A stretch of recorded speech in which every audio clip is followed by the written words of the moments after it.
Just do a couple of openings. Yeah. Well, you better say something. Okay. Mm. Well, I think you should say, welcome to Ricky Gervais' show on, or whatever, podcast. I'm not on this, am I? Yeah. What am I doing here? Well, just saying hello. Hello? No! Let us do the introductions. We're doing 2 introductions in the 2 shows. Fuck me. The Ricky Gervais Show on Guardian Unlimited.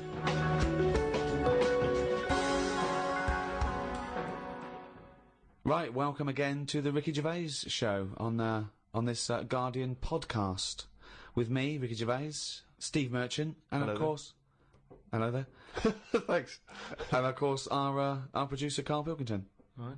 Karl, can I ask you a question? Go on. I know this is what a lot of the fans are already wondering. Is there going to be some monkey news today? There's got to be. Of course there is. Yeah? Yeah. That's All right. the question. Well, I'm worried because maybe this will steal your thunder. But Sarah Greer has emailed this in, once again, emailed to podcast@rickygervais.com. Chimp mauling under investigation. I know you're concerned, because this actually fuses 2 of our greatest features, Monkey News and Knob News, into one seamless whole. Oh. Investigators said they are trying to figure out how 2 chimpanzees that viciously attacked a visitor at an animal sanctuary escaped from their cage. This is the grim bit. The chimps chewed off a man's nose and severely mauled his genitals and limbs. Why did they go for his genitals? Both of them did as well. Eh? Both of them. Did you say 2 chimps? No, you're right, yeah, it was chimpanzees too. Yeah, I don't know if See, both which of them one went, did it? they just saw that they're dangling away and they You just go went, for the nose? Yeah. I go for his bollocks. I Now, know what accent have they got there? I those don't chimps? know. Were they kind of New York gangster chimps? They like soprano chimps. what happened to them anyway? What happened to what? The 2 guilty monkeys. Well, unfortunately, they were shot dead by the authorities. You see, that annoys me a bit. I know, but again, What are you talking about? They're attacking people's gonads! I know, but they were happy in an African jungle a couple of years ago. That's what they do, isn't it? That is what they do. That's what animals do. Animals fight. Do you remember when that bloke? So what are you supposed to do? You're supposed to let them just wander off into the local mall and maybe savage some young children? Or a bucket with a face paint on it? No, all I'm saying is you don't shoot them for doing what's natural to them. They Yes, didn't you want to. do. Why? If anything attacks anyone's balls... No, and but why- bollocks, no. Maybe they were shot during it. You're allowed to shoot something that's doing something. But if were they executed or were they shot in the attack? No, it says he shot them. Well, he shot them to death. I'm assuming he shot them to death as they were legging it off. But why aren't they just sort of tranquilised? Where was Why this? have Was I this in been a zoo? accused like it was my fault? Just because I happen to be reading Sarah Greer, who emailed it in, the one who should be getting a It bollock just in. annoys me how one way it's kind of like, you know, we try to save the pandas, and then the next day someone's shooting them or whatever. I know it's not a panda, but all I'm saying So is it's double therefore the whole standards. argument falls apart, but go on. No, but what I'm saying is, what would happen?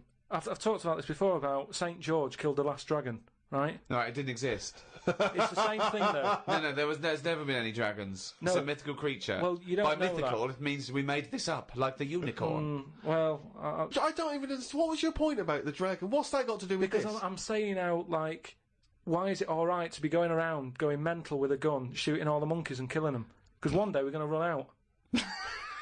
What are you talking about? How have you extrapolated from this one incident of a couple of testy, happy That's what monkeys? I'm saying. That's what I'm saying. One incident. They only did it once. And they've got a bullet But they're in not their head. shooting around and making them extinct, are they?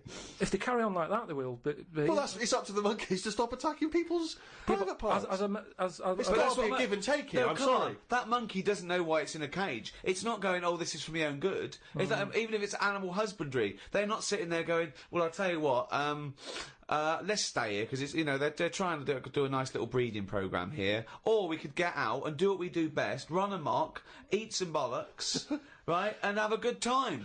Right? They don't know what they're doing. They don't, and Carl's right. The poor little bastards get a bullet in the head. For what? And I'm saying, if they're attacking a human, shoot them to stop them, that's fine, okay? But if they're running away and they're, you know, don't shoot them in the back like a coward. This was an animal sanctuary, though. So presumably they had quite a cushy time there, because most of the ones I've visited, they've always got it easy. They're But hanging you around don't- on tyres, they got comfy chairs, they're wanking. They're going berserk, they're loving it. So, you know, you say that, I think I don't know, I just think there was something nasty, there was something a bit warped in these monkeys. I mean, But hang on a minute, you've just answered your own question there. You said they're in a sanctuary, so they haven't had a good upbringing. So they're going to be a bit more, like, madder than other monkeys, aren't they? Because that's where the ill ones go, isn't it? Sorry, what do you understand by sanctuary? Well, I've been to one for seals. It's not like a borstal. Yeah, exactly. He thinks it's a borstal. It's like scum. Like they did some bad stuff in the jungle, and they had a little monkey court, and they went send him to Borstal. So, well, what is it then? No, it's a monkey sanctuary where it like a haven. Well, it's not a haven, is it? It's got a bullet in the head. The Ricky Gervais Show on Guardian Unlimited. Talking of eating knobs, Yeah. Jilly Goulden. Now What's she been up to? Well, you saw it in I'm a Celebrity, Get Me Out of Here. I haven't been watching it. She popped a little kangaroo knob in the mouth, chewed it up. What, she just found it? Did she line around? No, it was one of the things that she Oh, actually... it was one of the challenges. Carol Thatcher, you know, a daughter of one of our leaders. Sure. She popped a couple of bollocks in the mouth, Oh. chewed them up, swallowed them. Oh. And Jilly Goulden, there was a kangaroo penis there, dried. She couldn't even get... It was so tough, she couldn't even get through it. And then she... eventually she eats What, was it like a pepperoni? Yeah. And she... What do you think of that, Karl? What, eating that sort of stuff? Yeah. I watch it. I like those little trial bits, right? Yeah. But what I don't think people realise is, right, it is hard eating a little kangaroo knob. Right? Really? How do you know? No, it's just, you know, you think about it and you go, oh, I couldn't do that, right? But what they never mention on the TV programme, which I think takes it to the next level, right, they're eating that at like 7:30 in the morning. Sure. Right. Which for is breakfast. worse, innit? Yeah. Do you know what I mean? If I was there and Ant and Dec said, right, Karl, eat the knob, I'd go, hang on a minute, give us a few hours, let me get some rice and that on my belly, and just sort of fill me up a little bit more. I'll pop back at about 6:30 this evening, Right. have it ready. And I'd be happier then. It's just that thing of, you know, You don't want to eat animal genitals on an empty stomach. So what are you saying? You could I'm saying, like, I could eat a knob at night, but just cut that there. We'll loop that. If any DJs are listening, just take that quote. I could eat a knob at night by Karl Pilkington. Maybe do a dance remix. Yeah, I think maybe you're sort of a house producer and you could maybe get some kind of high energy beat going, and then we can just send that out to some of the gay clubs. I'm sure it'd be really popular. Please, anyone send us, you know, that looped with a nice little, you know, funky house beat. Karl Pilkington saying I could eat a knob at night. no, but do you know what I mean though? By that. Not really. Well, okay then, right. Okay. Now, I couldn't do it. I could not do it. I couldn't pop a kangaroo testicle in my mouth and chew it. It was disgusting to watch. She was eating witchetty grubs. I mean, good on them because they were doing it. But then again, I think, well, they wanted to go in there. They knew they were up for it. So on the one hand, I think, is that admirable and is that showing sort of like good British metal, or is it, you know, I'll do anything to get on telly for a week? I don't know. You know what I mean? I don't. Where does it stop? You know, I thought Rebecca Lewis went too far when she gave the little pig a tug, but at least she knew where to stop. Yeah. She didn't, you know. Well, I think it's obvious when you have to stop. Yeah, but you know, the pig tells you that. To pop the Also, again, where's the kangaroo hopping around without a cock? I'll tell you, here's another question, right? Bit of a spin-off with animals and that. Have you ever, right, Steve, killed a fly? Probably, yes. Right? Well, I was watching David Attenborough, right? He makes his money out of flies and that, doesn't he? Do you think he's ever killed one, or does he go, well, I can't kill that fly or that spider, because that's how I make my money? I don't know what the question is. I don't know what this question is. Like my mum, right, she said, if a fly is knocking about the house, she never kills it, she always catches it and puts it out and that, and she said she'd never kill Who is one. she, Mr. Miyagi? What do you mean she catches it? How does she catch With it? a pair of chopsticks. No, she...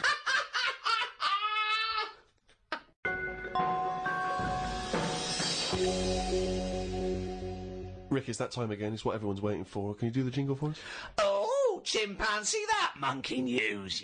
Right, this week the monkey news is about, you know, we all know, like, you know, there's monkeys knocking about that aren't happy in this country. Sure. Aren't they? It is a big problem, yeah, it's an epidemic. So they've set up like this sanctuary place Okay. where they all go. The ones that aren't happy in the zoo and what have you, it's getting them down.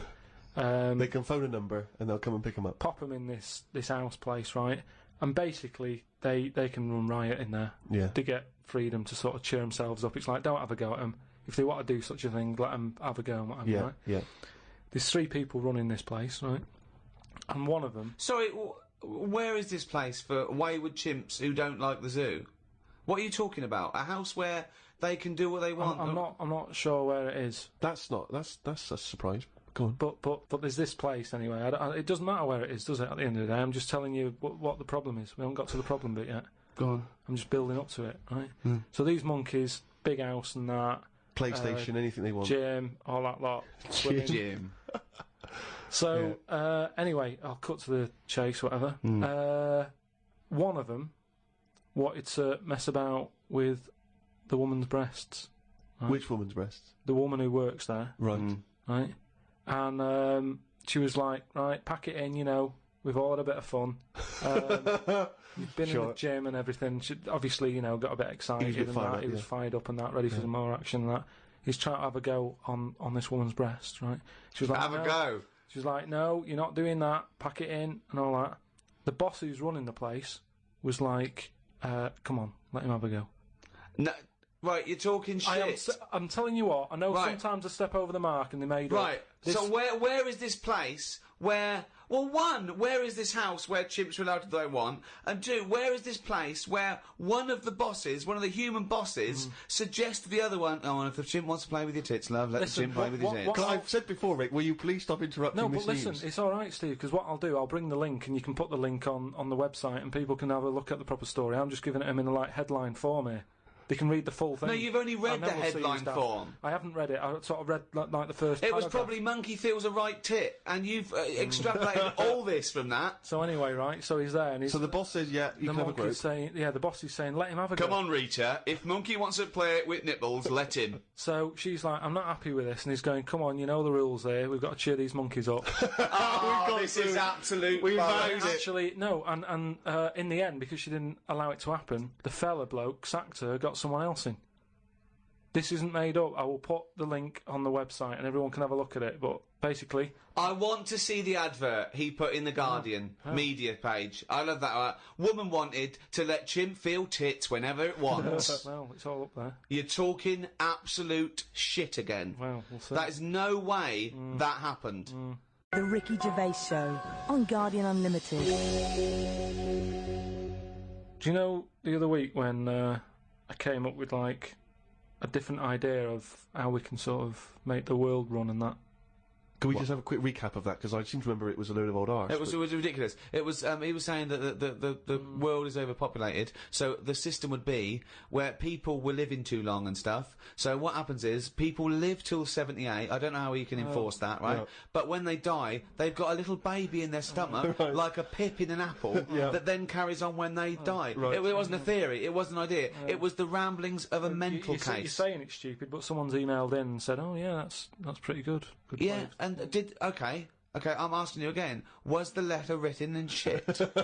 Anyway, listen, right. Did it say the mental home, Mars? I've been thinking about it, right, and if we can't do that, right, if that's a no to that, right. Well, it's not a question of whether we can do it or not. Just saying, if that's a no, right, I've been thinking. It is a no.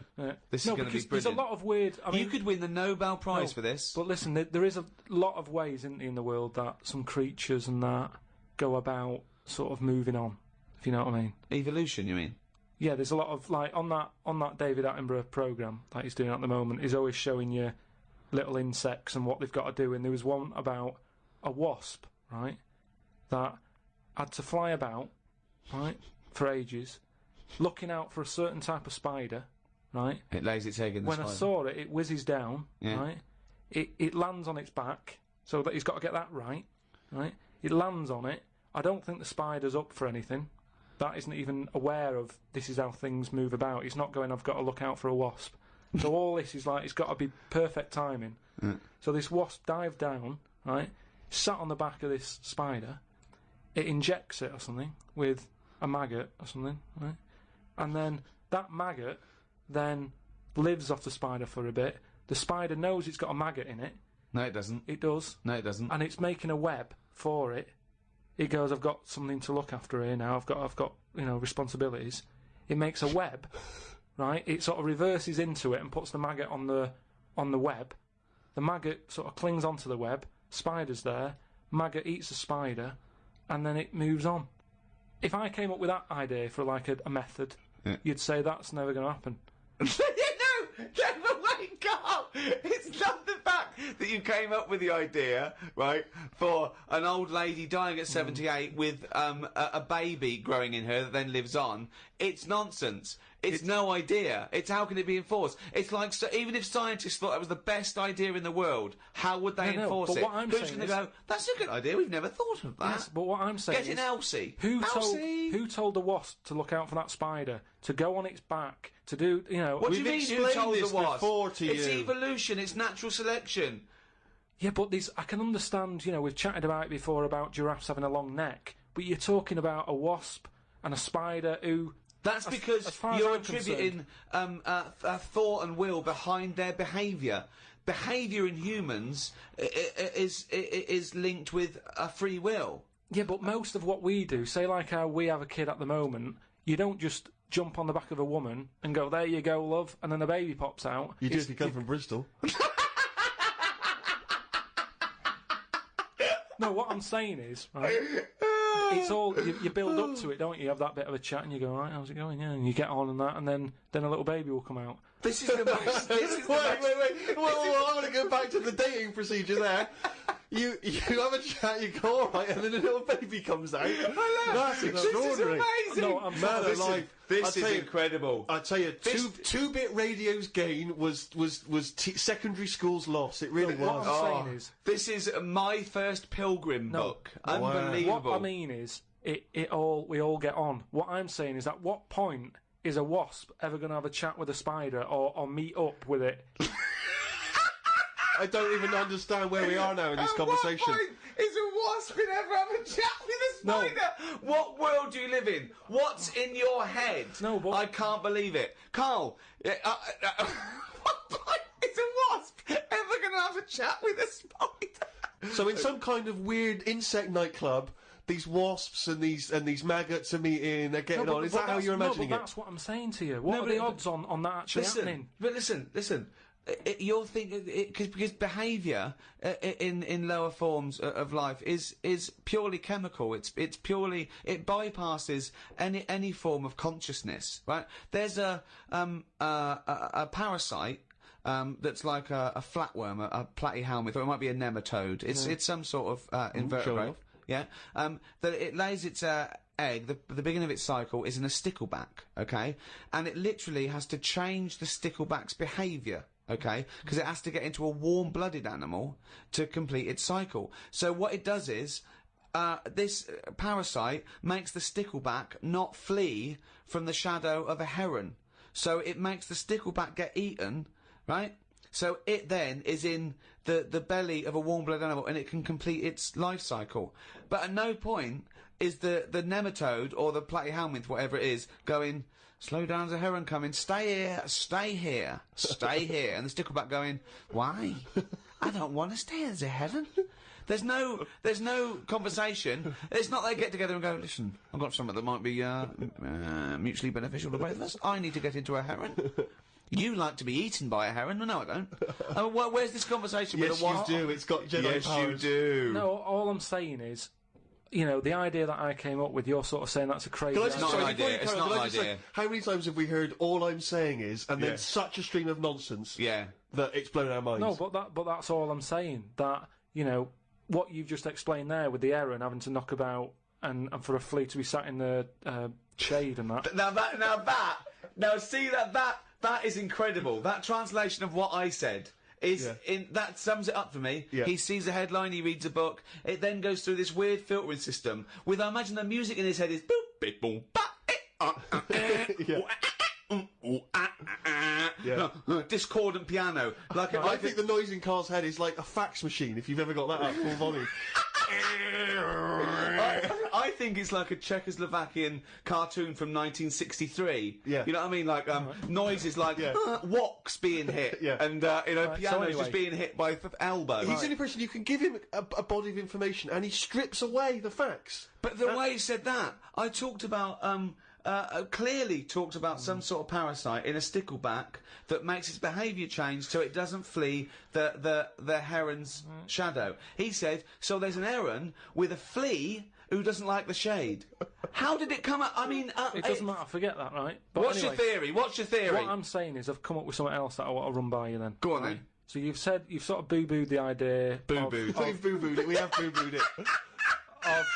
He shows a completely different bear. It was originally Poo-Poo the bear, but now it's Boo-Boo the bear. Brilliant. So you've said no to, the old woman having a kid, right, Yeah. before she dies.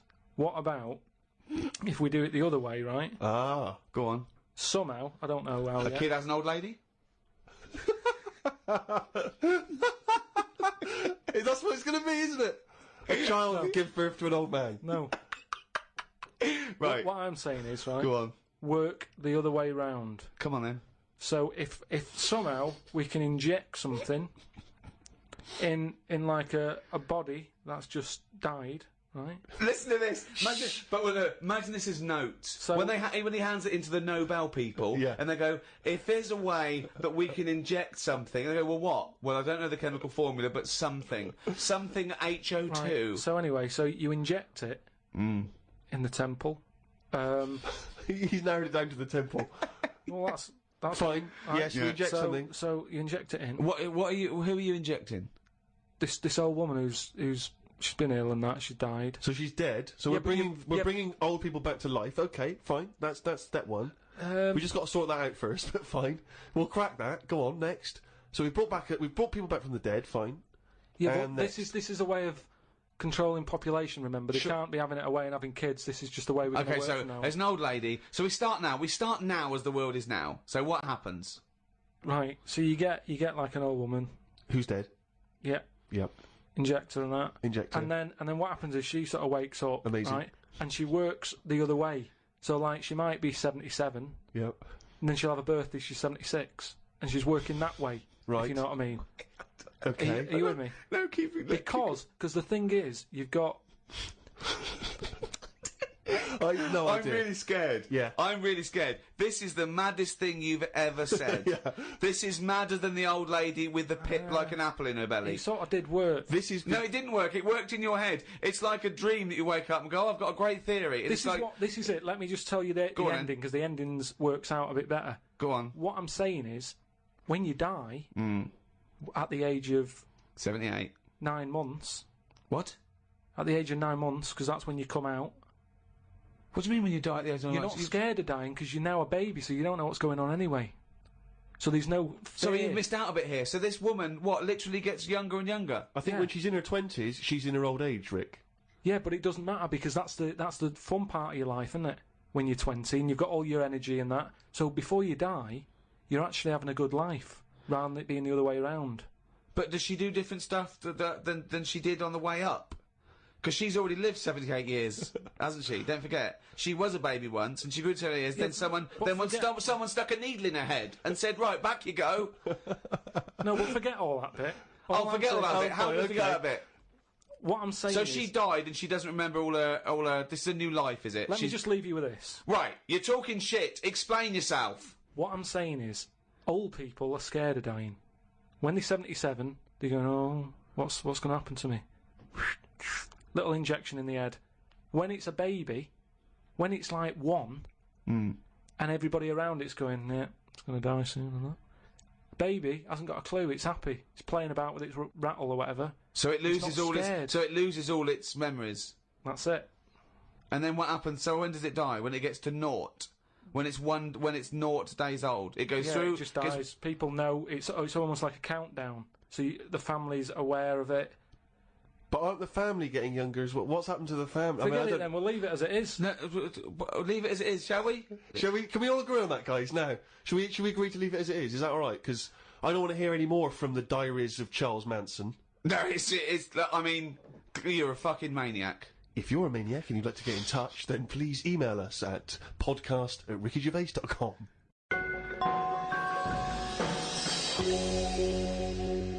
Doing a bit of Christmas shopping, Rick, the other day, and I was travelling around on the tube, the London Underground, the subway system for our American friends, and as you know, but people around the world may not be so familiar.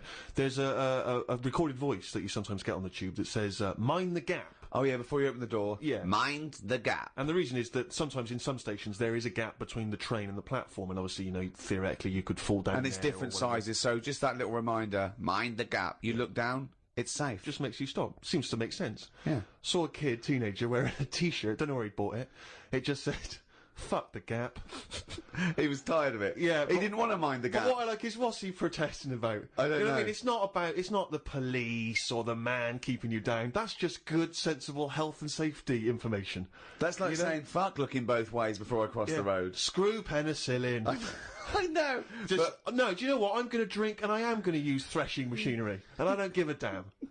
It's, I love that about teenagers, that kind of, screw you sort of mentality, but not, it's kind of blind, isn't it? It just, anything's a target, anything's valid. When I was a teenager, I think maybe 17, I had a T-shirt. I was rallying against just stuff, really. It was slightly more abstract than the gap.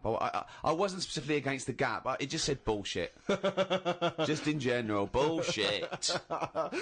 You were raging against the machine. I would just go, yeah, people say, hey, what are you, I just open my, I go, bullshit, alright? Just bullshit. But I assume that these forms of protest have never made any dent in anything in the world. Because I remember when there was all these protests against the war, a couple of months back, and there was one guy, so there was a huge march in London, as you know, and they did these all around the world, didn't they? But there was thousands of people in London. There was one guy, he was riding around on a three-wheeled bike, wearing a jester's hat, blowing a horn. That was his form of protest against the war. Was it like, what sort of horn was it? It was one of those sort of hunting horns.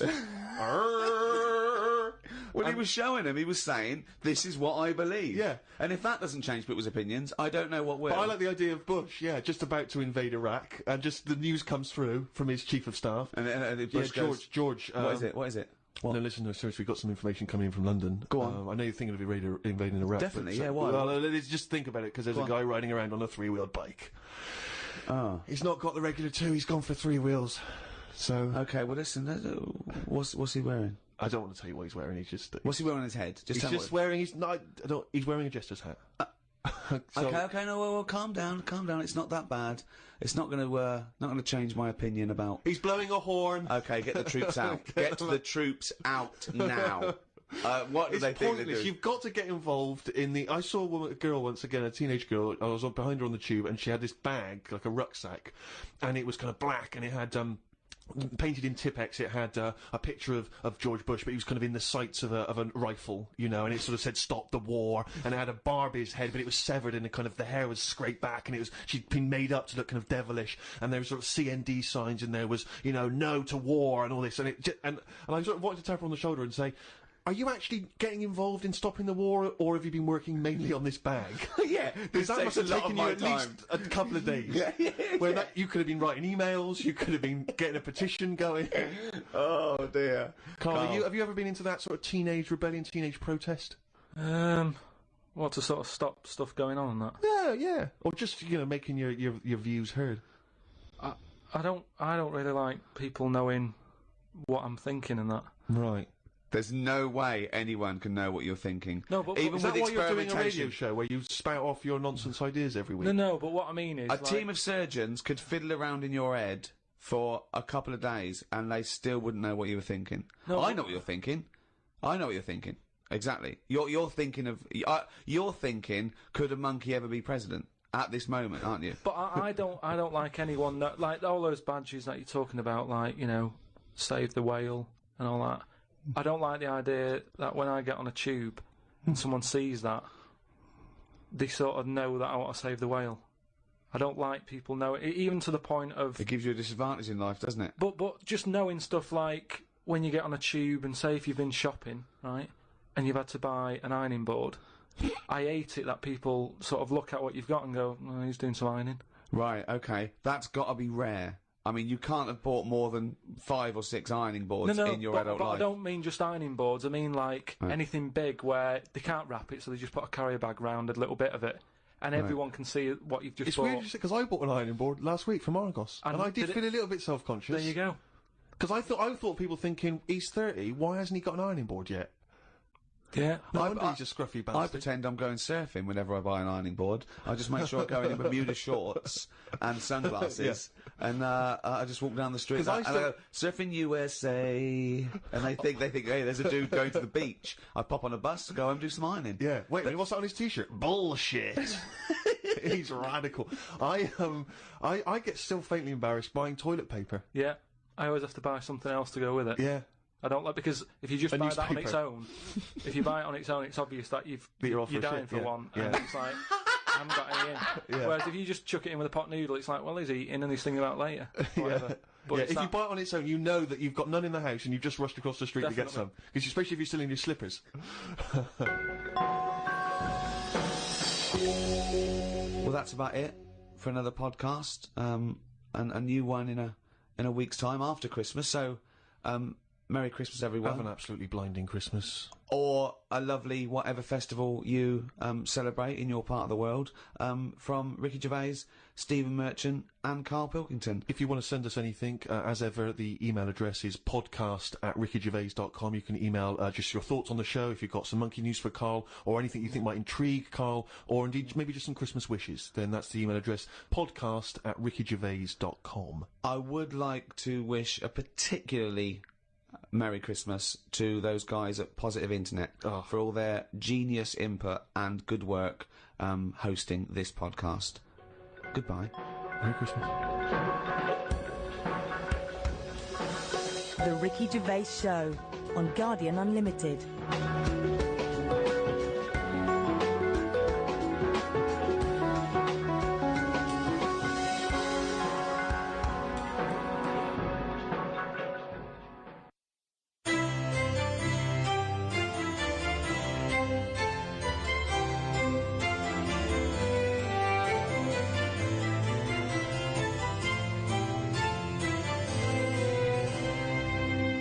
As Aldous Huxley once said, man is an intelligence in servitude to his organs.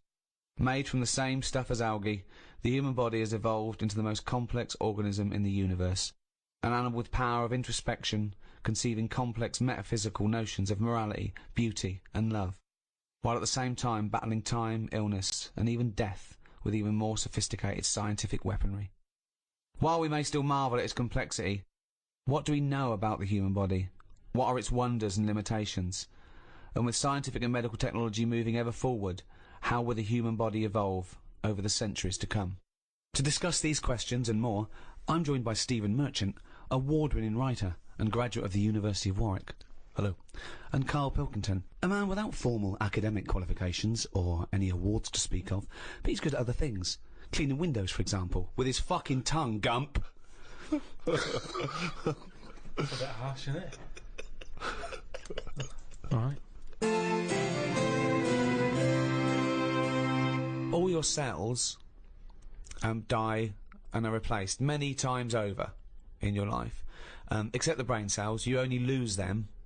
You lose hundreds and millions and trillions, right? And you've still got plenty left, don't worry. Or most people have. So only a small percentage of the cells you're born with remain yours, the brain cells. So supposing you're 99% different all the time, you're changing. Is that the same person? Well, you'd say, yeah, because you've got the important ones, the brain cells, which keeps your memory, your personality, your input, the you. But then, as we've talked before, if you took your brain and put it in someone else, would you be the same person? You know, Well, that's then, it. yeah, What well- defines the person? yeah, It's the brain, isn't it? It is that the brain, but then if you look different, you'd be treated differently, and you have a different personality. You could still be the same person, but people change anyway. People's personalities change, and if you're in a car accident and you lose all your memories, you've got the same hardware. People have had complete personality changes. Particularly through I knew someone whose girlfriend was in a terrible accident and she lost a lot of her memory, and so the person she was with, her boyfriend or fiance, she no longer related to them in the same way. And equally, he obviously that wasn't the same woman that Yeah, he but was fallen it his in love fault? with. Was it his It wasn't fault? his What's fault. that no, got to do no. with it? What's that got to do with it? No, was it his fault? Was the accident his What's fault? that got to do with it? Because you would be fed up, wouldn't you? That's a completely different point that he was making. No, it wasn't. He said Yeah. a woman had an accident. Yeah, but we were talking about, are you the same person? Well, hang on, let's hear what Karl's point Go on. is. You said, Yeah. you know, this woman was in an accident. Yeah. It's terrible, that. It's sad. Yeah. Now, all I'm saying is Little bit she of went... opinion just popped in there. She- Terrible, that. Sad. She went off him. I'll pass on your condolences. Yeah. She went off the fella. Yeah. All I'm saying is, you're saying, oh, it's because a brain had a knock and went, oh, I'm not into him anymore. But all I'm saying is, if it was his fault who was driving the car and it happened because of him, you would sort of go, Yeah, but "You that's idiot." not the point I was making at all. not, It wasn't. is it? It, It's not, A, it's wasn't not. involved, but B, it was because she got a form of amnesia, so she didn't relate to him in the same way, because the life they'd spent together, she no longer had a memory of, and equally, when he was talking to her, she was no longer the person that he'd first met. Do you see what I mean? So that's what my point was. Not because he was in. Yeah, no, I can understand that. That doesn't surprise me that much, I suppose. At the end of the day, it is what you go through, isn't it? Yeah. You can hark back. You can talk about stuff.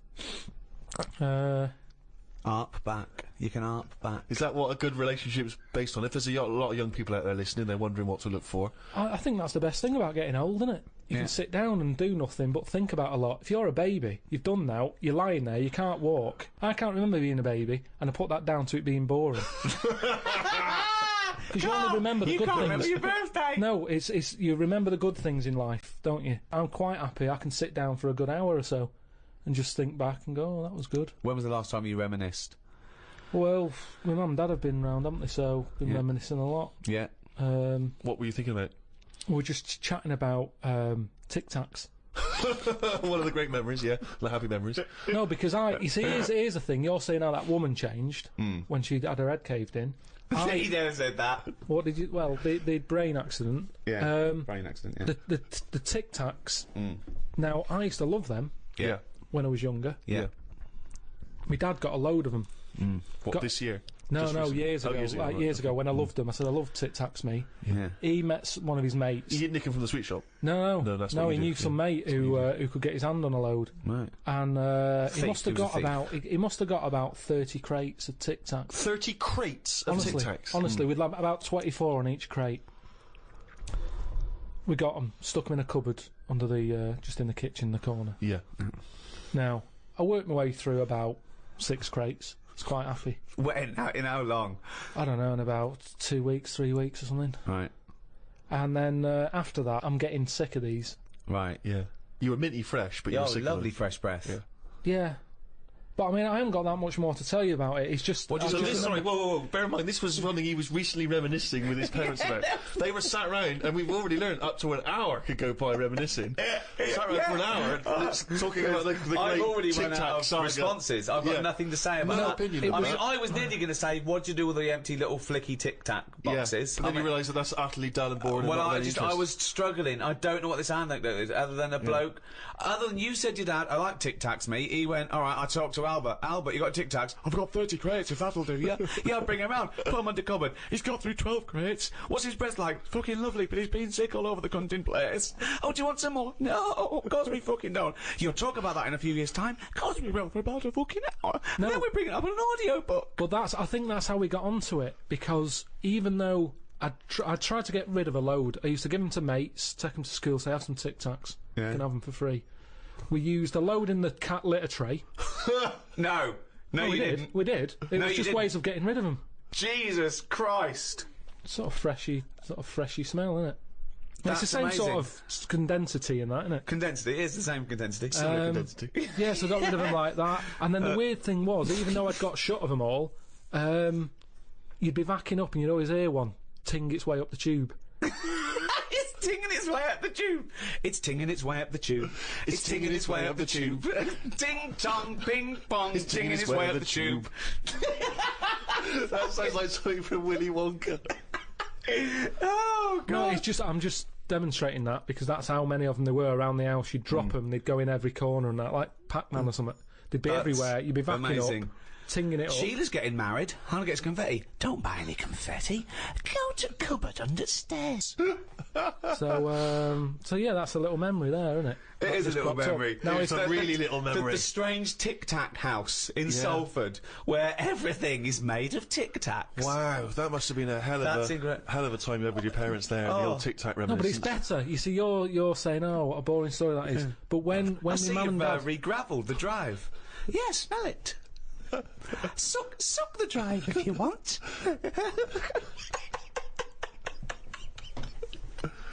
Fucking hell. No, but it's different. When my mum and dad are there and they can remember that, and they're going, oh, yeah, the Tic Tac incidents and stuff.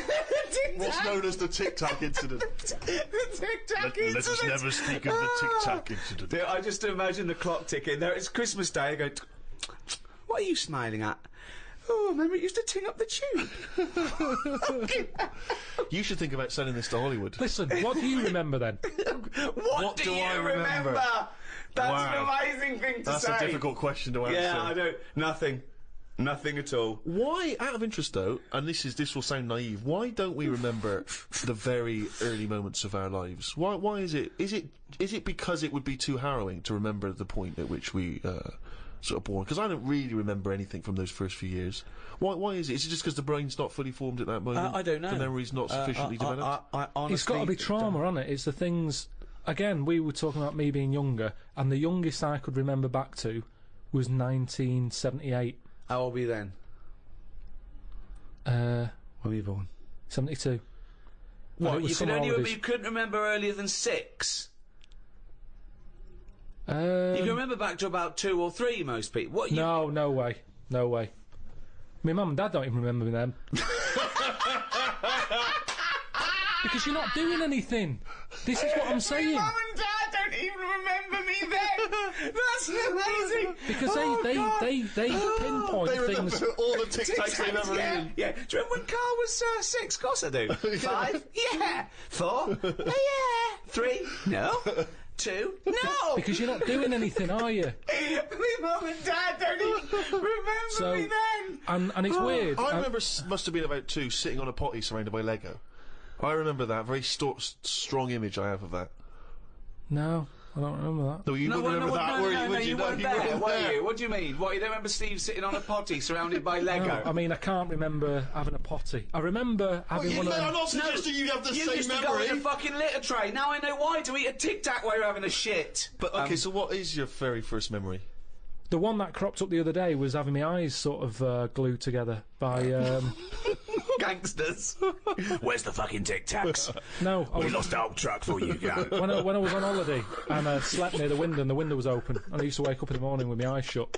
My mum and dad thought I was having a lovely lie-in. I just couldn't open my eyes. But whoa, I don't understand. Why were they? I'm gonna burst. What do you mean? Why were they glued? Why were they? What do you mean they were glued? Wait, but why didn't you say, Mum, Dad, I'm not asleep. My eyes are glued together. It's just that you get a build-up on the eyelashes. Yeah. And it all... But when they came in and you could sense them looking I didn't know at they were there. But what do you mean? Why didn't you say something? So you lay there dead still? Well, you should have sprinkled some Tic Tacs around the bed, and you'd have heard them crunching in as they came in. Yeah. Oh, what do you mean? So that's your my eyes earliest memory. wait. So your eyes are stuck together. You're lying there. You're still. You're awake, but you can't open your eyes, so you don't say anything. Yeah. What? Why? What? What, Every so your- day? It Your happened memory a of- lot. It happened a lot. But your memory was that this was scary to you because you thought you'd gone blind. Probably, and it hasn't happened since, so it's something you remember happening, isn't it? It's like the kidney stone thing. That will always stay with me because it's like I was in agony. Yeah. And that's what I'm saying about trauma. It's quite frightening when you're a kid and you can't open your eyes. So we don't remember You were trauma. saying you don't remember trauma. No. Do you remember that? wasn't Do you remember that traumatic. conversation we had a few minutes ago? Maybe it's because I had time to lie there and think about it. Because I sort of wonder that if having vision does get in the way. No, it's a good one. Okay, go on, interesting. Yeah, interesting. Yeah, go on. Well, just your eyes are, you know. Go on. What are they? They're the thing that makes you do the things you want to do, aren't they? Your eyes. What do you at the end mean? of the What day. do you mean? Interesting. Go on. Everything. You might want to. You might like drawing. Right. Your eyes. That's an example, though, isn't it? Because then you might like music, and you don't need your eyes for that, do you? Well, you need yeah, your ears, because you still got to find your way to the record shop to find the record you want. Someone could put it for you, or you could. What I mean is your Stevie eyes. Wonder, I mean, Say rather You than. might like smells. You might be a perfume. Let me just think. The nose, don't you? Wine tasting, just. I've just always thought blind people Go on. are probably good listeners. Right, yeah. That makes sense. Yes. Which means that they'll be more brainy. Possibly. They won't waste their eyes on watching rubbish telly. No. Yep, sure. But bear in mind, you learn a lot, don't you? Yeah, Just from yeah, what you see, you swings absorb a lot of roundabouts, information from swings what you see. roundabouts. Yeah, but blind people are going to say, right, I'm not going to be defeated here. Right. I'm going to make sure that I still feed my brain with stuff. Right. Whereas if you've got eyes, your eyes can sometimes say, well, don't listen to that intelligent thing there. Yeah. Watch some rubbish on the telly. Yeah. Yeah. Why Because- your eyes are saying that, are they? Who are they talking to? Are they I'm just saying, if you've got eyes, Yeah, they're talking to you. you're more drawn to things Drawn that keep you... what are you drawn to, though? Keep your eyes, Go keep on, your what are you eyes saying? interested. It's like everything. Right. It picks your food for you. Does it? No, Yeah, it does. It doesn't. does. Of course it does. That's why they advertise food in a way that look, those adverts on the telly. Look at So- this. This isn't an ordinary pasta. Yeah. It's So yeah, you'd eat a nice plastic apple, would you? It looked like an apple. Eat it. presentation is 90% of what goes on now in this world. Whether it's clothes, Is that a That's statistic that you because picked up from you somewhere? know what the thing you like looks like. So you recognise it. You go, oh, I like that. You don't go, oh, I like the look of that. I ate it last time and I like the look of it as I was eating it. You go, I know what that is. That's the thing that tasted good. not always. No? I think there's a lot of cakes out there, and I've been conned where my eyes have gone, that looks good. I'll go, can I have one of them? And I get it, and it's just like air with cream on it. But There's that's nothing, You, there's Are no you enjoyment. furious with your eyes at that point? but Well, you it's a just bit annoying. contradicted your own point. No, I haven't. I've said my eyes have said this is what you want, Yeah. and I've been disappointed with it. So your eyes shouldn't pick your food then, should they? Really? They shouldn't, No. but they do. What again? The next time you get the eyes go again. Remember Well, that? yeah, I'll sort of go, hang on a minute. You remember last time? This is different. You are the strangest man There's I not have weird. ever met. There's nothing weird about You that. are the strangest person not. I've ever met. So are It's you not. mistrustful of your eyes? You You don't are. trust anything you see now, you query it, question it. Here's a clearer way of describing it. Go on. Holiday brochure. Right? Your eyes, look at it. Look at this villa here. Look at that, it's got its own pool, close to all the amenities. Get there, my eyes. What have you picked? Because it's not as good. Who's arguing now? Who's angry with your eyes? Were your eyes angry then? No, I was angry. Okay, so your mouth and brain are angry with your eyes? Because, one, my nose has kicked in. I'm next to the bins. Right, okay. You couldn't see that in the brochure. The eyes couldn't see that's that. true. The bottle banks again. They're close by. My ears are going, what's the racket? Yeah. My eyes are going, sorry. What? Your eyes are saying sorry? I'm just saying, you can't trust your eyes. I don't I really love this. care. I'm surprised they felt guilt. I love the fact that his sense of human biology is based on the numbskulls. I don't know why you must pick stuff based on what your eyes thought initially. Well, it depends. But Karl, they're not detached in this separate way. They're not different operatives, all with different agendas. It's all connected. It should be. If I look at a picture in a brochure, a magazine, and I think, oh, that looks nice, my brain instantly says, be careful though, because that's a publicity tool in order to try and sell me this particular deal. Chances are it doesn't look exactly in real life like it does in the brochure. I'm instantly thinking that. I'm not going, hey, I'll book that. And then 2 weeks later I get there, I can't believe I'm fucking disappointed. Ears, what do you make of it? Well, I'm livid because I can hear some fucking racket. All I'm saying is you don't see that many disappointed blind people. You don't see that many disappointed blind people. They're not let down that much. They're not let down. Spurious. You've got no information for that, no evidence for that at all. You've just made that You up. don't see many disappointed blind people. I've always been fascinated in biology in general, and I remember when I was about 13 or 14, I got this book, Man's Body, an Owner's Manual. I was fascinated by it. It's like a sort of textbook, is it? About the human body? It's great though because it's got absolutely everything from life and death, and then I was worried that you could chart when you die from sort of things like where you were born, socioeconomic group, have you had fill-ins and all that stuff. Oh, I'd worry it, and you give yourself point system. But it's a fascinating book. It's got everything, and of course all the stuff about male sex organs. I can't think of the number of men that went home and got a ruler after reading about averages. Yeah. There's a nice little chapter here. What is the average? You have to push really hard with the ruler until it's sort of like going right into your stomach, and then you can get it up to like 2 or 3 inches. Lovely chapter here on sexuality. I want to read one. This is under the homosexual activities. It goes into what they like. Anal sex. It explains what that is. It's anal sex. This is inserting the penis into the partner's anus. normally with the aid of an artificial lubricant, so it gives you all the details there. Now, in addition to anal intercourse, many homosexuals have practiced fisting, inserting a hand or fist or other objects into the anus as a form of sexual stimulation.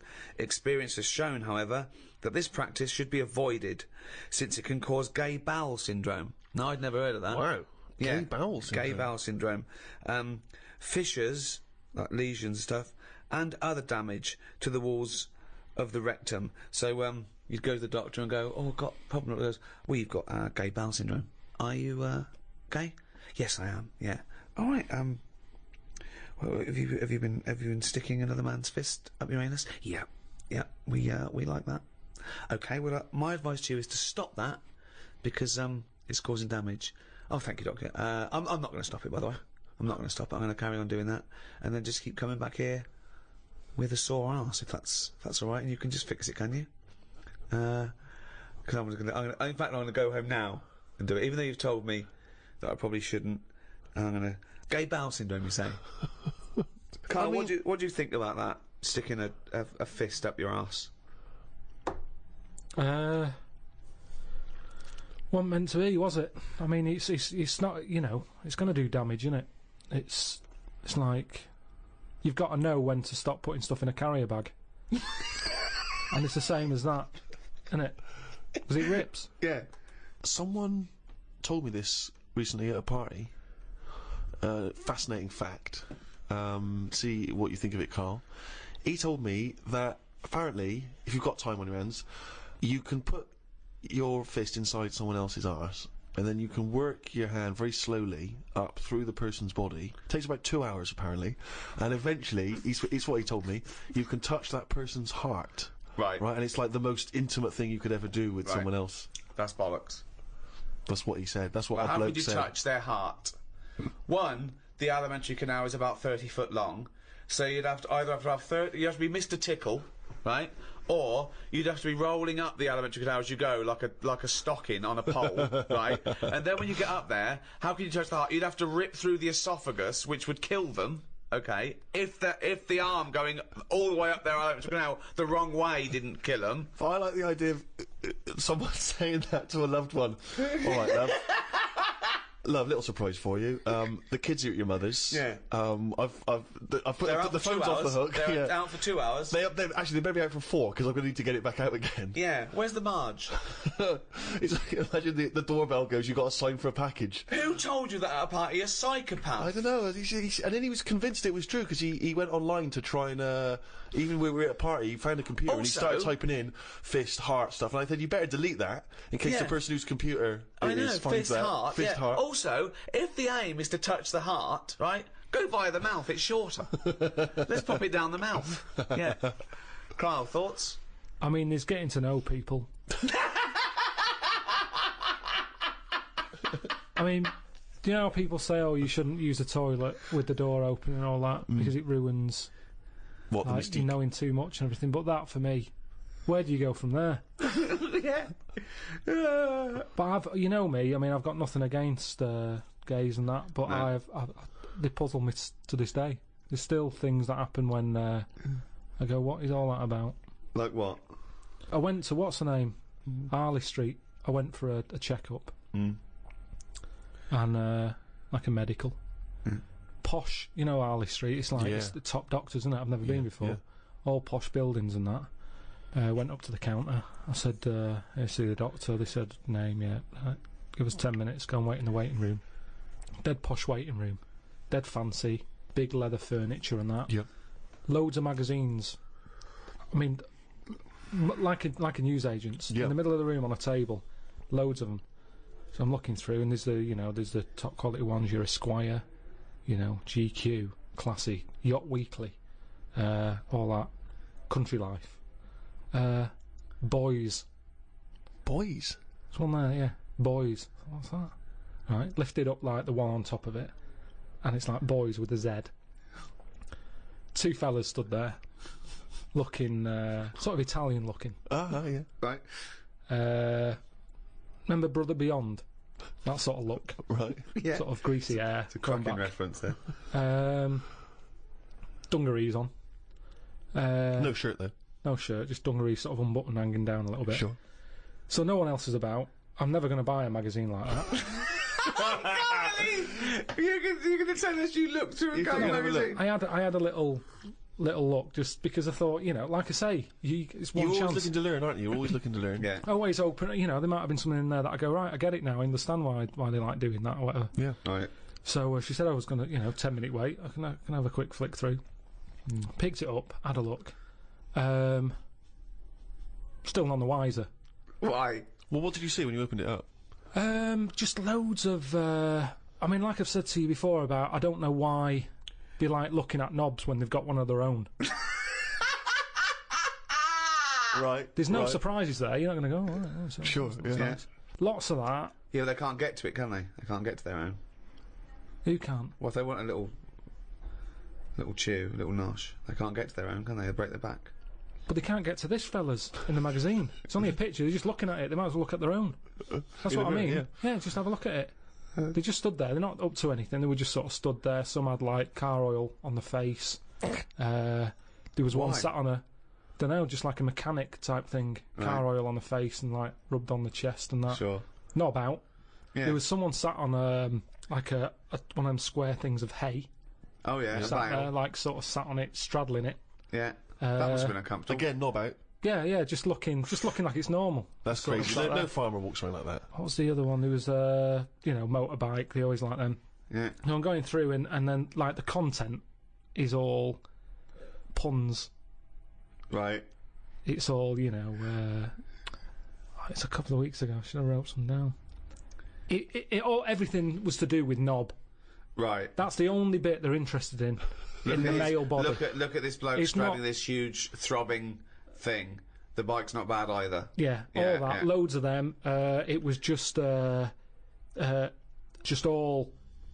cock, just 100%. Like let's just talk about the knob. That's a good name for a gay magazine. 100% cock. 100% cock. Did it not at any moment sort of maybe slightly unnerve you that the doctor might come in and see you reading boys? No, Or- because I or wasn't. What if I walked through? Because I remember once when you were in hospital about to have a tube going down your knob, and you were sitting in your pants with stockings on, and I walked through, and you were horrified. So what if I'd have walked in then and went, Yeah, "Carl, I what are you would doing?" have just said, "Look at this. Look at this. It's free." And I said, "Why did you bring that with you?" No, I would have just said, "Look, does it look like I brought it with me?" Look Yeah, at this. yes, it does. Well, Because what- I've never. what? So you Because look I at would never see. You would never see a gay magazine in a doctor's waiting room. So I think you bought that and pretended that it was that's there. the thing. I was amazed by that because there was no there was no Mayfair or anything. They just catered for like if you wanted a bit of knob action. It was really, really, I could have complained. So if you're going to have this, where's a bit of the other? Yeah. Yeah, you had a bit of this. Where's a bit of the other? I know one of the things that they had, and I thought they're really struggling with like ideas. They had a Sukoko. As in Sudoku. Yeah. Sukoko. Sukoko. Surely Sadico is better. No, because it was like Sukoko. Yeah, but it's Dick as well. Subdico. Yeah. What? And it was still a Sudoku style puzzle, but it just had that name. Yeah. Yeah. It's just So everything. It is was all just Sudoku, but called Coco. That's amazing. That is amazing. Now, That- if I was gay, do you know like Let's they have say? a game of Lubo. Let's have a game of Knobopoly. Noberation. Operation. Let's have a game of chess. Cock.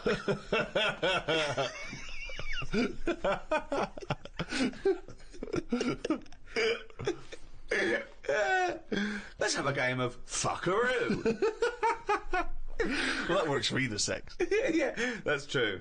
That's how we spend our Okay then, Christmases. fuck a poo. Oh god. Oh god. Human intimacy is a very strange thing because kissing is a bizarre thing, isn't it? Really. I mean, I don't know what the evolutionary origin of kissing is. You know what I mean? It's quite a sort of strange. It's like anything, It's though, a isn't it? strange thing. It's because if you start reading about all the weird stuff that goes on, like people who have it away with dead bodies and that, it's because you've planted the seed in your head, and you start going, "Oh, I'll give that a go." Like food, you either want an olive or you don't. Some people will go, "I'll try it." Some will go, "They're not for me." Do you want an olive? No, but you can shove your hand up my arse so far to touch me up. You haven't got any olives. I have got some olives, but if you are fed up with olives, I've got an arse here going begging, and 30 foot along the animated now is a little heart I'd like you to touch. But the thing is, if you give that a go and you enjoy it, then you want to do it again. Right, And you've created do not stuff. try and do that. Do not try and stick your hand so far at someone's arse you can touch their heart. There is no point to it. It is a myth that it could happen. You would end up murdering someone. It's a sorry state of affairs where you've got to put that message out there. yeah.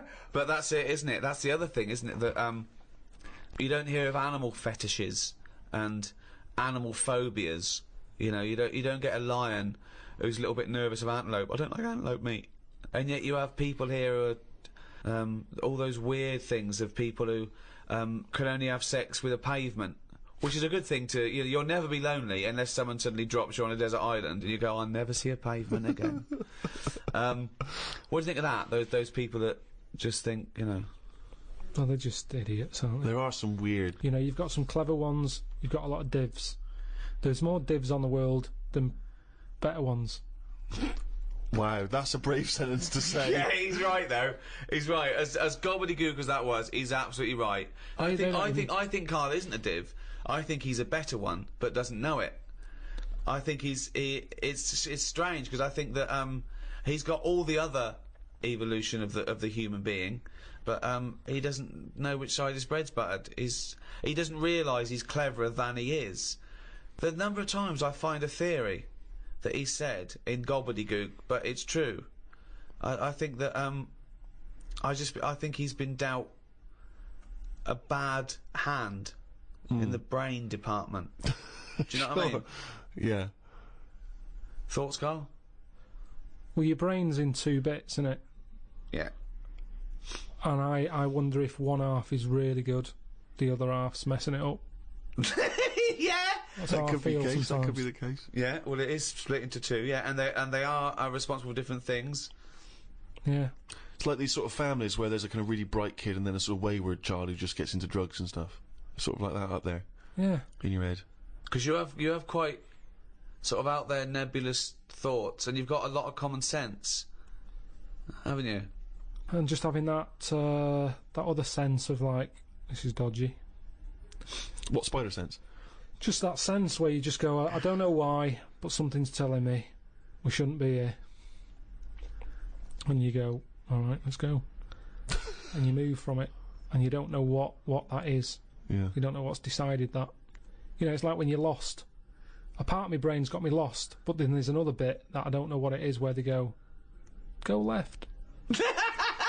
And you do, and then you go, so remember that time when you called me and I said I don't know where I am, and I couldn't concentrate. Think of that! I called him. I went, Karl, what are you doing? I don't know where I am.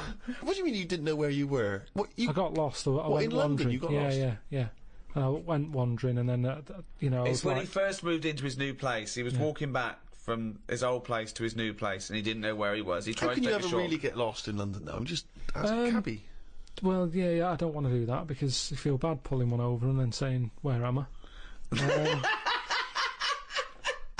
Yeah, they don't appreciate that, do they? But I found my way back, didn't I? Yeah. But you told me 20 one minutes. time that you much prefer getting lost. You love wandering around and getting lost. You Yeah, said that's much better. go Yeah, around it the was a cold cul-de-sac. day. It was a cold day. I just wanted to be at home. I had things to do. There's a time and place to be lost. Well, go on. Well, a place What's you the don't place? know. What's and the place to be lost? Somewhere you don't know. Right, good. Okay. And the specific. time? The time. Time when you're not in a rush. Right. But that time I was in a rush, and I was And- cold. So a typical argument in your head is what? I'm lost. I'll do one side of the brain, you do the other side of the brain, okay, in your head, okay? Karl, What? this isn't where we should be. You want to go home, didn't you? This isn't your house, because it's a field. You live in a house, don't you? Why are we standing in a field? This isn't your house. You're meant to go home, but you've walked into a field. No, but that wouldn't. I've never been that lost. When I'm walking across a field, at the edge of the field, I'd go, hang on a minute, this isn't right. I wouldn't get in the middle. I wouldn't go that far. I'd go, right, I definitely shouldn't be here. You did once. You were in the middle of a field, and your dad had to rescue you Yeah, and carry that's you when I through was the a kid, because I was reading as I was walking. That's,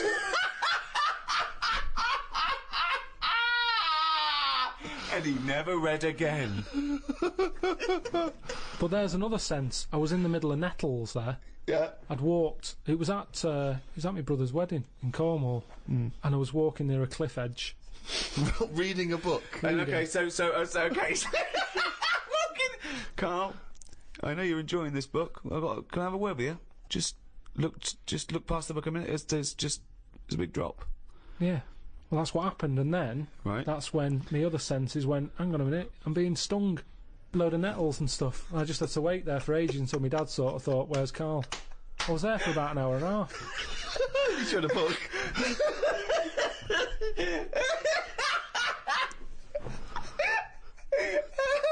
Fuck me like a cartoon. But why are you wandering off reading a book when it's your brother's wedding? No, this was like, we were in, I think it was St Ives in Cornwall. Yeah. Yeah. It was in St Ives, and just, you know, it was a nice day and that. There was no telly in the place. It was a horrible house. It was haunted, actually.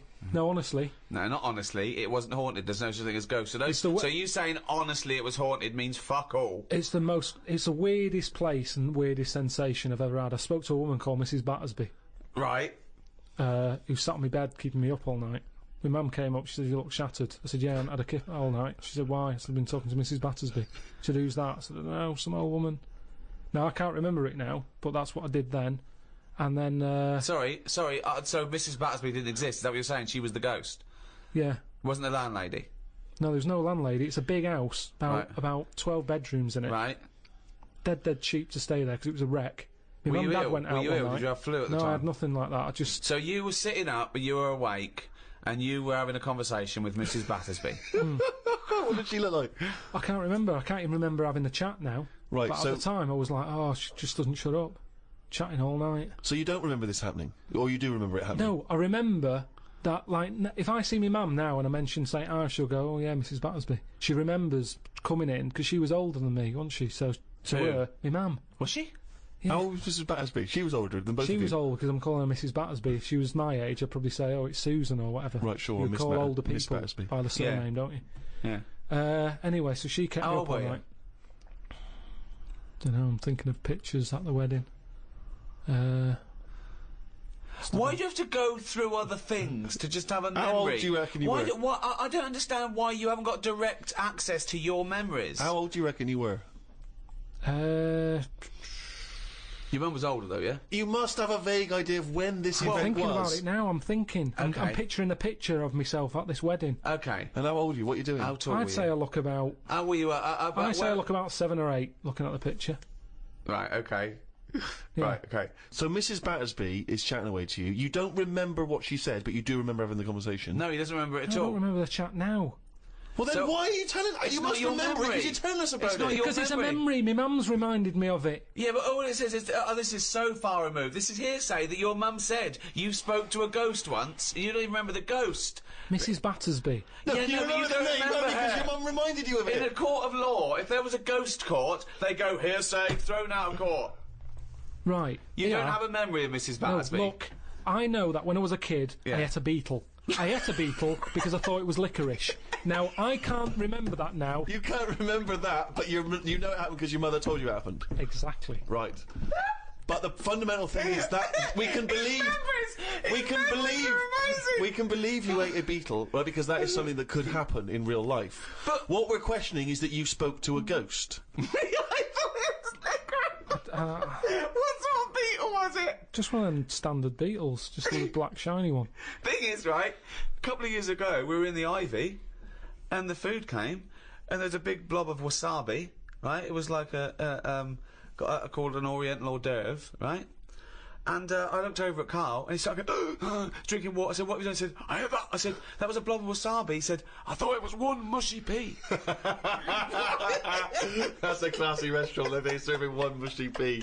Well, they do that, don't they? Wow. Small portions. It's all trendy, isn't it? I love the fact that it's exactly the same thing. But they've swapped beetle for wasabi and licorice for pea. You see things, you see something, you It's a think... good job you remembered that anecdote, though, because he doesn't. Exactly, yeah. In years to come, we'll be going, ate some wasabi once, did you? Yeah. Well, according to Ricky, I did. Yeah, I was in the ivy. I thought it were mushy pea. So hang on, I just want to go back to Mrs. Battersby because you confidently said it was haunted. It was the most haunted place. Yeah. But you've got no evidence for it because even you claim you had this encounter, you don't even remember it. Yeah, but you don't remember everything in life, But you do you? supposedly had a conversation with a ghost. I know, but I didn't know. When I was younger, I But you didn't think remember that the was a ghost. specifics of an ant walking around. Yeah, so you thought, so I see. If you'd have had the memory, it would just be a nice old lady on the end of your bed all night. Right. And then... Then when I mentioned it, my mum was saying, "What do you mean, Mrs. Battersby? Who's Mrs. Battersby?" Right. When you're a kid, you're not terrified, are you? No. Nothing scares I mean, you. I'm beginning to think who the fuck is Mrs. Battersby, I must admit. But So, yeah, that was... but it was a weird place. I mean, there was no telly. All they had for sort of company was a calculator.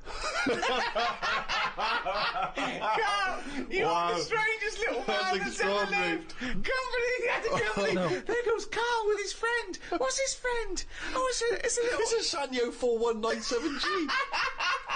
I love that. That's amazing. Oh, calculator, do that boobs thing again. My mum and dad used to go out. I stayed in there. Just shots of him with his calculator on the beach. Like that. It's Sunday. Maybe beautiful and the 4 air. plus 16, what will it be? My only friend was a calculator. Oh, God. Just imagine shots of him in Vietnam just carrying Tommy. When the batteries died, they had to have a funeral for him. His barrels are all over the floor. Oh, fucking hell. The only company was a calculator. Before I used to knock around with a brick. Oh, fuck me. Karl, the human body is one of the things that you're actually genuinely fascinated in. This is one of the things that you admit is quite amazing. And I think we all agree with that. Here's some quite incredible stats and facts about the human body. What do you think of this? 50,000 of the cells in your body will die and be replaced with new cells, all while you're listening to this sentence. Go on. Well, that's it. What's the sentence? That was the sentence. What was the sentence again? Well, it doesn't matter. The sentence doesn't matter. 50,000 just dying and being replaced in that time. But what are they doing? Different cells do different things. Some are taste buds. Some carry hemoglobin and oxygen to other cells. Yeah. Some are skin. Some are liver. I've heard about skin. I've heard about skin, sort of. What? What you heard? A rumour about skin. You heard about skin? What? It's just... It Keeps just, all your stuff from falling on the fucking floor? well, it's the thing that makes you what you are as well, doesn't it? What do you mean? More than anything. Why? Well, without the skin, you're just a skeleton. You look all the same. No, you're not just a skeleton, no. Other than your lungs and your heart and your kidneys and stuff. What I'm saying is, I know, went to and that, all the flesh on top and all the blood vessels and all I the... went to that bodies exhibition. Yeah. This is it. He knows all about the human body and science because he went to the bodies exhibition. Do you know where the German fella cuts bodies up? Yes. Now, he had a load of people on show. Could have all been the same family. Because everyone, without the skin on their head, looks the same. Other than height, Yeah. everybody looks exactly the same. And that's why racism is so stupid. Well, it's a good point. Good point, isn't it? Yeah. That's saying that, though, I did think most of them were Chinese. What made you draw that conclusion? It's just the eyes. They didn't have any eyelids! Honestly, if you've seen it, there's something that... and they're a bit mad, aren't they? They do all that endurance stuff, and I thought, this is the ultimate way to go, isn't it? I think that's Japanese, yeah. Just Is it? completely different race, culture, country, nation. Right, Peoples. well, the Japanese, then, I reckon they've donated their body to it. You started off saying you cannot tell anything about where they come from because they haven't got any skin. It was just the eyes. It didn't occur to you, I mean, was there not any information saying where the bodies were sourced from? They don't tell you, they just tell you that if you want to be part of an exhibition later in your life, put your name down. And what did you learn about the body from this exhibition? Well, I told you. You know, we all look similar. At the end of the day, your skin is what makes people... Look different. Yeah, that's the bit that makes you look like you, doesn't it? Yeah. That's the bit that you can tell how old somebody is. Yeah, like that's what you recognise. You don't recognise someone's skeleton and their brain. Unless it's the Elephant Man. But then again, with the skin on, I couldn't tell you how old he was. There's something about his head and everything that he's ageless. He could buy a packet of fags and be underage. He could get on a bus and say he's an OAP. I have not got a clue how old the Elephant Man was. There's no distinguishing things for his age, is there? But with most people, it's the skin that does it. Strip all that away, and they were all stood upright as well. They weren't sort of unched. Right. Unched. They'd been straightened up. Not unched then. Is that the German bloke? Unched. But what did I learn? That's what you're asking me. Yeah, Well, could I answer that? Sure. Fuck all, probably. Oh, there we are. The skin, of course, you are right in saying, is an extraordinary thing. I mean, it is almost unlike any man-made item. It's one of the most waterproof things, obviously, one of the most durable, one of the strongest and yet stretchiest. I mean, it is a remarkable achievement. Yeah. 1 square inch of skin, right, has 4 yards of nerve fibres. In what? In 1 inch? In 1 inch, square inch of skin. It's got 1,300 nerve cells and 100 sweat glands in a square inch of skin, and 3 million cells, right? And 3 yards of blood vessels. Those tiny little things, and they make up 3 yards worth. But I understand you need the blood bit, but the nerves, I'd shorten the nerves. What do you mean? I wouldn't have as many nerves. I think if I could change it... Well, it depends, because there are different amounts per square inch.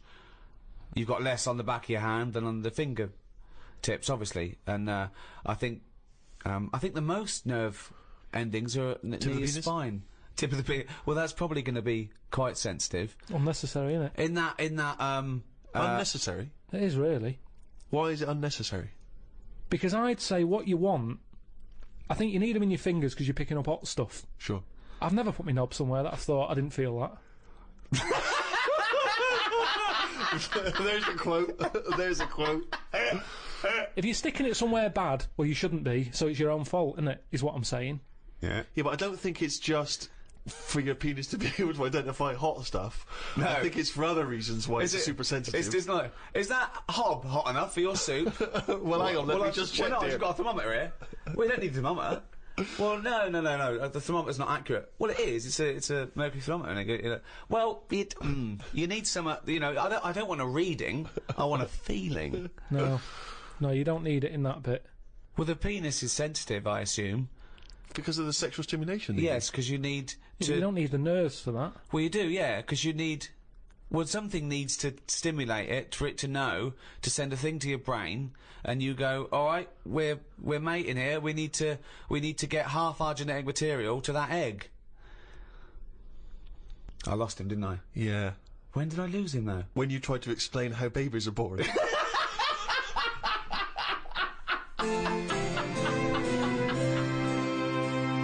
Karl, every human being spent about half an hour as a single cell.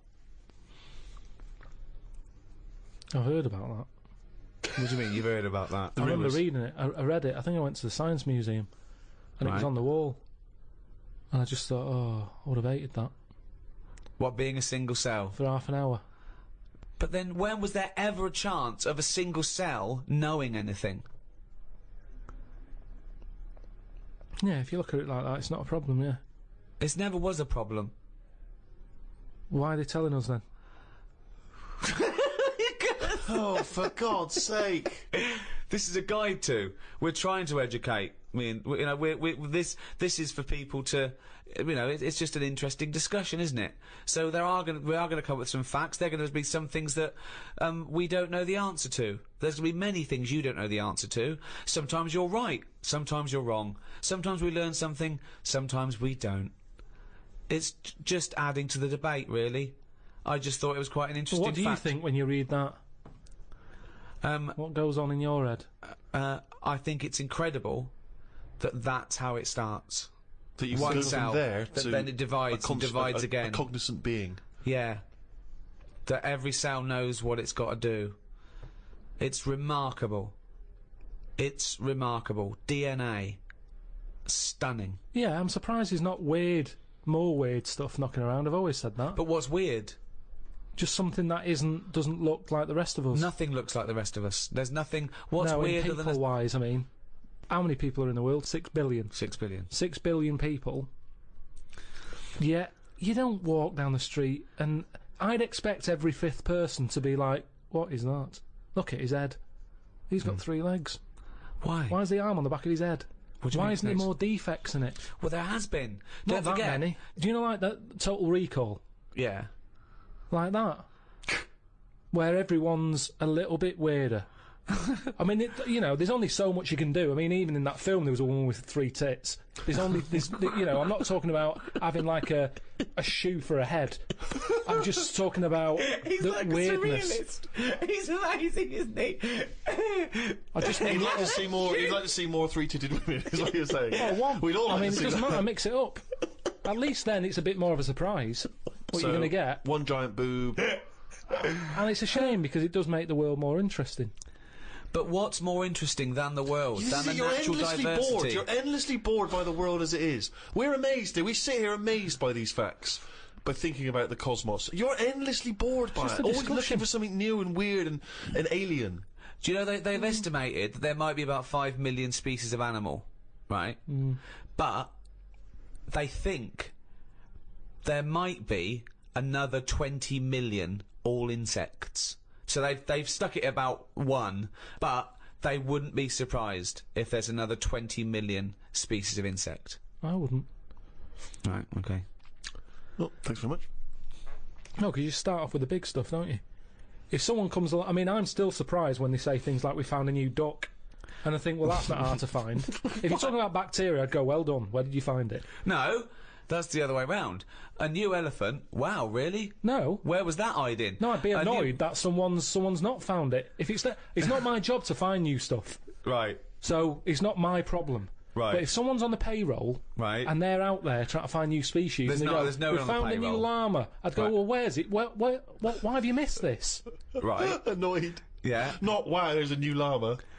No, but it's harder to find. Attenborough, he's been out doing his job for years, hasn't he? Yeah. He was excited that he found a small frog. He found a frog, he stuck it on his finger. He said, I've been looking for that for ages. And you could see Did he he was, check under the microwave, down the back of the couch? he was delighted. Yes. He was chuffed. I was chuffed for him. He'd been Yeah. looking for it for ages. Right. Now, the thing is, respect due to him there. Hmm. His eyes aren't as good as they used to be. Right. He found a small He's frog. been looking for it. He kept looking. I'd have given up if I was him. But he kept looking. He found it. There it was, a little frog on the end of his finger. Right. It wasn't on his finger all along, was it? I've got more respect for him finding that, Yeah. something so small, than someone else whose job it is to also be rooting round for new stuff, coming round the corner with an elephant, saying, look what I've got. I've been looking for this. Yeah, but that's not You what haven't been happened. looking hard enough. Then no one's looking for an elephant and has failed to find it. They don't You're know what they're looking annoyed for. with these people Yeah. who are on the payroll Yeah. looking for elephants By and failed to find definition, them. they're not looking for new species because they don't know they exist. It's a surprise. No one goes out and goes, what are you looking for today? I don't know. Say a letter. D? Duck then. Let's look for a new duck. Where are you going to look? Pond. All right.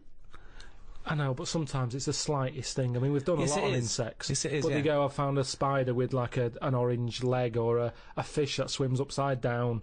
It's like, put it the right way up. I mean, it's not worth noting. I'd say it's got to be a dramatic difference. Right.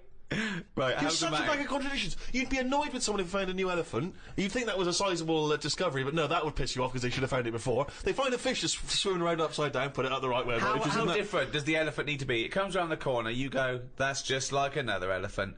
How does it have to be different, right? What to you has to be different? To the point that I don't know it's an elephant. That I go, like our hippos related What to would a it look whale. like then? Uh, Well, we're all related. We're all related. no, we're not. We're not. Though, Yes, are we That's are, a yeah. daft thing to say that. No, we are all No, we're not related. all It's just a related. matter of degrees. You understand what it means to be related to your brother, don't you? Yeah. So you understand what it means to be related to your cousin. Yeah, it starts getting a little bit. Really? Already at cousin? Already Yeah, at cousin? there's cousins I don't It- talk to. I haven't seen cousins. Right, well, so let's forget chimp then. My dad said over Christmas that who do you think you are was on.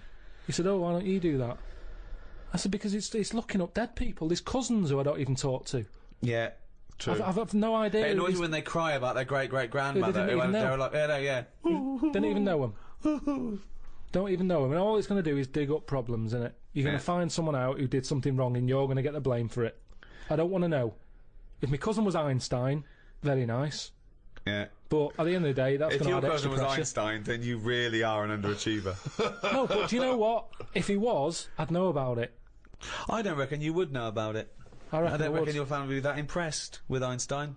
They He would was have stayed in touch, He would was they? always the weird one with the scruffy hair and his tongue out. Yeah. No, I reckon the stuff we know is enough now, and all we tend to do is find problems. All the mysteries still in the world. The What a prick. mind-body problem. What a prick. How to save the world. Yeah, but we're not, are we? We know it's dying. We don't know how to fix it. Not yet, we don't. Turn your lights off. But then we You didn't. turn yours off. Just get sick of it. Leaflets through the door all the time. Turn your eating off. Turn the lights off. Living like a mole. I love his little internal dialogues out loud. They're fantastic. The little discussions he has with himself. Oh, I can't wait till he's old. That's going to be amazing. Us three, when we're about 75, 80, he's fucking moaning. Oh, we're in a little home together. I just fucking... Fucking hell! Oh, Karl! Do you remember when you were 73? No, do I fuck? Tell us the Tic Tac anecdote again.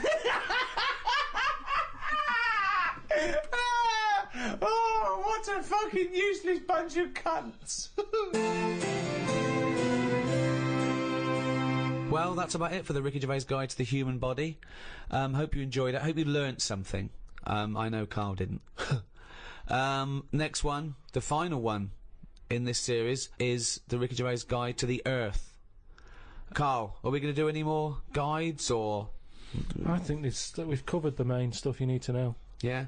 It was good doing the guides, though. I like them. I like the attempt of, learning.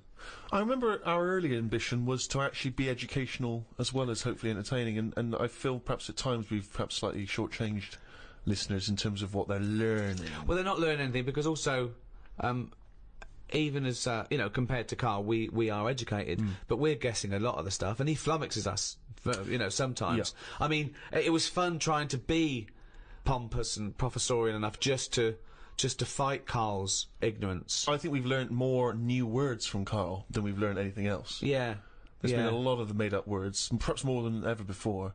And also some of the most abstract conversations I think we've ever had. I mean, Karl's, as he gets older, becomes more and more arrogant and confident. He said a new one to me the other day.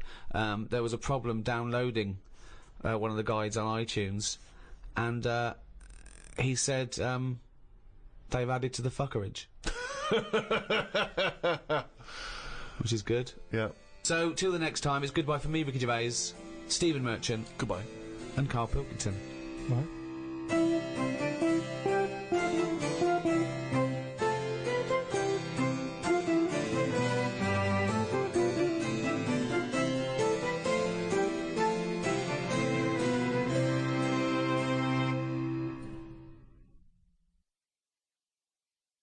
This audio program is presented by Audible.com. Audible. Audio that speaks to you wherever you are.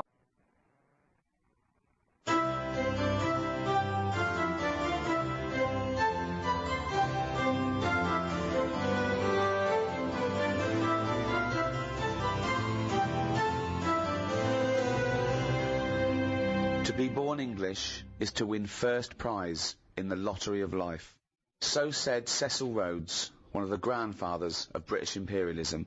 At its height, the British Empire ruled over 1/4 of the world's population and consequently exported Englishness to the furthest reaches of the globe. But what is Englishness? Is it stiff upper lips and fair play, village greens and tea and crumpets? And who are the English? Are we defined by a shared heritage, a common set of beliefs, by the language of Shakespeare? Or in a multicultural modern age, when more languages are spoken in England than in any other country in Europe, do we need to develop a new view of what it means to be English? To discuss and define the nature and characteristics of the English, I'm joined by Stephen Merchant, graduate of the University of Warwick, an award-winning writer. Thank you for having me. And Karl Pilkington, a man who, by his own admission, didn't go to school, has no qualifications. Mention the head, talk about the head. I'm just trying to get to the point that he's not qualified in anything, or really has no authority in any subject, or hasn't got the right to it. Talk about the head. And he was known the world over as a man who has a head like a fucking orange. Right. I think one thing that's very English is harping back and whinging combined. People saying, oh, England used to be better in my day, oh, England was better when I was a kid, England was better in the 50s or whatever. Karl, do you think England's better now? Are you happier now than you were when you were a kid? Do you feel that life was better in, say, the 1950s? I don't know, I wasn't around. So but you understand what it was like in those days? You've seen happy days. I don't know, people always say, don't they? Old people always say, oh, you know, it was a better life in the 50s. And he's like, yeah, it was for them. Of course it was for them. They're old now. Being old isn't great, is it? So you're just happy with your lot. I suppose I was happiest in about 1984. Right. A specific year. Why? Why was It that? was just I was free and happy. Do you know what I mean? How old were you? I don't know. He's just counting on his fingers now. 12.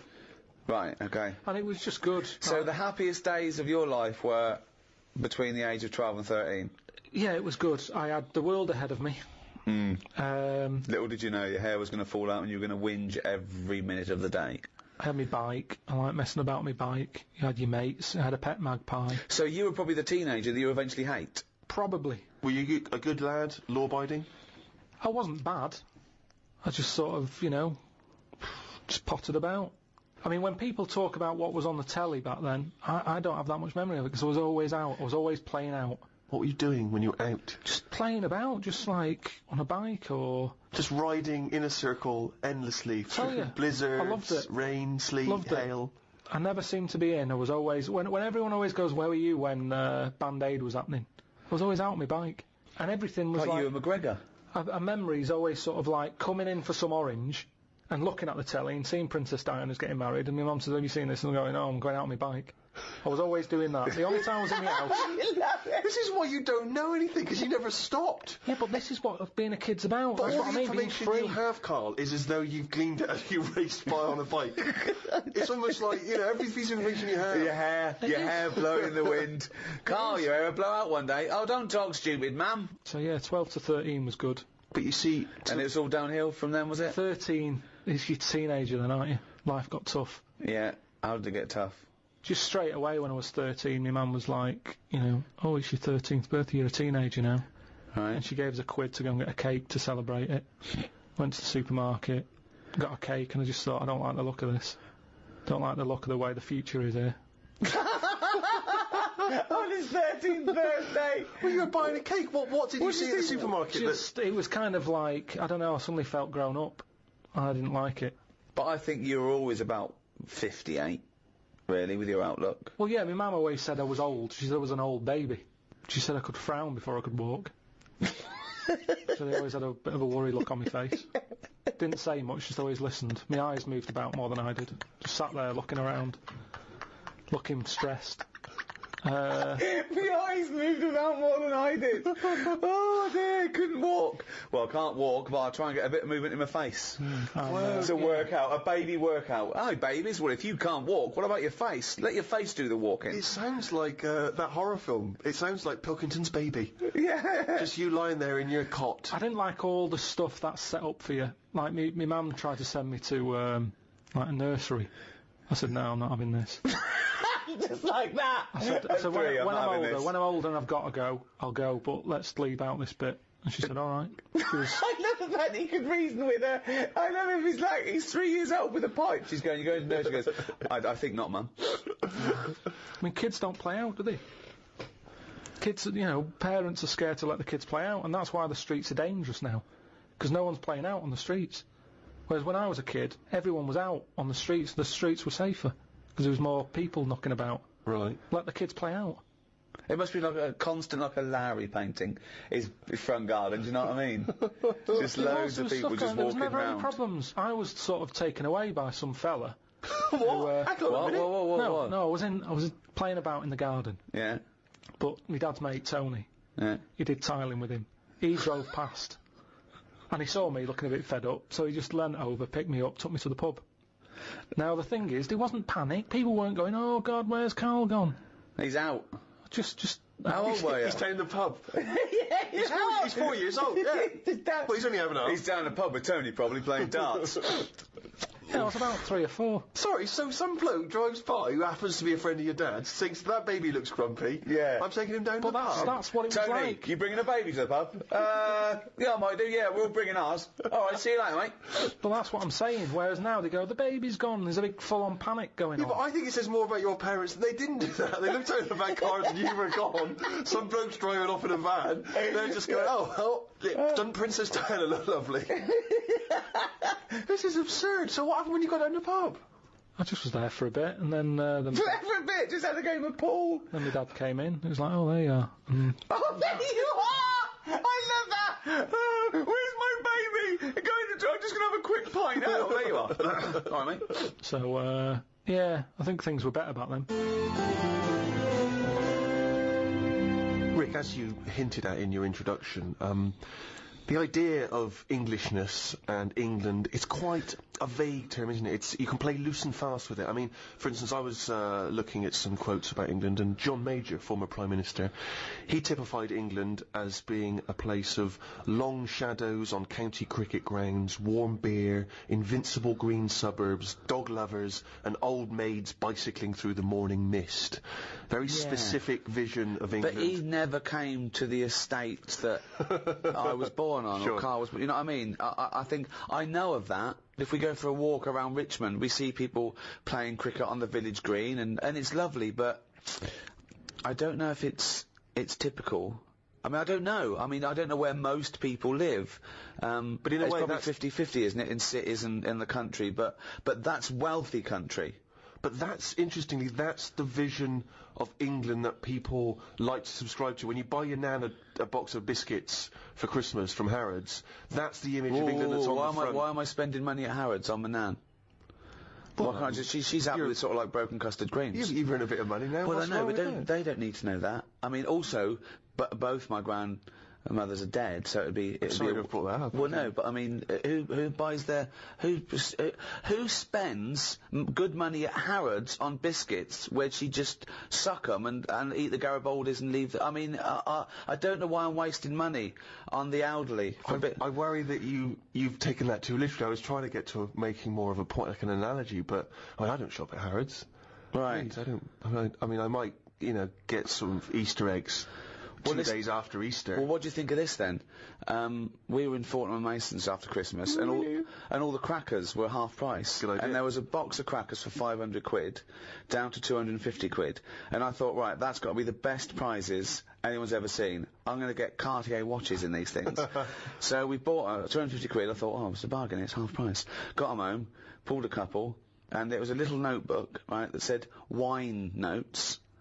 That's one. What? Wine notes. So you drink a bottle of wine and go... you make a note. Make a note of it, right? There was another one that had something that it was like opera notes or something. And then there was one for travel notes, like what country you been. I'm thinking, what world are these crackers for? Who's putting a cracker and going, I need it? I filled up my wine notebook. It's like... 500 quid? Yeah.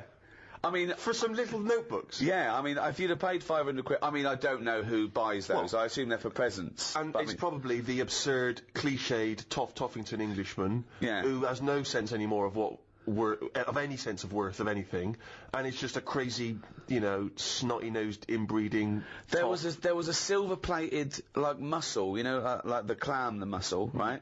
When you eat mussels, you scoop them out with an open mussel. Sure.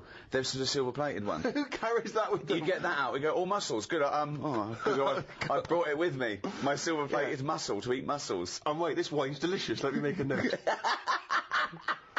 That's absurd. Again, it's interesting you said that, because those are little images of what we would like England to be, aren't they? They're pandering to that image of what we'd all like to be, that sort of upper-class English person who's worried about fine wine and good food.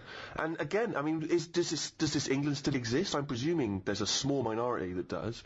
But well, there are some people that are in that world that are posher than the royal family. Yeah. I can understand what the Queen and Prince Charles are saying, but there are some people... Yeah. What? And I don't know what they're talking about either. Well, I was never really aware of class and the English class system until I went to university. Absolutely. I became aware of it then. Absolutely right. When I got to university and everyone sort of spoke like royalty, that's when I discovered I was probably working class. But when I hear those people who do actually speak in that kind of, oh, Jeff, you know, that sort of absurd, oh, rugger, oh, you absolute bloody bastard. You know what, though?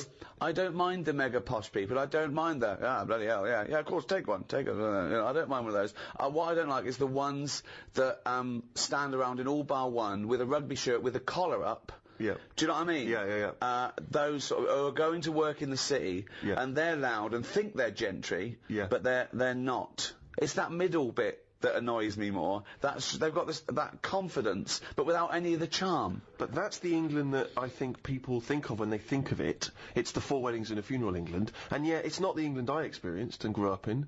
So, what is your typical image of an Englishman now? If I had to draw it for an alien, he'd be quite squat, quite sturdy, sort of no neck.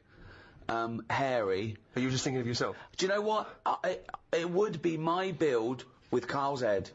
Really? And no neck, I think he's sort of balding and unshaven, and he's like a shaved caveman. I think he's tough, he'd have tats, he'd eat like a dog. A Ray Winston type. A sort of, that sort of, Bob Hoskins, just squat, strong, tough, doesn't take any messing, built like a giant wombat. It's the bulldog breed. It is the bulldog breed. I am thinking of the bulldog breed, yeah. See, now my image of an Englishman is essentially that cliched one. It is, I think, Hugh Grant.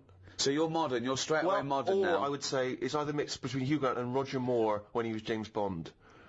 You see, that's another small percentage of Englishness that sort of annoys me. Those people that think they're James Bond. They think they can buy a suit and read GQ, and they're suave and sophisticated, and they get cars they can't afford. Or what they basically do, the people who think they're James Bond, all they do is work in a bank, come home, and flick through GQ at the adverts, looking at people with wearing watches and aftershave. Who wears aftershave? Do you wear aftershave, Karl? Normally, aftershave is the sort of thing I let other people buy me. It's like underpants, tea towels, and sort of aftershave and that. Other people buying me. Who's buying you tea towels? My mum. Right, okay. okay. Every time she turns up, she's got Brilla pads and stuff. I've got loads of them.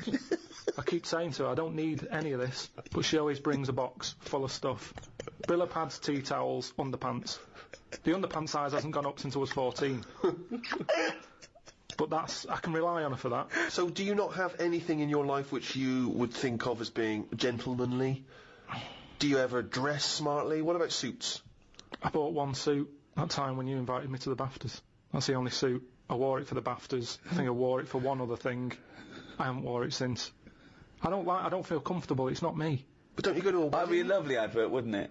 Him with a suit on going, I haven't wore it since. Karl Pilkington hasn't wore it since. I don't go to weddings. No, I don't like going to them. I agree. I mean, even though you know them, they don't give you any time when you're there, do they? They just they don't know whether you're there or not. They're on cloud 9. They don't know who's around. It doesn't matter. You don't need to be there. With them, on a wedding day, it's all me, isn't it? Oh, what are they like? I know, unbelievable. You don't even get to make a speech, do you? Although I know you were annoyed, Steve. Steve doesn't like to part with money. I don't know what the politically correct term is. Stingy cunt, isn't he? He's fucking mean, right?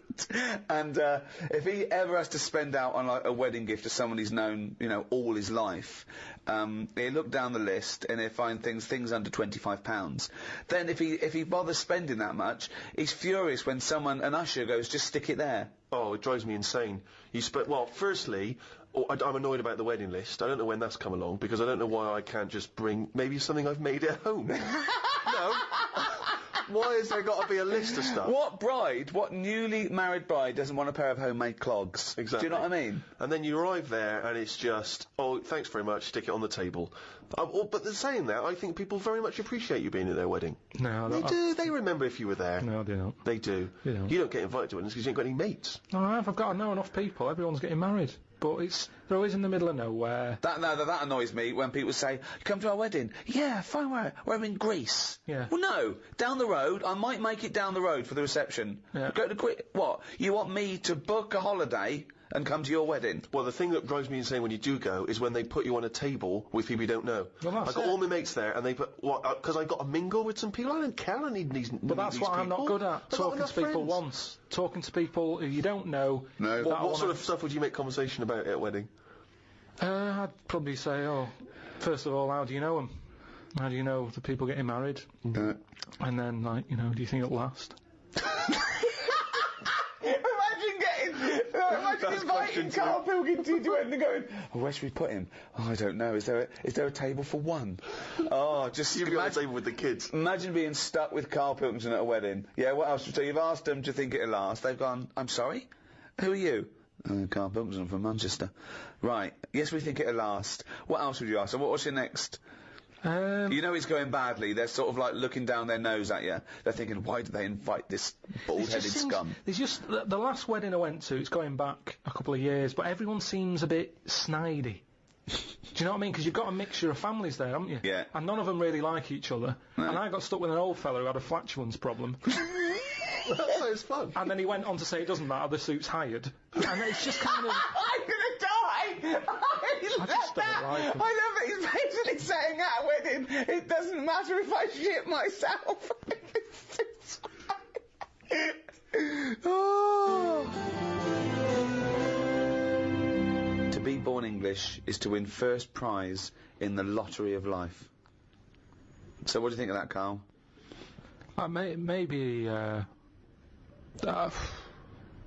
Maybe it's that thing that I don't appreciate what I've got. But to me, being English isn't anything that great. Really? Why not? Because it's just what I've been dealt with. But what would you, I mean, I know you know nothing about the world. You've travelled nowhere. You've seen nothing. Yeah. But if you could be any nationality, what would you be and why? Probably be Italian. Okay. Why? Well, just yeah, I like the idea of it. I like Italians are alright. Where would you live? Rome? I probably wouldn't want to be in the middle of Rome. It's too much hassle. Have you been to Rome? Yeah, it's nice to visit and stuff, but it's just I wouldn't want to live there. You've got to get paperwork done and that if you just want to put a picture up, because everything's old. Everything's listed. It's hassle. He's only been Italian about 3 minutes and he's already slacking it off. He's already No, whinging. but I like Rome. Yeah. It's good. A lot of old stuff. Why have you chosen Italy? I'm interested to know why of all the countries you've chosen Italy. I was a late comer to pasta. But it's won you round. I like it now. It's like one of my favourite things I have. Which there isn't really anything like that in England. That even though well, except pasta. Pasta's almost exactly like it. Yeah, No, we've got pasta, haven't It's we? not ours though, is it? And we don't know how to eat it. What do you mean we don't know how to eat it? We do it all wrong. You stick it up your arse again. Look at me. I know how to fucking eat it. No, but what I mean is, if you saw a proper Italian and they saw what we did to pasta, they would not be happy. What are we doing wrong? Tell me what we're doing wrong Well, I with don't pasta. know that, otherwise we wouldn't be doing it wrong. how do you know we're doing it wrong? I've just heard we do it wrong. It's like how we have the coffee at all the wrong times. I ordered a cappuccino somewhere and the Italian fella said you shouldn't be having that now, it's a breakfast coffee. Yeah, it is, yeah. Before 12 o'clock, Yeah, but I was having it at like 11:15 at night. Oh, It looks wow. like I Well, was that's mental. absurd. How are you going to get to sleep with a lovely cup of coffee? Yeah, that's a Well, good I don't point. sleep anyway, You do shouldn't I? drink coffee anyway at night. There was stupid. cappuccino No or wonder he was frappuccino right to say or mocha. Doesn't matter. Don't drink coffee after about 4 in the afternoon anyway. Full stop. So, hang on. So you love pasta, but you're not eating it right, so you'd like to be Italian in order to be able to eat pasta correctly, even though you enjoy the pasta you eat. What do you feel being Italian is, and what's It's attractive just to being... very sort of, it's a relaxed lifestyle. Whenever you go to Italy, everyone's sat outside a cafe. It doesn't matter what sort of person you are. That's all you do now with your spare time is sit Yes. outside a cafe. But they get more respect over there. For Why? it. It's like, it's okay to do that. There's older people sat outside cafes who do nothing. I and it's love the just fact that he they're wants to probably be retired. Italian so he can sit outside a cafe and get more respect than he does now sitting outside a cafe. No, but everyone's rushing about here. People have, like, colder coffee. They have frappuccinos here because they haven't got time to have a hot coffee. It's like they've got a coffee with ice in so I can neck it. Get it down my neck and get on with my day. Relax, enjoy your coffee. I don't understand the rush. You never enjoy anything. You said that you don't enjoy anything. You don't enjoy a coffee. When you're having a coffee, you're probably going, oh, I don't know if I can enjoy it yet, in retrospect. And tomorrow I'll go, I like that coffee yesterday. But the reason you enjoy Italy is because when you were there, you're on holiday. That's why you're able to chill out and relax. No. When you say it's old people sat in some little Sicilian village, of course they got no money. Here, I went to the Salvation Army. Right. Why? Because it's nice. What do you mean? You can get toast and a cup of tea for £1. Oh, you little skinflint. Right. You little roundy There's heady nothing Scrooge. skinflinty about that. That's just that should be the going rate, Steve. I'm surprised I haven't seen you in there, to be honest. But the thing is, Where is it? now, just near Camden. What is it? Is it like old people? A lot of old people, mainly old people. And this is what I'm saying. These are people who are old and they sat in a cafe, but they don't get any respect. People are walking past and they don't want to go in. The way you reacted when I said I was in the Salvation Army, that's the reaction they get. Yet an old Italian person, they looked after better. Well, it's certainly true they look after their older families, don't they? Right, They do and that's respect what their I'm family. saying. Whereas, I mean, it's a lovely place, Salvation Army. Every old fella in there's got a tie on. Yeah. They make an effort. That chokes me when I see an old boy still put a shirt and tie on. He's 90. He's like been through the hardship, and yet on a Sunday they're still shining their shoes, and you know what I mean. I mean, you sometimes can't even bother to put your trousers on a Sunday. I know. Mine got an elasticated waistband, Yeah. and they're still fiddling with braces and buttons. Yeah. So anyway, yeah, that's what I like about Italians and that. There's a lot of So you want to be respect. Italian because when you're old, you can sit outside a cafe and get more respect than you do here. Yeah, look at the old people in this country. They never look happy, do they? Really. Most of the time, when you see them walking around, they go to pot. No one's keeping an eye on them. Well, it's an important thing, isn't it? That my mum, this is when she was about 60, 65. There was a neighbour who was like, 85, 90, and again completely alone. And my mum used to go on there every day. Do you want any shopping? Do it, right? She was good for her. She was like her witness in the world, to her existence. But I remember calling her once, and she'd come back. I said, "What are you doing?" She went, "Oh, I've been around so and so." So I went, "All right." She went, "Oh, she won't die, Rick." Like she's helping her, but she's thinking this is getting silly now. You were meant to go years ago here. I was like, Well, that's the problem, if you get pally with an old person, Yeah. then you could be stuck with them for years. and having to do stuff, that's what you don't want to do, is it? You meet an old, an old fella, and then you've got to start popping in his sort of piles or whatever when he can't do them himself. What do you do if you're? It depends how friendly you are, though. I mean, I'm just talking about someone you meet at the bus stop, as opposed to popping the piles back in. How does that happen? Jesus. Just the ones on the estate I grew up on. As soon as he got to a certain age, there was Mrs. Knowles who went mental. One day she seemed fine, next day she was chucking cans in everyone's garden. You could just hear her coming. Which was weird. Aren't you? Now you brought up weird people. There was a fellow called Shorts Man. Right? It's so pedestrian. I love that. Shorts man wore some shorts. Now, what I like, yeah, he did, but they were really short. They were that sort where, it's almost pointless having them on. What do you mean? They were just, like shorts now for blokes. They go up to your knees, don't they? There's no chance. There's no accident happening there. There's nothing going to pop out. Yeah. No. But Shorts Man, he liked it. He liked the fact that happened, and he used to walk with big strides to sort of help the chance along. So that he knew, with the big strides and the short shorts, Yeah. they were going to pop out. Did you ever see it pop out? Yeah. Why were you everyone looking at did. the shorts? Just because it was like playing Buckaroo. It was like, when are they going to pop out? But what? It's just what happened. So, right, but Shorts man, so he was an exhibitionist. He basically wanted people to see his veg. Yeah. And they were out more than they were in. I mean, they had a tan. Right? Now, the thing is, what we like in England, I think we like that. We like local characters. The eccentric. Yeah. Eccentric's that's very British. Eccentric, yeah. I'm glad I grew up down there with all them people, because So they're am I. interesting. Well, there is a certain mindset about the great English, certainly the older English people. I mean, my grandparents are, my grandfather died recently, but they're amazing, kind of eccentric, very English, seemingly no friends, from what I can identify. I don't know if this is unique to them or true of a lot of English people, older people. Terrified of what the neighbours might say. Always did that thing of speaking like that in case Jack's in next door. Yeah. Like the neighbours are constantly listening in. Yeah. They've got glasses against the wall. They're constantly listening into what my gran's got to say. Yeah. They had about 3 teeth between them. It was extraordinary. My grandfather had a plate of false teeth during the war that had a wooden pallet.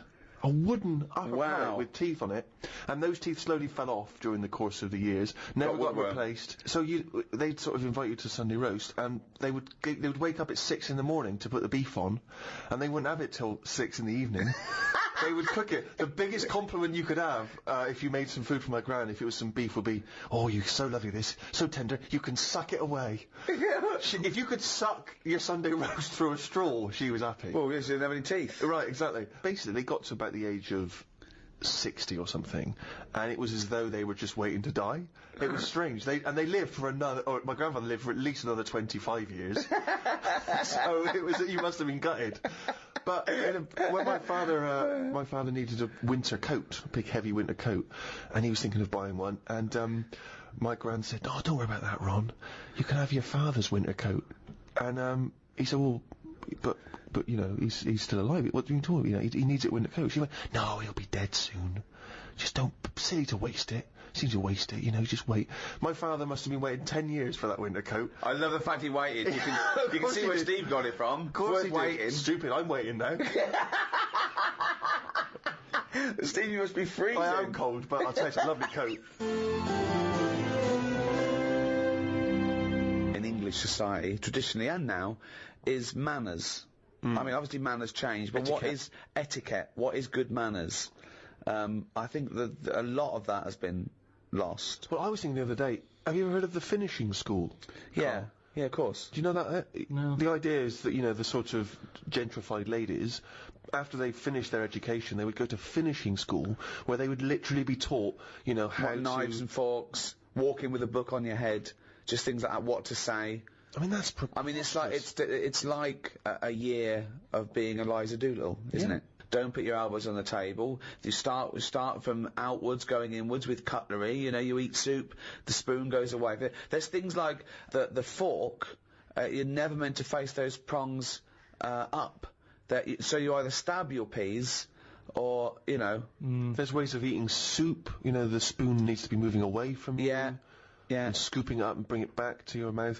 I mean, it's crazy, but, you know, the people that subscribe to that stuff would look at the way you live your life, the way you eat your food, Karl, and would be appalled. Yeah, but in the same way we think that's absurd, they would think you're a disgrace.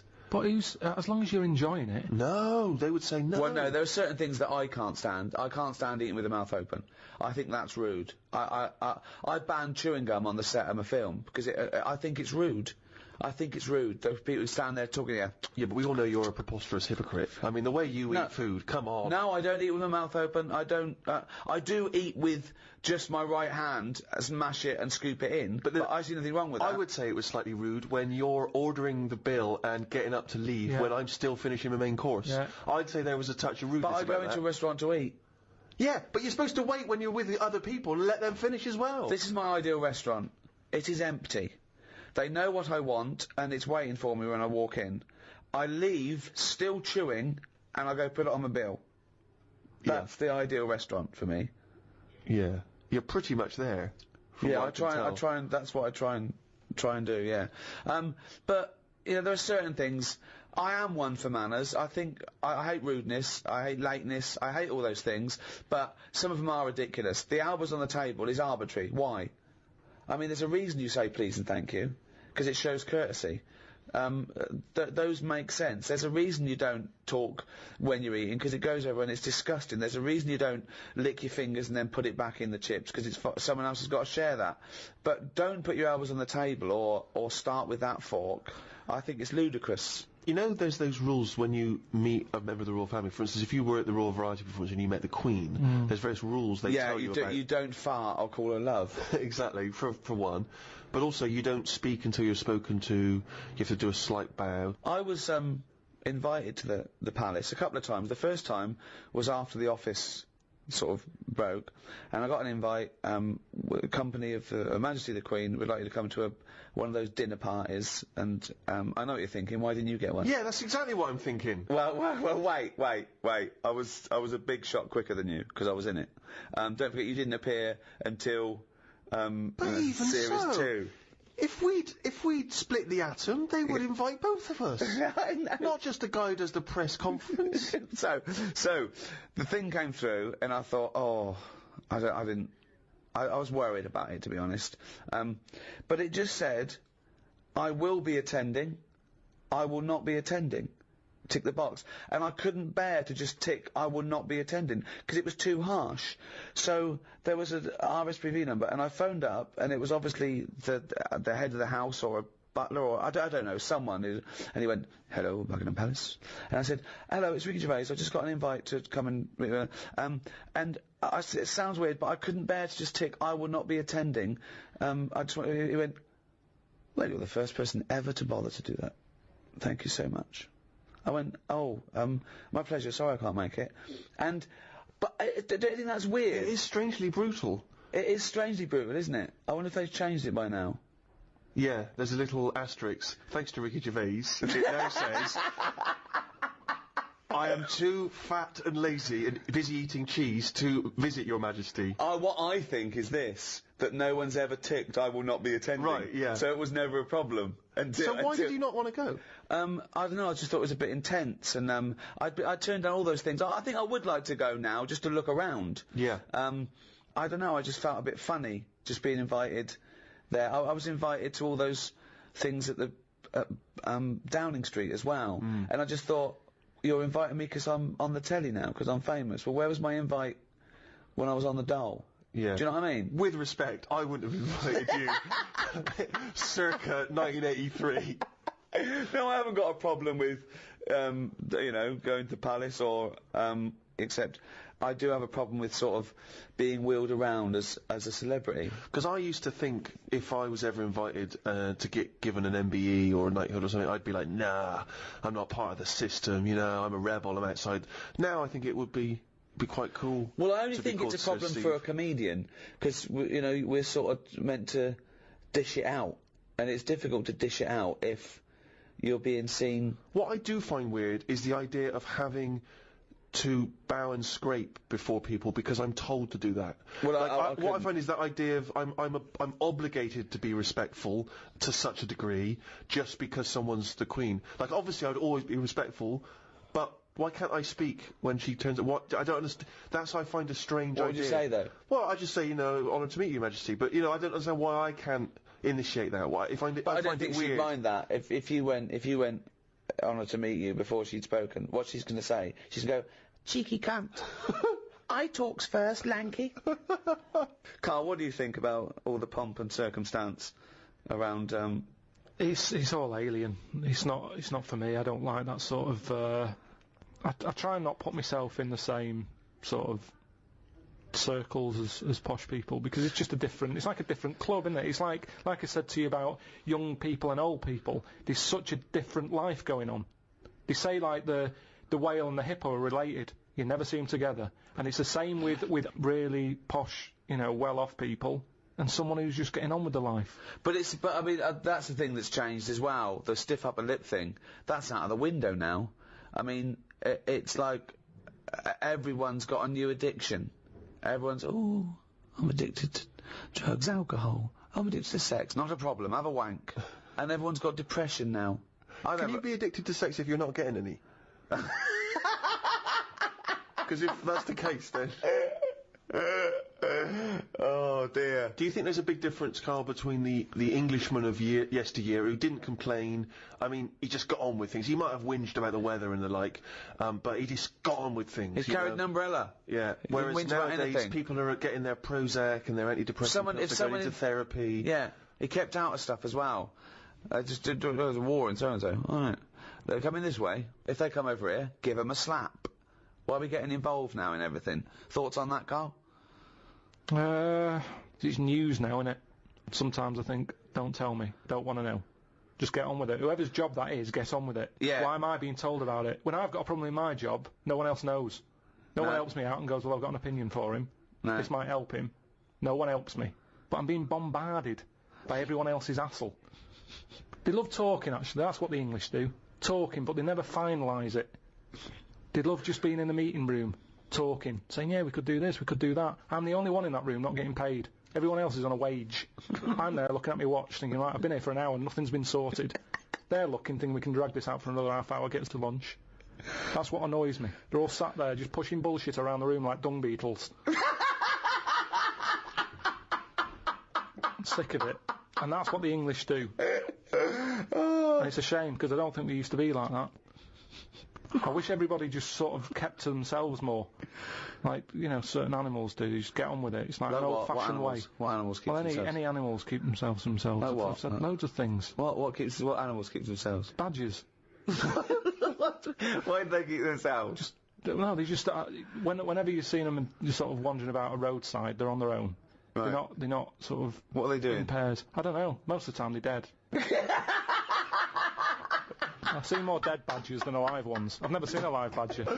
I don't know what his point was. So that's why they're one alone and two getting on with it. I love it. Most I of love the time. that. It started off as some kind of poetic analogy. I don't know what that was. Most of the time. I just. Oh God. I like this thing of the Englishman I knew growing up was you had to, when you hit a certain age, when you hit like manhood or puberty or whatever, 13, 14, 15, you had to start showing your mettle. Then the most important thing then was to well, the worst thing to be growing up was gay. That was like, you couldn't be gay. It couldn't be gay. Anything but gay. And then you had to be hard. You had to be tough. I remember, right, when I first started going to pubs, right, so I don't know, say 18, you walk into a toilet, the urinals, and the first thing everyone did was fart and gob. Yeah. That was it, right? Yeah, if you couldn't do that, then, you know, you get funny looks. You know, you go in the urinal and they'd look at you and go, oh, sorry.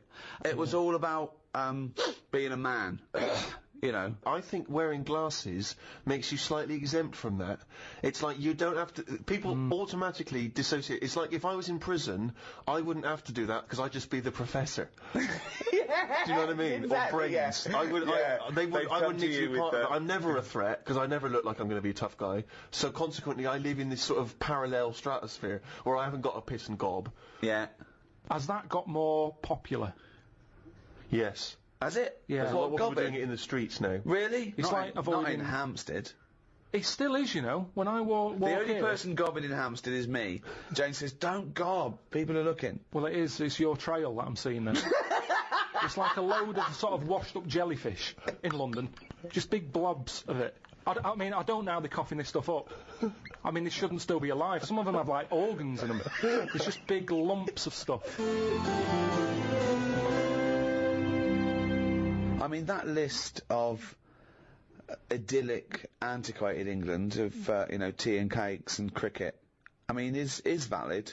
But I think the things that sum up Englishness, I mean, talking of the weather, I think drinking, war, we love a ruck. Yeah. We're built on war. We're a warrior race. We're pretty good at war. We used to We be. are good. We used to be good. I don't know Yeah, if we no, are we're as very anymore. good. We're good. We're very good. I mean, I think we reached our peak with Churchill, Probably that's probably our greatest hour, our finest hour. according to him. Yeah. Well, he should know he was there. He should know. And he'd like to drink, didn't he? He'd have a brandy. He's not afraid of a drink. He'd like cigar. to. He'd get pissed up, and no wonder he'd fight him on the beaches. He'd fight him anywhere. Yeah. See, there's an example of a posh bloke. It was like I was saying. He'd lead you into battle. He'd have a weapon too. He'd go in there. He didn't sit back. I mean, when he was old, he did. But nothing wrong with being posh if you're willing to go and, you know, get stuck in. What do you think, Karl? Is it as scary though? I mean, imagine if he was rougher sounding, and he was on the front line. And, Like he went, you fucking little cunt. I'll fight you on the beach. See me down in Brighton Monday. I'm gonna fucking smack your head in, you little fucking German cunt. Like that, you mean? Yeah. It's less of a morale boost.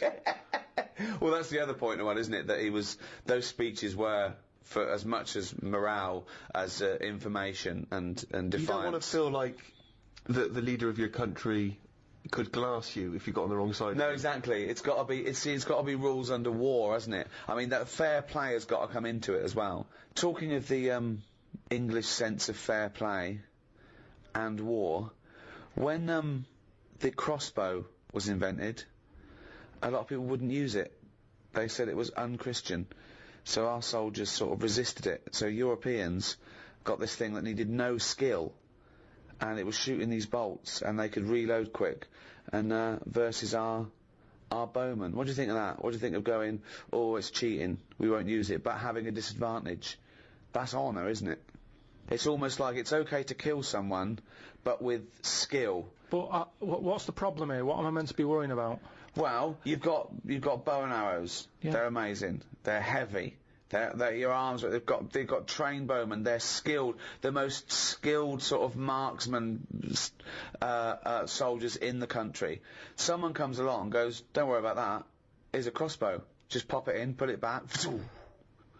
Deadly, quick. Anyone can use it. So now you've got anyone with a crossbow killing people. Women, children. Anyone can use it. So the Europeans, they're going crazy. Oh, William Tell he's shooting apples off heads. Yeah. Right? But we resisted it because we thought it was, unchristian and cheating to kill without skill. What do you think of that?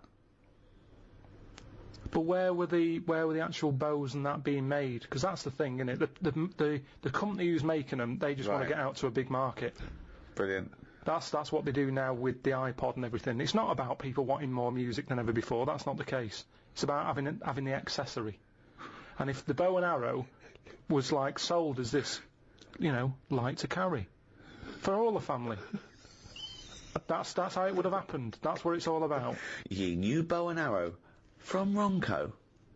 But what do you think the problem is? But you're not quite getting Ricky's point. His point is the idea of there being sort of rules and fair play and etiquette in war. The objective is to kill the enemy. I don't think war and that is a place to start getting all uppity about someone cheating or having a better system. Really? You think all fair in love and war, do you? Yeah, definitely. Right. But It's just about rules, winning. isn't it? No, not in a war. There isn't rules. So what about things like the Geneva Convention? It's the understanding that even if we're entering into a war, theoretically, there's a set of agreed It's good for both sides, rules. isn't it? Fair play has got to come into everything. What's extraordinary about the idea of English fair play is, famously the approach during the First World War, that we would sort of walk up out of the trenches onto no man's land and sort of politely march at a slow, steady pace across towards the enemy. I mean, and then we were just being machine gunned down. I mean, it was absurd. Well, I know we were fodder. It was fodder to use up some of their bullets. I mean, it was crazy. I mean, it's madness. But in a way, it's the gentry who are leading us, seeing the average Tommy as a sort of cannon fodder. Of course. And you've got to realise that most of the people didn't want to be there. Most of them didn't even understand it. I mean, and if you think of the first and second, they were just wars, But I can't imagine what it'd be like. Do you think, Karl, in a war situation? You've seen all those films of the. I mean, that's the one they had a knockabout and stuff, didn't they? They took the game of football. In no man's land, yeah. Christmas Day. But who took a football there?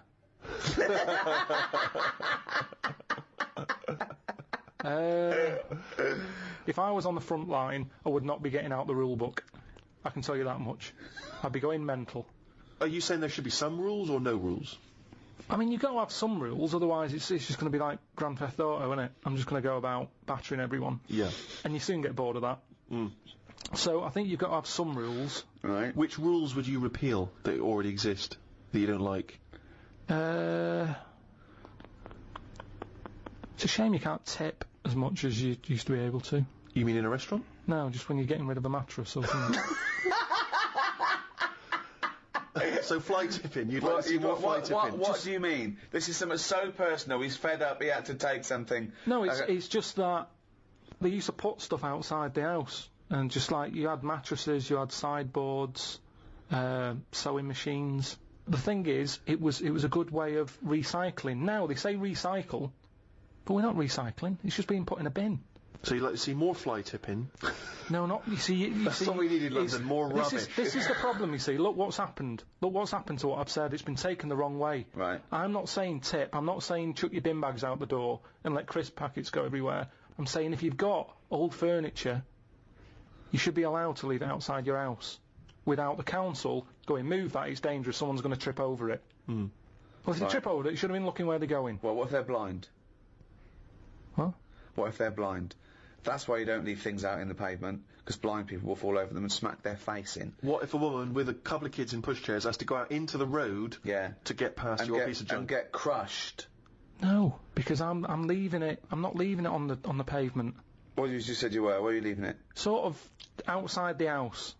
Right. In your front garden. Well, who's going to take it from there? That's just thieving. No, sort of. Where are you leaving it? Where are you leaving it, Karl? You haven't established where you're leaving this yet. Because so far, a blind person's fallen over and broken his nose. I've never seen a blind person trip over anything. You've never seen a blind person trip over anything? Definitely not. They're better on the feet than some people because they're more cautious, aren't they? So make it more fun for them, if anything. Why can't you just have this stuff collected by a second-hand shop or because send they won't? it to They a don't come, charity? Steve. Honestly, they don't. I've called up people and they're saying, "Yeah, we'll be there in an hour." And I say, "Right, I'm going to put it out on the street. And are you going to come and get it?" "Yeah, we'll be there." An hour passes by. They haven't been. Suddenly the council goes past. On the floor, bloodied noses. Then the council say, I call them up, "Do you want to shift it?" "Well, we might, but don't know when." "Well, it's outside the house now." "Well, you can't leave it there, it's your responsibility, you'll have to stay with it." Suddenly I'm wasting time sat outside my house with rubbish that someone else might want. But you're not allowed to leave there because a blind person might come along. What's the dog doing?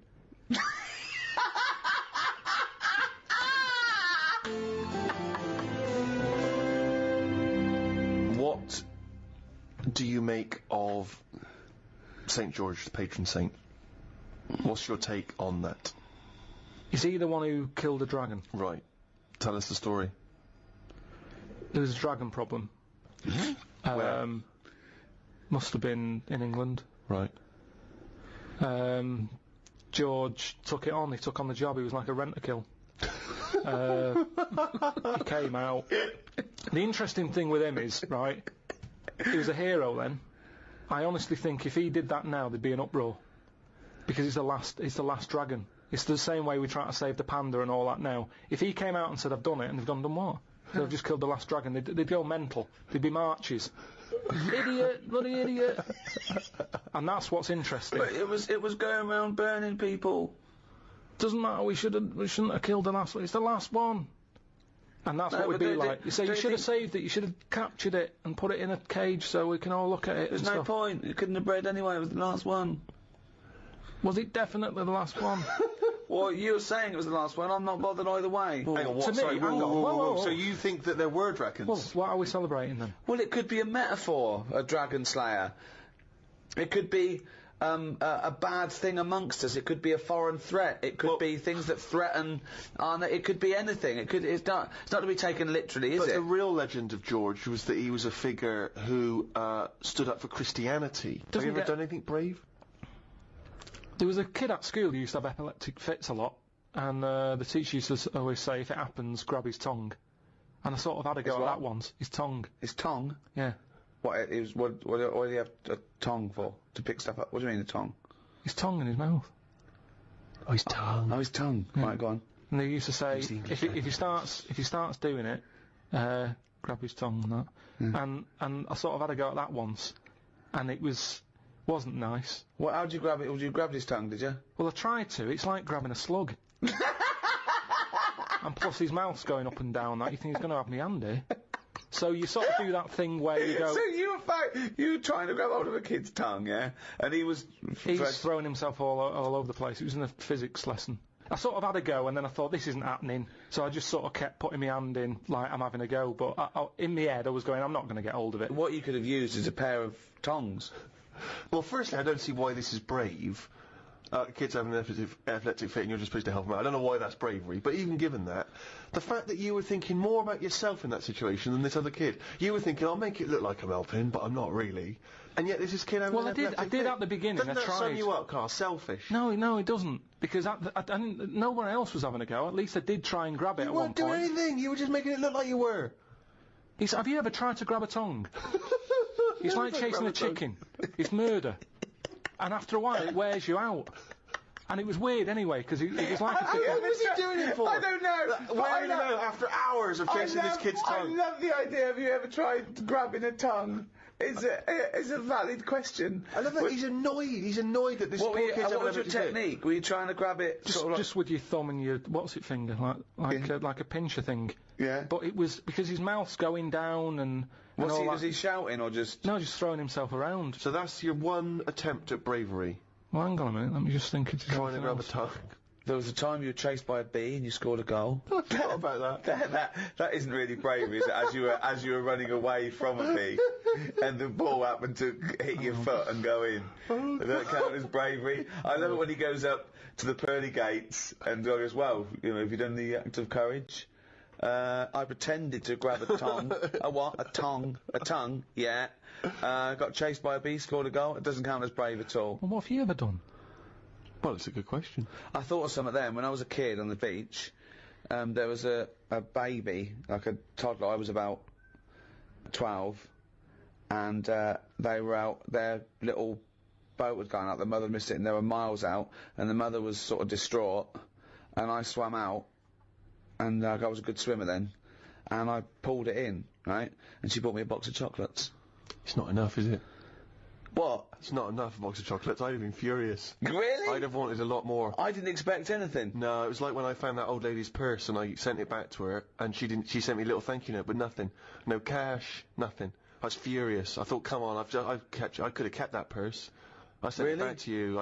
I need more than a little thank you note. I didn't expect anything. I was sort of, I wasn't even particularly proud of myself, because I just thought, well, I could just do it.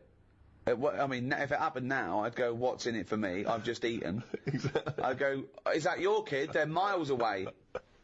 Yeah. I've got less brave. I've got more scared of the world, yeah. The things I used to do, jump off sheds, I used to jump down flights of stairs to see if I could do it, walk along, all those things that kids do. And you lose your nerve, I think, after. Apparently, if you haven't bungee jumped by your 30, you never will. Really? Yeah, you sort of... I think it's a sensible gene kicks in. I'm pretty sensible. Yeah, you think, well, this is not worth dying for. Don't do it, you know. Yeah. But I think having glasses prevents me from doing a lot of things. No, seriously, because it's hard to be brave with glasses. Because if I stepped into the middle of a fight and there's people being bullied and I stepped in, my glasses come off, that's it. Now I'm just being bullied as well. But I'm also blind in this, so I'm just crawling. It's very hard to strike fear into your opponents when you're crawling around on the floor looking for your frames, going, don't tread lightly. That's 200 quid there.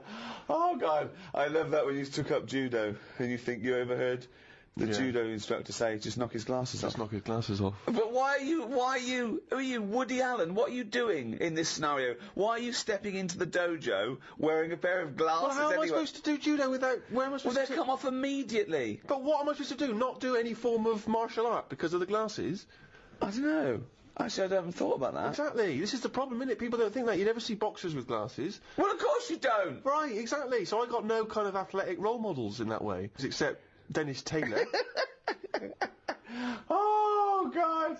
A man with glasses. Me and my glasses. Yes, I tell you this. I could write a book on the difficulties of having glasses. But I suppose it's completely affected your life, hasn't it? Of course it has. Everything you do. Of course it has. Absolutely. Fashion. Yeah. Certain sport, dancing, moshing. Can't go in a mosh pit.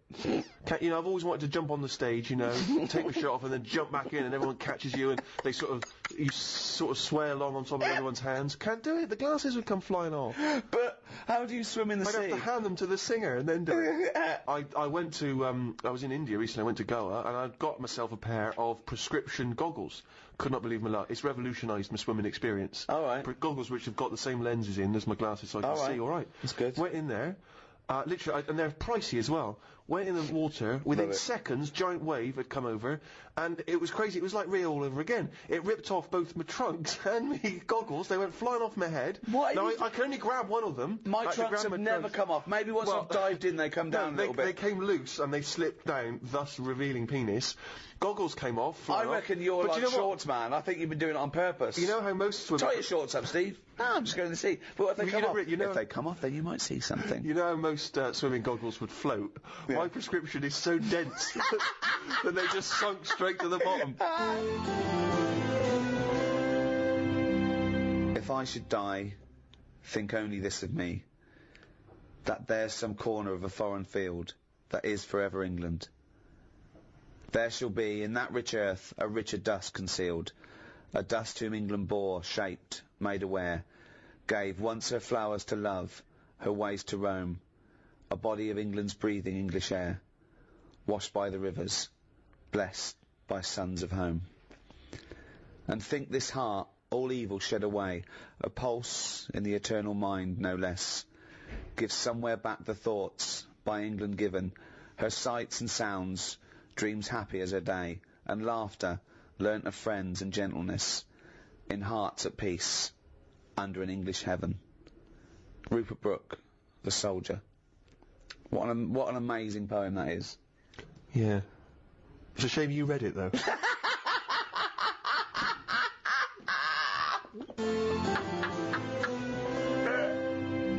Thanks for listening to the Ricky Gervais Guide to the English. That's it for a little while. 5 in that series of guides too. Plenty to be going on with. Plenty to be going on with. There's also the rest of the back catalogue as well, and we might do the odd free one, but we'll be back soon anyway, with maybe another series of guides too. Who knows, Karl? Thoughts? I've enjoyed this, have you? Yeah, my favourite ones. I like learning stuff, you know that. If I can learn something and make a few quid, I'm happy. Unlike the people who are listening to this who are down £2 and have learned absolutely nothing. And what they have learned from you is total bollocks. So, thanks. That's goodbye from me, Ricky Gervais, Stephen Merchant. Goodbye. And Karl Pilkington. Right.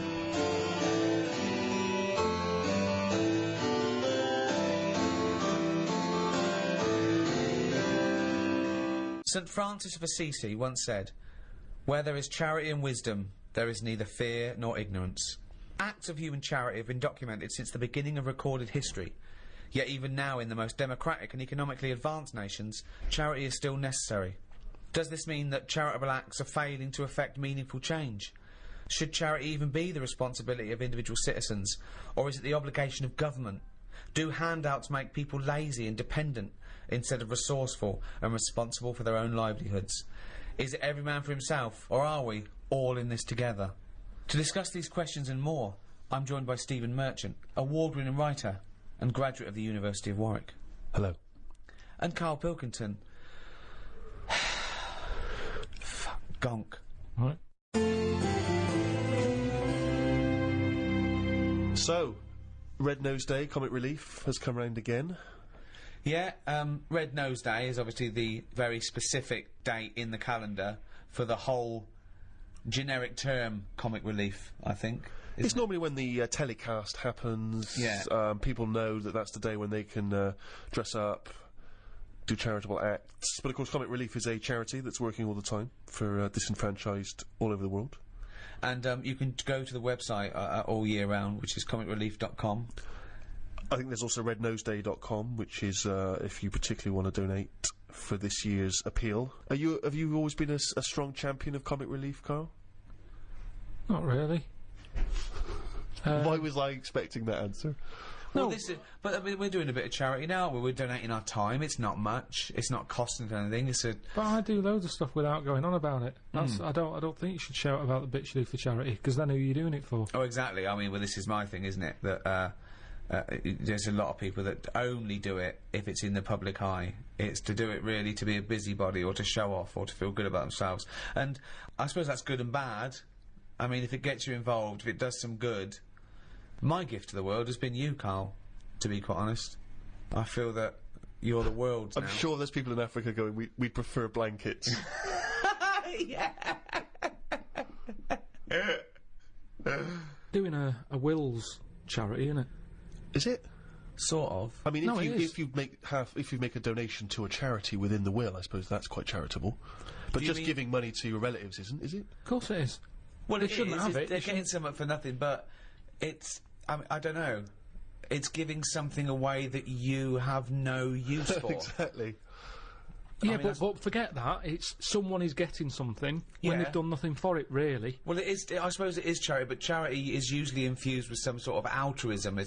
It's usually to do with giving a piece of something that is kindly because you could do with it. I mean, not strictly. I think you can give away something you don't need, but it's hardly donating a kidney, is it, or some of your wages? It's like, it's not charity on your part, because you're literally not around anymore. So it's no longer you giving it, it's just some Yeah, but money I could there either was. give it them or not give it them. Once I'm dead and they've turned to mush, I shouldn't be worrying about Suzanne's mum getting a table. Is that what you you're know- leaving her? Well, I called up my dad first. Why are you and said- doing a will for the show? Because of this travel thing that I'm Right, yeah. doing, and it can get dangerous, you know. But why haven't you done a will up to now?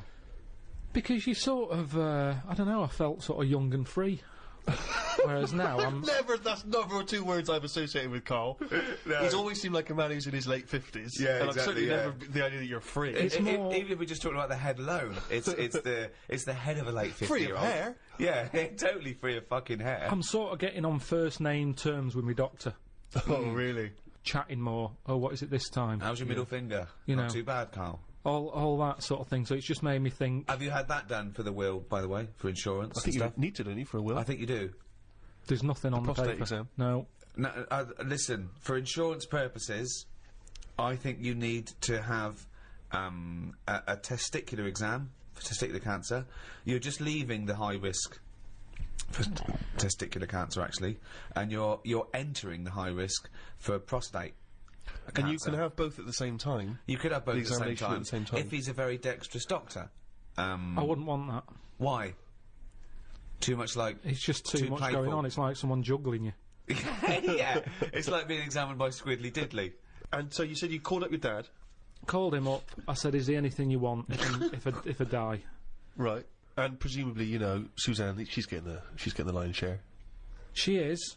But then the fella who was on the end of the phone talking us through it all was going, "Oh, you should get married." I was going, "Oh, shut up." He's saying, "Well, it make things a lot easier when it comes to this." And it's like, well, that isn't a reason to get married, is it? Well, So she can have all my stuff. I said, "I've wrote on the bit of paper that she can have it. I'm not bothered. I'll be What dead." did you wrote? What did you wrote? You know, all that whatever we've got, she can have. Yeah, right. That's fine. That's as good as a Yeah. marriage, then, isn't But it? it's something about tax. If you're not married, you have to hand over more. Well, she'll get... yeah, I suppose if it's money, she'll pay tax on it. Yeah. I think you get so much, and then it's like ridiculous tax rate. yeah. But she's going, that's why we should get married, I'm going to be paying tax. I'm going, hang on a minute. She's already, like, thinking about money loss instead of me disappearing. Yeah. She's going, yeah, we should. And I'm saying, look, you'll be getting a load of money. I said, if I die on this programme anyway, I'm insured, you'll Yeah. be getting about £1 million for that. Yeah. I said, so that's something you haven't got now. Yeah. Got nowhere near that now. I said, so even if you have to pay tax on that, Yeah. I don't think it'd be right to get married just in case I get killed. Well, you are married, aren't you, Richard? Well, then as you good may as well as. get the paperwork. No, because then everyone wants a party. And You everyone's don't have to going, have a "Oh, party, you could go you straight do, down the registry honestly, office." honestly, people start going, oh, you should do this. I know it's not a proper wedding unless you do that. Have your two sets of parents met? No. That'd be good, would it? Well, I suppose it's a reason to, isn't it? At least if you're getting married, there's a reason for them to meet. At the moment, there's no reason for them to meet. They'd get on each other's nerves. My dad wouldn't get on with a mum. Why? Just wouldn't. She doesn't like me, so she won't like me dad.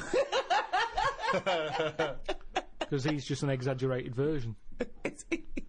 So, I think it doesn't need to happen. But you could just nip down the registry office, get it done and dusted, and you just phone up your folks and say, it's already happened, it's I too said late. that. I said, listen, if we had to do it, I said if it was like we've got to do it for some reason, I said I'd do that. We can have it done by 2. You can be back in work for 3. Because at the end of the day, there's no, you know, we've known each other for years. Yeah. We're not going to suddenly turn into some sort of Tom Hanks and Meg Ryan film just because we've got married. Yeah. It's going to be the same, exactly the same. Yeah. Except she'd want a joint bank account or something. That's the only other thing that would probably change, and I don't like the idea of that. Why? Just, I like to know what's going on. There's enough people sticking their hand in my account, charity-wise and all that, without an extra hand going in. Who happens to be the love of your life? I'm not moaning about it, I'm just saying it works the way it is. You hear about people getting married, and it doesn't last. Adds extra pressure. What pressure's it going to add? It's not going to add any pressure. I suppose that you resent the fact that the only reason you would be getting married is because she gets your money after your death tax-free. What if you gave her a series of challenges so that she sort of earned the right to have that money? It just keeps her on her toes. Because whilst we're not married, it's easy to go, I'm sick of this. So it keeps it keeps sort her of, on her toes. But it keeps us both sort Because of doing you're stuff. such a find, she's got to Yeah. work hard to keep you, hasn't she? What have you? You never do anything. in order to sort of maintain this relationship, as far as I can tell. I'm not saying you're a bad guy, but in terms of romantic Meg Ryan type stuff, you never do anything. Me and Jane were out with them and Suzanne the other night, right, at dinner, and honestly, he is so grumpy. He was saying about for Christmas, right? He said, "You've had a flaw." You've had a flaw. Now, what did that mean? We had a new floor put in. But how is that her floor? Because she wanted it. But you walk on it too. I paid for it. I don't understand what you mean. But don't you understand that, like, you know, a romantic break or clothes or perfumes, you know, sort of things that are kind of indulgent for a lady. That's a gift, not a new floor. That is like something you give to some little African fella on Comic Relief. In fact, I think I saw it once. He didn't have a floor. Exactly. They built him the floor. I remember watching it with you, and they gave him a new pair of shoes and the floor. He went, "Hold on, floor or shoes, not both." Oh, when that tsunami hit, and it was like a month after Christmas, they showed that Britain had given £2 billion, right? He was going, "That's enough." He said, before, they were living in mud huts. Now there's an Arndale Centre. So you think charity is all right as long as people don't get above their station with charity? I think it should be there as a little booster. Something's happened that they didn't expect. They're all a bit in shock. I don't think they'll feel bad because all they ever seem to do, these countries that are struggling, they never give anything back. Right. They've always got their hand out. Right. And it's been like that since I was a kid. Yeah. I remember being a kid, people knocking on the door, my mum going, "Don't look at the door, there's someone there." And we'd just pretend they weren't Charity there. starts at home, not at your home. No, but because it's all the time. I mean, my mum didn't like answering the door anyway, even if it was the pools man, she'd sort of say, "Don't move," and he might not see that we're here. So you just froze where a man was at the door. Well, you just, because the front room was near the door so people could see in. Right. So you just sort of stayed there and pretend that either you can't hear like him. some sort of predator, like they can't see if you don't move. Well, even if he was peering in through the window and he could see you in there not moving. So he looked through and there was 3 people just frozen, right, like statues, right, just their eyes looking at him, and him confused. Well, they're clearly dead, I'll move on. There's obviously been a gas leak. And did you say sitting or stand up, or did you sort of like throw yourself to the floor? We just sat on the, you know, where you were, and you just stayed still. But did he ever look in and see? I don't know, because you didn't turn around, did you? So you would pretend you couldn't hear the door? It's the easiest, honestly, the amount of times people would come round, it's either... It seemed to be the 80s, had a lot of it, because it was all the Avon thing, wasn't it? It was perfume, Tupperware. What? Tupperware. Tupperware? Yeah, the plastic boxes.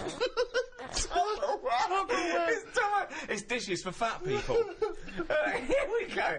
Oh, these are big. Good they are. They're for fat fuckers like you to eat out of. There was a pools man. Right. Just a lot of charity stuff. Just a lot. It seemed to be the time, the 80s, that they suddenly found out they can sort of scav money off people. Yeah. And Oh, give there's it a lot of scavving. So that's why we used to ignore the door. I just love this image of you. Yeah, so you're in silent. the lounge, you're having a little boogie, it's Christmas, someone's tapping on the glass. Freeze! They just go, well, we'll move on. Yeah. Nothing here for us. Hammer time.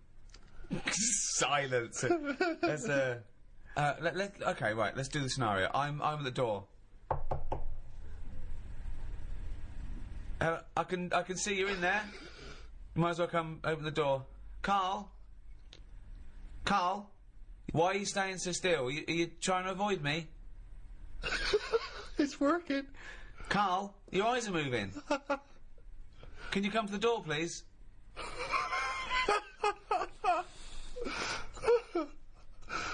I suppose in the end you've got to move Karl, no, I'm going to stay here. I'm just going to stay here until you have to move. Karl.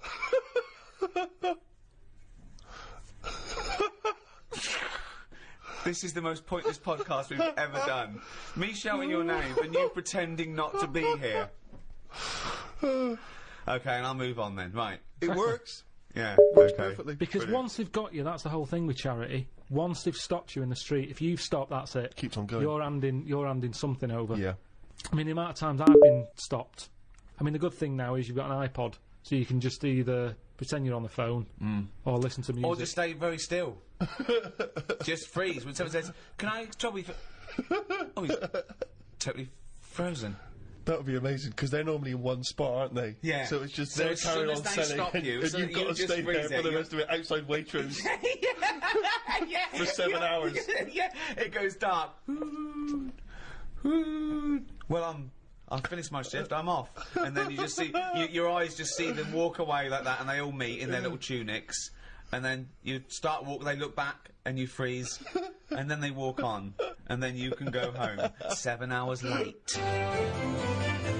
If you would like to donate to Comic Relief, why not visit rednoseday.com. Ever since I was young, I've always liked going in charity shops, particularly because, you know, you find sort of interesting old records in there. Never sort of gone in there to buy clothes and stuff, but, you know, books, whatever. And, I was in a charity shop, you know, and I've patronised them for years, and I noticed out through the window there was like a paparazzi guy, and he was taking pictures of me through the window. That was a bit weird, and obviously the old ladies in there didn't have any idea who I was, so they just thought that was a bit strange. And then it was in one of the magazines, like the kind of celebrity magazines. It was, oh, here's Steve Merchant. You know, despite all the money he must have made from his various projects, he's still going in charity shops. And you just think, but sorry, how is that a bad thing? Like, I'm giving my money to a charity. Isn't that a noble cause? I mean, obviously that's not the reason I'm doing it. I'm doing it To save 50p. to save 50p, of course, but But they don't know they that. don't know that. No. They You might be don't know going there and me. going, keep the change, love. You never have said that. Never said that. Never said that in your life. No, occasionally I'll shoplift. I'm no mug. 70p? Don't you think that seems frustrating, though, that... Yeah, but what do you expect? What are they going to do? They're not going to say Steve Merchant Heart of Gold, are they? I just thought all these things would slowly accumulate towards the OBE. Yeah, I know. I think you've got to do a bit more than get Roger Whittaker's greatest hits for 10p. My mum's always in them, and because my mum goes in them, my dad sort of got into going into them now because, you know, the weather's not good or whatever, and he thinks rather than standing outside, he went in one, and he was after a jacket, just like a sort of a, you know, casual but quite smart. Yeah. He's quite a big bloke, so it's difficult to find them, right? So he's in there, sees the jacket, goes, oh look, here's that sort of jacket that I'm after. Picks it up, tries it on. Right, it fits. It's good, this, isn't it? She's going, yeah. While she's looking at, you know, a toad that you put money in or whatever. Yeah. So he gets to the counter, and it's got a price tag on it, £8, right? So he said, "I'll give you £6." He had £6 in his pocket. Yeah. Yeah, I'll give you £6 for that. She went, no, it's £8. Now that's wrong, isn't it? That's a good price, and it's £6. They've got it for nothing. Yeah. And she wouldn't have any of it. He said, surely something's better than nothing. If you don't give me this for £6, it's going back on the hanger. And they said, no, sorry. Yeah, but they might later sell it for £8. But they might not, and it's been given to them for free. Yeah, so but what does it matter? But the old lady's Who's come not... up with the price of £8? Who is this? Yeah. But They don't she's know how not much it's haggling. worth. She's not there to haggle. Someone's priced it up, and she's just a volunteer who's... Maybe she thought of it that she was losing the charity £2 as opposed to gaining it £6. But they haven't gained anything because he put it back on, and how many people want it? How many people are looking out for that jacket? It might have been the principle. She might have thought, oh, you can't haggle when it's for charity. It was a fair price. I give a lot of stuff to charity. A lot. Most of the time, just because it's nearer than the wheelie bin is. It's just a way of getting rid of garbage most of the time with me. Stick it all in a bin bag, good stuff on the top, the stuff that you're embarrassed about, stick it in the bottom of the bag. What are you embarrassed about? Just old shoes, trainers, Some of the books you've written. socks, underpants. Underpants. You do not give underpants to charity. Washed. But who's gonna wash? I know, as opposed to just like peeling them off. Yeah. Well, you And didn't- I don't know why you've got a problem with underpants, but shoes. You see, I've Who's never bought buying shoes. underpants from a charity shop, though? I mean, I don't care how low you are on the socio-economic level. I know. You can get about 14 pairs for £1 in some places. I know. I don't know who's buying underpants. I don't know who's buying your underpants. I definitely don't know. I mean, if they were signed... yeah. That is something. That is something I like doing though. When I've given to charity, I like going past a shop and seeing if it made it in the window. Any success? Yeah, recently the one not far from here had me egg cups in the window. So it's like, oh look, there's What, you've got a new set of egg cups, so you've got rid of your old ones? yeah. I don't think we've got any egg cups. Haven't you? No. Why I don't not? think so. I don't. Don't have boiled eggs. I can't imagine it would take. You'd be too impatient to boil an egg, Rick. Well, yeah, I just don't, it's just those things you think of never buying, you know, like, you know, egg cups, a whisk. No, but you do eventually. I suppose you got to, haven't you? Yeah. Yeah. It's things that were just always there when you grow up, isn't it? That you Yeah. have to go and you think, you know, think of, but not second hand though. But there's nothing wrong. Honestly, it's hardly. I mean, it's made the window space. That's how good it was. It had hardly been used, that egg cup, because it was a doubler, and I think they were quite small for the egg size that I get. I think they were made more for the small egg, and I have the large egg. Right. So it was never really Just used. like your underpants. But Are you ever been a charity shopper, Rick? Yeah. What I used to do a lot of was records and tapes and things like that. But it ended up sort of being ironic. It really ended up like getting, you know, something like Shane Rich's greatest hits. Yeah. And things like that. a bit of a dilemma that my Auntie Nora had. She likes charity shops as well. She's got a neighbour. Went out to Graceland's, big Elvis fan. They came back. She said, "How was Graceland's?" I said, "Oh, it was brilliant. Best holiday we've ever had. Probably go back again. We've got a gift for you." Right? They get out this clock, like a little sort of. It's like a Swiss. You know, the Swiss sort of looks like a little clock. house, like a cuckoo clock. But on the hour, little Elvis comes out the top and goes, "Right?" So she went, "Oh, cheers." She's not really into Elvis. She's more into Jim Reeves and Yeah. Glenn Campbell and stuff. Yeah. But what can you say? She said, "Oh, thanks for that." She put it in, took it in the house. Maybe they could get attachments. Maybe you get a little Jim Reeves to pop on the spring. Change it anything you like So Solid Crew. You can get a little So Solid Crew, and that pops out, or whoever. You So know. anyway, it's in the house. She's thinking, "I'm not going to put that up. It's not her sort of thing." So thinks, give it to charity. Of course. She goes down to the charity shop, gives them that, thinks nothing of it, goes off to the pub for afternoon drink. Anyway, next day she's going out for afternoon drink again. Passes the charity shop. It's in the window. And the chances are her friends are going to pass by. That was a dilemma. Of course. She had to buy it back. That's brilliant. At a hugely inflated price.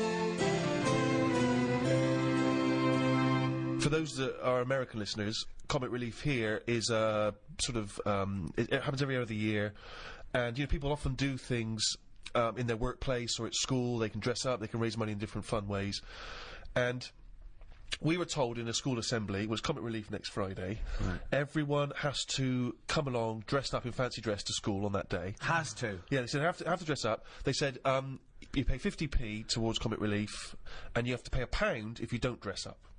That's annoying, isn't it? So of course, I'm looking forward to this because you know I'm a sort of aspiring comedian and that get to dress up like a clown, right? Spent Wow. quite a lot of time getting the old clown outfit together. What did that look like? The shoes, obviously, I just wore my regular shoes. Exactly, yeah. But I had the red nose, a wig, Wow. you know, the whole deal, big bow tie that my mum made for me, like, you know, I thought this is going to be the best day ever, right?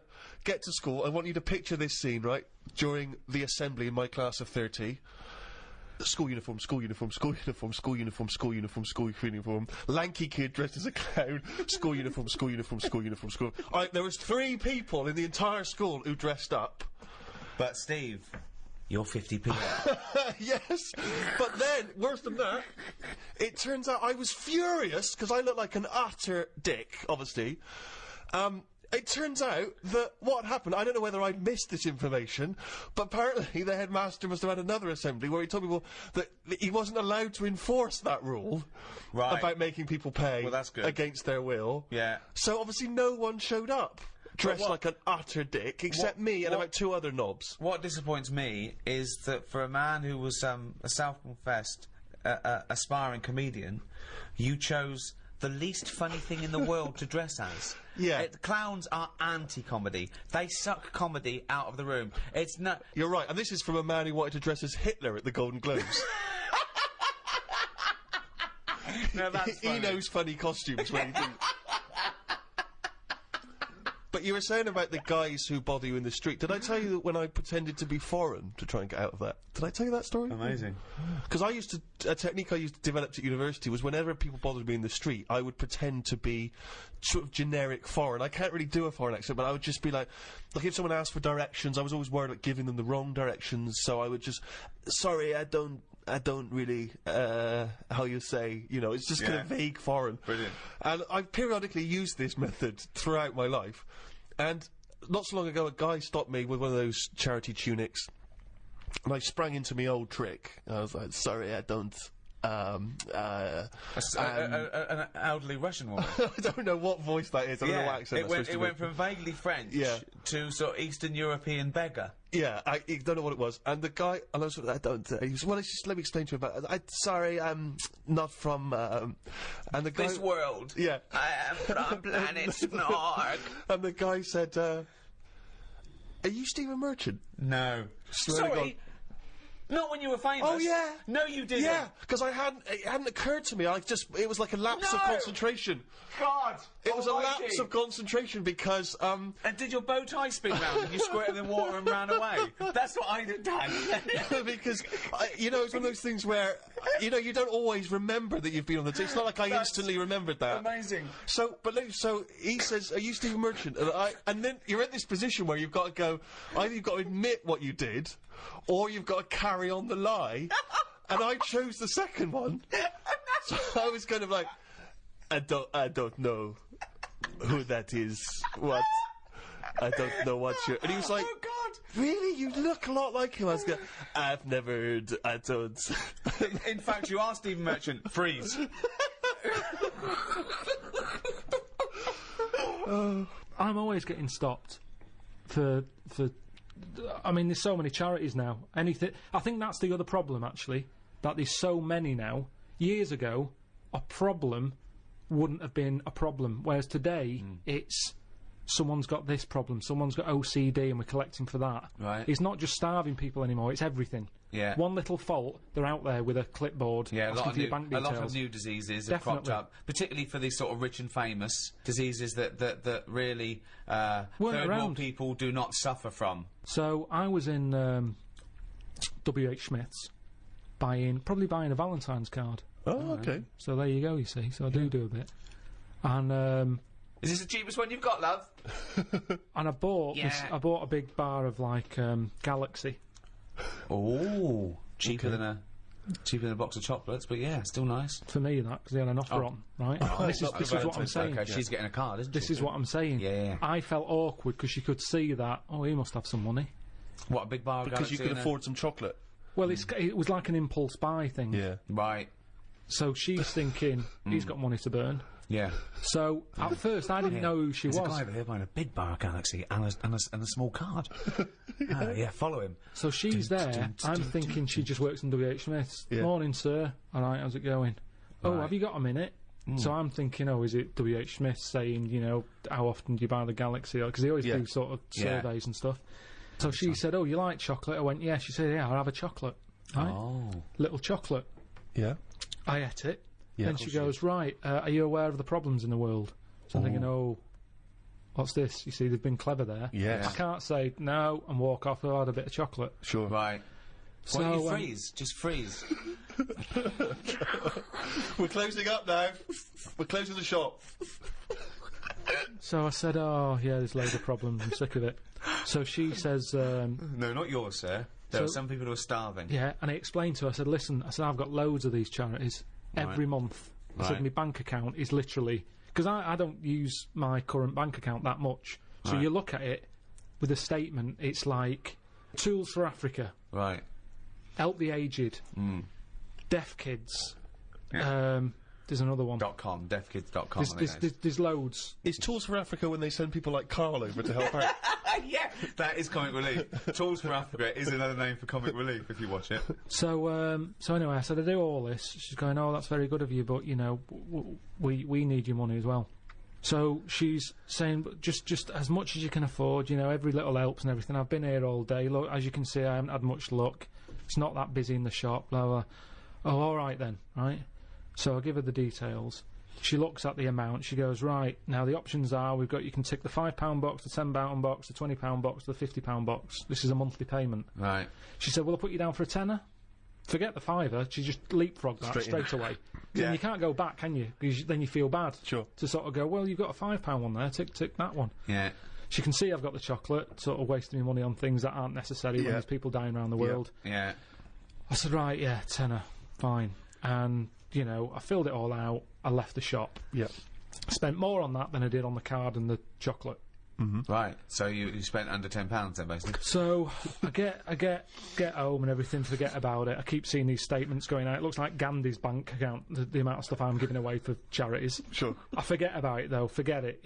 I'm doing my bit for charity. I should feel good about it. Yeah. Anyway, something kicks off in the world. Right. Ring, ring, ring, ring. Oh, hello. Is that Mr. Pilkington? Straight away, I'm thinking, oh, who's this? This isn't good. Yeah. Oh, hello. It's so and so charity. Right. Are you aware of the problems in the world? I said, yes, I am. There's lots of them. Yeah, but have you heard about the latest one? I said, yeah. She went, well, I'm just calling up to say thanks for the donation that you give us every month, but it's not enough. So I said, yeah, well, I think I give enough. I said, you're not the only ones here. I said, I've got 5 charities on the go here. Yeah. I said, and, you know, I've give you what I can afford. She's going, yeah, but let me just tell you about the problems. There's so many people missing here. This is bad. These are dying. Da, da, da. I'm going, I know. I was told all this when I signed up, and I agreed to that amount. Yeah. The £10 that I said I'm happy to give you, that's what I can afford. Call some other people up who aren't giving you a tenner. Yeah. She goes, no, but we haven't got their numbers, you know, and we understand that you're a supporter of our charity, and, you know, just a little bit more will help. I said, listen, I can't. I'll give you that amount. If you want, if it's not enough, let's stop the direct debit now. Right. I said, if it's not helping you, let's can it, and I'll give it to deafkids.com. I said, because they're not calling up mithering. No. Well, they That's a good thing with them. So she said, no, I don't want to do that. I said, well, that's it then. And she wouldn't let it go. And in the end, she got an extra £1.50 off me. Right. But that shouldn't be allowed. I think they should have, like, 1 year where they go, this year, you know, hungry people. Right. Next year, people with a limp. Or just like they do with the China thing, with the year of the cat, year of the rabbit. It's very clear. Yeah. It's that year. That's who we're helping this year. Right. If you've got that problem, it's your year. You're going to have a good one. And who decides? Just have some meeting. Just have a meeting with... But who gets together in the meeting? What would be the first charity. year? What would be the first year? This year? Right, well, we'd look at it and we'd go, right, what are we hearing a lot of problems about? And someone goes, so-and-so's hungry. Go, right, are we all in? Are we in to give this lot food? And we're not just going to give them food. So it's not everyone who's hungry, it's specific people. So it's like hungry... Starving, people who are starving. If someone goes, oh, I've got, I don't know, what's another problem? Adenoids. Me kid's deaf. Well, maybe next year. Maybe next year. It's not your turn this time. We can't help everyone at once. Because that's life, isn't it? You've got to give and take in your own life. There's things that I want. I can't have. I do without. Have something else. But that's there's more so many important. causes that But it that's could what I'm wait saying, 20 years Steve. before your charity I know, comes but round. what can you do then? Because we're not sorting it all out anyway. I'm paraplegic. Right? Oh, I need help really bad. I'm paraplegic. But so does everyone else. Well, why are you giving it to the hungry now? Because if we don't help the hungry now, Right. they can't wait. You can wait. Right. Oh, God, I'm blind. Is this a different person now? Yeah, I'm blind. Right, well, you're not hungry though, are you? Well, a bit peckish. Yeah, well... Where's the fridge? I can't find the fridge. Can you help me to the fridge? Yeah. Otherwise I'll be hungry as well. I'm blind and hungry. I'm blind and hungry because I don't know where the fridge is. Who's let you in?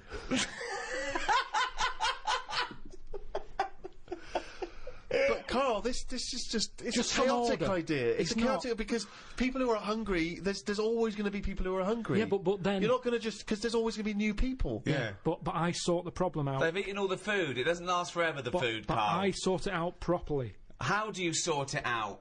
Because I'll go, right, not only are we just giving you food, Right. we're giving you some seeds. We're giving you a pan. What, We're you giving think they haven't Let thought me of hear that? the theory, please. Right. Sort it out. Don't just give food. That's going to run out. Right. Give them a proper... You see, the problem is, there's companies who jump on the back of all... Do you know when I was in the Okay. jungle? When Right, I was yeah. in the jungle, Yeah. right? On that travel thing. Yeah. I was in that tribe, right? Now, some company had given that tribe a laptop because it makes them look good. They can send out a press release.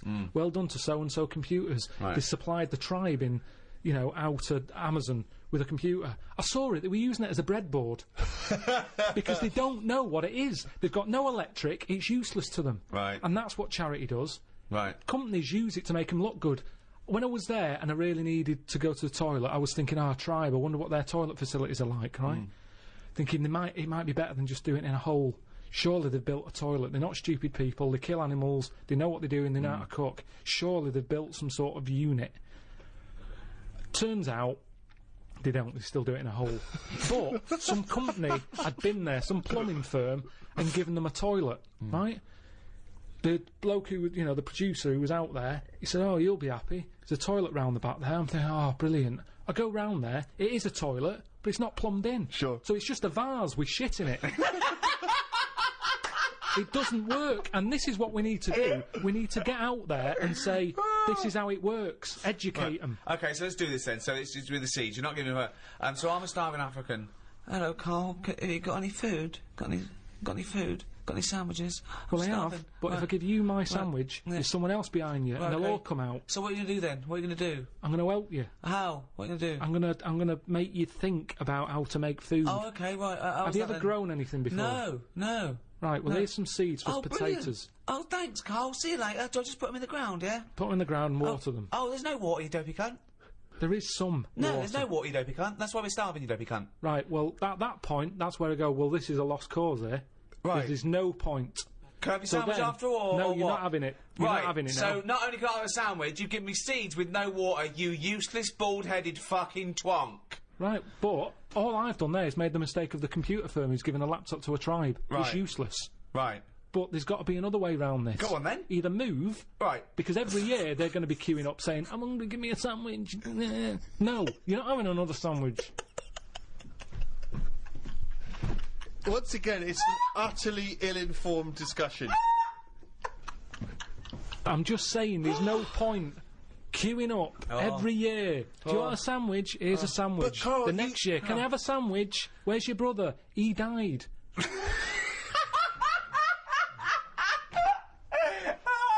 It's not sorting anything, it's buying him an extra day, an extra month or something. But It's Karl, the pointless. point is, like Ricky's just flagged up, is that some of these countries, the conditions... He died! The conditions are not there to just be able to plant potato seeds. So what are they meant to do then? Do you think we should go out every month, every year with sandwiches? Is that your answer, like some sort of buffet, an all-you-can-eat thing once a year? Oh, God! You see, it is bad. I don't want to come across harsh. They've got nothing. We waste stuff here. Waste annoys me just as much. Right. When I see sandwich shops chucking stuff out in bin bags, binning it, Yeah. when there's people out there who are hungry, it's ridiculous. Yeah. But I don't understand. Right. It's a problem that isn't being solved. So your conclusion for these people, because there's no water where they are, right, is move. That is your honest. They should move. Well, what's your solution? Well, I don't know. I don't know the ins and outs. I don't even pretend to know. But I tell you, it's not just it's sticking a, what's that saying? I don't know, it's sort of sticking a plaster over a hole or something, and the plaster comes off, it's a problem again. yeah, that's the saying. Yeah, it's the same. I think that was Mark Twain. No. Sounds more like Gandhi. If you would like to donate to Comic Relief, why not visit rednoseday.com. Oh, I've got to tell you something, Steve, that cropped up when we were at dinner the other night. Karl said the most exciting words.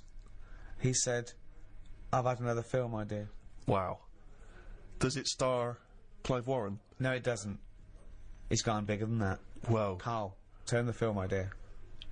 Yeah, but you slagged it off on that. No, I was just trying to... We're all chipping in saying, well, that, they're all trying to help. No, Suzanne, you see, you had a go, and then Suzanne thought, oh, I'm going to have a go here as well. If I'd have told her that at home, she'd just go, yeah, that'd be that. But suddenly, Jane was chipping in. Everybody was having a go. Yeah, I didn't see anyone else coming up with anything. Well, they didn't realise it was a script editing meeting. yeah, they just thought it was a dinner. They're just saying, oh, that, they're... No, I'll tell you why it cropped up. I saw it. It was another thing in that free paper. Yep. It was something about, the way we're advancing fast. Right. which reminded me of the, me film, The Love of Two Brains and stuff.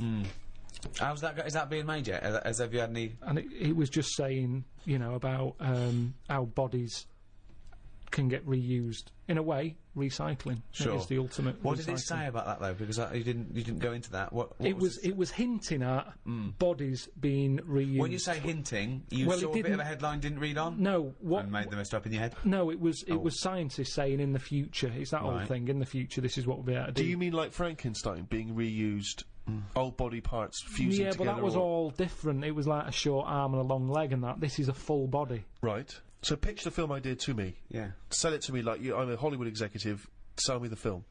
Right. Well, I'd probably tell you about the science facts there that Okay. I've read. That. Okay, let's start from scratch then. Thank you so much, Karl, for coming in. We heard there was a rumour that you're dealing with a British film company about a thing with a man with two brains with a guy called Clive Warren we haven't heard of, but Rebecca De Mormay we're very excited about because she wouldn't be a lot to get, so this film wouldn't cost much. Right. So, like I say, I've read they're going to be sort of the ultimate in recycling. If anything happens to the brain, they can reuse the body. You've got to remember that. By the time this film is made, that's probably going to be bigger news. Fantastic. So it'd be great if it can coincide. No, we love with the that. fact we love this sort of research. We love this level of research. It's exciting. So what I was thinking is, I'm picturing probably. It doesn't matter. It's not as fixed. It doesn't have to be this person. But I'm thinking Tom Cruise. Okay. Cruisy. Yeah. Excellent. Yeah. And the way it works is. Do you know Tom, by the way, or have you got an in there, or No. no? Okay, but you It's- just no. I think it's the sort of film that would that appeal to Tom. he'd sort of be into. I think it would Okay. excite him. Okay, Great. Okay. Great. So have you ordered coffees? Did what? Did Cheryl get you a coffee? Yeah. Okay, thanks, great. So Are you hungry at all? Do you want to? no. No, great. So Cheryl, I might have a tea actually. Cheryl, if you could.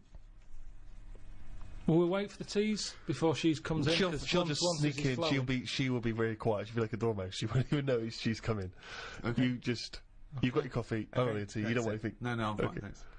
Go. Actually, I will have a tea. Actually, Cheryl. 2 tea, Cheryl. Thanks. Okay, go. Right. Thanks, Cheryl.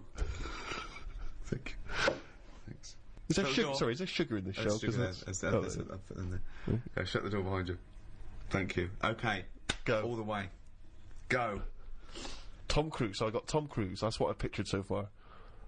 He's just done Mission Impossible 7 Right. in this film. Oh, in the film. So he's playing himself. No, what you're seeing on the screen is Mission Impossible 7. Like I say, if we don't get Cruise, it can be Bourne Identity, and it can Okay. be what's it? Yeah. Oh, so if we get Cruise, he is playing himself, Yeah. and he's just made that. and in this film, he's just made Mission Impossible 7. It's the future, is it? This Now, what you're seeing right? is Mission Impossible 7 on the screen. So I've gone into the cinema, and I think I'm going in to see Mission Impossible 7, or I'm going in knowing it's this film. Yeah. So you know, I'm going you in know. to see. Okay, what's this film called? I haven't got a title yet. We'll just call it Karl Pilkington Project 2. Right. Okay, So KP2. you go in. The opening thing is Mission Impossible 7. You think I've This is a seen bit- this? yeah, So I've seen I thought it was KP2. Yeah, I couldn't I'm see confused, KP2. yeah. Excuse me. I came in to see KP2. No, this is not the film I came to see. I'm talking to the usher. I'm talking to the usher. No, this is the film. It just what you're seeing is Mission Impossible 7. I don't understand. Right, listen. So what happens is then it sort of pans out. You Yeah. see it's a telly. Ah. There's a bloke watching Mission Impossible 7. Right. His girlfriend's watching it going, oh, I love Tom Cruise. Yeah. He's there going, I can't be doing with him. He's So it overrated. is set in the future, though, this, because we're assuming that he's made 7, so this is a... Yeah. How far in the future is it? Well, when will Mission Impossible 7 be made? I don't know. Probably about 2 years, the way it's going. Right, so, yeah, 2013. Okay. Right? And this is underway then, is it? This practice of recycling the body?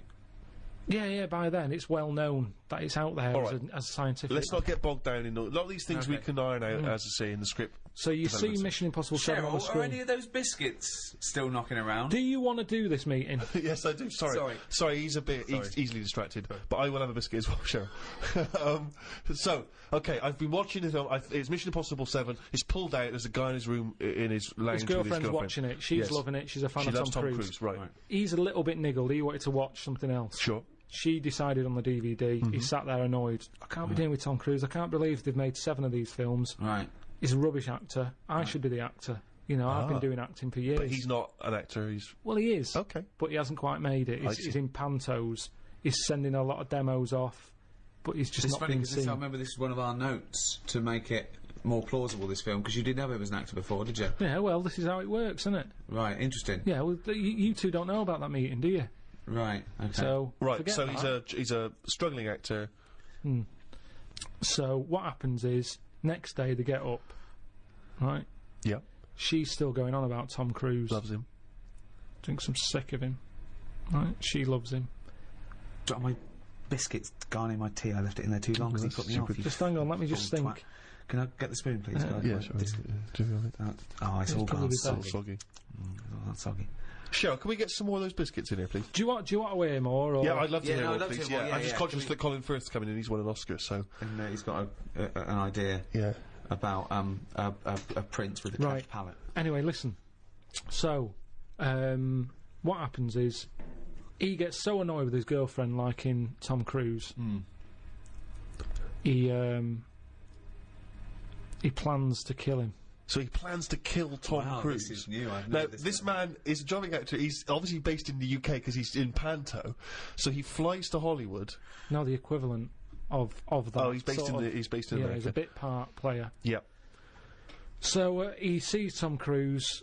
He kills him somehow. Now it's some way. Right, how does he kill him? Because this is all new to me. I don't want to put everything Because down on again, paper. This is in just the, a in rough the original idea. pitch in the restaurant, Tom Cruise just dies on the set of Mission I Impossible 7. see, right. Yeah. Oh yeah, yeah. Yeah, that's right. okay. Oh, hang on. So Okay, right. he dies in the film in Mission Impossible 7. They're doing Right. that thing on the strings. Right. He cuts. He lands. Right. His body is in perfect condition. hold on. But how is she watching the The film? film, yeah. Did they put it out even after Tom Cruise No, died? no, sorry. He was filming Mission Impossible 8. So he's okay. So He's filming the next one. They film the next one. Mission Impossible. Okay, sure. He's annoyed. He's going, I can't believe they're making more of these films. Right. I can't get a gig, and yet Yeah. they're churning this crap out. Yeah. Okay. So he's on his springs, On his wires, yeah. on his wires. Yeah. An accident Spring happens. sounds better. He's bouncing around. like a baby growth. Yeah. Yeah. The strings cut, smash. Tom Cruise dead. Right. Right. Right.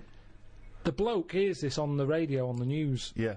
The girlfriend's fella hears it on the news. He can't believe it. He's like, yeah. Ooh. Takes his eye off the road a little bit in the celebration. Truck ploughs into the car. Right? So he's killed as well. Well, is he? Okay. Okay. Little interlude. Fades up. Comes out of. You're seeing it out of his eyes. You see his eyes sort of opening. You know when you're seeing out the eyes, you see the eyelids, Yeah. and you see his girlfriend there, sort of looking at him like a bit startled. Sure.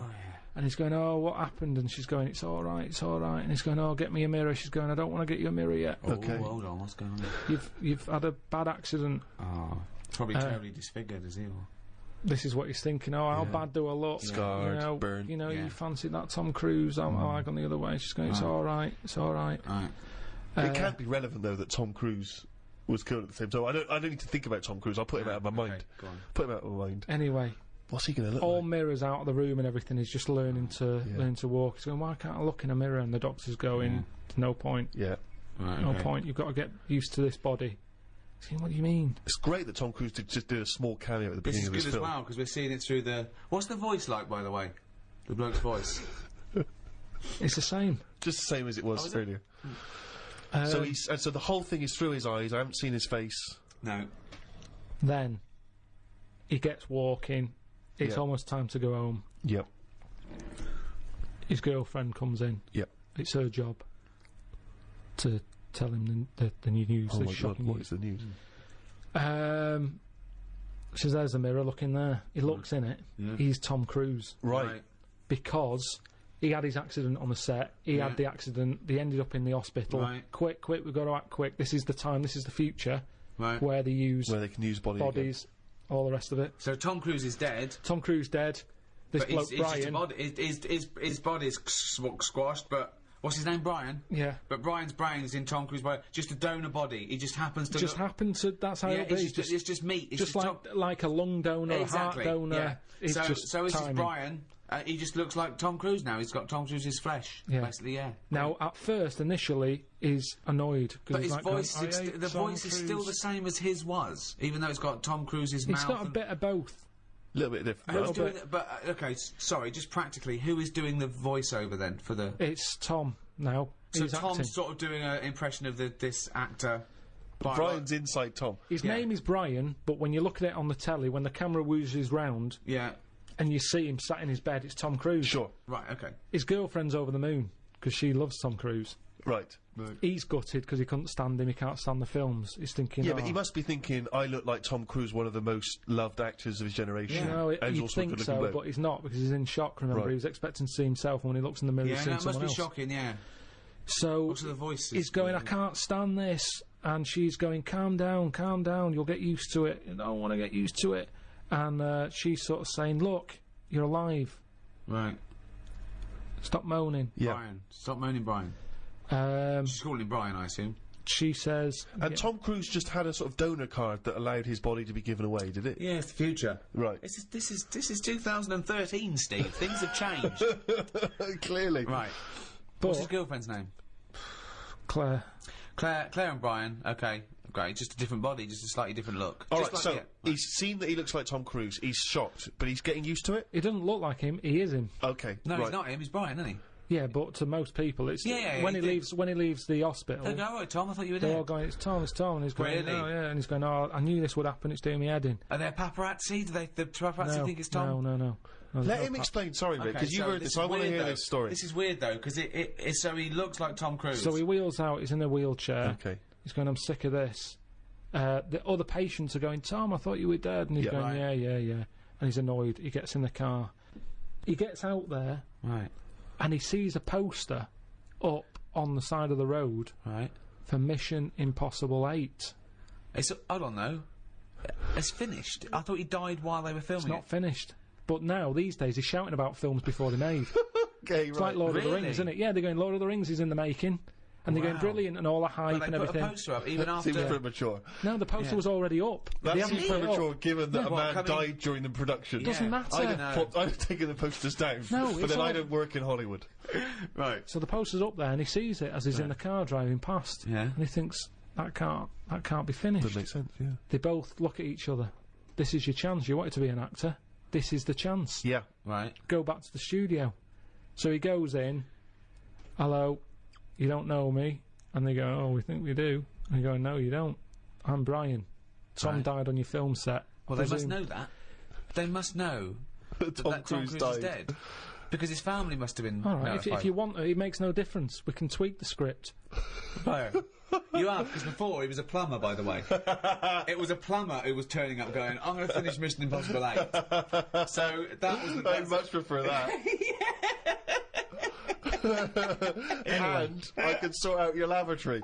You get the idea. Right, no, we don't get the idea. So this is... Brian has turned up looking like Tom Cruise. He said the film company, right, who must know that Tom Cruise died on their film set. What were they going to do when They they would got have had to wrap it up. They would have Well, had no, to what? say... You said they put the posters are up. Yes, the posters are up before they've even finished So they're filming it. cancelling the film until he walks in? Basically, yeah. Oh, so they are cancelling the film? They're cancelling it. Okay, so we're afraid that production has stopped on Mr. Impossible 8 due to the death of Tom Cruise. Hang on a minute.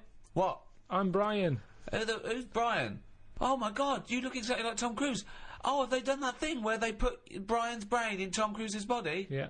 Ah, but it's not Tom Cruise. You can't act like him. I'm an actor. Yeah, but he was good because he was like one of the best actors. He's not that good. I never rated him.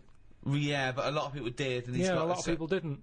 So Right. let me bring in a new audience for you here. I But can bring can a you- bit to this. Right. So the film people. So just tell me what happens. Do they sign up the new guy? They But sign is up it in Brian? the news? It must be in the news that But Tom are they Cruise pretending that it's really Tom died. and No, that they Tom can't do that. survived? They can't do that.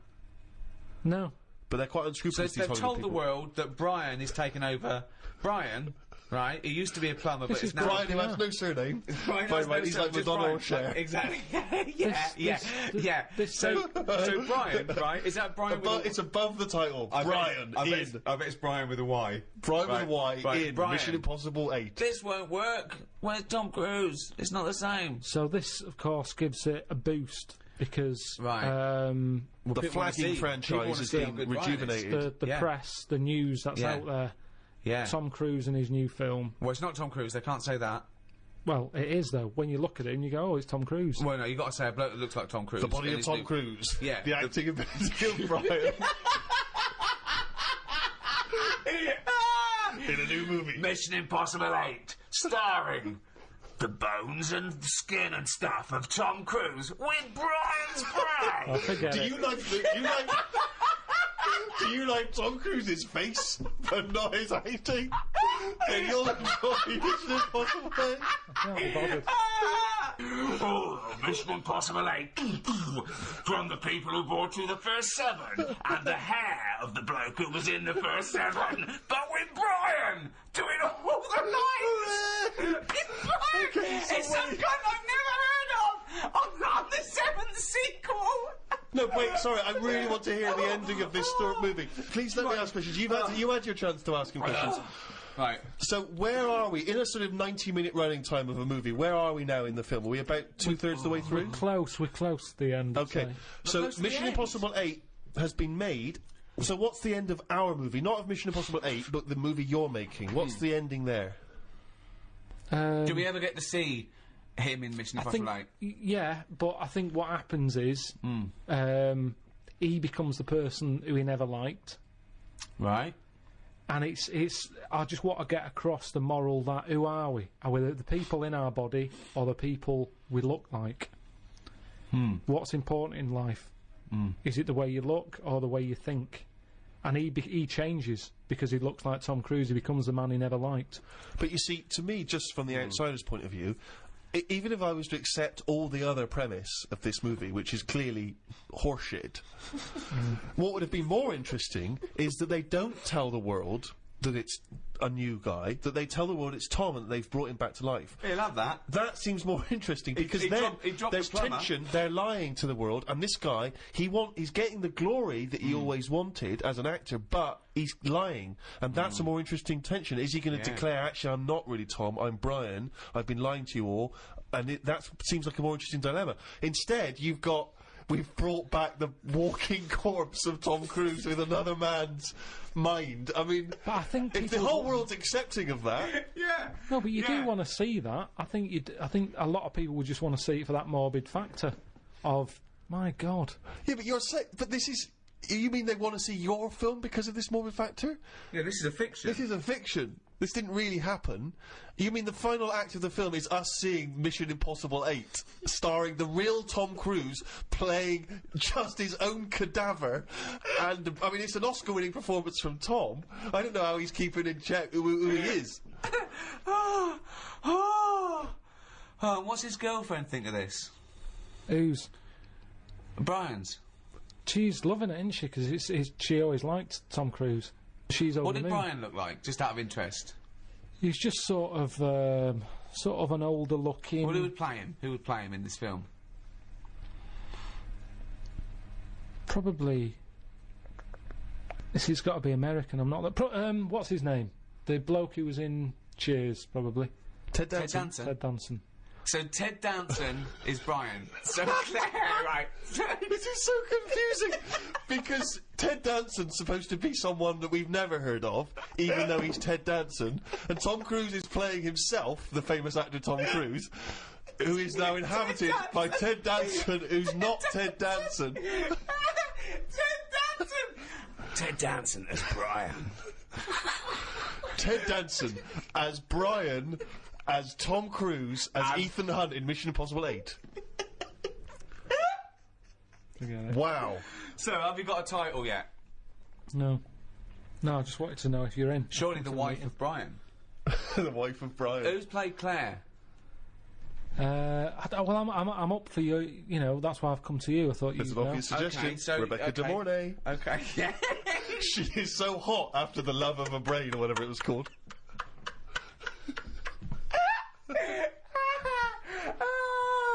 You wanna go where everybody knows your name? It's Brian.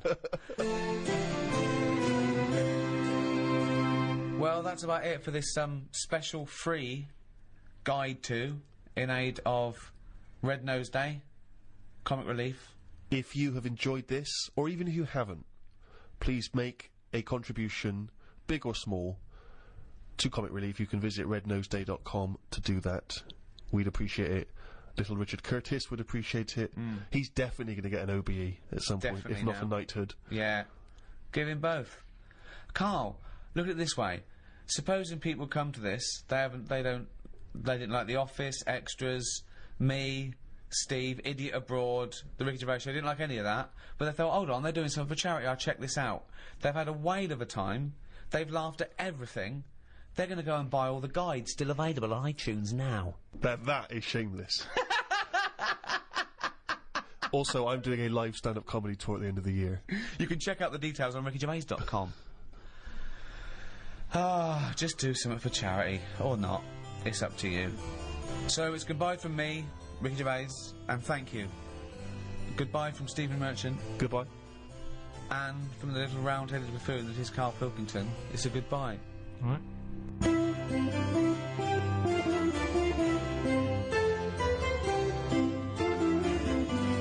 And a big thank you to Positive Internet. Those guys make these little free podcasts possible. Good guys.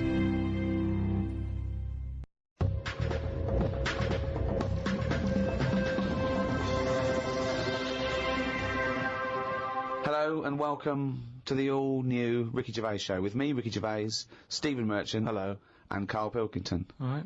You say, all new, Rick. In what way is this all new? I mean, it seems very similar. It's me and Karl. I suspect we're going to be talking bollocks. I'll tell you what's new about it. This time you have to pay for it. Well, that is a nice new development. Yeah. But what about within the content of the show? Any of the classic features, Monkey News? Well, I think Karl retired Monkey News. I don't know why. Why That's did you been axed. It's just that we'd sort of done it all. Do you know what I mean? But will he be coming back in the future? We might do something with it, yeah. Good. I think there'd be a campaign, you know. If I know our listeners, and I don't want to, then they'll be doing an internet campaign now to bring back Monkey News. I just want a quick question, because I'm a bit confused. Is this show 13, because we've just done 12, or is this show 1 of the all-new Ricky Gervais Show? I didn't know where we are. Show 1 of the all-new Ricky Gervais Show. Right. Is it though? What do you mean? Well, that's like that question that I put to you about, say if, like, we do something wrong to this world, runs out of whatever we need. I don't know how it works. You put yourself down. I think you do, and I think you No, just whatever the reason is. If it, you are talking yourself out of a job with NASA, putting yourself down like that. I think you know exactly how the world works. No, but you know, just like say if we had to go to another world, Right. what year would it be? Yeah. I explained. I told you it depends, because it doesn't matter where you start, right? It depends what a year is. A year is a year because that's how long it takes our planet to go round our sun. A day is a day because that's how long it takes the world to revolve once. I know, but you can't go to another world and then start changing everything, because people are going to be a bit unnervy about being on different soil. So but it's not their choice. You can't go to a planet and go, we've got to speed this planet up. It's not going through the space quickly enough. Yeah, but everybody's, you know, like, especially older people, is set in the ways, right? I don't think older people set in their ways are going to pack their bags and go to Mars. No, but if they have to. Anyway, that isn't the point. All I'm saying... What, they're going to be moaning about days are shorter here, or days are longer, aren't they? Well, yeah, you know what they like. But Change. people don't care. They like short days. They don't get out of bed, do they, until late? They've got nothing to get up for, and they go to bed early. Yeah, but it's not just that, is it? What if it's a longer day, Steve? Oh, nightmare. That's your point, isn't it? But I'm talking about stationery, diaries. Everything's going to be a mess. Right. So what do you do? If I was in charge, Go on. I'd just say, yeah, carry on. It's 2007. It's September. It's a Thursday. Get on with it. Brilliant. I think because people 26 hours later, with a new day, and 480 days later, it's another year, 2008.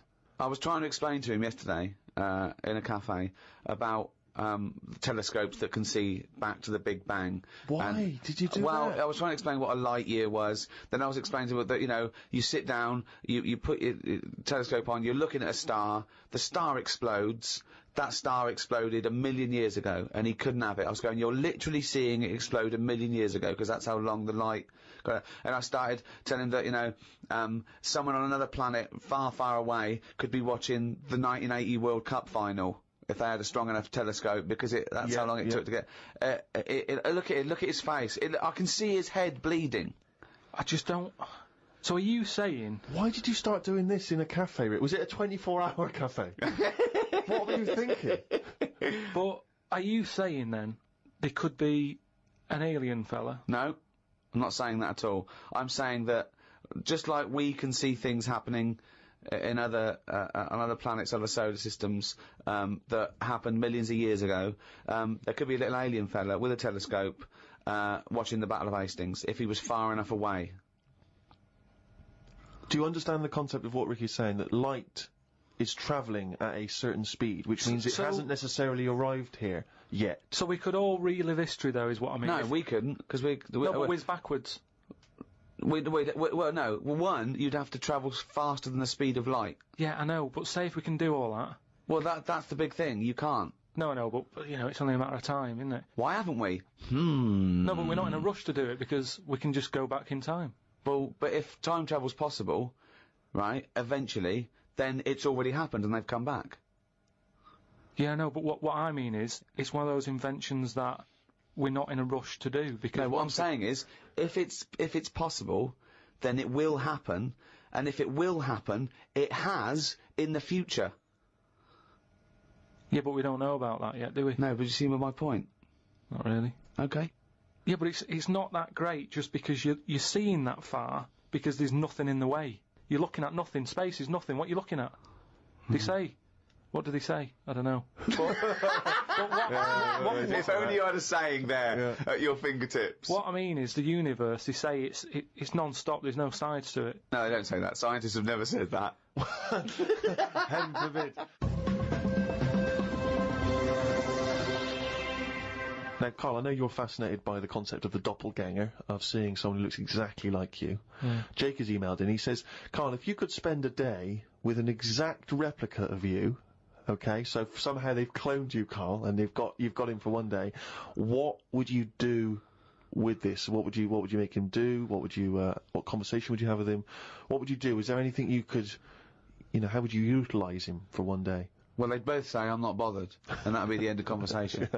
What would do me head in is, does it think the same way, look the same way, Exactly the same. How would I know which one I was? Because you'd be you. That's amazing. How would I know which one I was? Incredible. No, because... That is the most stupid thing ever said by a human being. Can we get the Guinness Book of Records on this? I mean, out there, listen, people, have you heard anything more stupid than how would I know which one I was? It's the most stupid thing any human being has ever said by definition. But think about it, this other person's going, alright, thanks for meeting up and that. And I go, hang on a minute. No, you came to me. And then Suzanne would come home and she wouldn't know the difference. And then suddenly you'd start doubting yourself. And you go, should I be leaving? Or...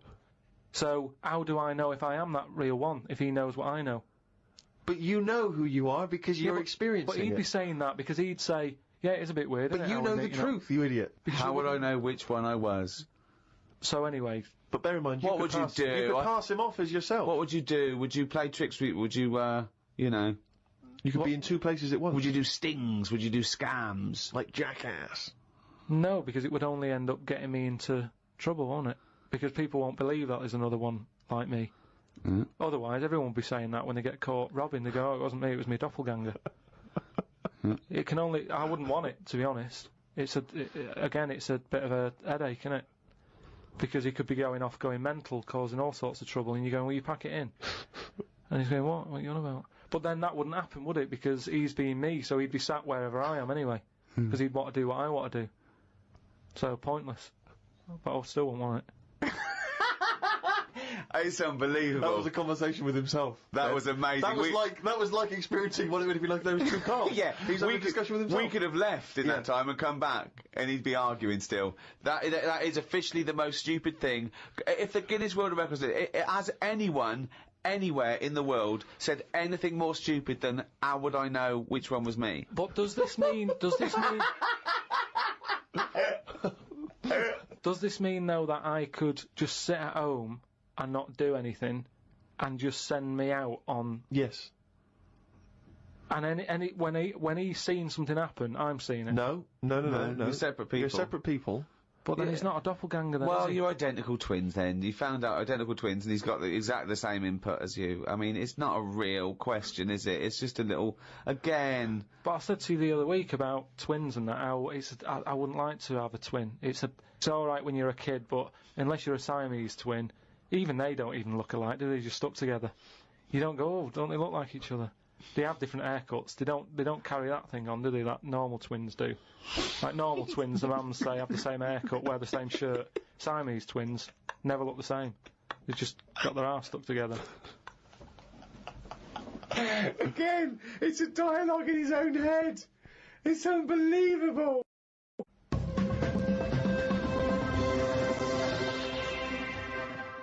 Okay, we're trying to get more cerebral now in this podcast. There's a lot of science here, real science.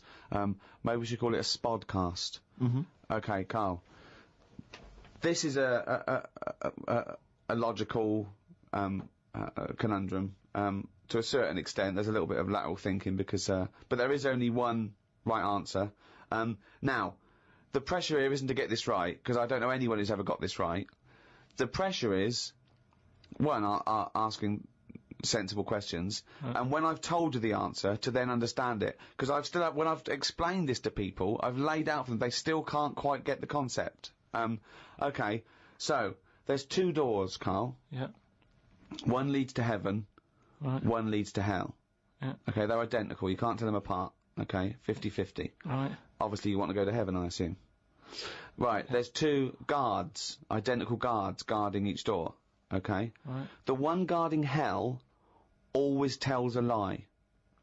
The one guarding heaven always tells the truth. You have to ask one question to find out which is which, and then go through the door you want. What question do you ask? I've only got one. Yeah. And what? One to both? No. One to either of them. You don't know which one's which, though.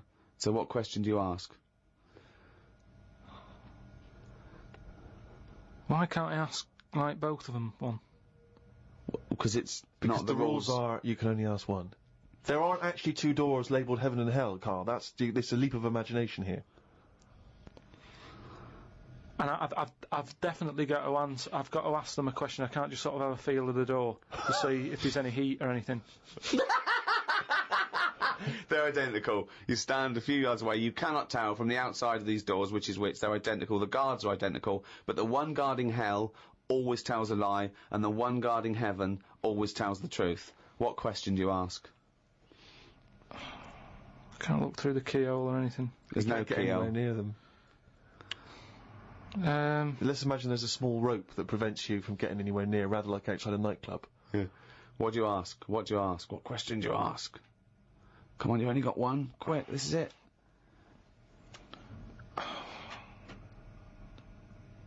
So, they stood there. Yeah. They both look the same. They're both smiling. Yeah. But one of them's not really smiling, really. He's trying to make me make a mistake, isn't he? Well, he's just going to lie when you ask him a question, if you ask him. So what's the point in asking a question? Do I know one of them's going to lie?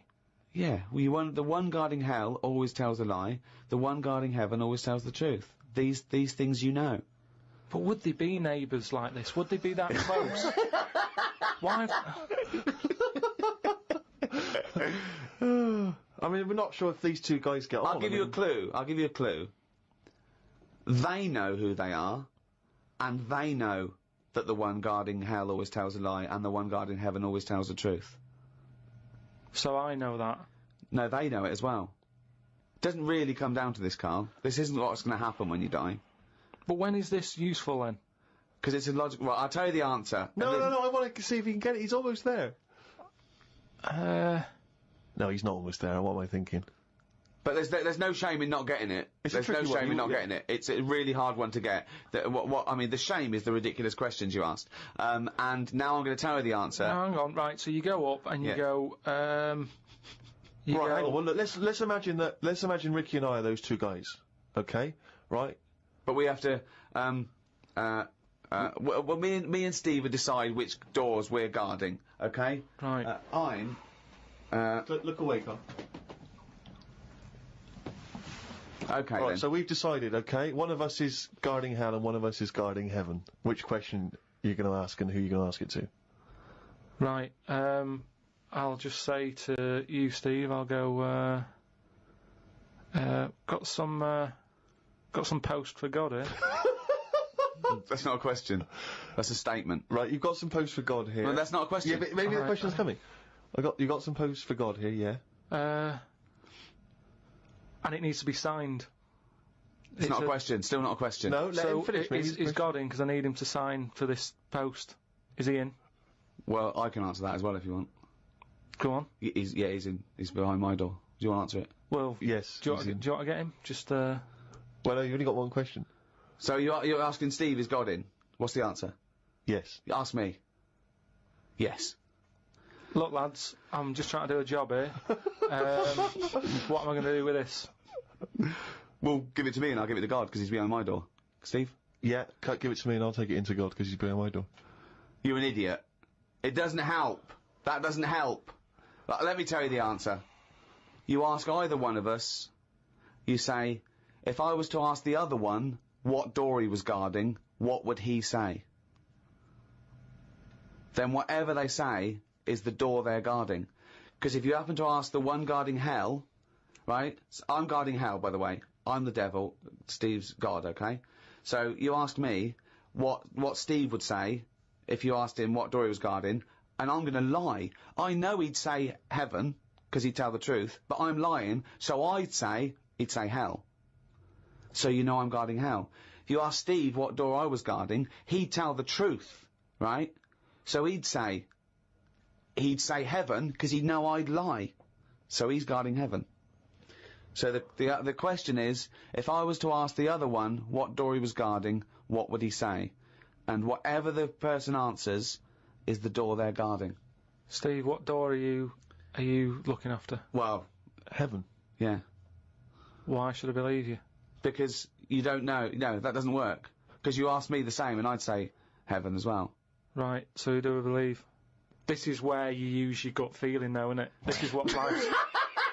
Well, as opposed to the pure logic that Ricky's just used. I just think, because there's a lot of questions in life where you don't know the answer and you go, do you know what? I don't like the look of him. So... They're identical. Yeah, but they're still identical twins. You always get a little snidey one.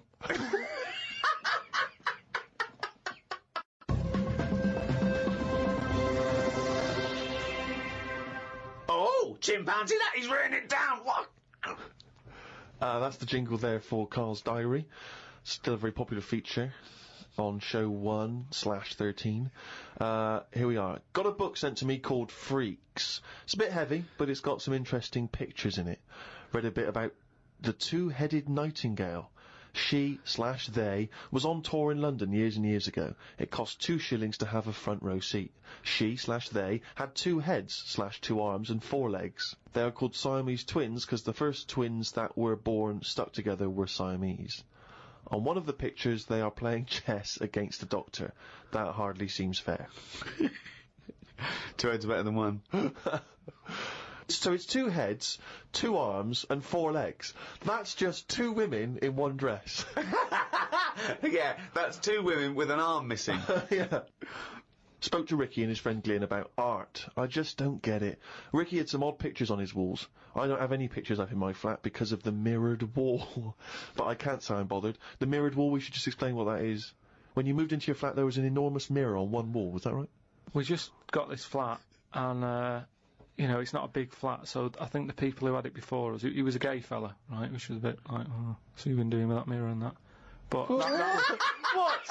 No, just, you know... What? What has he been doing with the mirror? Well, What's he just been a doing? bit- Why- no, what? it's just because they're quite sort of experimental in it, aren't they? And I don't know, what do you mean? What do they do? Well, I wouldn't know anything about it, but go on. No, what do you want? What? No, I don't. Experimental in what What do way? you mean experimental? I just mean, you know, they'd be doing stuff. What? Of whatever they do. Chemistry, have a chemistry set out, they were doing experiments, what? No, just doing what. Singing I Am What I Am and just checking out No, each the to their dance own. I'm not moves. having a go at anyone, but What? I'm just saying, like, they're doing what they're doing. Which Carl, you're not is having a annoying phone as well. go, yeah? Because, You're not no, st- I'm not. I'm What? not. This is why. Why are you worried about what a little gay fella was doing in your flat before you got it in front of a mirror? I wasn't worried about it. Why I are mean, you thinking about what he's doing? Why are you fantasising what a little gay fella was doing in front of your mirror in your... I'm not bothered. I'm just telling you why it was a bit odd that he had a mirror in there, right? But forget the history. But you've got a mirror in there now, haven't you? No, because what I did was I was going to take it down, and I thought, oh, it's a bit dangerous. This, you know, it could crack and. Because it's the fall on size me. of the whole wall, isn't it? It took up a whole wall. Right. So like when he's moving about everywhere, he's got a good view of it and that. But he's got this full wall of mirror, and I thought I can't take that down. And I thought, what can I do? So I've just put wallpaper on it, Brilliant.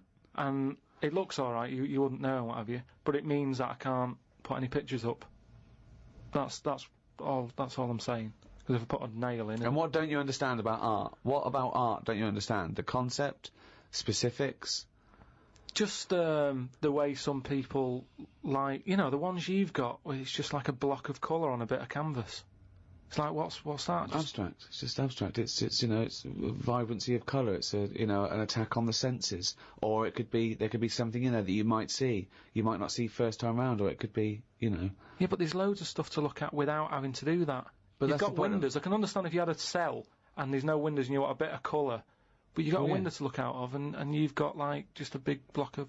But I was Colour on explaining this to you, that the photograph where people before, you know, the art was photography. It was realistic, and you know, they had to make it look like the subject. But then when cameras came in, that's when people started Yeah, doing surreal stuff. And I understand that. Otherwise, there was no point to it. They had to find a new way to represent things that photography couldn't do as such. No, So- that's like when we were in London having a shop around at Christmas, and there was that picture of fruit for £700. It's like, well, just get some fruit. You know what I mean? You can get some real fruit for £3. Yeah. I understand that, but there's nothing wrong with like having a. We'll get. Don't invent cameras then. One or the other. Do you know what I mean? That's what annoys me. Someone invents something, and then they go, "We've got to invent something else." Like the abstract thing. Why has someone gone? Oh, I can't have paintings anymore because. What do you think of Dali? Going melting clocks and stuff. No. I mean, the first one was all right when he did the first clock, but then all the time he's just like, "Oh, I'll draw something and it's got a melting clock on it. I'll do a sheep. Put one of them on it." Have you put a seen little his clock on lobster it. telephone? That annoys me. Why? Because it's not. I mean, I think what annoyed me more with that is when I heard about how it happened. He had some artist mate round, right? And I don't know what happened. They were okay. they were eating. That's a hell of an anecdote. No, but they were eating. They were eating some food and what have you. Yeah. Lobsters? And yeah, they were eating lobster. Oh, right. And That's handy. I don't know, the other artist, whoever it was, sort of Telephone? started saying, "Oh, you and your clocks and all that," right?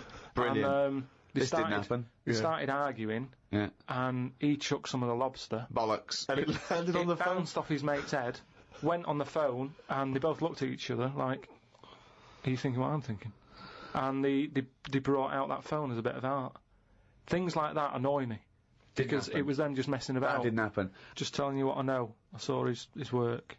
Each to their own, if that's what he's doing. I'm just saying, I'm not putting my stamp of approval on it. Heaven forbid. Well, you know, as you mentioned in your diary, your favourite artist is Lowry, because you can look at them for ages and see someone different every time you look at it. All I'm saying is, art should be there to tell a story, not just to have a splash of colour. We know colours out there. There's loads of colour. We don't need to be reminded of it. But colour's part of our evolution, and so it does something to us. Just like sounds. Yeah, but I'm saying, do a picture, Smells. colour it in. Still use the colours, but draw something with it rather than just going, a bit of yellow, a bit of red. Like that one you've got, just red and black. What's that meant to do? Well, it does something. What? Well, I like it. I enjoy it, so it does something. You have it then. I'm just saying, I prefer it if it was something. And so let me just get straight. You had a mirror on one wall, so you padded that wall, It's just and sort you of, padded it's the just- others. It's just sort of wallpaper on it. Right. Amazing. And there's no other art in there. No, It's no, just an empty cell. Well, Suzanne likes some art. Just like Suzanne's not allowed to watch telly unless it's a favourite thing. Otherwise, she's got to talk to me about stuff. There's no art. There's no point. Just wallpaper. I'm just saying, we've got three windows we can look out of. Right. Right? Stop looking at the walls. Look out the window.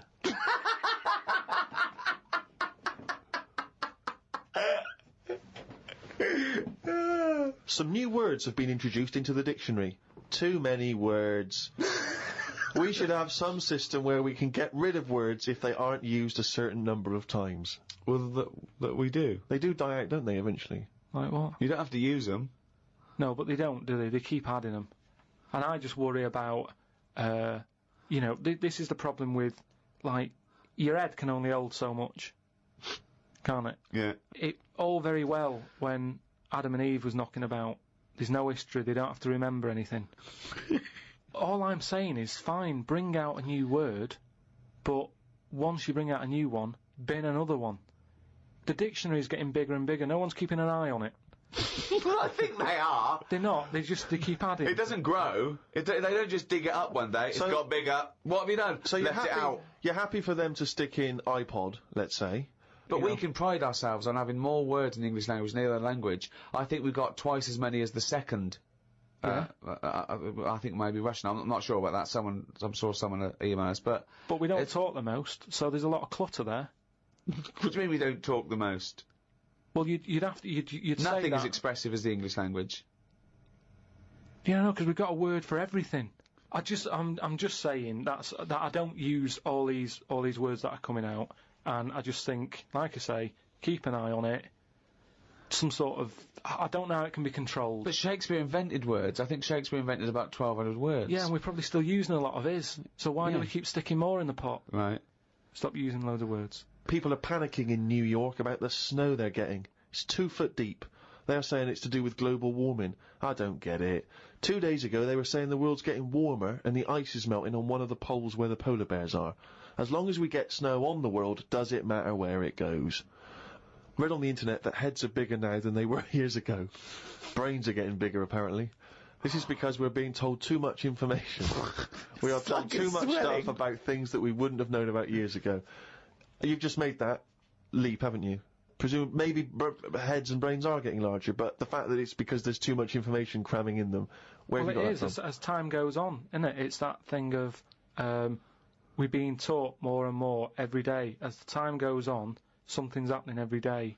You've got to remember that. No, you haven't. You have. It's the same, like I said, you know, with the Adam and Eve thing. They didn't have that much to remember. They come on the world, they go, what happened yesterday? Oh, not much.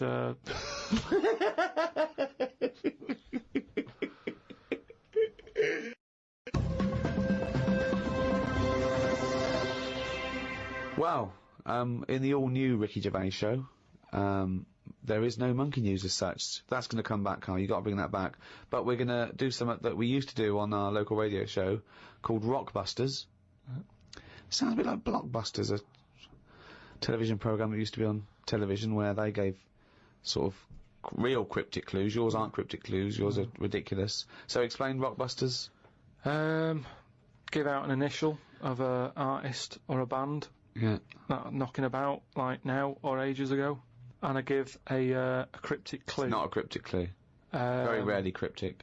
Sometimes it works, sometimes it's nonsense, but... Well, as we once said, I think it is more accurately described a craptic clue. Yeah. Well... Or what am I thinking? Well, are you going to give an example, or will we just do them? The classic example, of course, for me is a woman. She's an artist. The initials are WH.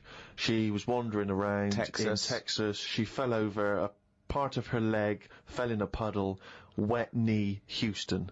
That is the level. That's what you're working with, people. So he's going to give 3 of these.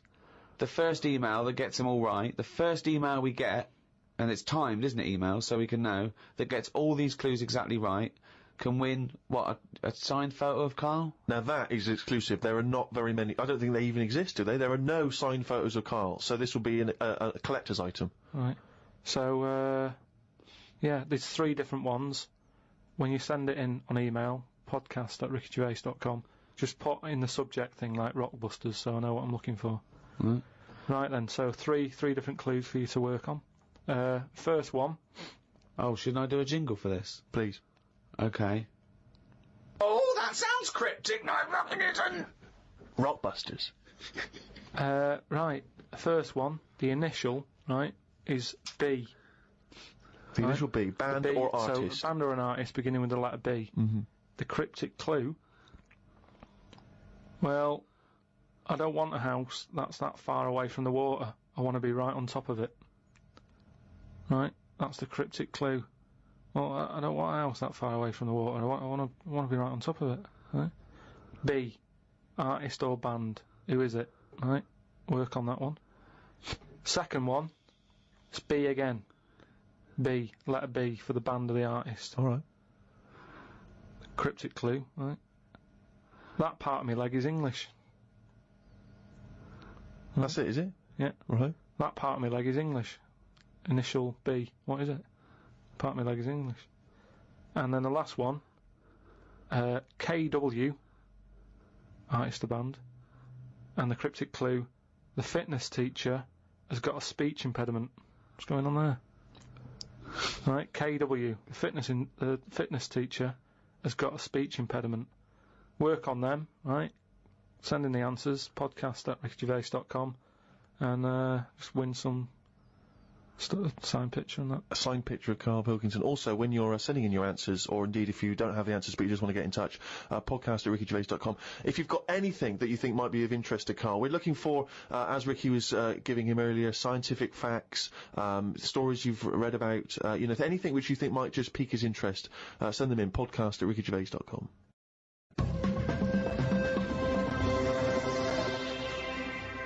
Well, that's it. That's the end of the first episode of the all-new Ricky Gervais show. Sounded very similar to the old one. Yeah, yeah.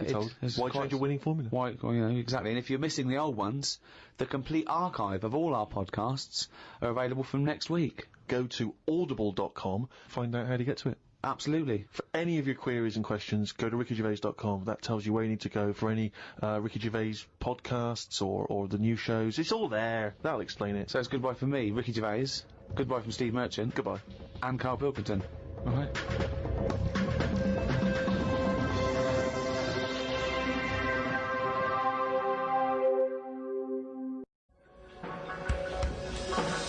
The Ricky Gervais Show on Guardian Unlimited. Hello, welcome to the 10th podcast in a series of 12. Ricky Gervais Show with me, Ricky Gervais, Stephen Merchant. Hello. And, of course, Karl Pilkington. All right. Now, thanks for all your emails. We've really started a community here, I think. Yes. We're all brought together by one aim. The fascination of the brain of Karl Pilkington, basically. Yes, absolutely. There's thousands of people who are equally as obsessed as we are with it. I really don't know why it's called the Ricky Gervais Show anymore. I mean, I was cynical at the beginning, but it's farcical.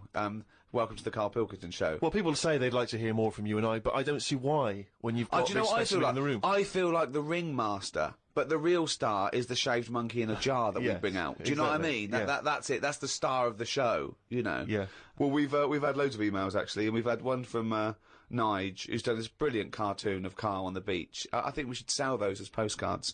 But someone's beaten us to selling merchandise. If you go to www.cafepress.com/Mr. Pilkington, someone is selling everything with Karl Pilkington's head on it. Now, these are bootleg goods. We're not making any money from it, but I'm strangely proud. I just love to see millions of people wearing a little T-shirt or a baseball cap or drinking out of a mug with his little round head on it. He's made a clock, which is perfect because it fits absolutely. You know what I mean? The sides of the head go right to the edge of the clock because it's perfectly round. I'd like to see maybe as well those sort of rubber or plastic face masks that you can buy for Halloween with just Karl's face. Oh, just millions of people all look like Karl. Oh, that would be amazing. What a world that would be. James Bevan has emailed in. He's from Abergavenny in South Wales. I'm going to read this verbatim. Me and my partner Ellie Richards are both huge fans of the podcast, and as she's not aware of this email, I would love it if one of you, please, on the podcast, would ask her to marry me. So please ask Ellie Richards from Abergavenny if she will marry James Bevan. Cheers, keep up the great podcast work. Well, that's done then. Well, no, you see, now, I was thinking about this, and I know that I'm the one who's read that out, but I'm thinking they're almost certainly going to want you, Rick, to do the questioning, because they don't want to go in years to come. Do you know who asked Ellie to marry me on my behalf? It was that lanky bloke you sometimes see stood behind Ricky Gervais at an awards do. It's too complicated. They want to go, it was the comedy legend Ricky Gervais. But I think Karl's a comedy legend. He is, but once again, Karl, you know, he might be a passing fad. You know, we might all get bored of him, you know, in a year's time. It could be like tie-dye t-shirts. So I'm thinking maybe, whereas you know, you've made your mark on the comedy landscape. Maybe I don't want to endorse this. I don't know what he's like. I don't want to suggest to a woman to marry this man I don't know. What if she goes back and sues me for selling some? It's like me selling the rest of her life to this bloke on the podcast. No, because you know it's more fool her if he's a loser and a weirdo and she agrees to marry him. She knows the guy. She's already got herself in a position where this man's emailing some people he's never met before. So she already understands what James is like. Okay. Based on your own experiences, Ellie, make the decision whether to marry, who is it? James or not. I think just could you, well, once more, because that's probably not quite as eloquent as they were looking for. So get on one minute. Ellie, James says, will you marry him? This does not reflect the views of the management. So obviously, James, you will obviously let us know what Ellie's response is, and we look forward enormously to finding out whether she's seen sense and said no. Could he marry in again about 40, 50 years to say if the marriage is still going? And also, we should just point out as well that if, you know, because I think 1 in 3 marriages end in divorce. All right, don't bring the tone down. All I'm saying is if they do end up getting divorced, we should not in any way be responsible for that. No. You know, we can't be held responsible. We shouldn't have to pay any kind of child support if there's a kid involved. We're not paying any alimony. We are merely the messengers in this. Yeah. Carl, are you going to give them all the thumbs up there? Do you wish them all the best?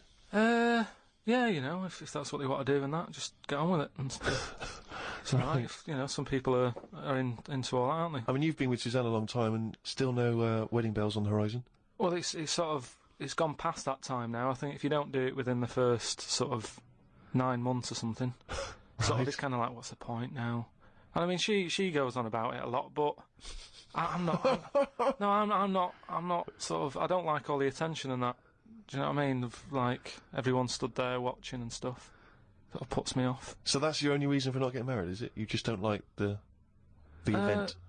Mainly that, yeah. I mean, it's not the thing. Like I've said to you before, if you could do it online, if it was just a little box like you tick, Sure. I do, send, get back to work by midday and what have you. Yeah. But it's like a full day and you've got to, like, smile and that.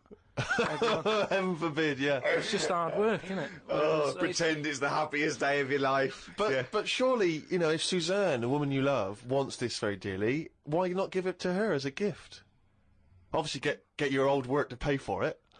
But yeah, why not give her the gift because of the I've special given day? her loads of other stuff. Yeah. We have an all right life, and I think that can mess it up. My brother got married. We have an all right life. That's the best you can say. We have an all right life. No, something I said to her, right, which, you know, maybe this could catch on, right, a way around it. At the end of the day, you only get married so you can have the same name. I think it'd be really good if when you go on dates and that, if you met people who have the same surname. Brilliant. And then you don't have to worry. That's amazing. Do a search on, like, other Pilkingtons. If they look all right, yeah, I'll go out with her. Job done. Don't ever have to worry about getting married and that. Brilliant. That's one of the most stupid theories. Oh, no, it's not. the injecting the 78-year-old dead woman with a baby was probably worse than that. But anyway, let's move on. It's the most stupid theory we've heard today. But I'm suspecting there's going to be a few more before the end of this podcast. So far. Yeah. Cheers for that, love. Yeah, it's Karl Pilkington here, just telling you about Channel 4 on a Friday. You've got new Green Wing, right? That's nearly ready. My name is Earl, and the It Crowd. I mean, sort of being in the comedy business and that, I think it's fair to say I'm qualified to give me opinion, and these 3 things are funny, so yeah, stay in, watch it, have a good night, have a nice little brew with it, do what you want. At the end of the day, it's your life, innit? See it. The Ricky Gervais Show on Guardian Unlimited.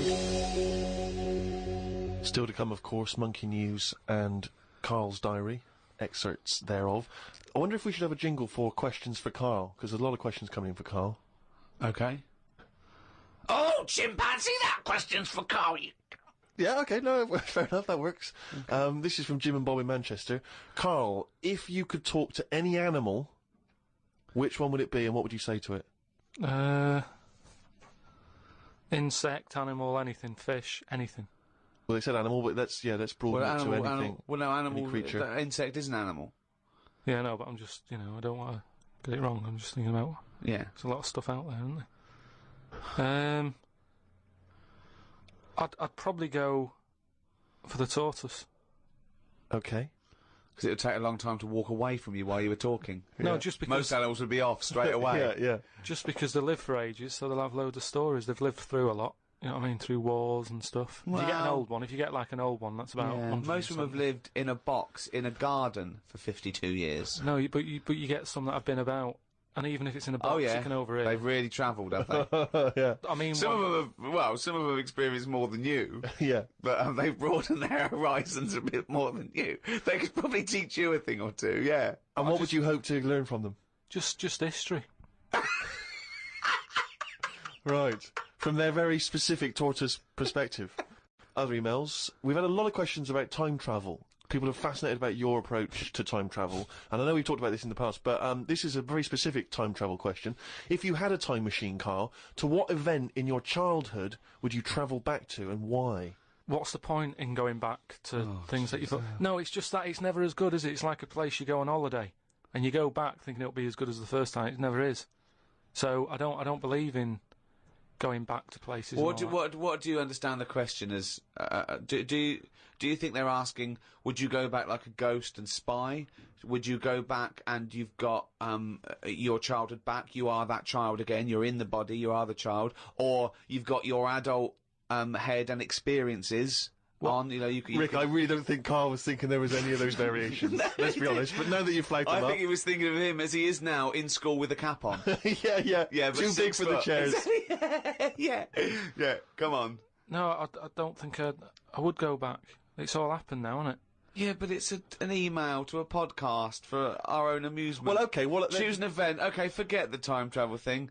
Hang on. I think let's clarify one of Ricky's points. What if you could go back and you could live that moment again? How would you do it differently? There's been times where I've gone, oh, that was a bit out of order or whatever. But then you learn from your mistakes, don't you? So I don't want to go back and change stuff because it's like that thing that they go on about, innit, where they blame the butterfly on an earthquake. It's going to happen. If it wasn't that butterfly, it's another one. So why pass the buck, is what I'm saying. So you've got no regrets. There's nothing in your past you'd want to change or do differently? What about if you went back and you spied like a ghost on something? You couldn't change anything, but you could have a look at someone and just sort of look, like Ebenezer Scrooge does, the Ghost of Christmas Past. He goes back and he's sort of like looking at himself dancing and stuff, or what would you do? What would you go back and have a look at? Yeah, but you're asking me to change. I don't want to change. You're not changing, you're just observing. It's impossible. All right, this question, it's not going to happen. You're not going to have to do this. It's impossible. Right, yeah, I nearly died once, didn't I, on an ice pop. Right. Right. Now, maybe if I would have died, I'd say, well, let's go back to that, and I won't have an ice pop. You wouldn't be doing the podcast if you'd have died. You wouldn't be having this email put to you. What are you That's absurd. about? You're now saying you're rewriting history and then going back to change it. Yeah. There's no need. You didn't die. Well, we've changed it. You can't change anything. You're just going to go back and watch something. Would you like to go back and watch yourself choking on a Mr. Freeze? No, that's what I'm saying. That's why I wouldn't go back now, because I'm all right. I haven't had one since. I've learnt a lesson. I'm not missing them ice pops. So I don't think you're making the most of this opportunity to fantasise. I don't see the point in going back in anything. I mean, do you mean go back in time to the point of you can see, like, Rome in its working day? What, in your childhood? Was Rome about when in your childhood? Were there gladiators in your childhood? Well, that's what I'm saying. Everything I've been through, so why see it again? Forget it. It was just a nice little question. I mean, that shows the lack of imagination in Karl Pilkington. Your mind can't fathom something unless it's, like, got two heads. But I don't see the point in doing something twice. Because the thing is, say if there's one good moment when I was about 6 that I loved, I'd then have to go through all the other 20 years. Again. Well, why? Why have you imposed that? It's a fantasy. Make it up. You could go back and come back again. Yeah, whiz back and fast forward 35 years. Nah. Brilliant. No. Like it was on offer. Like this was really on offer. Move on. Migrant workers in South China are wearing adult diapers on packed trains heading home for the New Year holiday because they've got no access to the toilet. Many supermarkets in this particular part of China have reported a 50% increase in sales of adult nappies for the train trips. Now, what do you make of that, Karl? You're on a long, long train journey, 3 hours, 4 hours. You know there's no toilet. You know you're going to need to go. Pop on a... Why isn't there any toilets? They just aren't on the trains. And they're a really long journey. Yeah. How long? Hours. Well, very long in China. It's a big country. I wouldn't. I couldn't do that. I couldn't do it. I'd have to hold it in or something. Just like, I mean, when I was a young kid, I don't know how young you are when you wear a nappy and that, but I remember that I didn't like it, doing it in a pair of pants like that, a pair of nappies and that. And I used to have to, even when I was too small to sort of get up on the toilet and that, because you'd fall in. My mum knew that I didn't like nappies and that. I used to just go in the corner, just near the kitchen, in this thing that, like a litter tray. That cat's having that. I mean, it wasn't like that, but that's the same sort of idea. And I'd go there, and I'd do my thing, and my mum used to say, "Oh, he's going there. Don't look at him," and that, because it put me off. Like cats don't like being watched when they do it. When they go in their litter tray in the kitchen. No, they don't like it. I've tested it again. What are you, just like a little feral kid, just running around and going to the litter tray, covering it up, and then running up the curtain and eating a sweet at the top of the pelmet? No, but nobody likes being watched, and that's what I'm saying. If you're sat on a train and you're knocking one out and everyone's looking at you, I don't think it'll catch on. Well, it has caught on. They're all doing it. They're just sitting there. They're doing, they're reading the paper, doing Sudoku, and they're looking round when they're going. They're thinking, oh, no one knows I'm going. Everyone's thinking that, and everyone's going. I mean, it's partly because there are 120 million peasants from China's vast rural areas who swarm into the cities for work. And so, that sheer number of people means that the trains are so overcrowded. I just don't... I mean, what are we getting to? You know what I mean? What's going on in the world that this is happening? I know. I mean, people have always had to travel for ages. I just don't... I don't understand why there isn't a toilet on it. We're going backwards. We're going backwards. Aren't we? Why isn't there a toilet on it? Well, maybe there is, but maybe people are thinking the queue is going to take forever. If you've got 125 million people but not back. everybody wants to go at once. I mean, I know Chinese and all that are, like, at the forefront of everything that goes on in the world, inventing stuff first, but this isn't one of the best that they've come up with. What have they invented then, the Chinese? Just loads of stuff, haven't they? Yeah, well, loads of stuff. I was going to ask you. You seemed quite educated on the subject, what? They did them cat mop things that I told you about. Brilliant. This was where you put mops on the feet of cats, was that right? Yeah. And they Brilliant. wander about the house, clean up and that, wash the floor for you whilst they're pottering about. They've done, like, hats with umbrellas on them. They've done. I mean, they're known for, like, coming up with stuff first. Yeah, I mean, my first thought was gunpowder, but yeah, cats with mops is good as well. Just a final mention of one of the emails that came through from Phil Hobby in Falmouth in USA. He says, "Hello, chaps. Just wanted to let you know that I was at a party on Friday, and I bought 2 remixes of I Could Eat a Knob at Night on a CD. Let me tell you, I played them at the party. They were a huge success. They were a smash. By the end of the night, the party was hip to the words I Could Eat a Knob at Night. Half of them were even singing along. So big thanks to you, Ricky, Stephen, Karl. Now, what would be ideal, of course, I suppose, is one of the big superstar DJs, if they could drop that into their set. A Carl Cox, a Fatboy Slim. Tong. Pete Tong, yeah. The boy Tong. He got power, and I'd love to hear him drop it. Maybe even, and I suppose Westwood wouldn't be able to put that in. I know he's more of a hip hop guy, but yeah. So I mean, if you at any point ever hear I Could Eat a Knob at Night, the remix at any kind of club event, let us know. We'd love to hear about it. Yeah. The Ricky Gervais Show on Guardian Unlimited.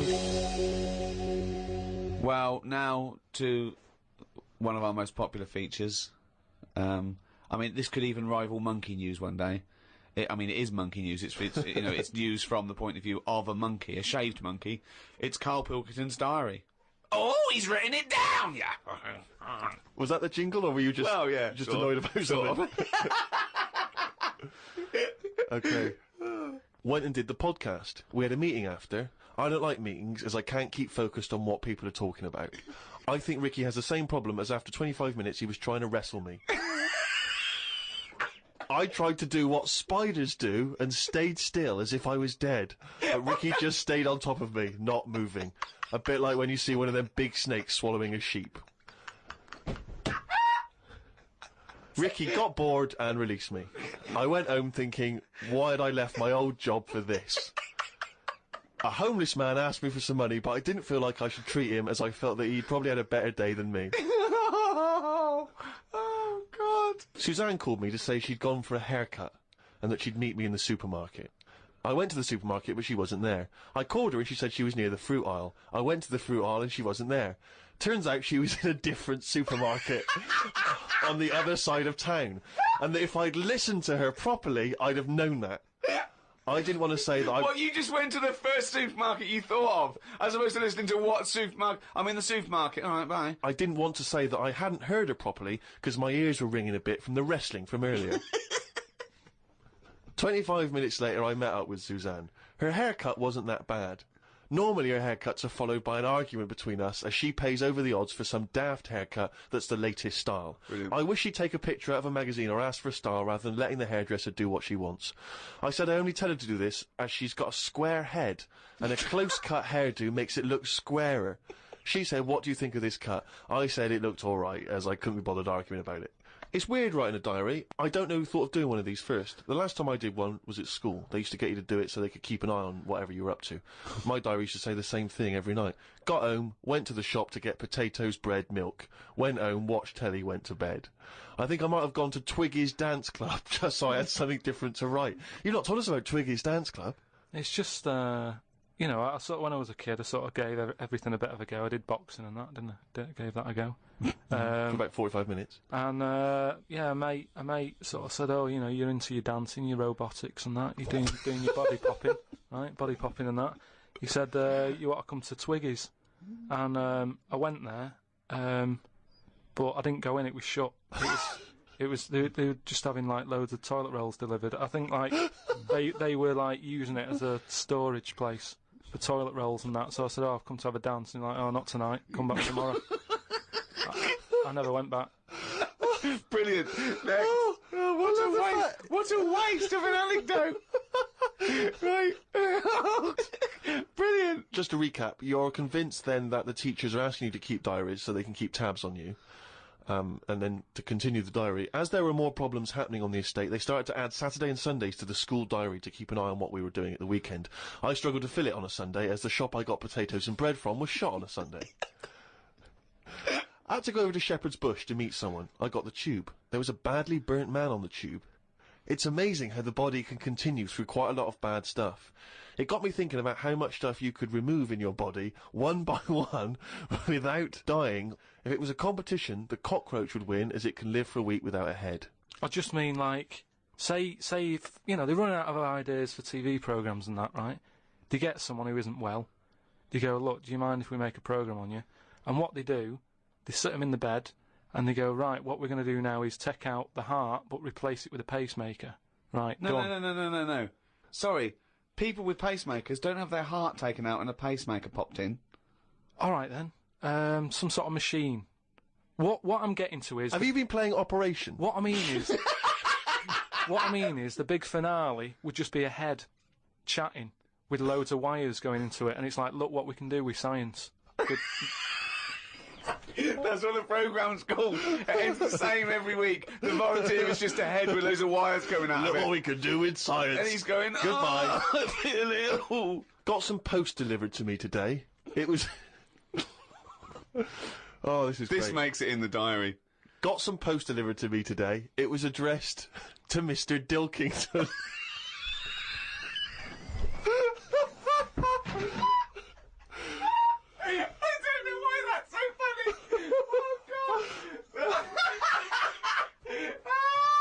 I got some post delivered to me today. It was addressed to Mr. Dilkington.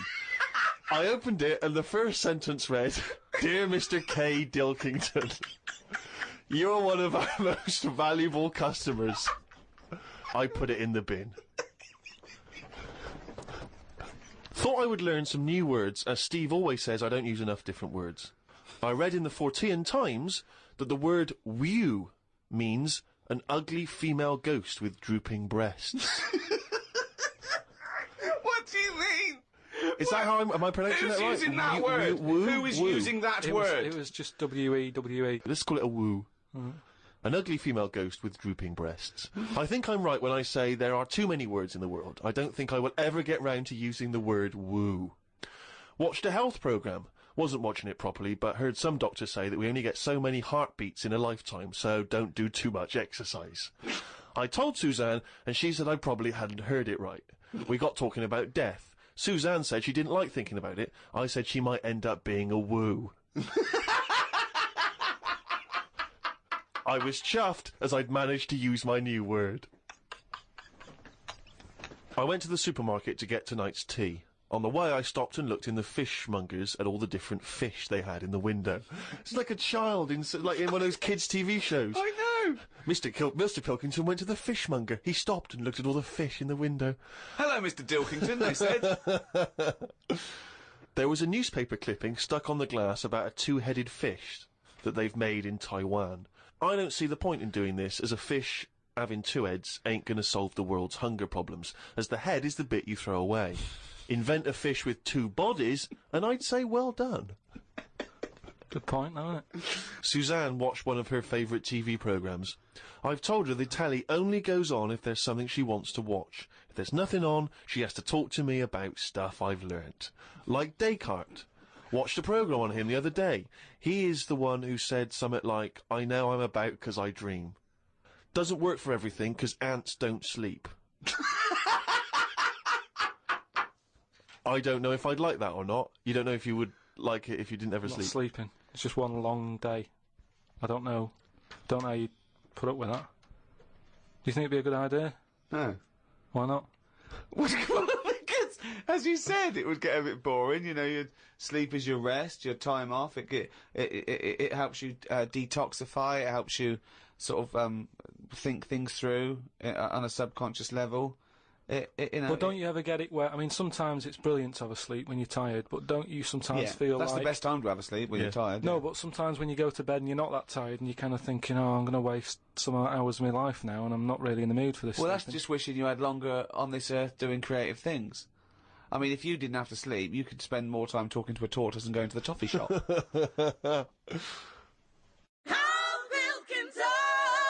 All right, just doing a little advert for Friday Night Comedy on Channel 4. I mean, I don't know what you're doing. You might be going out and that, doing something nice, which, you know, if you are, then fair enough, go out. But I'm just saying, if you're staying in, you've got new Green Wing, right, that's nearly ready. Got My Name Is Earl, The It Crowd, all funny stuff and that.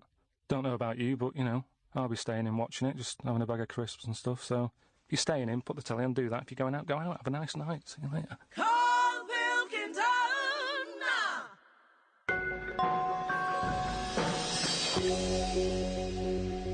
Well, it's that time again. If you'd give us the jingle, please. Oh, chimpanzee day. Okay, now that surely cannot be fair on anyone's ears listening. Right, ages ago, right, about the 1950s, Oh, yeah. Oh, yeah. there was this gangster knocking about.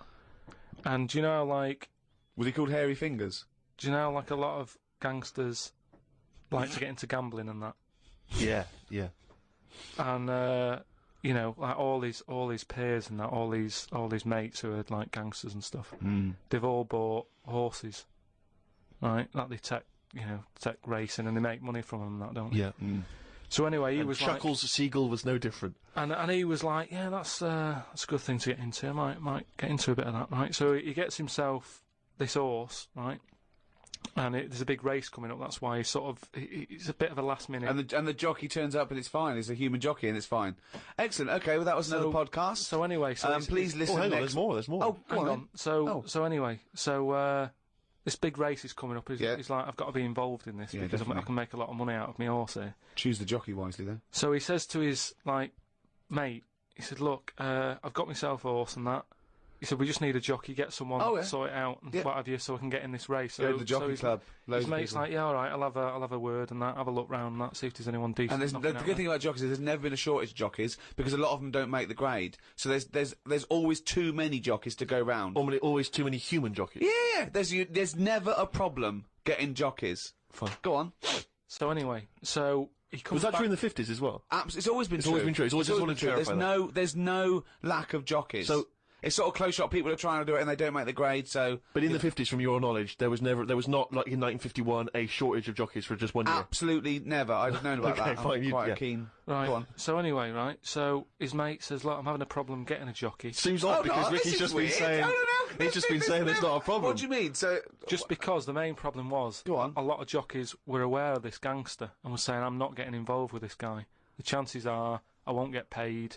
You know, he's a gangster. It's not no, worth you it." would do it if it was a gangster asking you.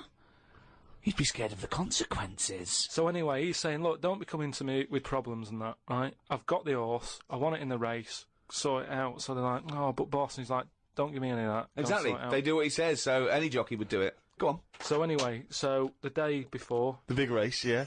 Left it to the last minute, okay, but Yeah. fine. and he says, have you got a jockey then? They're like, "Yeah, but," and he's going, "Don't worry about it. Have you got a jockey?" "Yeah, but," and he's like, "Well, look." He wants what- to say, sure, yeah. So, they won't let him. he's saying, has he ridden their horses before and that? He said, "Well, yeah, he has, but mainly," and he's like brilliant. And he goes, "Yeah, but mainly in like a circus." in the jung. No, like in the circus and that. He'd worked with horses and stuff. In the apparently. circus. It's fine. So he's like, It's fine. that's enough. That's all I need to know. Well, they'd be too heavy because circus people so- are quite built, aren't they? They're said a bit so- heavier than the jockey because the jockeys are about 8.5 stone. He said, "Brilliant, get him down there and that, right?" Anyway, the race happens. He didn't want to meet him beforehand, he wasn't worried No about point, not No, bothered. no. As far as he's concerned, It's all he's sorted. putting his money on it and what have you. Yeah. Right. Sure. What happened is they were trying to make him put on the jockey outfit, Yeah. but for some reason it didn't fit that well. And Sleeves that- too it was- short, it was legs too long. It's that sort of problem. Okay. So they let him, like, you know, wear his stuff that he wore in the circus and that, because it's comfortable with that. He's happy with it. Do you know what I mean? That's what he's happy with. Anyway, race starts and what have you. This horse straight out of the trap and that, high speed, right? This jockey's got a really big grin on his face. He's loving it, right? Everyone's cheering, going, "Who is this? Who's this jockey?" Yeah. It's amazing. Never seen him before, and yet look at him. But they can see his face clearly. Anyway, Gangster's happy in that because he's won. But I just want to say the crowd can see the jockey, can they? What? The crowd can. I mean, it's Yeah, face but it's not- so fast and what have The you. blur, it's a blur, it's all a blur. Rick. He's good at it. I mean, apparently he was Right. close to falling off, and people were like, he's gone, he's a goner. But Right. he's got such a good reach that he managed to grab hold of Oh, the... Sure. good reach. Oh. And Right, well, they so- could tell he was smiling. They could tell he was smiling, but they couldn't see the detail of his face. Is that right? Just well, to clarify that. It was just blur and that. Sure, just but saw they a could big tell he was teeth. smiling. Yeah, yeah. They knew he was happy. At the end of it, do you know, like, the winner sort of rides around the crowd bit, doesn't Yeah. he? Sort of, you know, show off and what have you. Yeah, And all the women are there, and do you know, like, women are all dolled up at these events. sure. They've all got big hats on. Sometimes they got fruit on those hats. Yeah. Okay. Right. Yeah. Right. And one of the women, In one the of the 50s, women, particularly Carmen Miranda was very popular. Yeah. one of the women had like you say, fruit and what have you on it, Yeah. little banana. Right. Some kind of They're Cuban not real. woman. They're not real though. The hats though. They're Not real fruit, is it? No, of Yeah. course not. Never. So it- But I don't know Really? who. I thought they wore those sort of kind of Cuban Yeah, but entertainment shows. I didn't realise they wore them at Yeah, but events. even if it's like a big event, you know, you might have a hat with fruit, and it's sort of joke, but it's fake fruit because it would Yeah. perish. It well, would. this but- this jockey didn't understand that. He'd never seen false fruit. I don't understand. But why did the jockey suddenly? Why was he so desperate for fruit? I don't understand. So anyway, meanwhile, the gangster's collecting his 500 quid winnings. Right, Yeah. he's over the moon. Yeah. He kicks off because of this woman with the fruit. Yeah, I don't understand. I still don't understand why the jockey would go. Everyone noticed. Jockey, little monkey fella. Oh, that makes sense. If he was a monkey, that would make sense. Yeah. What year was this? Because I want to. It was 1950s, and that's where the saying comes from about, you know, like in Cockney slang, 500 quid is a monkey. He sort of put, you know, he put a monkey on it, and it all goes back to the time when So this happened in England.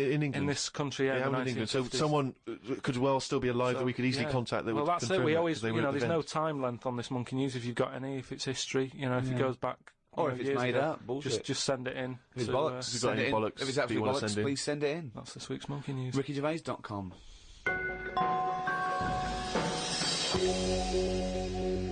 Well, that's the end of the 10th podcast in a series of 12.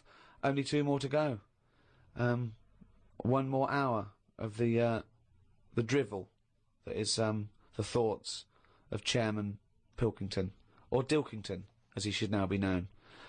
This podcast was brought to you by Positive Internet. those great guys at Positive Internet, host the world's #1 podcast. It's goodbye from me, Ricky Gervais, Stephen Merchant, If you want to get in touch, remember it's podcast@rickygervais.com. and Karl Pilkington. The Ricky Gervais Show on Guardian Unlimited.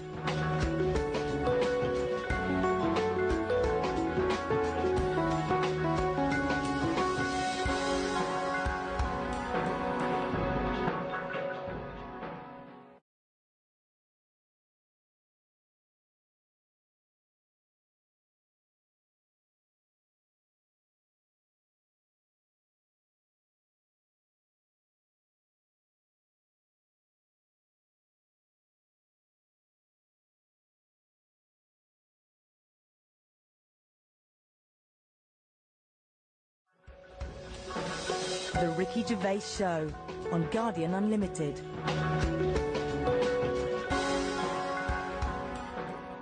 Hello, welcome to another podcast of the Ricky Gervais Show with me, Ricky Gervais, Steve Merchant. Hello. All right. And, of course, Karl Pilkington. Rick, you'll be pleased to know we've already had some responses. You remember last week I mentioned that you can email us on podcast@rickygervais.com if you've got anything for Karl or you or I. And Simon and Mark have already emailed us in this link to something that was on the BBC News website. I don't know if you're familiar with this, but it's a remarkable story. Well, I'll give you the headline straight away, and you can draw your own conclusion. Lion mutilates 42 midgets in Cambodian ring fight. That's just the headline. That's a hell of a headline. That makes me want to know more about Yeah, the story. well, that's what a headline should do. I mean, I think we'd all read the news. We'd all take more interest in the news if they could open the BBC News at 6 o'clock every night. Bong. Lion mutilates 42 midgets in Cambodian ring fight. Bong. We'd definitely pay more attention. So this is the story. It's just extraordinary. Spectators cheered as entire Cambodian midget fighting league squared off against African lion. Now, I didn't even know there was a Cambodian midget fighting league. You're an ignoramus.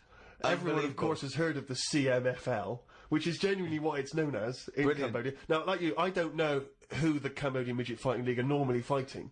I don't know what tournaments... I assume it's each other. Well, I assume each other. It's midget fighting, then? Yeah, well, let me just give you more information, and then we can dissect it afterwards. Tickets had been sold out 3 weeks before the much-anticipated fight.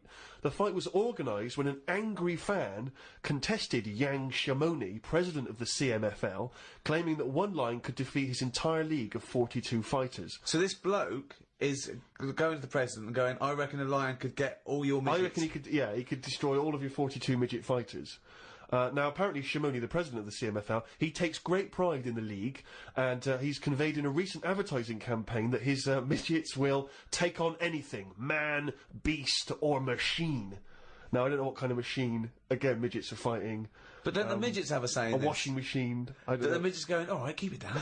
No, they will fight anything. Well, we won't fight anything. We'll fight each other. We're sort of like equally matched. No, you'll fight a beast or a machine. No. I'll fight another midget. I will fight any midget. Is what. When I said I'll take on anything, I meant another midget. Machines. So this bloke goes, I reckon the lion could take on your midgets. He goes, rubbish. Yes.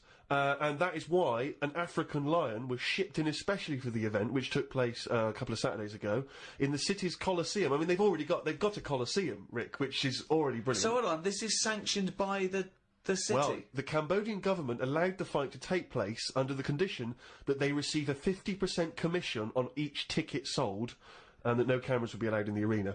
We'll take 50%, but for dignity's sake, there's no cameers. We don't want to make this into a spectacle. Yeah. No. It's just lion versus midget, but exactly. Well, 42. Never forget there was 42 midgets. Now this is the tragedy element, and this is why we shouldn't be laughing, because the fight was ended. Don't tell me the lion gets hurt. Well, the fight was ended, Rick, after only 12 minutes, after which 28 of the midget fighters were declared dead. Right. While the other 14 suffered severe injuries, including broken bones, lost limbs, and they were basically unable to fight. But the lion wasn't hurt? It would have seemed that the lion was okay. Oh, good. Because the lion had no choice in this. No. See, that's I love it when a human takes on a beast and comes unstuck. Because that lion was scared and defending itself. Those little midgets were loving it. They wanted to go in. What do you mean they were loving it? You don't know that. Well, why would they do it? Well, what I find out, well, I'm worried, you see, I don't know the ins and outs of this. I wonder if they were fighting against their will. I got the horrible feeling, because with all due respect to any midgets listening, they must be fairly easy to round up. You could probably corral some midgets fairly easily. You know, you only need some regular full-size people, and it'd be easy to grab some midgets and take them away, whisk them away, put them in a cage. No, because because they don't, because a lot of them stand on each other's shoulders and wear a long coat. Sure, but and a hat, and you go, oh, that's not a midget. No, Let him but go. well, those ones are getting away with it. They're fine. They're wandering around, you know, fine. Because who's voluntarily going to join the Cambodian Midget Fighting League? But midgets who want a bit of action, who want to fight other midgets, they're allowed. They want to fight. They can't get in real boxing matches because the fellas are too big for them. But they can go, well, I'll tell you what, let's have our own little fighting league, right? But if I was on the Cambodian Midget Fighting League, I'd be livid. I'd be thinking to myself, well, I can't believe I listened to my agent and he's put me up fighting a lion. I mean, I should have just taken Panto in Grimsby. I can't believe that I can't believe it. But hold on, though. I thought Are they all really midgets, or are they lumping in dwarves with them? It's not specified, Rick, but But that annoys me when people say, oh, look at these midgets, and I go, hold on, no, they're making up the numbers with a couple of dwarves there. That's clearly only 39 midgets and 3 dwarves. Sure. Well, that's amazing. Karl, what are your thoughts instantly? I mean, you're bound to have a take on that. Whose side am I meant to be on there? What? Well, I'd be on the lion side. I'd never go to a bullfight, but I love it when I see a matador gored to death. Because, again, the bull doesn't want to get in that ring and fight a bloke with swords, okay? So I love it. I think it's disgusting. And when someone says a midget versus lion, I'm thinking, well, it's okay if the lion wins, to be honest, because they haven't got a choice. So, and I hate it when people go, oh, I went to a bullfight when I was in Spain, but it's the tradition, isn't it? Oh, well, there's loads of traditions that we don't adhere to anymore. So I say it shouldn't have happened, of course, but if it happens, I'm glad the lion isn't hurt. See, what's annoying me is I've sent money to Cambodia because apparently they're hungry and haven't got any energy. So what's going on? Well, it's much easier to fill up a midget than it is a regular Cambodian. You know, they're I just happy feel on like a Mars bar. I'm being cheated a bit. You were conned before with a charity, weren't you? Well, a few times, yeah. What about the old lady? What was that? I got stopped, and it's like they sort of drag you in by saying, "Have you got a gran?" And I said, "No, they died," and that. It's like, "Oh, did they die of the cold?" No, you know, ill. What have you? Just old age. They said, "Well, what happens with a lot of people's grans is they die in the cold, right?" So I was like, "Oh, that's bad, isn't it?" Anyway, so she's chatting and she's showing me pictures of these old women who look cold, right? Saying, "Look at her, that's Edna. You know, she's got no family. She can't pay the bills and all that." Yeah. So I'm like, "Oh yeah." Anyway, it goes on for about 15 minutes, and you feel bad. You give them your bank details, right? And what happens is every couple of months you get a letter from Edna. Well, it's not from her; it's typed up and what have you. But there's a picture of Edna, right? And it's saying, "Oh, this December, you know, Edna's going to be extra cold. It's cold outside. She can't afford to pay the heat and what have you." Yeah. Keep going, right? So you keep paying every month like £5, whatever. Get another letter a few months later, right? Edna's sat there. She's got a tan. What do you mean she's got a tan? Well, when they said, you know, she's cold, I thought they meant for the heating, not to send her on holiday for a month. She sat there with a tan. I'm not joking. Are you sure it wasn't just a sort of a slight problem in the printing? No, definitely. Sure, she looked well happy. Sure, it wasn't liver failure. This is a terrible thing to say, but when I see those people approaching now with the clipboards on the street, I always get my mobile phone out and pretend to have a conversation. I've done that one. The number of fake conversations I've had walking past them now. Well, I felt sorry for them, right? Because I thought, you know, to be fair, I've got about 10 standing orders where I felt sorry for them in court. Right, I thought they're doing a good deed. The least I can do. I find out they're on about £8 an hour. Are they? Yeah. They're not just doing it out of the kindness of their heart. Well, I don't want to I lie thought they with were them. volunteers. I thought that was at least why I should feel guilty. If they're getting paid to do it. I don't know. I could be wrong. I think they do. What? I've heard they get paid and that. Well, if someone knows, maybe email us. in podcast at rickygervais.com is how you can get in touch with us. If you know if these guys are getting fleecing us twice. You know, I heard something. Karl thinks that. You think they're not. I don't know anything, but anything that will allow me. But to let's not feel find guilty. out, because you know, I don't want to slag them off because they're obviously doing a good thing. So we find this out. It's, you know, this is an educational show. I tell you what, though, right? Because we've talked about homeless people before and that. And I walked past one the other day. He's always cheerful, right? But don't you think, right? If you had a company, it's worth taking them on because they never have a lie in. Brilliant. I'm finding it quite exhausting now because a lot of the homeless I've encountered recently, they're not even after my money. They're just looking for conversation. While I was walking along the other day, and I don't know what you're supposed to say to this, we were both happened to be both passing a Chinese restaurant. He glanced in. he looked back around to me, he went, woman in there with 3 phones. 3 mobile phones. Why does she need 3 mobile phones? Got nothing to say to that. Got no opinion. Got absolutely no opinion of it. And I was thinking, what's going to, you know, and you know that thing when you sort of, suddenly you got across the road conveniently to just get out of it. But, and there was another mad woman who started going, she was walking past me, she went, do you want to come to my church? I went, no, I don't believe in God. She went, do you believe in God? Oh, 20 minutes. Conversation, 20 minutes. It was unbelievable. I got to a point where I was so angry with her, I was shouting at her from across the other side of the room. I was the one who sounded like a nutter, going, there isn't a God! But You see, when does it become, like, bad to avoid people like that? Do you know what I mean? Because some people say you shouldn't, you know, that they're people like us who just had a bit of bad luck. And Well, of course they are. Yeah, I know, but I remember one on our estate, right? And she was a bit, what's the word that you can use? Because I don't want to offend anyone. But I'd say, but sort of mental homeless. Is that a term? That's the official term. I think that is the new official term. It's mental homeless-itis. Right, so she lived on the estate and what have you, and she aged. How was she homeless if she lived on the estate? Well, she sort of decided to stay around there because I think people on the estate spoke to her more than people who had money. Do you know what I mean? Really? I was going to say, why would she choose an estate to not to live in, as opposed to like a walled sort of lovely community? Yeah. Why not go to St John's Wood or?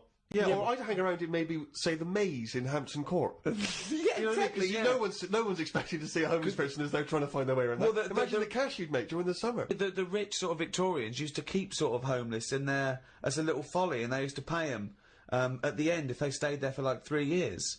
What do you mean? Would they pay? It was fashionable to have a little homeless little hobbit in your outhouse. Seriously. And what did they have to do anything for the money? Run, dance, No, they just had fight to be tigers? there. No, they had to be there when they brought around. They go, look, that's our little cat weasel fella living in our folly. Yeah. And then they got money, you know, at the end of it. There's just like really rich sort of Victorians and stuff. That's yeah. a great idea. They should definitely bring that back. Because, you see, I would give a lot more to shelter and those kind of charities if I could have a homeless guy come in and do my bidding. I could make him And dance. they had a really long beard Yeah. and rags. Exactly. Yeah. And I could just make them do dances for me, or, you know... And he was somewhat magical, possibly. That Yeah, would you go, weren't riddle too me sure. dee, fiddle me do, what is my name and Yeah. who are you? Exactly. Yeah. And then, yeah. But anyway, so this mental There's a little idea homeless, for shelter if anyone's listening. Yeah. mental homeless woman on the estate, and what she used to do, right? She acted quite normal, and she used to always push like a pram around with her, right? And everyone was like, she can't have a kid, can she? Right? And she was dead happy every day. She was up and down, walking up and down the road. Anyway, one day she sort of walked past, right?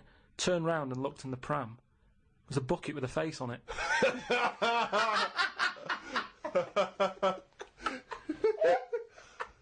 The Ricky Gervais Show on Guardian Unlimited. Rick, we've had an email here from a bloke. I think you're going to respect him, because I think you can tell straight away from his name that he's the kind of guy you'd want to hang out with. Go on. I know how much you love fun people. Yeah. Well, Paul, and he's calling himself this, Paul the Party Animal Parker. He's emailed in. He's given himself that moniker. Right, I assume they're in sort of like quote marks, They're are they? in speech marks, yeah. Paul Brilliant. the Party Animal Parker. And he's called himself that. Yeah. That I can't wait. So when you picture him, what are you thinking? Millhouse. Right, okay. I think he looks like Millhouse from The Simpsons. Yeah. He's working in sort of an IT department, maybe? Yeah, for a large possibly. organisation? I think he might still be at school. Okay, right, yeah. Yeah, I think. And this is the vital question. Do you believe him to be a party animal? I believe him to be a party animal is as much as a man with a long scarf that his mum knitted him to look like Doctor Who can be a party animal, yes. Do you think that when people are organising parties at his school, they're thinking the first person they got to get on the list and make sure he's guaranteed as You've got to take Paul the party animal. Because I bet he's got millions of affectations. I bet he wants to be known as the one that carries around a biscuit tin. Yeah. You know, he's got the scarf. He's the guy who only ever wears bowling shoes. It's his thing. It's his thing. He's a little bit kooky, it's his thing. But thank you very much indeed for your contribution. And it is very interesting what he sent in. He's found this on the web. I don't know why he's felt an affinity with this particular inventor. But anyway, there's a Serbian man, who has invented a sex machine for women. And he's appealing to Western women to test his device. He's from a town in, as I say, in Serbia. Serbia? I guess that's right. Is that right? Well, I don't know. What does it say? Well, it says a Serbian man, but is it called Serbia? Yeah. Yeah. What was all the Croatia-Serbia thing? Well, it doesn't matter now, does it? Okay. It doesn't matter now. It does to them. Otherwise they fought for nothing. What the hell do we know about world events? I mean, how long did that go on for? Months, I don't know. wasn't it? If they're inventing new countries, they can't expect me to keep up with current trends, can we? Anyway, this Serbian man has invented a sex machine for women, and he can't find any Serbian women to try it out, so he's looking now for Western women. He's taken out a patent on the ultimate sex machine. It runs on a 390-volt electric engine, simulates sex, and has a 7.5-inch artificial penis. He said, "My sex machine has an artificial penis that can make up to 180 moves in a minute." Now, I don't even know what that means. 180 moves? What? I mean, there's only really... Well, in and out, It's I in and out. imagine. It's largely Yeah. the function. Unless I've been doing it what wrong. he's all done. these months. What he's done is he's put a dildo on a Black and Decker. A man can only manage the intensity of movement for about 5 seconds normally, but this machine can do it for as long as the woman wants. But anyway, so he's looking for a woman who will test this out. But what I love, as soon as I read this, I was thinking, just imagining there going, "Oh, thanks for coming in, yeah, okay." So there's, what's going to happen is there's a penis that's going to pop out from here, and it's going to have sex with you. I'm going to stand behind the machine. I've got to stand behind here, there's a lot of dials and stuff, I don't want to bore you in. Well, why do you have to stand behind it? Just... I can't, it's technical stuff, but I got to be behind the machine. But there's no penis on the robot at the moment, it's just a hole. No, don't worry. What'll happen is, I'll switch the machine on, I'll go behind, and then a penis will appear. Will it be like a metal-looking penis? It will be a robotic penis, but it will seem like it's a regular fleshy human penis. So you're gonna so you're gonna go behind this robot, Go behind the machine. disappear, Yep. and then a fleshy-looking penis is That gonna will appear through the hole when I switch the machine on. Okay, and that'll be the real robotic penis. But you won't see me for the duration of your section. So you've made this sort of like robotic penis look really realistic. It's really realistic. You will not be able to tell the difference between, say, the robot one and mine, for instance. You Okay, wouldn't- well, I you don't wouldn't- want to see yours. No, there's absolutely not. Because I've not come around here to have sex with a person. I know, you've come around to test the machine. Yeah, and that is exactly what you're going to get. Okay, a lovely well, piece of mechanical action. But what I know is the idea that on the front, maybe he's painted a picture of a robot's face. Yeah. And then when the machine begins, you know, rather like in one of those horror houses, like a kind of mansion in a spooky film, the eyes of the painting, they'll move. And the a pair of real eyes. eyes will appear, just staring out. But I don't think I can have sex with this machine unless you're actually in the room, just in case anything goes wrong. No. Don't worry, I'll be behind the machine, it'll be fine. It'll be safe, not a problem. Okay. But anyway, so yeah, Paul the Party Animal Parker sent that in, and knowing him, there'll be plenty more coming like that in future weeks. Carl, what do you think about that? The Machines and that. yeah. Well, they've always been sort of. I mean, to a lot of people, sex is important, isn't it? You know what I mean? Not to you? Well, it serves a purpose. What purpose? No. Because you don't want to have kids, so what purpose? Just, you know, Something to do in the something evening, to do, innit? when the telly's broke. But for years, like they've found stuff, haven't they? Machines from like Roman times that similar to that setup. No machines in Roman times. Like that though, the old sort of knob on a stick machine thing. The old I Roman love that. knob I'm sorry, but I watch Time Aqueduct. Team every week, and Tony Robinson has never done an old knob on a stick machine. I just think of Julius Caesar sitting down and go, okay, aqueduct, we love that. Thanks for that. Straight roads, good idea. We can see the enemy coming. What have you got there? Well, I'm glad you've asked. Ploncticus. What have you got Glad you've there? asked. Wanklicus. What I've got here is a Yodi knob, and I've put that on the end of a stick. Oh, a stick of phallus. Okay, well done, Wanklicus. No. Well done. You are my new right-hand man, as they say. No, Excellent. But they do stuff like that. You've been in the London Museum and that, and they've got sort of sex stuff from years ago. They've got like these metal pants that they used to wear. I don't know what that is. Metal pants. Yeah, sort of Is metal. that a chastity belt? You mean? They used to make women wear them so that they could. When- have when- sex when- when No, they but were- they had them for blokes as well, though. metal pants for blokes. Yeah, Why? just- So he had little lots. So if he was away, he couldn't play away from home, and if he was away, she popped on a little. No, I just think they sort of like sexy metal pants. What? Oh, I don't know what you mean. What with are you sexy talking metal about? pants. Well, they'll have to look because I haven't got it in front of me. It's just something I remember seeing, some sort of sexy metal pants that they used to wear. But what are you saying? Sexy metal Carl, pants? they that always was have not to British Museum. That was Soho. No, what I mean That was on Compton Street. You were looking they in the always shop had window. to be ready for like battle and that, but these were a little bit sexy but protective at the same time. I love that. Right, I love I'll that. have to look into I love it. the I'll idea have to- that that's all you remember from the British Museum. So Lancelot, are you ready to face the Black Knight? Yeah. What do you think of these? Huh? What do you think of these? Well, I don't really care. Just I just want to look good on the battlefield. Well, they're both protective. Will there and- be women watching, cheering us on? Well, you're not going to fight like that, are you? What about with your I'm going to wear nothing except these sexy metal pants. But what about your chest is exposed? No, well, it's a good chest. I'll be working out. Yeah, I know, but what I mean is, you want metal all I've over. actually been lifting up the round table every week. I just work out, do that about 4 times a day. But that machine, right? Why did it have to be a woman, or could they have got a little gay fella in? I Let don't me know. just check. It doesn't actually specify the small print here. I love that. Why do you want to see a little gay fella be? I don't know. I don't want to see it. I'm just saying they're sort of more. Carl, why do you want? I don't wanna see why it. do you want to Don't wanna watch a see it. gay man get buggered by a robot? I wasn't the one typing in gay machines on the internet, finding stuff out about them. It's not a Steve gay was. machine. You just made it into a gay machine. Yeah, he wanted to pleasure women with this machine. Oh. You're saying, can I see a little gay fella get a robotic cock up his arse? You're the one requesting that, Karl I don't want Pilkington. that. I'm just saying that. You're the one that want to see gay men with metal stuff up their anus. What I'm saying is they're more up for a bit more experimentation than. What are you saying? Why is that the case? Why? Why'd you say that? No, just they just butt plugs and that. I mean, what I'm saying is. What, you can't just say butt plugs and that. I'm just saying that I reckon they'd be up for it. What do you know I'm about saying. butt plugs? I don't know anything about them. I just remember seeing an advert for some once in a sex shop. What are you doing? No, I wasn't. I was just walking past. I was walking past the sex shop and that, and Your you eyes know, sort of glitz, looking. glitz, Why were you walking past a sex shop? Just because I was on the way to work and that, and I passed one, and there was a little sort of one. It was open early, which I never understood. Right, it was about 8 o'clock in the morning. Right, and I Who's thought, rushing out for butt who's plugs rushing that out? early in Yeah, the who morning, needs them now? Right, but I I sort must of get had a bagel and some poppers on the way to work. but I walked past it, and it had like a little post-it note or postcard type thing, and it was like popping now, buy an item, chucking some free butt plugs. And I didn't know what they for. I'd never heard of them before. But all I'm saying is I've since found out what they do with them. What And if they do that with them, then Yeah. give them a go on that.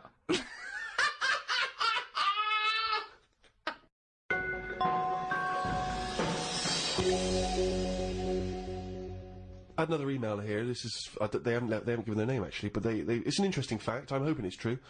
America's first nudist organisation apparently was founded in 1929 by 3 men.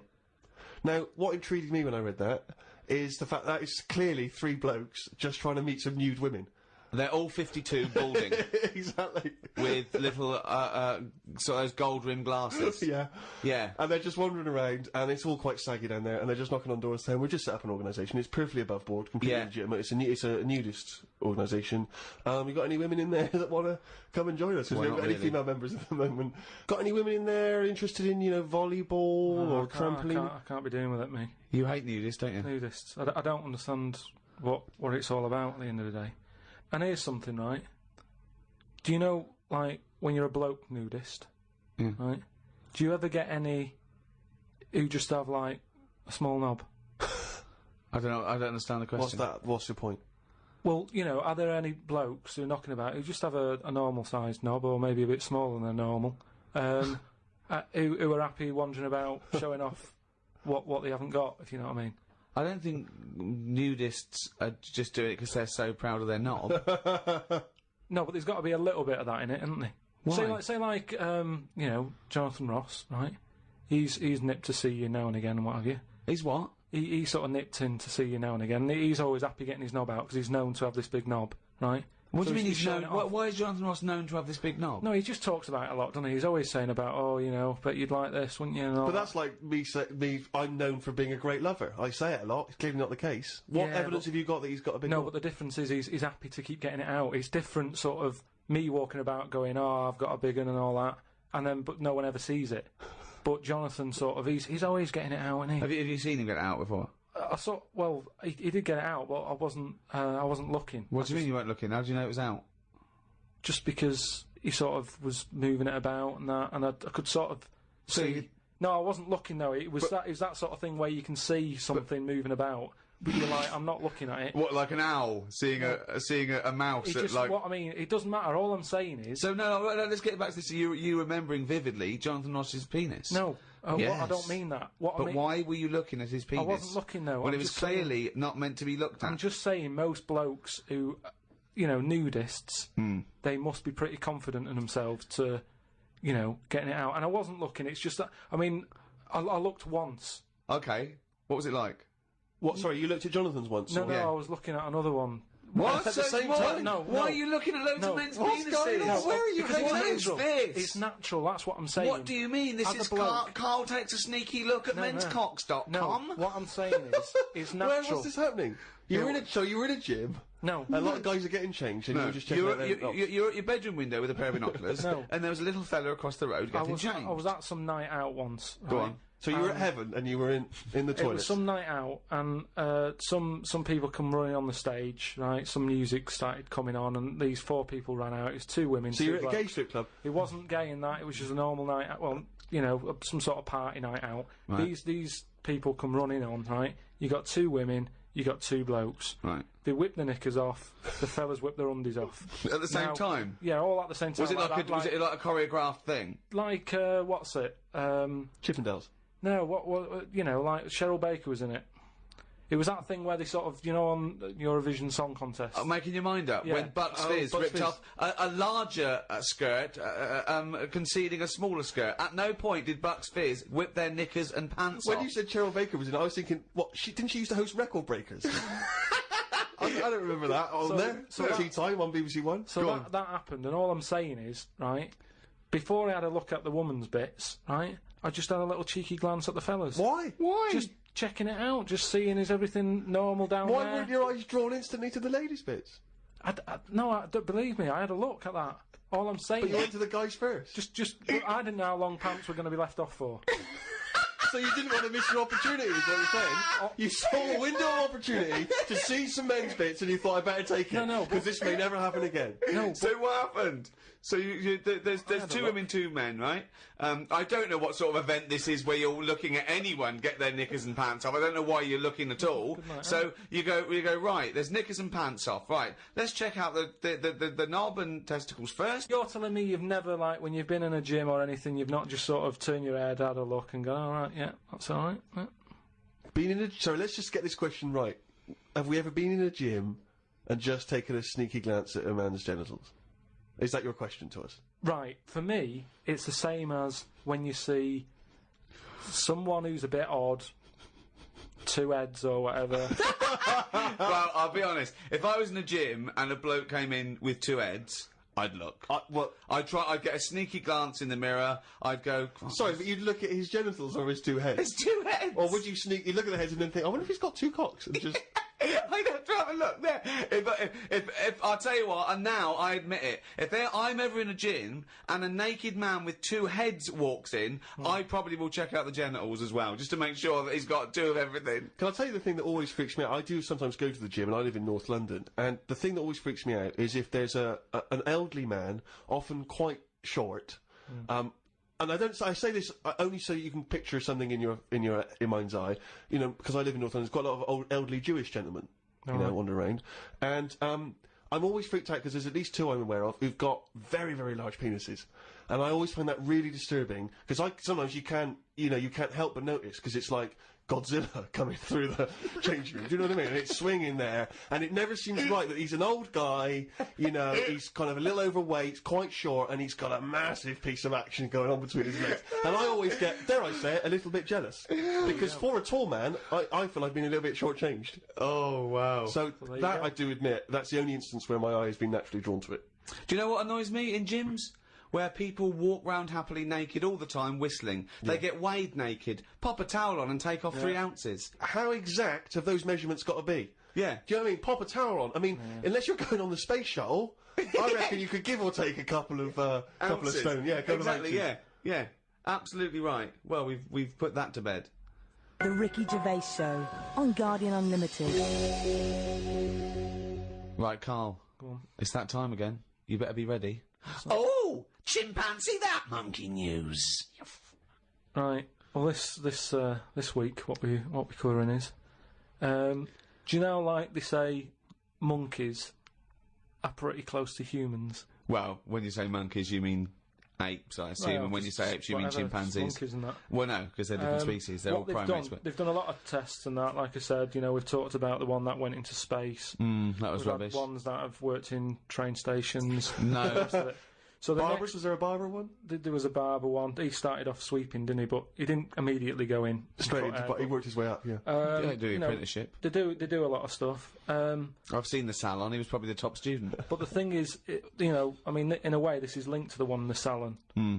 He could cut hair, but he'd never be allowed to work on the till, right? But these tests that they've been doing now... Why? Are they not trustworthy? Well, they've had problems understanding money, right? But they've got one recently that they've been teaching about the value of money and showing it that, to get this money you've got to work hard, you've got to save your money, and when it's saved up, It's all bollocks. you can do what you want with that money. Yeah, it wouldn't But happen. at the end of the day, these monkeys aren't on that much money. Yeah, So- and they wouldn't. You could never teach a monkey the value of money. So the thing is, they've said to these monkeys, look, there's your money. They haven't said anything You're to the only getting monkeys. so They much have, Rick. money, Please listen to the news. but It's the news. It's the news. it's important that, they know how to spend that money, right? It's basic rules, really. It's what you teach a human about money, innit? It's what you teach kids. The So value of invest money. wisely. Invest and all that. Sorry, who's they teaching got these monkeys? past, So, Carl, stop. Just some people and that. But who? Where are these The monkey monkeys? people. But where are these monkeys? Where are these I monkeys think being? it's in San Francisco. Where are these monkeys though? What are they? Are they in a shop? What are they doing? Are they in homes? What are they doing? Just in like, the zoo?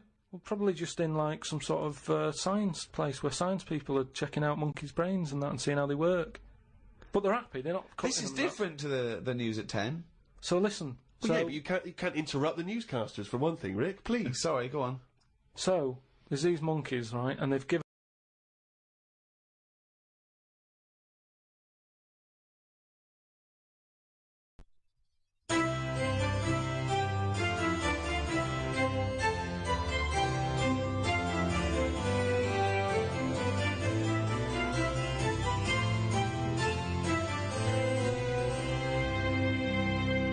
Pablo Picasso once stated, "We all know that art is not truth.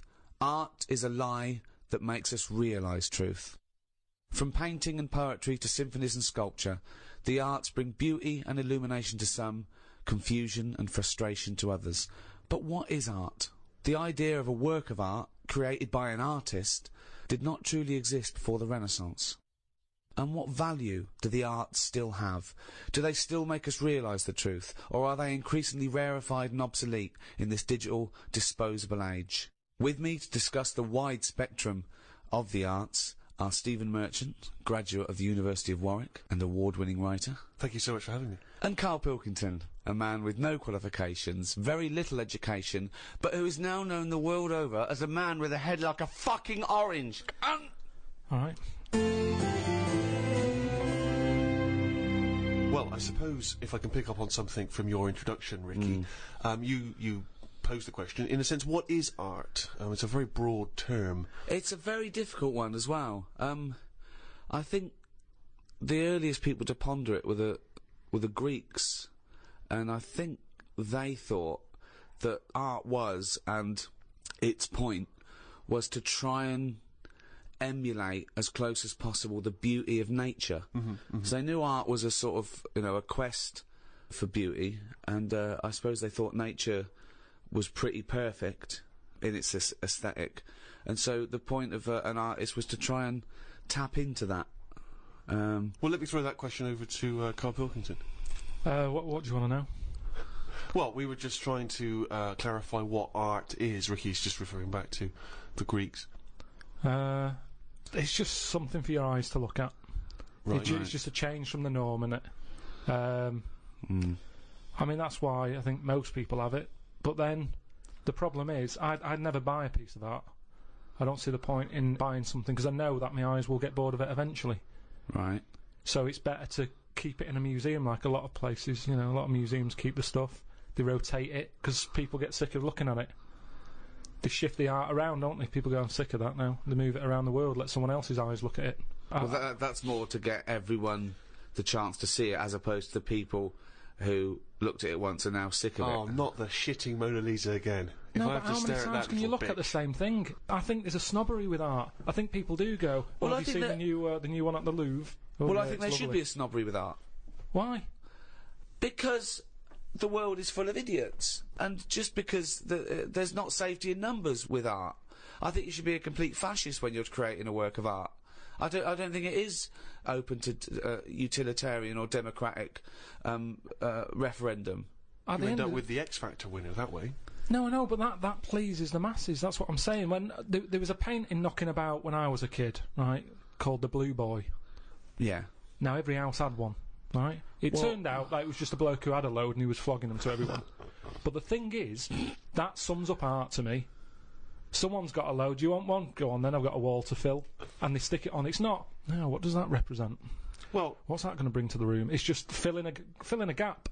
And that's what art is to me. It's filling a gap that would otherwise have nought in it. But you're obsessed with the functionality of things. This is all you're ever obsessed with. What's its function? Things always need to get you from A to Z in some way. And art's not about that. Have you got much art in your house? Yes. Yeah. Because it gives me pleasure, and I don't get tired of it. I don't get bored. Do you look at it every day? Well, it's there, isn't it? It just adds. Yeah, but other things are there. Dust is there, but surprisingly, I've not compared. I think I've to dust as often as I perhaps should. But the thing about, and this I think may be intriguing to you, Damien Hirst, of course, is more of a conceptual artist like Tracy Emin, and a lot of what contemporary art does is followed on from a guy called Marcel Duchamp, who I'm sure you're familiar with. Now he famously took a gentleman's white urinal like you'd find in a pub toilet, and he put it on its side, and he signed it with a fake name, and he put it in an art gallery. Now he did that in about 1917, perhaps a bit later. It just annoys me, because there'll be snobby people who haven't got a clue, and they're looking at that and they go, oh yeah, see what he's trying to say. Well, that might make them think. They might. Damien Hirst, I don't feel angry with Damien Hirst really, because he's getting away with it. But why does that annoy you? Because it's people falling into the trap. Damien Hirst, before he dies, I bet he goes, what a laugh that was. I had everyone on. There's a very good point as well, because some people think that the greatest art form of the last 100 years is marketing. Yeah. Some people say that is his art, that it's not good enough to do it.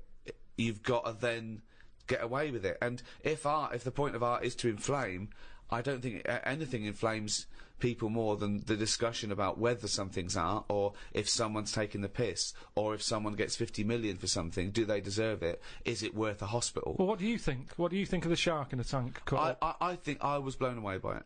I thought I'd never seen anything like it before. It was sort of spectacular because it is so huge and so vast, and to have put a shark, you know, in formaldehyde and to have hung it in an art gallery, it's very striking when you see it. Yeah, it's a remarkable achievement. Is he an artist or a fishmonger? What he's done, anyone could have done what he did.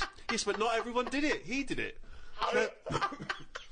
This is an interesting point that you raise. It's the same old point you always raise. Not anyone could have done it. That's always the same point you make. Anyone could have done it. Karl, but they didn't do it. You could say the same about Michelangelo. Is he an artist or a painter and decorator? Well, it hasn't caught on, has it? Like the crying boy photograph. No one's having them in their house. No one's gone, oh, have you seen this? Have you seen the new trend, a shark in a tank? No one's got the room. No one wants it. And that, to me, shows you what's popular. At the end of the day, if everyone wants one, he's got to be good, hasn't it? But I think if people were given a chance to appreciate more sophisticated things, then they would. And I just think that's true in all walks of life. You know, it's an acquired taste, and the best things are an acquired taste. They really are. Well, you know, if all you eat is processed cheese and white bread, you get a taste for it. But if you try something that's, you know, in my opinion, better than that, then, you know, you'll leave that behind. That's pretty rich coming from you. I know, I love a bit of cheddar, don't I, on Mother's Pride. Yeah. Whereas if you were to be offered perhaps some calamari, your reaction would be... Squid, get it out of my face. Sure, yeah. But I take your point, Rick. Thanks for it anyway.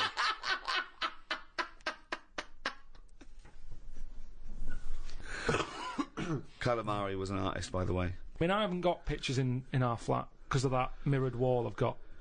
Yeah. Right? So, I mean, it's tiny. You've been in it. I've got windows on one wall, door to get in on the other, kitchen on the other, mirrored wall on the other. So there's nowhere there. There's no space for art. I'm intrigued how you sit at home. Where's the sofa? At home? Yeah. Facing the mirror. So you sit looking at yourself all night? Yeah. As opposed to a painting? Yeah, but at least that changes each day. No, it doesn't. It does. The picture No, changes. it's not. It's round and miserable every fucking day. No, honestly, it's good to, because you don't look at yourself otherwise. Especially me, I haven't got any hair to comb or anything, so I don't look in the mirror as much as the normal person. So, whereas now, I'm looking there every day. So you're sat at home staring at yourself? No, because the telly's in front of the mirror. But are you not distracted by yourself? Yeah, you do. When the adverts are on, you look up, and if Suzanne's sat next to me, I tend to talk to her through the mirror. What do you mean? So why don't you look at her when you talk to her? Well, you don't have to turn your neck or anything. There's no neck usage going on. I can just look forward. I look at the telly, lift the eyes up, look in the mirror, look at me, look at her. What does she do? Look back at you we're in the used mirror. to it. There's nothing wrong with that. It's like there's more people in the room in a way. It's like, And they're further away. there's nothing odd about that. Why wouldn't you use... It doesn't matter. Your Sorry, eyes, remember, your why eyes wouldn't are you still... talk to your girlfriend via a mirror all the time? Is that your question? Well, no, I think it's quite normal. If your head is facing a mirror where you can see everything in that room, you know, it's a small flat, I can see everything that's going on in there without moving my head. Stephen Hawking would be well happy. So I can look forward, she's sat next to me. If I'm watching the telly, I can say something. Now, she's getting the sound from me still because she's sat close. Yeah. But yeah, we're further away, but things look better from a distance anyway. So that's how you managed to keep this relationship alive? Maybe. You're such an odd little man. But no, it's not odd. You see, there was a woman on the estate who did use... have I told you about Miss Peggy before? No. It rings a bell. Go on. I think I told you ages ago, it's this fat woman who used to be on the estate. She had a three-wheeler bike. And her Push husband's... bike, pedal bike? Yeah, like a tricycle thing, but a big one. Right. She used to sit her husband in the basket in the back. Cycle about, what have you. Yeah. She was known as Miss Piggy. Anyway. Oh, is this the one that she used to beat him up so your dad pretended to be a policeman? Yeah, that's it. Oh, That's yeah. the one, yeah. You remember? No, I don't remember this. Yeah, she used to always duff her husband up and that, and people in the area knew that she was being a bit tight on him. And my dad went round with his mate and sort of... But what's this got to do with the mirror? Anyway, well, the way she used to communicate, she used to always go in quick save and nick biscuits. And if anyone went up to her to say, stop nicking the biscuits, she'd pull out like a little mirror out of a bag, and she'd look in it, but talk to you via the mirror. Oh, man! What? This So she place was you insane? grew up, it's weird, isn't it? It's It was like, really weird. Like It used to scare me. It's like a Salvador Dali painting. you exist in there. Yeah. It's really, really So weird. hang on. So she used to talk to people through the mirror because she was mental. I couldn't sit, watch the telly, and look at me watching the telly in the mirror all night. No, That's no, weird. that would be Why? really weird. It's really weird, Carl. I'd be very conscious of myself. No, Conscious I of the think way it gives I'm you, sat. it gives you confidence and that, and if you are Gives you sort of... confidence. Well, yeah, because you're seeing yourself more and you pick up what habits you do and stuff like that. So what have you changed through your viewing of yourself? I sort of grew a beard the other week, just something different to look at for a bit. And then you get sick of that, it's like a piece of art. Change that, have a bit of a shave. Can you see the back of the telly in the mirror? A little bit, yeah. If the flat's a mess, it's a mess twice.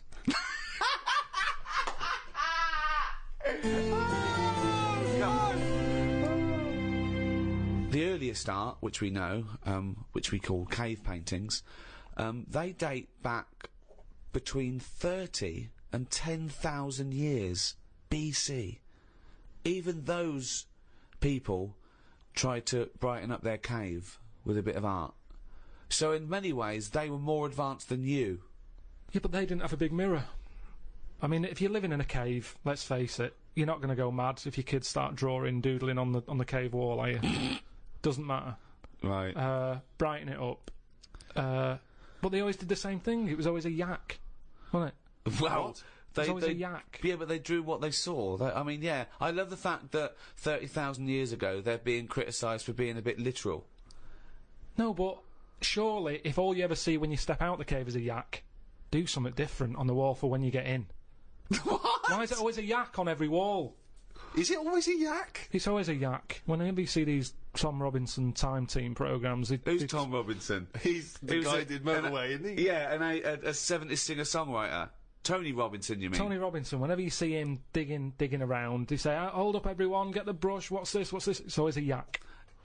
Yet they pretend they're interested. So you're saying that you wouldn't have, you'd have been no, I'm not going to draw a yak, I just saw a yak outside. This is what I'm saying to you about trends.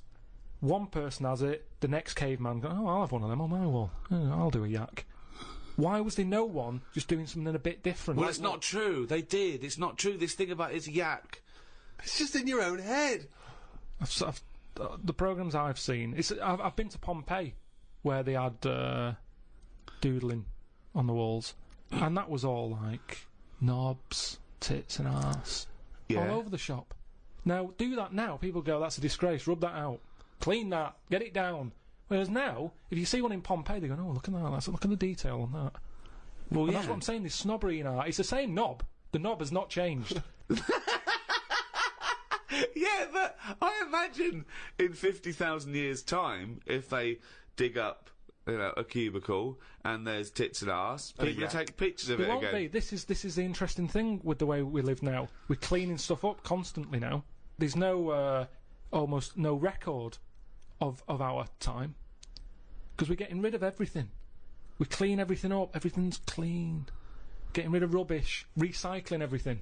Well, that's a very good point. Is graffiti a valid art form? Some of it is. I think it is, yeah. I mean, we're not talking about the classic spunking dick, which is still, it's still great, isn't it? Well, I mean, if you see a lovely clean white wall and you see a spunking dick on it, you're going to laugh. Always laugh. Do you add hair to the testicles when drawing a spunking dick? A few. The testicles. Because it's always clean. My testicles are always clean. Really? Yeah, I put the 4 or 5 bristles sticking out straight. See, I always thought that was a kind of commoner version. It looks like mine looks like. I don't mean my real one. I mean my your illustrative. Yeah. It looks like 2 gooseberries and Thunderbird 2. Do you add much detail at the tip of the penis? No, it's a straightforward. It's dissecting across, just a line across to show the helmet. Yep. Then one little line for the eye. Do you tend to keep the same number of droplets coming out? Droplets. I do 3, but I don't do the line. I actually do the little teardrop. The little teardrop droplets. Yeah. And that is the spunking dick. As when I was at school, it was referred to, and this may be specific to Bristol, it was referred to as the sacred. I've just drawn a sacred. Oh, really? I don't know where the origin of that was. Some graffiti is funny. I saw one in London. It just said, Rachel is a big-arsed, big-chinned cunt. Now, I think Rachel's going to see that and know, well, I'm the only big-arsed, big-chinned cunt round here. I don't know how big her chin was. Sure. I think of her chin maybe looking like the arse. Yeah. It's like the big arse out there, but maybe she couldn't see the last part of it because the chin was in the way. Rachel is and that's now, all she where could was this see. graffiti written? It was in near Centre Point. So, do you think someone was so angry with Rachel? Maybe Rachel nicked this woman's fella. Right. And she went out. Yeah, and scrawled that. Yeah. In a lot of different places. I saw one that was something, I don't know, it was back in Bristol, it was something like, Michael Peters is gay. And I always wondered if that was Michael Peters himself, who was having trouble coming out of the closet. Yeah. And was just writing that in a number of different places. So that by the time he finally mentioned people, they went, oh yeah, I knew that anyway, I saw it in the toilet. Sculptures. What do you think of sculptures? I mean, because that's something that really is getting into the 3D world there, isn't it? No longer do you have to represent something as 3D. You can make something. The statues are amazing, aren't they? They're clever, aren't they? I mean, they always look the same. Well, that's not true, is it? Because recently there was quite a controversial one, a huge one, in London. The pregnant thalidomide woman. What do you think of that? Oh, yeah, I saw that. Thoughts? I wouldn't have it in my house. Well, there wouldn't be room, because it would just be you, Suzanne, and a pregnant thalidomide watching telly. I don't know what he was trying to say. It's maybe she was saying, okay, we've had the human form. This is an example of the human form. Yeah, but do you think she started off trying to do normal, and it was like, oh, I've chipped a bit off?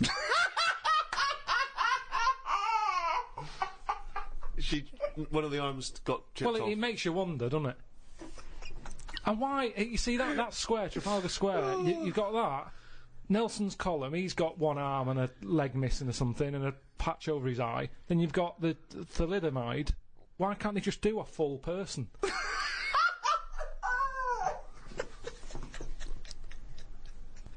Well, that was what they saw. That was what the artist saw. It's about confronting us with certain preconceptions of what we expect of the human form, what we expect of sculpture.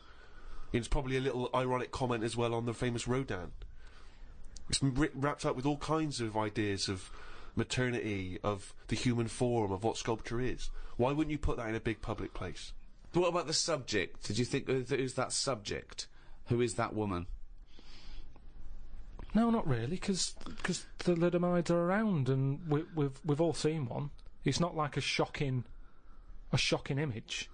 It's one of life's little things that it chucks out. There's some out there. So it's not shocking, is it? I don't understand what you mean.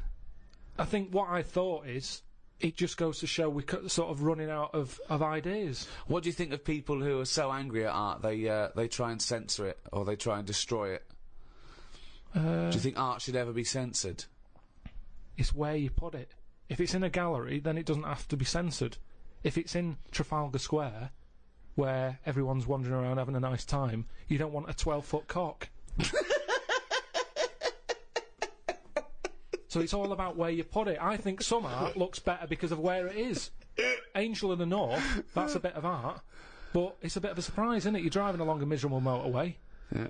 Oh, what's that over there? Gives you something for your eyes to look at again. Motorways are the most boring place to drive. But you go, oh, look, there's a bit of art over there. Yeah, but then again, should you North. be looking at art when you're going at 70 miles an hour along a motorway? Well, yeah, because it's really big. You can keep your eye on it and Look in the mirror. It's not a problem. Wait till you go past it and look in the mirror like normal. So you like the Angel of the North? Because it's something in the middle of nothing. Right, but if you put it somewhere else... Stick it in Trafalgar Square, you'd go, oh, more clutter. Now, you've spoken, Karl, about, art and what impact does it have, blah, blah, blah. And as Ricky's just pointed out, of course, in some instances, art has been considered incredibly controversial, very provocative, and has been banned. Famously, one thinks of the Nazis banning and burning certain books, not all of which were just books, criticising them. It was often artistic works, things which they felt were subversive in some sense, and you get that in many repressive regimes, where people's artistic work is not allowed to express the way they feel about something. Stalinist Russia, for instance, art there, literature, are not able to express its views, because people see it as dangerous, as provocative. Well, yeah, the threat always comes from scholars, with, like, any dictatorship, and they know that.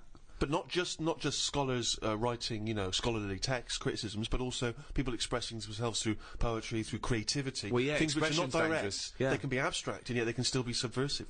Yeah, but I think if it's done in a way that isn't just like a lunatic, they get away with it. Like a nice poem, some people would read it in a different light. I might read it and go, I don't even know what they're going on about there. So, as long as it's done clever, get away with it, don't they? So Well, it no, makes the often not artist the better. case. But that's not often not the case, that's When? what I'm saying. Often, in these regimes, these things are repressed. No, but there's always like code words and that you can use and they can't have you on it. Such as? I don't know. I'm not into that sort of work. Right, Well- so you've just made a statement there, but it's not backed up with any actual No, information. what if you Well, do there it was in a good clever point way? there. No, there was a very good point there. The McCarthy era, where he was threatened by communism infiltrating the country, and he thought that entertainers might be a part of that, the conspiracy. It was a hotbed, and he made everyone come forward, writers, actors, say they're not a communist, and some people were out in the cold, and so people had to be a bit cleverer, like, was it Arthur Miller, The Crucible? It's a metaphor. It's about witch hunts, but it's about the McCarthyism. So yes, good point. You can put coded messages CB into radio art. was the same thing. Go on. Well, it's all the codes. As long as you've got Okay, codes. well, I thought you had I mean, I was trying to make your point sort of more valid than it obviously No, was. but if you need to refer to CB radio, that's the obvious... Well, it's the that's obvious what I can system. relate to. Sure. Yeah, we've done this. There's no point in CB radio. They go. How many candles are you burning? What? How old are you? 8. Okay, yeah. I mean, there's no point to those codes at all. So this is in no way relatable to The Crucible. Why would you be talking about one of the most respected plays of the 20th century, and suddenly this in your head reminds you of CB radio? just having this code going on that only certain people know how to break. Everyone knew it. No, it's pointless. Not back then. They didn't. Pointless. I remember we were shown the cartoon version of Animal Farm when we were about like 15, 16. We were discussing it afterwards about communism versus the poor proletariat and all this. And this bloke went, "You lot make me sick. It was just a nice film about some animals." Brilliant. Yeah. What's your take on that, Carl? No, go on. What's your point? Because you can see the irony there, can't you? I haven't seen it. No. If you want to do a serious point, don't use animals. No? Well, I disagree with you there because we're going to get onto literature later, and I think my favourite is probably Charles Dickens, and I think the greatest story ever told is A Christmas Carol, and there's only one way that could ever be improved, and that is a Muppet Christmas Carol. That's absolutely right, yeah. So, and I think that you could, and I think people could take a lesson from that and maybe do other films with the Muppets. A Muppet Schindler's List. Yeah. I mean, you could make it so moving, couldn't you? Schindler's List in space. Yeah. Well, I think it would certainly help bring that story to a wider audience. I think so. A lot of people who, like Karl, who were put off perhaps by the depressing black and white of it, they would suddenly see the Muppets singing and dancing. Miss Piggy's Choice. Miss Piggy's Choice, yeah. Well, we talked about that. What? About things like that in art as well. Do you think that bringing something so serious to the masses, like films do, things like the Holocaust and like Sophie's Choice, where she has to choose which child lives and dies. Why does she have to pick? Well, because the Nazis were horrible, nasty, evil people. And which one did she pick? I don't think that's the point. I don't think that's the point. I love the idea that this is not a betting game. No, but I imagine this is like Deal No Deal. It's kind of, you're down to the last two. Which one are you going to go for? Oh, God. But why did you ask which one did she choose? Because even if he'd said the names, Robert and Alison, what difference would it make? You don't know the story. Why is it because that then I'd ask more then. If he said Alison, I'd go, what was it with Alison? What did she have over Robert? That's what films are meant to do. You question it. Whenever I watch a film with Suzanne, I always say at the end, what was going on there? That's because you're an idiot. Christ! That's because you've just watched Muppet Christmas Carol and you can't understand why a frog's able to talk. I'm all for films with a good storyline. Yeah. Brilliant. That's a perfect point. One extraordinary point. Guys, he's going to follow this up, mate. He's going to follow this up. He's got something here. Carl, go on then. What's your take on films? Films are really good. You can get lost in them. Right. And you like one with a good story? I mean, whenever anyone asks, it's always the same. It's Elephant Man. It's Kes. Mission Impossible 2. Mission Impossible 2. These are what you consider great works no, I'm of just film saying art. These are ones that I've enjoyed recently. There's so many films that I haven't seen, yet you always say, "Oh, have you seen so and so?" Well, Mission Impossible 1. There's good news for you. 3's out. That's true. One of the most striking art exhibitions that I ever attended, Karl, was an exhibition of outsider art. Something I'm sure you're very familiar with. Outsider art, of course, is work that is made by people who are often institutionalised for mental health problems, or they are just incredibly, the people who aren't in any way part of the art establishment. Well, they're right up to psychopathic murderers, clinically insane mass murderers would count as outsider art. I went to an outsider art exhibition in New York. It was incredible, and I bought a painting of this guy. He's a chronic schizophrenic, and he paints in tar, like road tar, that he gets from roads, and he paints in that on wood he finds in sort of skips, and it's incredible because it's sort of like scratched in. And it's amazing. And there's this thing of Jesus being helped down off the cross, and you have to study it, but it's there, and it's quite incredible that it's just scratched in this wood by tar. And there's loads of things that I was walking around. Admittedly, I was walking around there going, "This is fucking mental." And James was going, "You've got to stop saying that," because of course some of the people are mental. There was one bloke doing a sculpture of a skull, right? And underneath. It was like a little head with his teeth. Underneath, he'd put a sign that said "real teeth." Where did he get the real teeth from? What I think is interesting about that is how much therapy it provides for these often mentally unstable people, which is another important value of art, of course. People's self-expression, people being able to give a little piece of themselves through their work. Do you not see any value in that? How do you express yourself? Whistle. You whistle. Yeah, I found over Christmas I whistled a lot more than I usually do, and I think that was just freedom. What do you mean freedom? Right, freedom. expand on this point if you would. Well, that's what art is, isn't it? It's you being free of all the world's heaviness on your shoulders. See, that's a great quote, that. That's great, that. For art is freedom. I love that, because I think you've really hit on something there. Would you include the free of all the world's heaviness?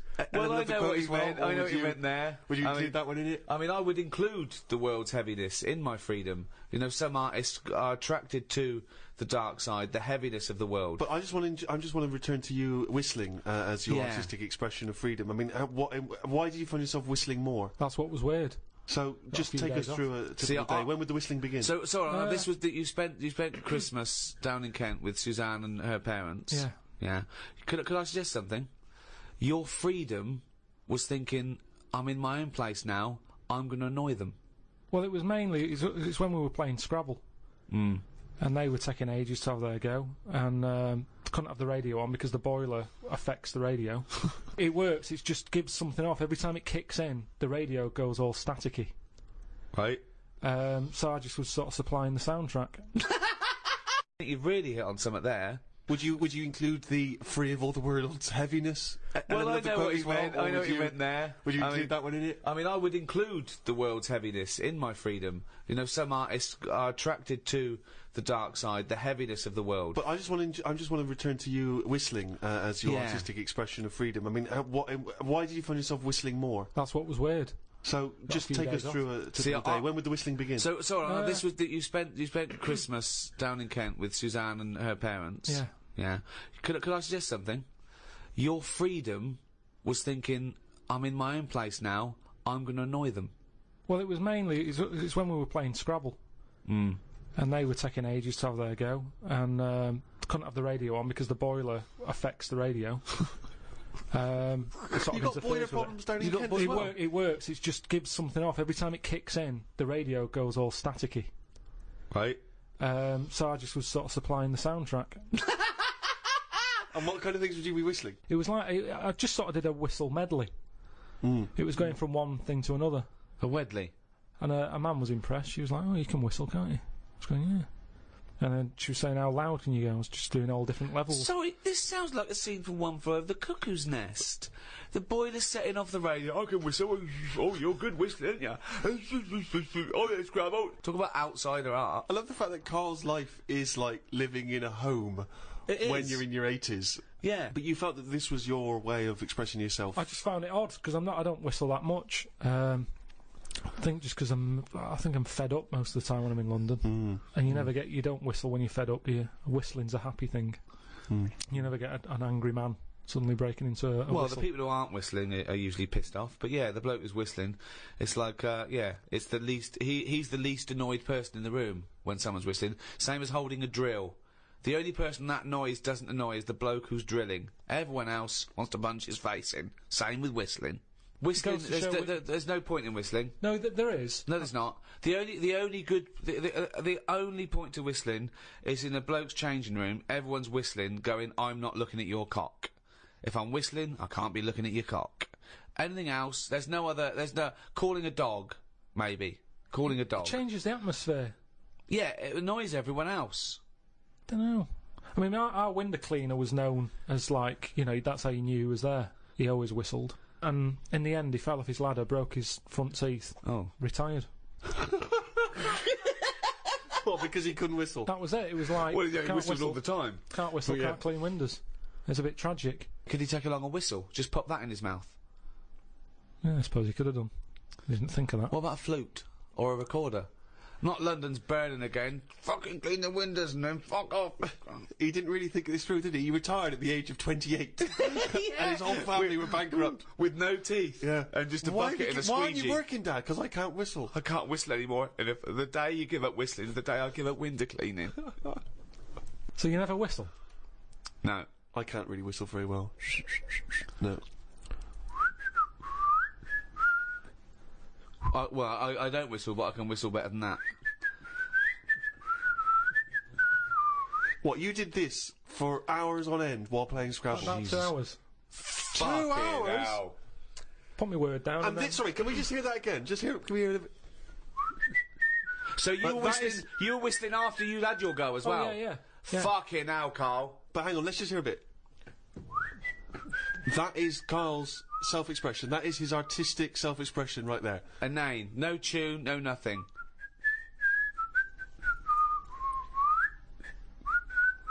There's mental patients who have smeared canvases with shit who have expressed more than you have in that. Yeah, but it's not about other people. I'm not there to please other people. You're there to annoy him. What was the best word you came up with in Scrabble? Don't knock me at Scrabble, because I do all right. What's weird is, when I play Scrabble, my brain can come up with words that I don't normally say. Okay, this isn't... No, I'm intrigued here. Your brain can come up with words you wouldn't normally say. Just words that I'd never drop into a sentence. Tree, cat. Go on. Squirm. That's using a Q. It's worth 10, that. It's not bad, is it? Now, I'd never say that. I've never heard you... I don't think I've ever heard you say squirm, no. I don't think you're right, Carl. I've never heard you say squirm. Weird, isn't it? Yeah, it is weird. And yet your brain popped that one out. And then, yeah, when it wasn't I go, just... Anyway, so that's sort of doing art for yourself as opposed for other people. I don't think you can count what you just did then as art. Hobby maybe, craft, pastime. I don't think you can count that as art. I'm not being funny. I'm being a bit snobby here. But I think there's a difference between Beethoven and... Squirm. There's a Q in that. No. Classical music. I wish I was more educated on classical music. That which I've heard, I've adored. I genuinely find it challenging because it is so spectacular. It is so of another place. Where do you sit with classical music? It's good. It's good for background, I think. Right. See, you know me. I like a song with a story, and there's nothing going on in them. That's Now the problem with that is, how many times can you hear the same story? quite a lot. How many times can you watch the same film? Same thing, except it's shorter than watching a film. Yeah, but the film goes into the story with more depth than a 3-minute song. Yeah, but there's also... Do you know, like, when you watch... what's an example?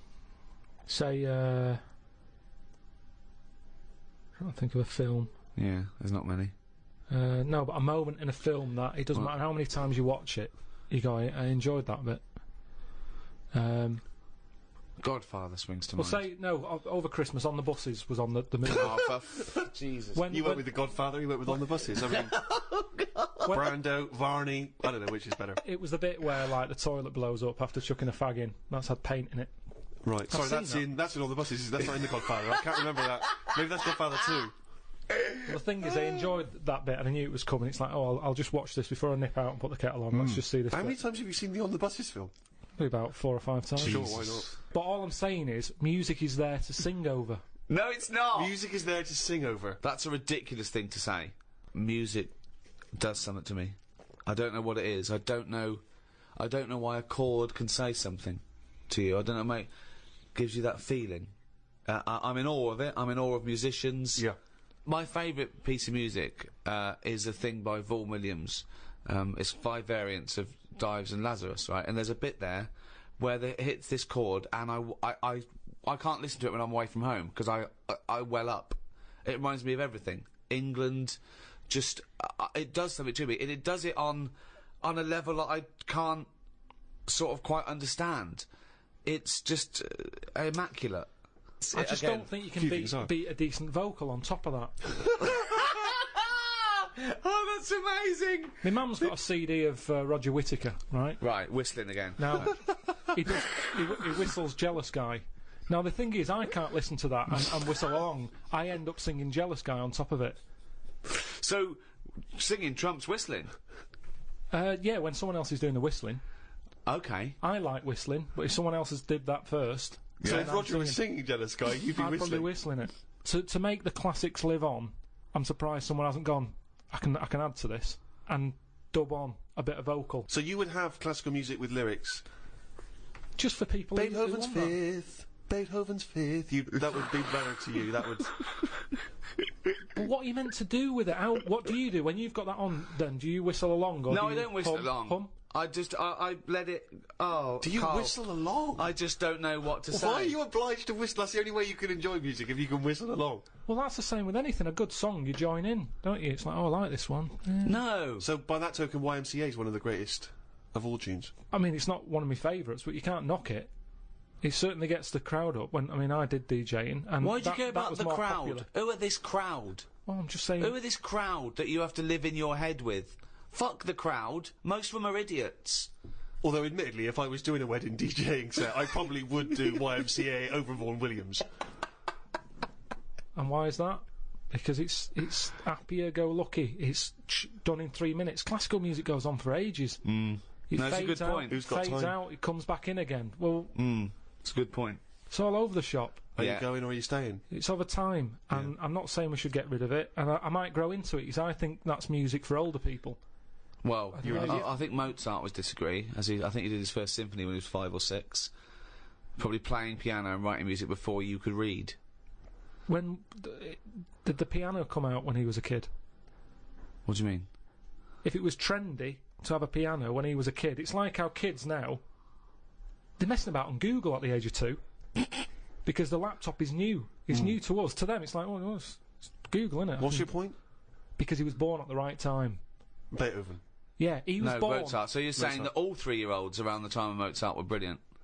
There would have been quite a lot of them. Mozart, Beethoven, all that. They're all Handel. They're all around the same time, aren't they? Just guessing. Wild stabs in the dark. Just names he's heard. Just names he's heard. So when Ricky was young, when I presume they had Rolf the same Harris's Christmas xylophone came out, everyone was composing on the stylophone, weren't they? exactly. It's all what you brought up with, isn't it? Nothing's hard if you're given it when you're a kid. Nothing's difficult. It can be taught all sorts. I haven't got room for a piano. It's too big for a pastime. A hobby shouldn't take up a whole corner of a room. It's so limited, isn't it? His scope, his imagination. But a piano, the idea that a piano in a house would be a frustration and annoyance. Music. That you could play harmony. But I'd worry about annoying other people with it as No, well. you don't. You whistle. When you're playing Scrabble, you don't worry about annoying people at all. I'm sure people would rather have gentle piano music in the background than... Squirm. Squirm. So, one of the earliest and most celebrated art forms that's, along with painting and music still going today, is the play. And, of course, the most famous and celebrated exponent of that is our very own William Shakespeare. Some say maybe the greatest literary genius in history. I'm not a fan. Right. And I'll tell you why I'm not a fan. One reason and one reason only. Sure. Nothing to do with the structure, his themes, fantastic. The pun. Right. Oh, I can't stand the pun. Yeah, but I mean, although Shakespeare did include a few puns in his work, I don't think you could... No, I suppose it's the people It's that not have gonna taken bring on you the down. pun. It just reminds me of a bloke in a beard and a pipe at a party doing puns, And it's things like Shakespeare, things like, take their maidenheads. And you have to look at your Brody's notes to go, okay, cut off their heads and take their virginity. Oh, brilliant. You can't, it's like you can't explain a joke in retrospect. You don't laugh if you then explain to you. I'm going to have to take issue with the idea that Shakespeare was not a truly great master of our language. I think he was. If you listen- if he you added listen to to- the language. He invented words, or at least he stole words and changed them a bit. He took them from other languages, which is totally valid. And he made up loads of sayings that are still around today. And there's a poetry in that, inventing new. Actually, Karl, you like sayings, don't you? I've got a list here of some of the sayings and phrases that Shakespeare made up. Really, in a pickle was his. Yeah. And we know what in a pickle Yeah, we means. know what it means. It's a saying I'd never use. Because when you're in a pickle, it's not something that you would say. No, if you're captured and you're being tortured for information, Yeah. you wouldn't, and you get access to a phone, you wouldn't go, MI5, I'm in a pickle. You'd be screaming, going, he's taking my teeth out. Much as I love Shakespeare, is when that play was first staged and someone said during the play, "Ooh, I'm in a pickle," did the audience understand, or were they baffled? Or was it like watching Ken Dodd when he goes, young bunctious? Exactly. Oh, totally hilarious. Yeah. So Shakespeare is about as good as Ken Dodd. That's what we appear to have established. While you've been talking about that, I just was looking on the computer at the Pun of the Day website, because I feel I take much of what you say about puns and agree with it. Here's a couple that you might like. There was a sign on the lawn at a drug rehab centre that said, "Keep off the grass." Okay, now if the pun is the lowest form of wit, and let's face it, sarcasm isn't, sarcasm is up there compared to the pun, then the drug pun, I think, is one of the lowest of the low. Oh, people who congratulate themselves on getting drug references. Keep off the grass, will you? Grass, get it? Grass. You know, smoking the grass, yeah. Show me a piano falling down a mine shaft, and I'll show you a flat minor. Oh, God. Okay, good. Okay. Do you get that? Well, these are... I mean, that sums up puns, isn't it? It's things that kids get in a cracker. I think pun should be short for punch him in the mouth. Idioms are better. Go on, then. What's an idiom? Is that a new word you made up? No, As in Karl Pilkington's a complete idiom. I found out what it was because I thought, oh, I like them. What are they? Right. And it's like little sayings. Yeah, that's right. That sum stuff up. Go on, give us an example of your favourite. Oh, can I just say one? Talking about sayings, Karl was getting fed up with something. He was fed up with not getting replies from something. He's having a hard time, And I went, "Oh, the worm has turned." He went, "What?" I went, "The worm has turned. You've..." Stupid saying, isn't it? No, okay, tell him why you think that's a stupid saying. Because how do you know when a worm's turned? Of all the creatures that you could flip over and know it's turned, why pick a worm? It's the worst thing they could have picked to express something turning. But you're taking turning literally. It means changing, doesn't it? Changing your attitude. A new broom, turning over a new leaf. Yeah, but things are going to be different now, and I'm sick of it. Chameleon. No, but Chameleon is a brilliant thing to use for something to change. Chuck that in a sentence. There's nothing that you can link a worm to human life to. You're talking about something that's... It's blind, isn't it? It's blind, it's deaf. Gay. It's got no features. Why is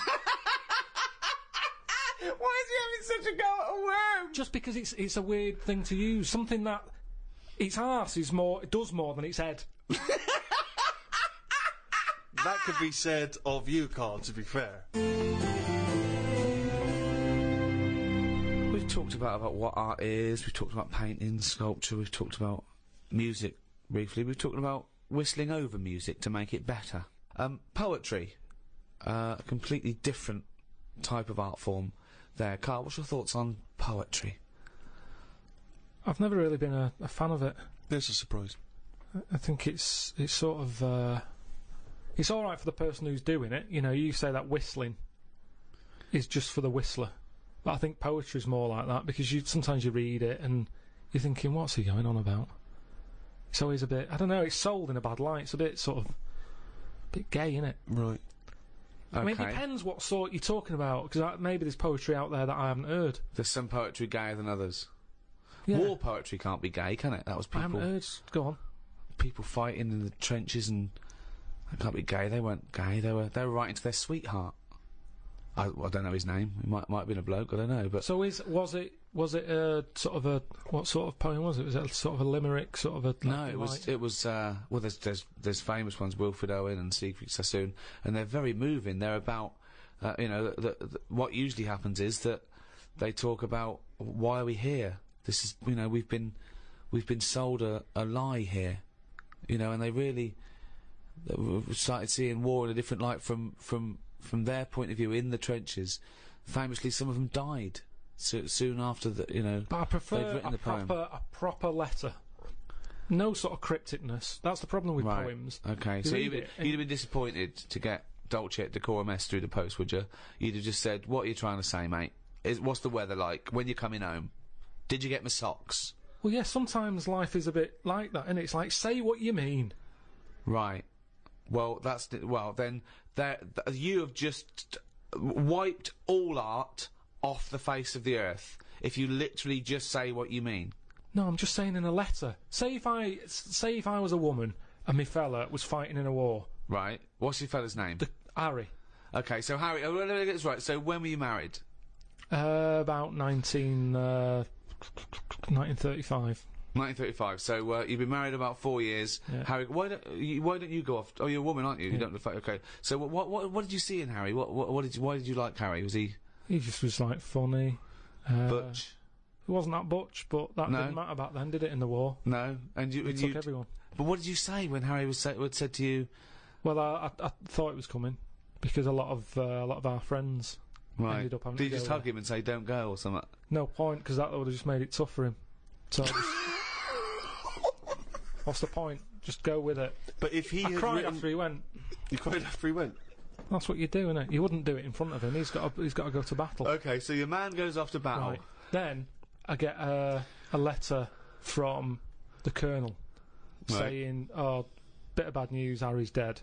Now I get a letter in the post. He said what he meant, didn't he? In the Well, yeah, and they would do, wouldn't they? They wouldn't fanny around saying, "Oh, he was on the warpath and the cloud went dark." I go, "What? Just tell me what happened. I don't want a weather forecast." He got shot at the arse and the bullet came out his head. Right. Now, the Colonel, he would just tell me the basics. Now, because he sent his by Telegram. They sent a telegram. The letter I get from Harry has been stamped, so I get it late. Oh, okay. So I get a letter from Harry after he's died. Yeah. Right, and you know he's dead. I know he's dead, so I get this letter with his handwriting on. I'm devastated because I was just getting over his death. Yeah. It's all brought back to me when this letter drops through the post. Well, yeah, 3 days and you're pretty much over it. It's Harry's handwriting. Yeah. Oh, God, what's this? What's now he I written? open it. Yeah. And instead of saying, things are bad here, socks are damp, everything's grim, it's cold, I'm sick of it, there's a poem. It wouldn't feel like it was from Harry. Well, because it's not in his words. Poems are never in the person's words. But didn't you know Harry was a poet when you married him and made love to him no, that I night? only picked it up because other people were doing it. It's something to do in the trenches. But when he carried you over the threshold, Karl, and he laid you down and gently kissed you, didn't he say any? Didn't he ever? He must have whispered some sweet nothings into your hysterical red head. He wasn't like that. Straight to the point. He was like, "Get your knickers off."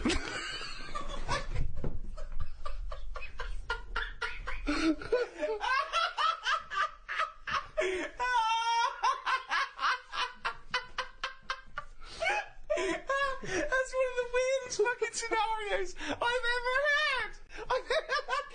Why the fuck was the telegram coming before the letter? So specific. It wasn't like Harry. The fuck's Harry?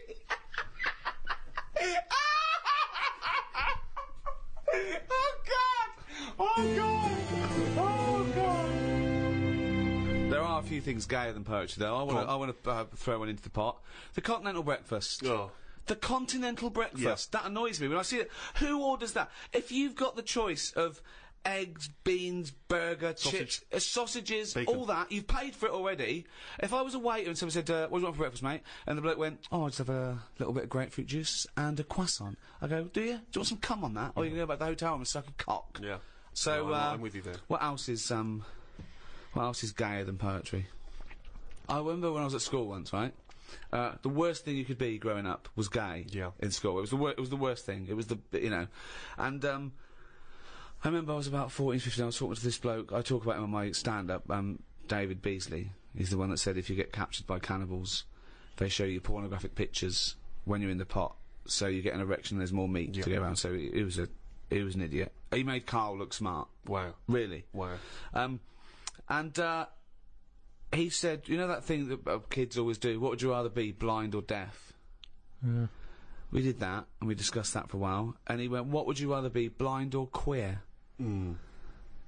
And I went, well, I'd rather be gay, because... Still got all your sights, yeah. And he went, oh, would you? I went, well, yeah. Well, rather than be blind. I said, yeah. I said, also, if you were gay... you'd like being gay. He went, I wouldn't.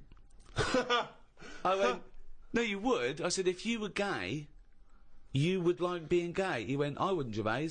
Sounds like you would. I went, well, if I was gay, I would like being gay. He went, well, I wouldn't. And he looked at me accusingly, and I went, no, nor would I, but gays would. Which made no sense at all. Right, yeah. Just the idea. But this is just like such a stonewall that I'd rather be anything than gay. Yeah. Karl, thoughts? Blind or gay? This is about art, is it?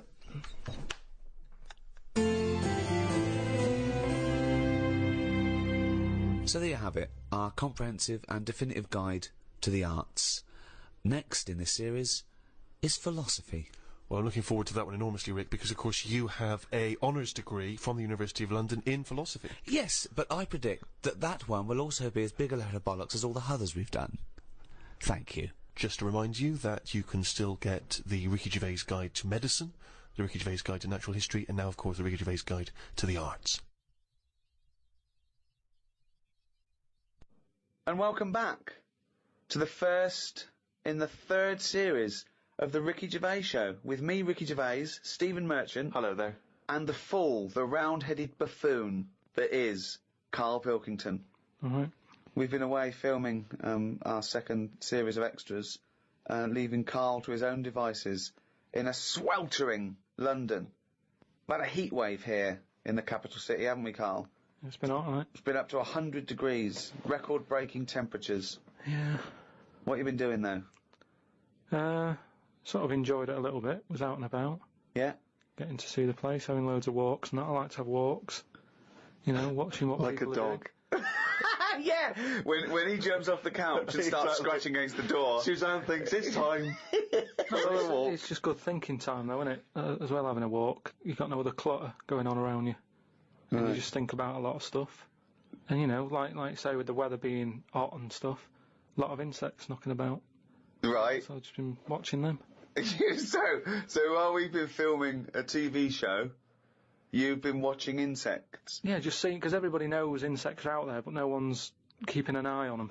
What are they up to? What are you worried about? Loads of Steve, you won't be laughing like that if you'd watch them, because they do some weird stuff and that, is what I mean.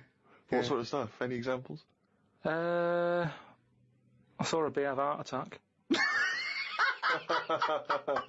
You saw a bee have a heart attack. Yeah. How were you sure it was a heart attack? Because what happened, I'd been... Did it clutch its chest with all 6 legs? No, Were there some other little bee paramedics? No, I'd just been out in the park anyway, just looking at, you know, caterpillars knocking about, butterflies and stuff, so I was sort of aware. So when Suzanne goes to work, she goes, Karl, don't you waste the day. Just because you don't work at the radio station anymore, I want you to do some constructive stuff. And you go, yeah, I am, yeah. And so in your head suddenly goes... and he goes out, oh, there's a moth. But the thing is, so I'd been in the park and I was aware of the insects that are around us more than, like, most of the time. And I come out of the park, just crossing, like, a sort of a busy road and what have you, and I saw this bee to the right of me, sort of in the air, and it was a big one, and I was a bit like, oh, let's watch that. And it just fell. It fell from the air in front of me, and it was on the pavement, and I thought, oh, what's going on here? And I looked at it for a bit, and it was really still, gave it a little kick, just to see if there was any movement. Nothing. Stone, sort of, what's the saying? Stone cold dead. Yeah! Stone cold bee dead. So, yeah. that I was... like the fact that this bee suddenly saw Karl and had a heart attack. Yeah. It'd never seen anything that round before. Yeah. It just thought, it had approached him because he thought it was a sunflower. My God, it's a giant walking orange. Every dream has come true.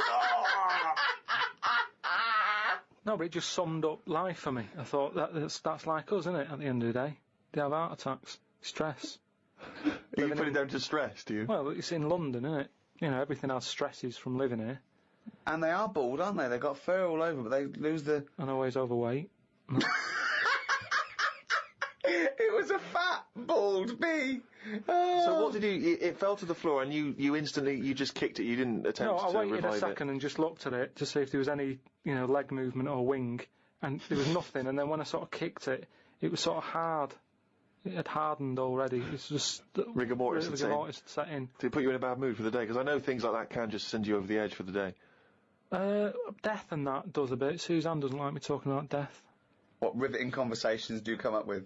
No, just things like one of our mates has had a baby recently, and I just was saying, oh, when that's sort of our age, we'll nearly be dead. Think of that.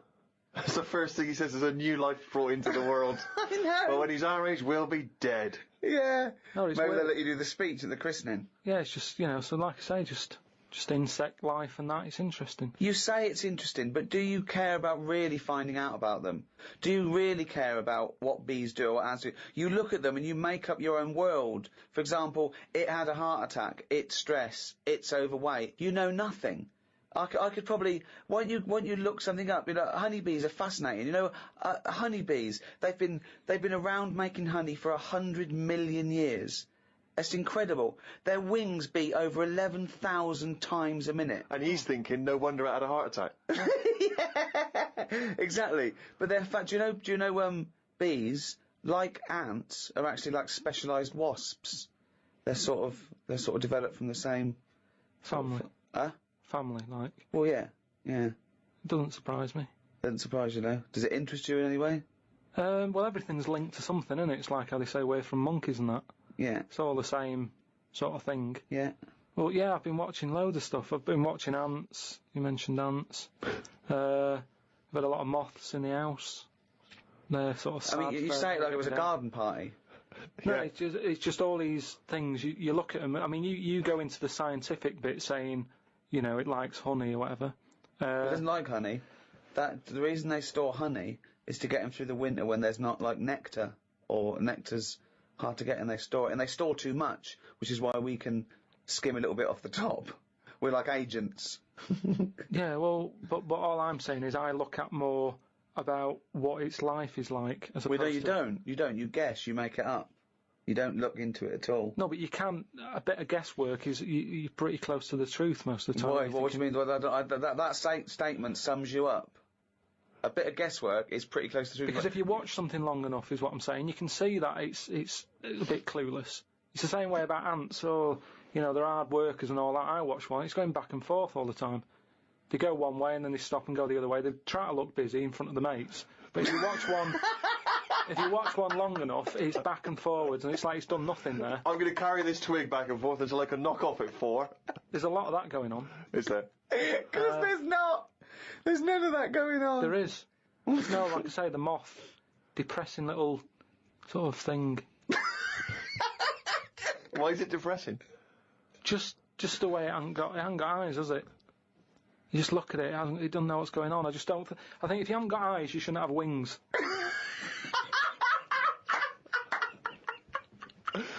That's a rule. If we could put that into practice, please. That's a great rule. That's a fantastic rule, isn't it? Yeah. If you haven't got eyes, you shouldn't have wings. Certainly true of people thinking of becoming an air pilot.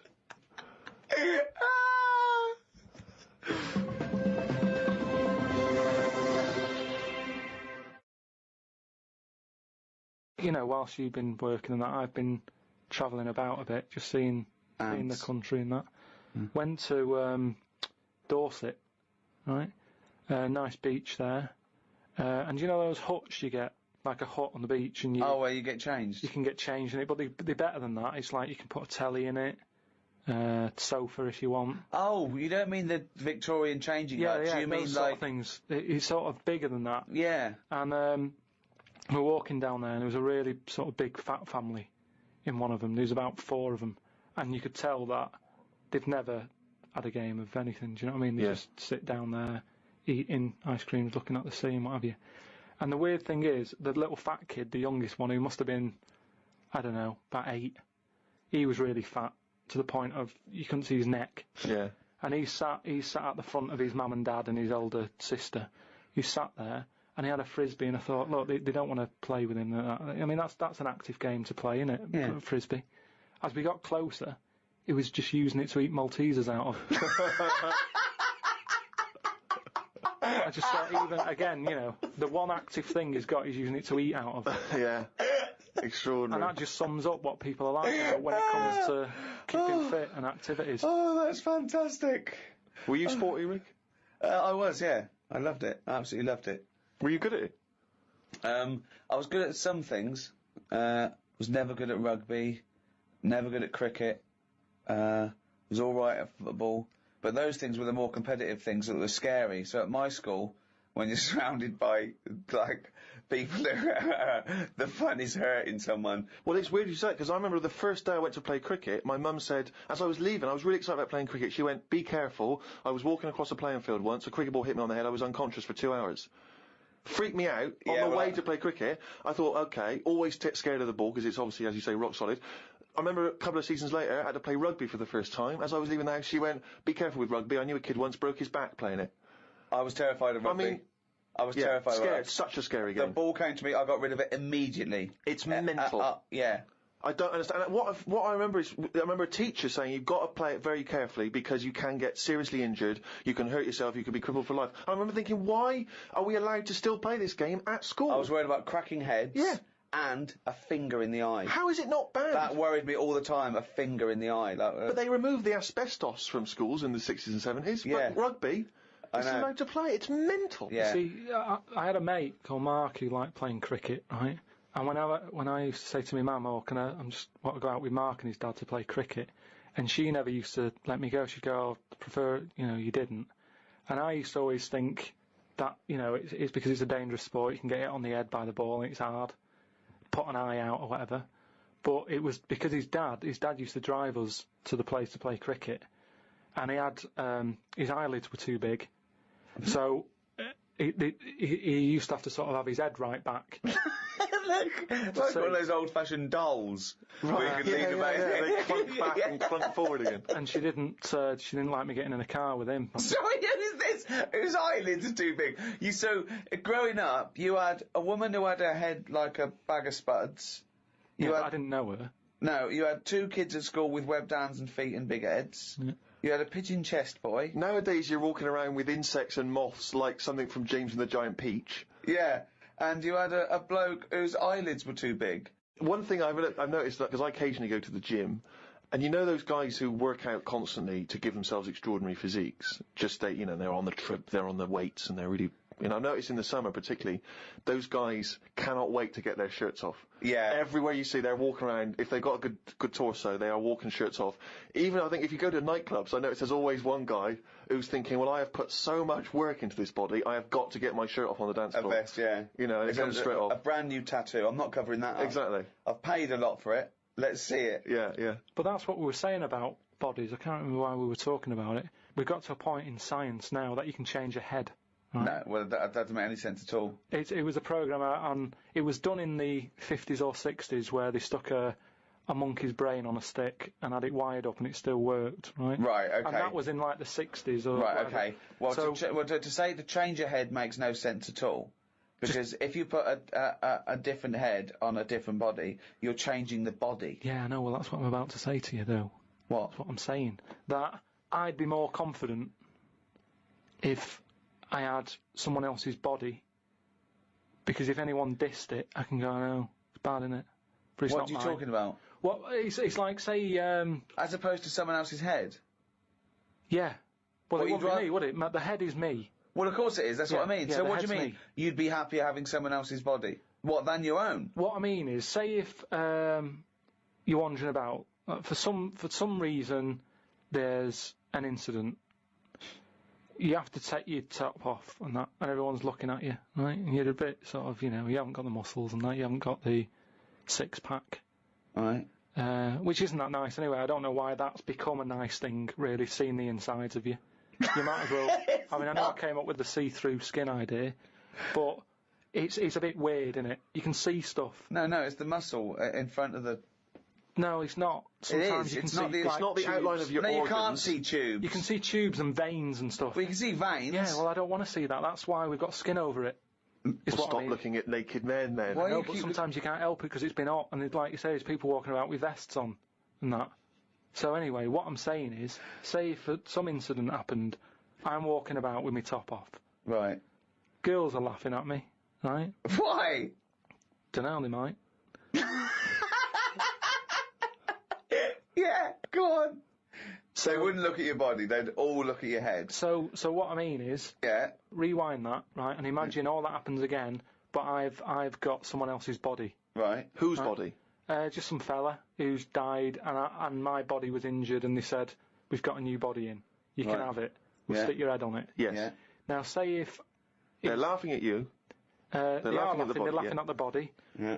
but at least I'd be able to sort of go, I know it's a mess, but it's not mine. At least I don't have to claim ownership.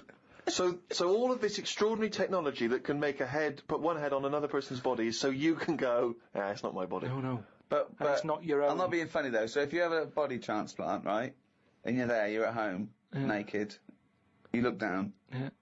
lovely penis and a set of testicles, Yeah. right? What do you do with them? What do you mean? What am I doing with them? Well, do you like them?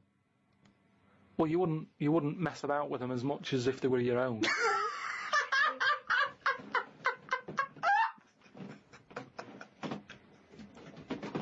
But if you did mess about with them, would you feel guilty that you were messing about with another man's testicles and penis?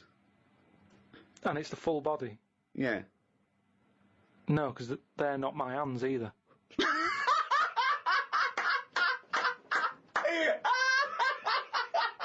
You're a genius! You're a fucking genius! So what you're doing is watching someone else wank. Yeah.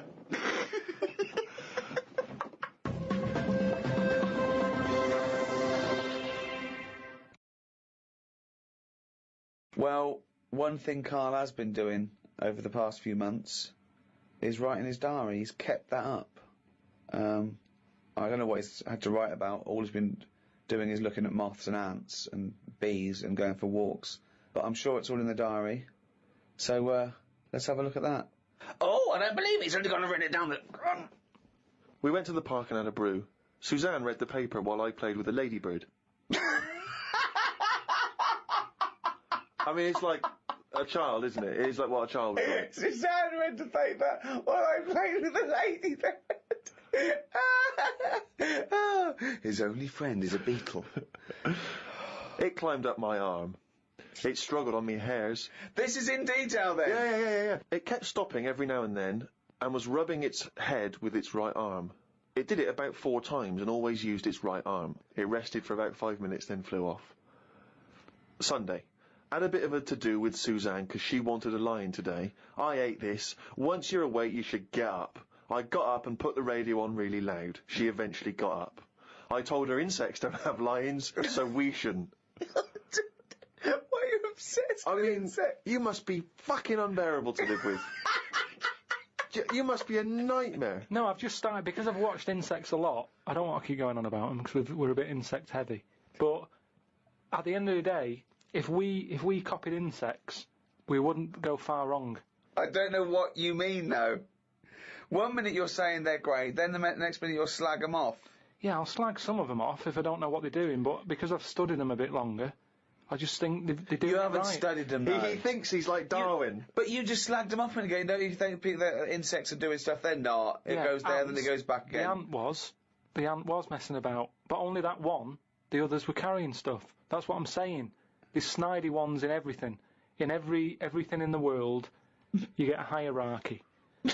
Oh, long words! Ooh. The bookshelf was dusty, so Suzanne asked me to dust it if I get a minute.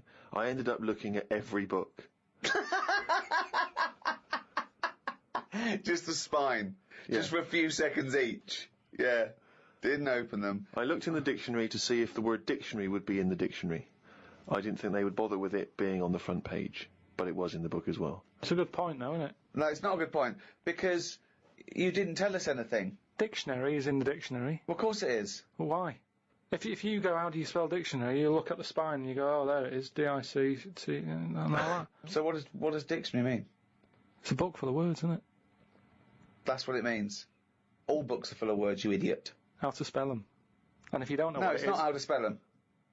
All right, then, well... I'll just look up something. No. It's not a book full of words to tell us. No. It's the meaning. Give us It's the definition of definitive dictionary. meaning. It's a book full of words if you want to know what the meanings are. But if you didn't know... Well, that, I'm sorry, what was that sentence?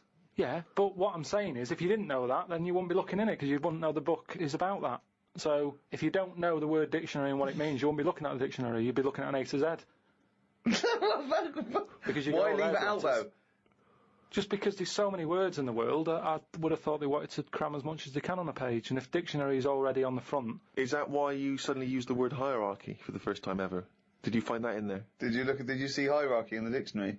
I feel I don't know where that big was. word has pushed out about 26 other more useful ones. Yeah, well, Suzanne's been going on about me learning another language, but I sort of think your brain has only got so much room on it. And the rest of it's filled with lard. So, if I've got to learn everything I know, again, but in a different language, it's taking up space, isn't it? You don't learn everything. Oh, God. It's all What do you mean? storage, isn't it? But you don't have to learn it again. You don't have to learn the concepts again. You're merely Do you know how learning many vocabulary. moves there are in the human brain? You don't worry, you won't use them all up. I feel that he has reached his capacity, though. Yeah. Well, you need another sort of... You need an update. You need some more memory. Woke up to some interesting news. It's good when this happens because it sets me up for the day ahead. If it's miserable news, it affects my day. It said on the news that they have found 2 new flies. Fucking hell, more insects! What have you done? Is that all you've done this summer? Bong. Trouble in the Middle East. Bong. 2 new flies found. Ladybird climbs up arm. They were found in the UK and they were found close to each other. Maybe this happened because they were different than the other flies and weren't expected to hang about together, so that's why they knocked about with each other. That would happen, wouldn't it? What do you mean? There's 2 new flies. What do you mean? Does it mean there are 2 new flies that are a different species? Yeah, 2 new species, and they found them close to each other, right? Yeah, and but they didn't mean there was one of each.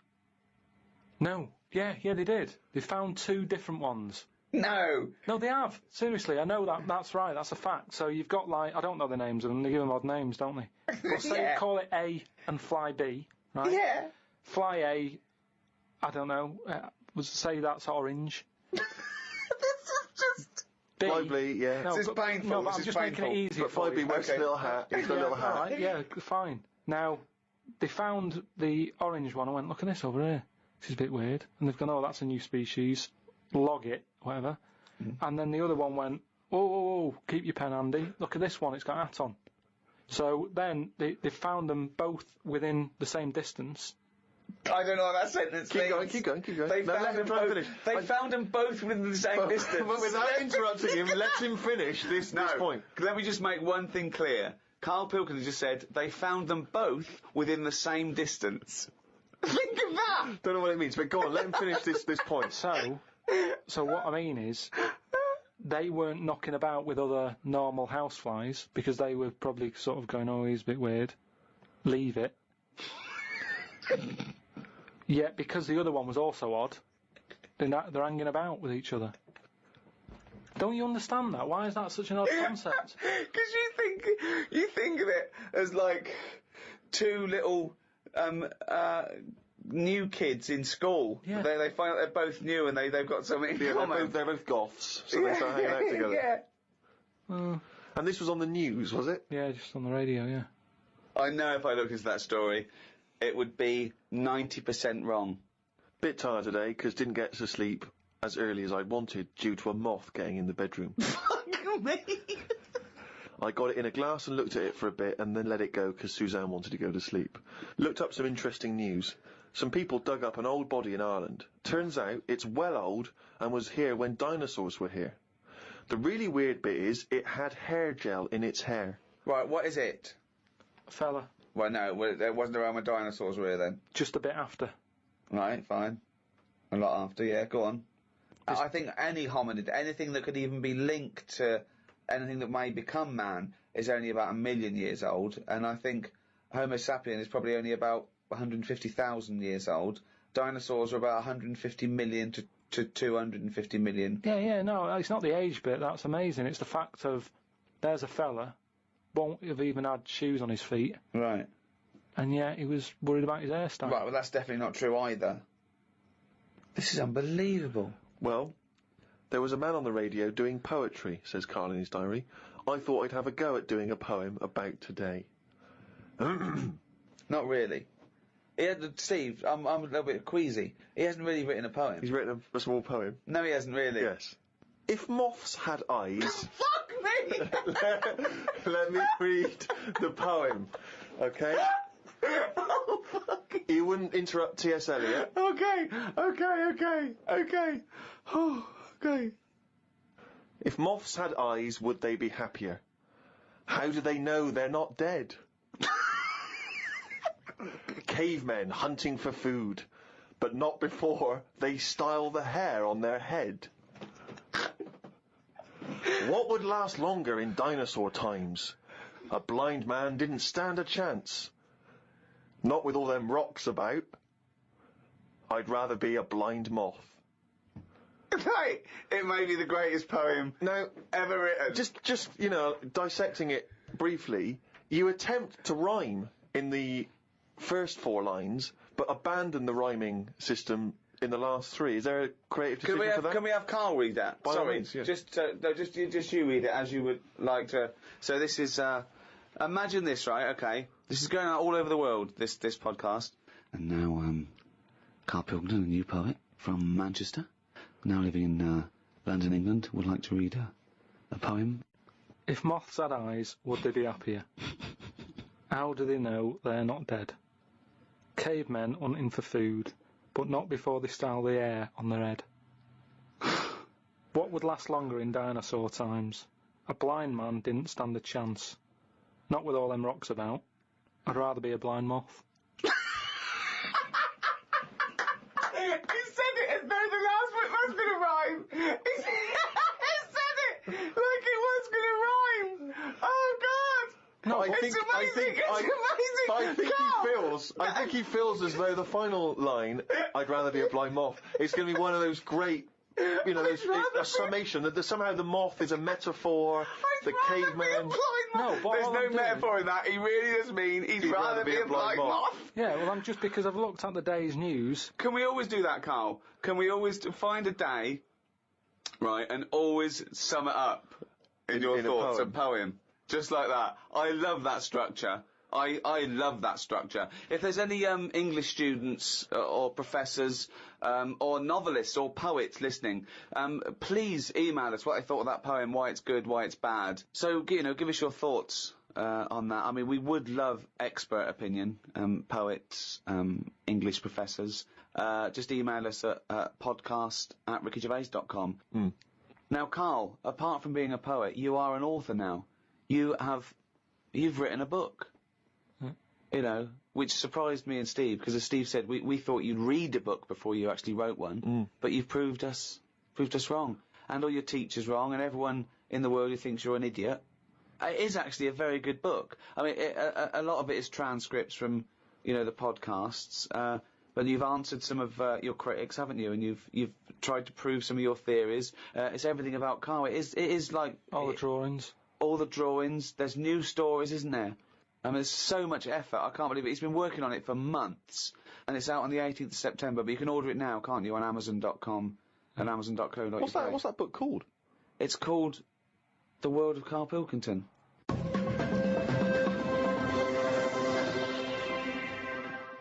Well, thanks very much. Goodbye from me, Ricky Gervais. Goodbye from Stephen Merchant. Goodbye. And goodbye from the little hollow, egg-headed moron that is Karl Pilkington. Right.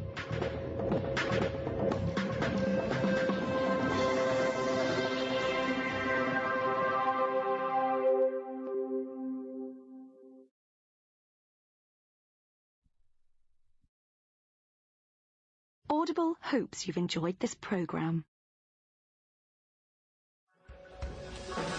The Ricky Gervais Show on Guardian Unlimited.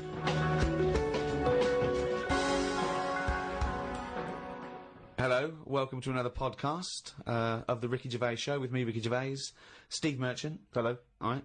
And, of course, Karl Pilkington. Rick, you'll be pleased to know we've already had some responses. You remember last week I mentioned that you can email us on podcast@rickygervais.com if you've got anything for Karl or you or I. And Simon and Mark have already emailed us in this link to something that was on the BBC News website. I don't know if you're familiar with this, but it's a remarkable story. Well, I'll give you the headline straight away, and you can draw your own conclusion. Lion mutilates 42 midgets in Cambodian ring fight. That's just the headline. That's a hell of a headline. That makes me want to know more about the story. Well, that's what a headline should do. I mean, I think we'd all read the news. We'd all take more interest in the news if they could open the BBC News at 6 o'clock every night. Bong. Lion mutilates 42 midgets in Cambodian ring fight. Bong. We'd definitely pay more attention. So this is the story. It's just extraordinary. Spectators cheered as entire Cambodian midget fighting league squared off against African lion. Now, I didn't even know there was a Cambodian midget fighting league. You're an ignoramus. Everyone, of course, has heard of the CMFL, which is genuinely what it's known as in Cambodia. Now, like you, I don't know who the Cambodian Midget Fighting League are normally fighting. I don't know what tournaments... I assume it's each other. Well, I assume each other. It's midget fighting, then? Yeah, well, let me just give you more information, then we can dissect it afterwards. Tickets had been sold out 3 weeks before the much-anticipated fight. The fight was organised when an angry fan contested Yang Shamoni, president of the CMFL, claiming that one lion could defeat his entire league of 42 fighters. So this bloke is going to the president and going, I reckon a lion could get all your midgets. I reckon he could destroy all of your 42 midget fighters. Now, apparently, Shamoni, the president of the CMFL, he takes great pride in the league, and he's conveyed in a recent advertising campaign that his midgets will take on anything, man, beast, or machine. Now, I don't know what kind of machine, again, midgets are fighting. But don't the midgets have a say in a this? washing machine. Don't the midgets going, all right, keep it down. No, they won't fight anything. Well, we won't fight anything. We'll fight each other. We're sort of like equally matched. No, you'll fight a beast or a machine. No. I'll fight another midget. I will fight any midget. Is what. When I said I'll take on anything, I meant another midget. Machines. So this bloke goes, I reckon a lion could take on your midgets. He goes, rubbish. Yes. And that is why an African lion was shipped in especially for the event, which took place a couple of Saturdays ago, in the city's Colosseum. I mean, they've got a Colosseum, Rick, which is already brilliant. So hold on, this is sanctioned by the city? Well, the Cambodian government allowed the fight to take place under the condition that they receive a 50% commission on each ticket sold, and that no cameras would be allowed in the arena. We'll take 50%, but, you know, for dignity's sake, there's no cameras. You know, we don't want to make this into a spectacle. Yeah. No. It's just lion versus midget, but, exactly. You know. Well, 42. Never forget, there was 42 midgets. Now, this is the tragedy element, and this is why we shouldn't be laughing, because the fight was ended. Don't tell me the lion gets hurt. Well, the fight was ended, Rick, after only 12 minutes, after which 28 of the midget fighters were declared dead. Right. While the other 14 suffered severe injuries, including broken bones, lost limbs, and they were basically unable to fight. But the lion wasn't hurt? It would have seemed that the lion was okay. Oh, good. Because the lion had no choice in this. No. See, that's I love it when a human takes on a beast and comes unstuck. Because that lion was scared and defending itself. Those little midgets were loving it. They wanted to go in. What do you mean they were loving it? You don't know that. Well, why would they do it? Well, what I find out... Well, I'm worried, you see. I don't know the ins and outs of this. I wonder if they were fighting against their will. I got the horrible feeling, because with all due respect to any midgets listening, they must be fairly easy to round up. You could probably corral some midgets fairly easily. You know, you only need some regular full-size people, and it'd be easy to grab some midgets and take them away, whisk them away, put them in a cage. No, because... No, because they don't. Because a lot of them stand on each other's shoulders and wear a long coat. Sure, but... And a hat, and you go, oh, that's not a midget. No, let him go. Well, those ones are getting away with it. They're fine. They're wandering around, you know, fine. Because who's voluntarily going to join the Cambodian Midget Fighting League? But midgets who want a bit of action, who want to fight other midgets. They want to fight.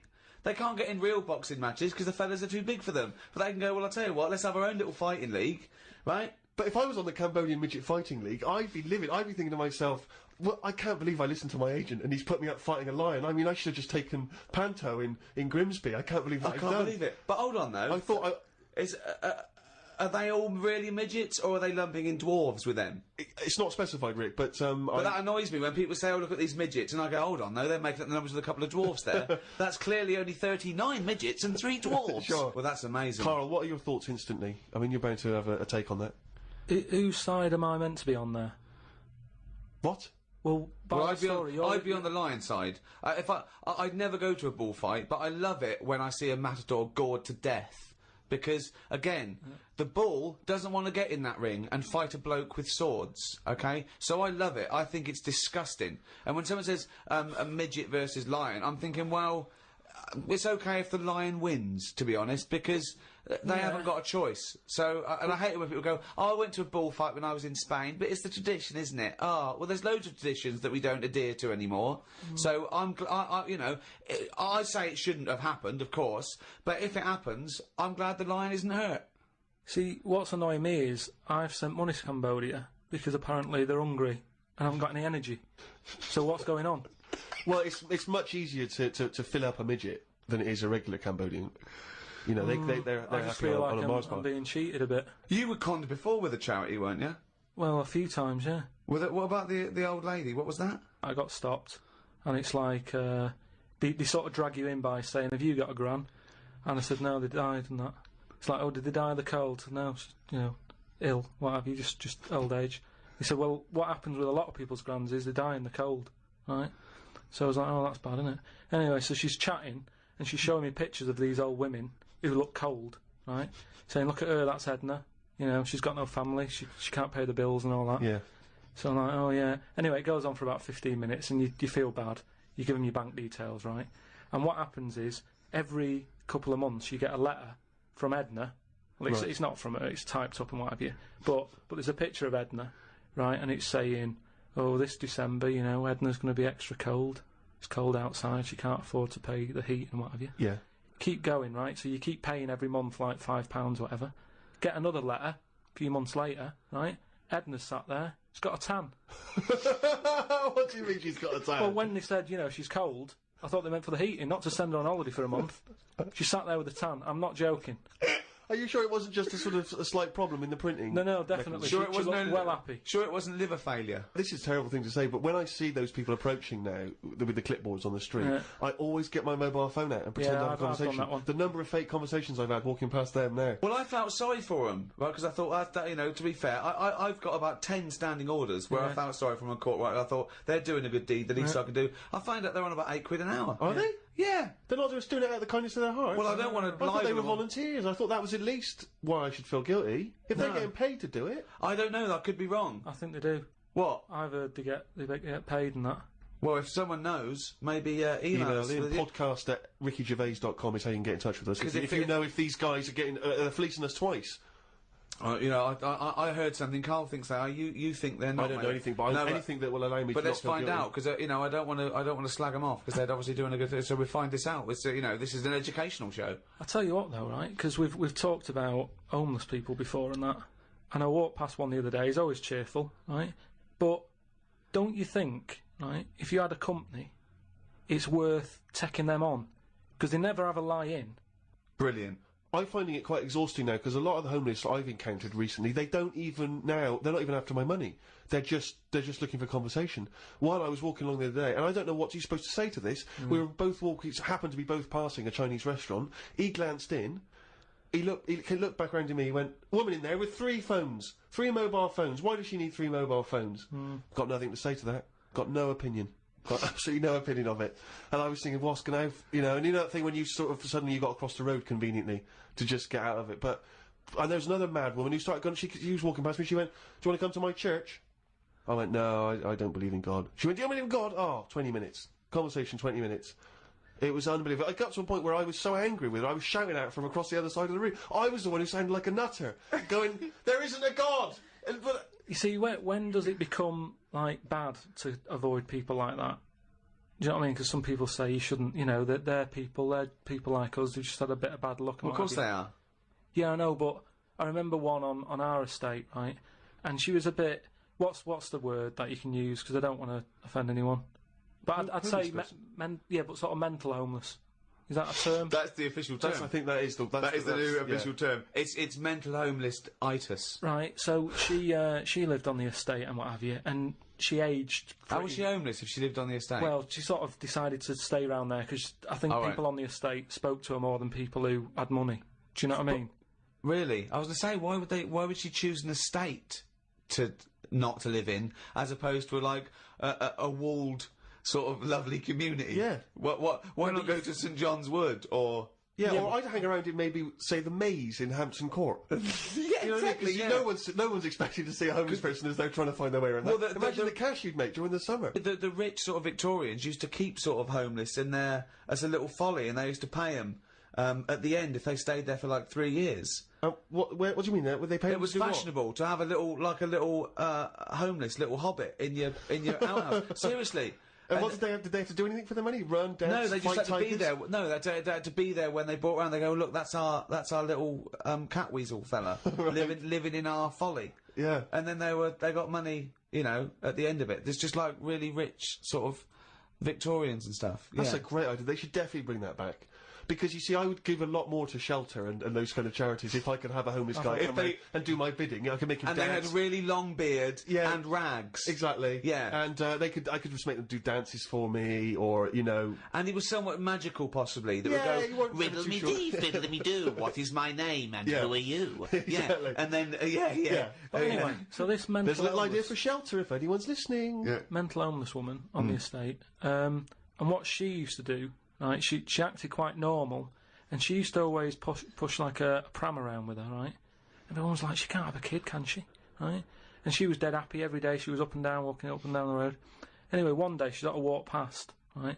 Turned round and looked in the pram. There was a bucket with a face on it.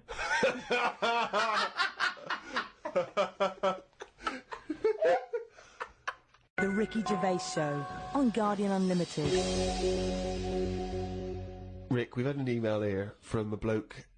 I think you're going to respect him, because I think you can tell straight away from his name that he's the kind of guy you'd want to hang out with. Go on. I know how much you love fun people. Yeah. Well, Paul, and he's calling himself this, Paul the Party Animal Parker, he's emailed in. He's given himself that moniker. Right, I assume they're in sort of like quote marks, They're are they? in speech marks, yeah. Paul the Brilliant. Party Animal Parker. And he's called himself that. Yeah. That I can't wait. To, So I what bet- when you picture him, what are you thinking? Millhouse. Right, okay. I think he looks like Millhouse from The Simpsons. Yeah. He's I working in sort of an IT department, maybe? Yeah, for a large possibly. organisation? I think he might still be at school. Okay, right, yeah. Yeah, I think. And this is the vital question. Do you believe him to be a party animal? I believe him to be a party animal is as much as a man with a long scarf that his mum knitted him to look like Doctor Who can be a party animal, yes. Do you think that when people are organising parties at his school, they're thinking the first person they got to get on the list and make sure he's guaranteed as You've got to take Paul the party animal. Because I bet he's got millions of affectations. I bet he wants to be known as the one that carries around a biscuit tin. Yeah. You know, he's got the scarf. He's the guy who only ever wears bowling shoes. It's his thing. It's his thing. He's a little bit kooky, it's his thing. But thank you very much indeed for your contribution. And it is very interesting what he sent in. He's found this on the web. I don't know why he's felt an affinity with this particular inventor. But anyway, there's a Serbian man, who has invented a sex machine for women. And he's appealing to Western women to test his device. He's from a town in, as I say, in Serbia. I guess Serbia? I guess that's right. Is that right? Well, I don't know. What does it say? Well, it says a Serbian man, but is it called Serbia? Yeah. Yeah. What was all the Croatia-Serbia thing? Well, it doesn't matter now, does it? Okay. It doesn't matter now. It does to them. Otherwise they fought for nothing. What the hell do we know about world events? I mean, how long did that go on for? Months, I don't know. wasn't it? If they're inventing new countries, they can't expect me to keep up with current trends, can we? Anyway, this Serbian man has invented a sex machine for women, and he can't find any Serbian women to try it out, so he's looking now for Western women. He's taken out a patent on the ultimate sex machine. It runs on a 390-volt electric engine, simulates sex, and has a 7.5-inch artificial penis. He said, "My sex machine has an artificial penis that can make up to 180 moves in a minute."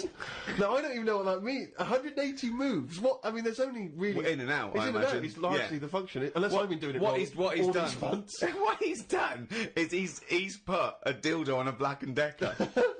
A man can only manage the intensity of movement for about 5 seconds normally, but this machine can do it for as long as the woman wants. But anyway, so he's looking for a woman who will test this out. But what I love, as soon as I read this, I was thinking, it's just imagining there going, "Oh, thanks for coming in, yeah, okay." So there's, what's going to happen is there's a penis that's going to pop out from here, and it's going to have sex with you. I'm going to stand behind the machine.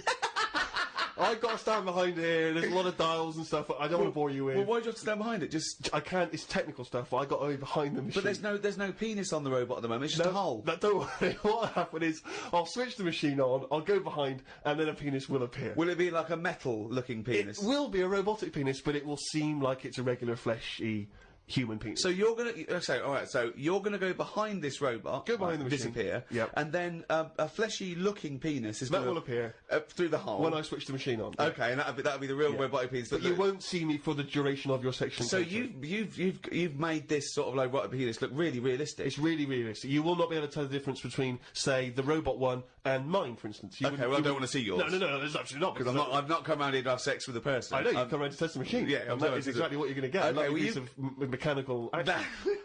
But why is the idea that on the front maybe he's painted a picture of a robot's face. Yeah. And then when the machine begins, you know, rather like in one of those horror houses, like a kind of mansion in a spooky film, the eyes of the painting, they'll move. And the real eyes will appear, just staring out. But I don't think I can have sex with this machine unless you're actually in the room, just in case anything goes wrong. No. Don't worry, I'll be behind the machine, it'll be fine. It'll be safe, not a problem. Okay. But anyway, so yeah, Paul the Party Animal Parker sent that in, and knowing him, there'll be plenty more coming like that in future weeks. Karl, what do you think about that? The Machines and that. Yeah. Well, they've always been sort of. I mean, to a lot of people, sex is important, isn't it? You know what I mean? Not to you? Well, it serves a purpose. What purpose? No. Because you don't want to have kids, so what purpose? Just you know, Something to do in the something evening, to do, innit? when the telly's broke. But for years, like they've found stuff, haven't they? Machines from like Roman times that similar to that setup. No machines in Roman times.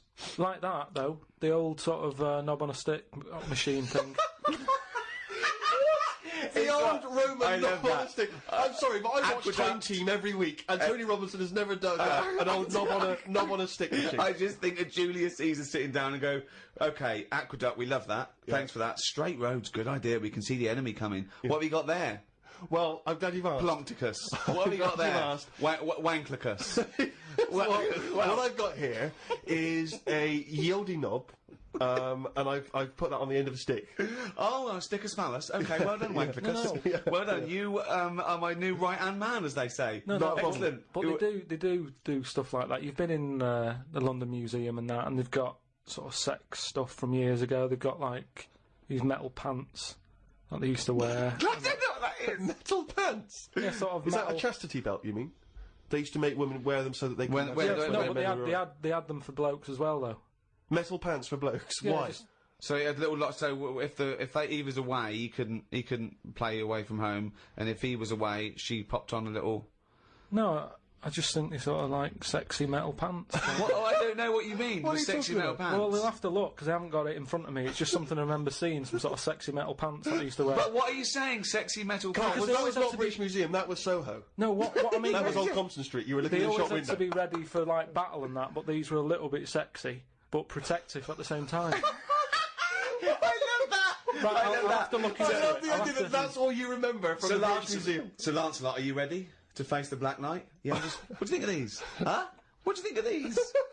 Well, I don't really care. Just I just want to look good on the battlefield. Well, they're both protective. Will there be women watching, cheering us on? Well, you're not going to fight like that, are you? What about your I'm going to wear nothing except these sexy metal pants. But what about your chest is exposed? No, You- well, it's a good chest. I'll be working out. Yeah, I know. But what I mean is, you want metal I've all actually over. been lifting up the round table every week. I just work out, do that about 4 times a day. But that machine, right?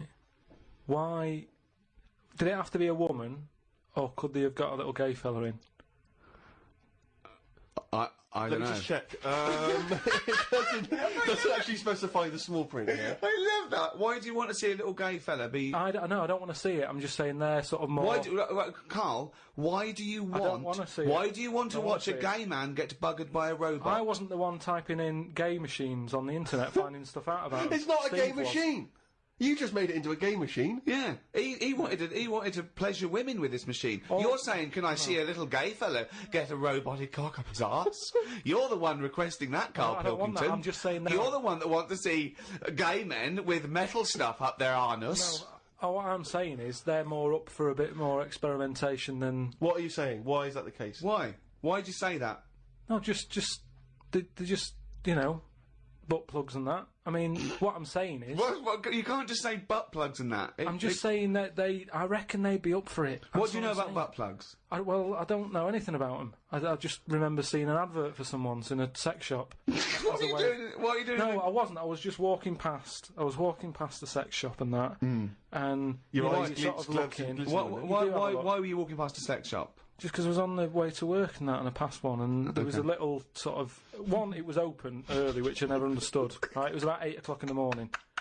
Right, and Who's rushing out for butt plugs that early in the who morning, needs them now? Right, but I must get a bagel and some poppers on the way to work. But I walked past it, and it had like a little post-it note or postcard type thing, and it was like pop in now, buy an item, chuck in some free butt plugs. And I didn't know what they for.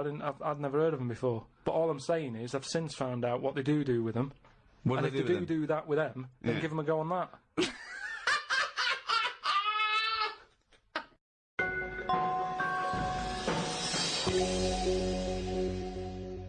I had another email here. This is they haven't given their name actually, but it's an interesting fact. I'm hoping it's true.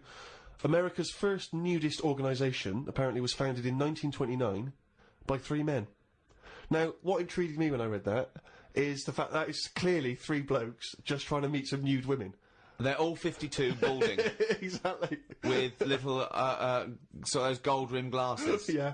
Yeah. And they're just wandering around, and it's all quite saggy down there, and they're just knocking on doors saying, we've just set up an organisation, it's perfectly above board, completely legitimate, it's a nudist organisation. You got any women in there that want to come and join us? Because we haven't got any female members at the moment. Got any women in there interested in, volleyball or trampoline? I can't be doing with it, me. You hate nudists, don't you? Nudists. I don't understand what it's all about at the end of the day. And here's something, right? Do you know, like, when you're a bloke nudist, right? Do you ever get any who just have, like, a small knob? I don't know. I don't understand the question. What's that? What's your point? Well, are there any blokes who are knocking about who just have a normal-sized knob, or maybe a bit smaller than normal, who are happy wandering about showing off what they haven't got, if you know what I mean? I don't think nudists are just doing it because they're so proud of their knob. No, but there's got to be a little bit of that in it, isn't there? Why? Say like Jonathan Ross, right? He's nipped to see you now and again and what have you. He's what? He sort of nipped in to see you now and again. He's always happy getting his knob out because he's known to have this big knob, right? What So do you mean he's he's known? showing it off. Why is Jonathan Ross known to have this big knob? No, he just talks about it a lot, doesn't he? He's always saying about, bet you'd like this, wouldn't you? And all But that. that's like I'm known for being a great lover. I say it a lot. It's clearly not the case. What Yeah, evidence have you got that he's got a big No, knob? but the difference is he's happy to keep getting it out. It's different, sort of me walking about going, I've got a big one and all that, but no one ever sees it. But Jonathan sort of he's always getting it out, isn't he? Have you seen him get it out before? I saw. Well, he did get it out, but I wasn't looking. What do you mean you weren't looking? How do you know it was out? Just because he sort of was moving it about and that, and I could sort of So see. you- No, I wasn't looking though. It was that sort of thing where you can see something moving about, but you're like, I'm not looking at it. What, like an owl seeing a mouse? It At, just, like... what I mean, it doesn't matter. All I'm saying is, So no, let's get back to this. You remembering vividly Jonathan Ross's penis? no. Yes. I don't mean that. But why were you looking at his penis? I wasn't looking though. Well, I'm it was just saying- clearly not meant to be looked at. I'm just saying, most blokes who, nudists, they must be pretty confident in themselves to, getting it out. And I wasn't looking. It's just that. I mean, I looked once. Okay, what was it like? What? Sorry, you looked at Jonathan's once? No, or- I was looking at another one. What? At the same what? time? No, Why no. are you looking at loads No. of men's What's penises? going on? Where are you Because hanging What out? is this? It's natural. That's what I'm saying. What do you mean? This As is a bloke- Carl takes a sneaky look at No. menscocks.com. No, what I'm saying is, it's Where natural. was this happening? You were in a gym. No. A lot of guys are getting changed, and you were just checking you're, out their you're at your bedroom window with a pair of binoculars, No. and there was a little fella across the road getting changed. I was at some night out once. Go right? on. So you were at heaven, and you were in the It was toilet. some night out, and some people come running on the stage, right? Some music started coming on, and these 4 people ran out. It was 2 women. So 2 you're at a blokes. gay strip club. It wasn't gay in that. It was just a normal night out. Well, some sort of party night out. Right. These people come running on, right? You got 2 women. You got 2 blokes. Right. They whip the knickers off. The fellas whip their undies off. At the same Now- time? Yeah, all at the same time. Was it was it like a choreographed thing? like what's it? Chippendales. No, what like Cheryl Baker was in it. It was that thing where they sort of, on Eurovision Song Contest. Making your mind up Yeah. when Bucks Fizz Bucks ripped Fizz. off a larger skirt, conceding a smaller skirt. At no point did Bucks Fizz whip their knickers and pants When off. you said Cheryl Baker was in it, I was thinking, what? Didn't she used to host Record Breakers? I don't remember that on there. so Tea Time on BBC One. So that happened, and all I'm saying is, right, before I had a look at the woman's bits, right, I just had a little cheeky glance at the fellas. Why? Just checking it out, just seeing is everything normal down Why there. weren't your eyes drawn instantly to the ladies' bits? No, don't believe me, I had a look at that. All I'm saying But you is, went to the guys first. I didn't know how long pants were going to be left off for. So you didn't want to miss your opportunity, is what you're saying? You saw a window of opportunity to see some men's bits, and you thought, I better take it. No, because this may never happen again. No, So what happened? So there's two women, two men, right?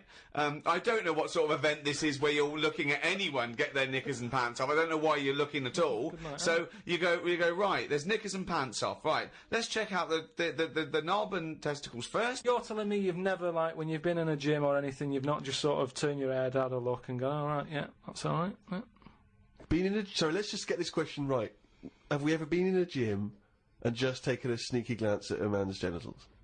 Is that your question to us? Right, for me, it's the same as when you see someone who's a bit odd, two heads or whatever.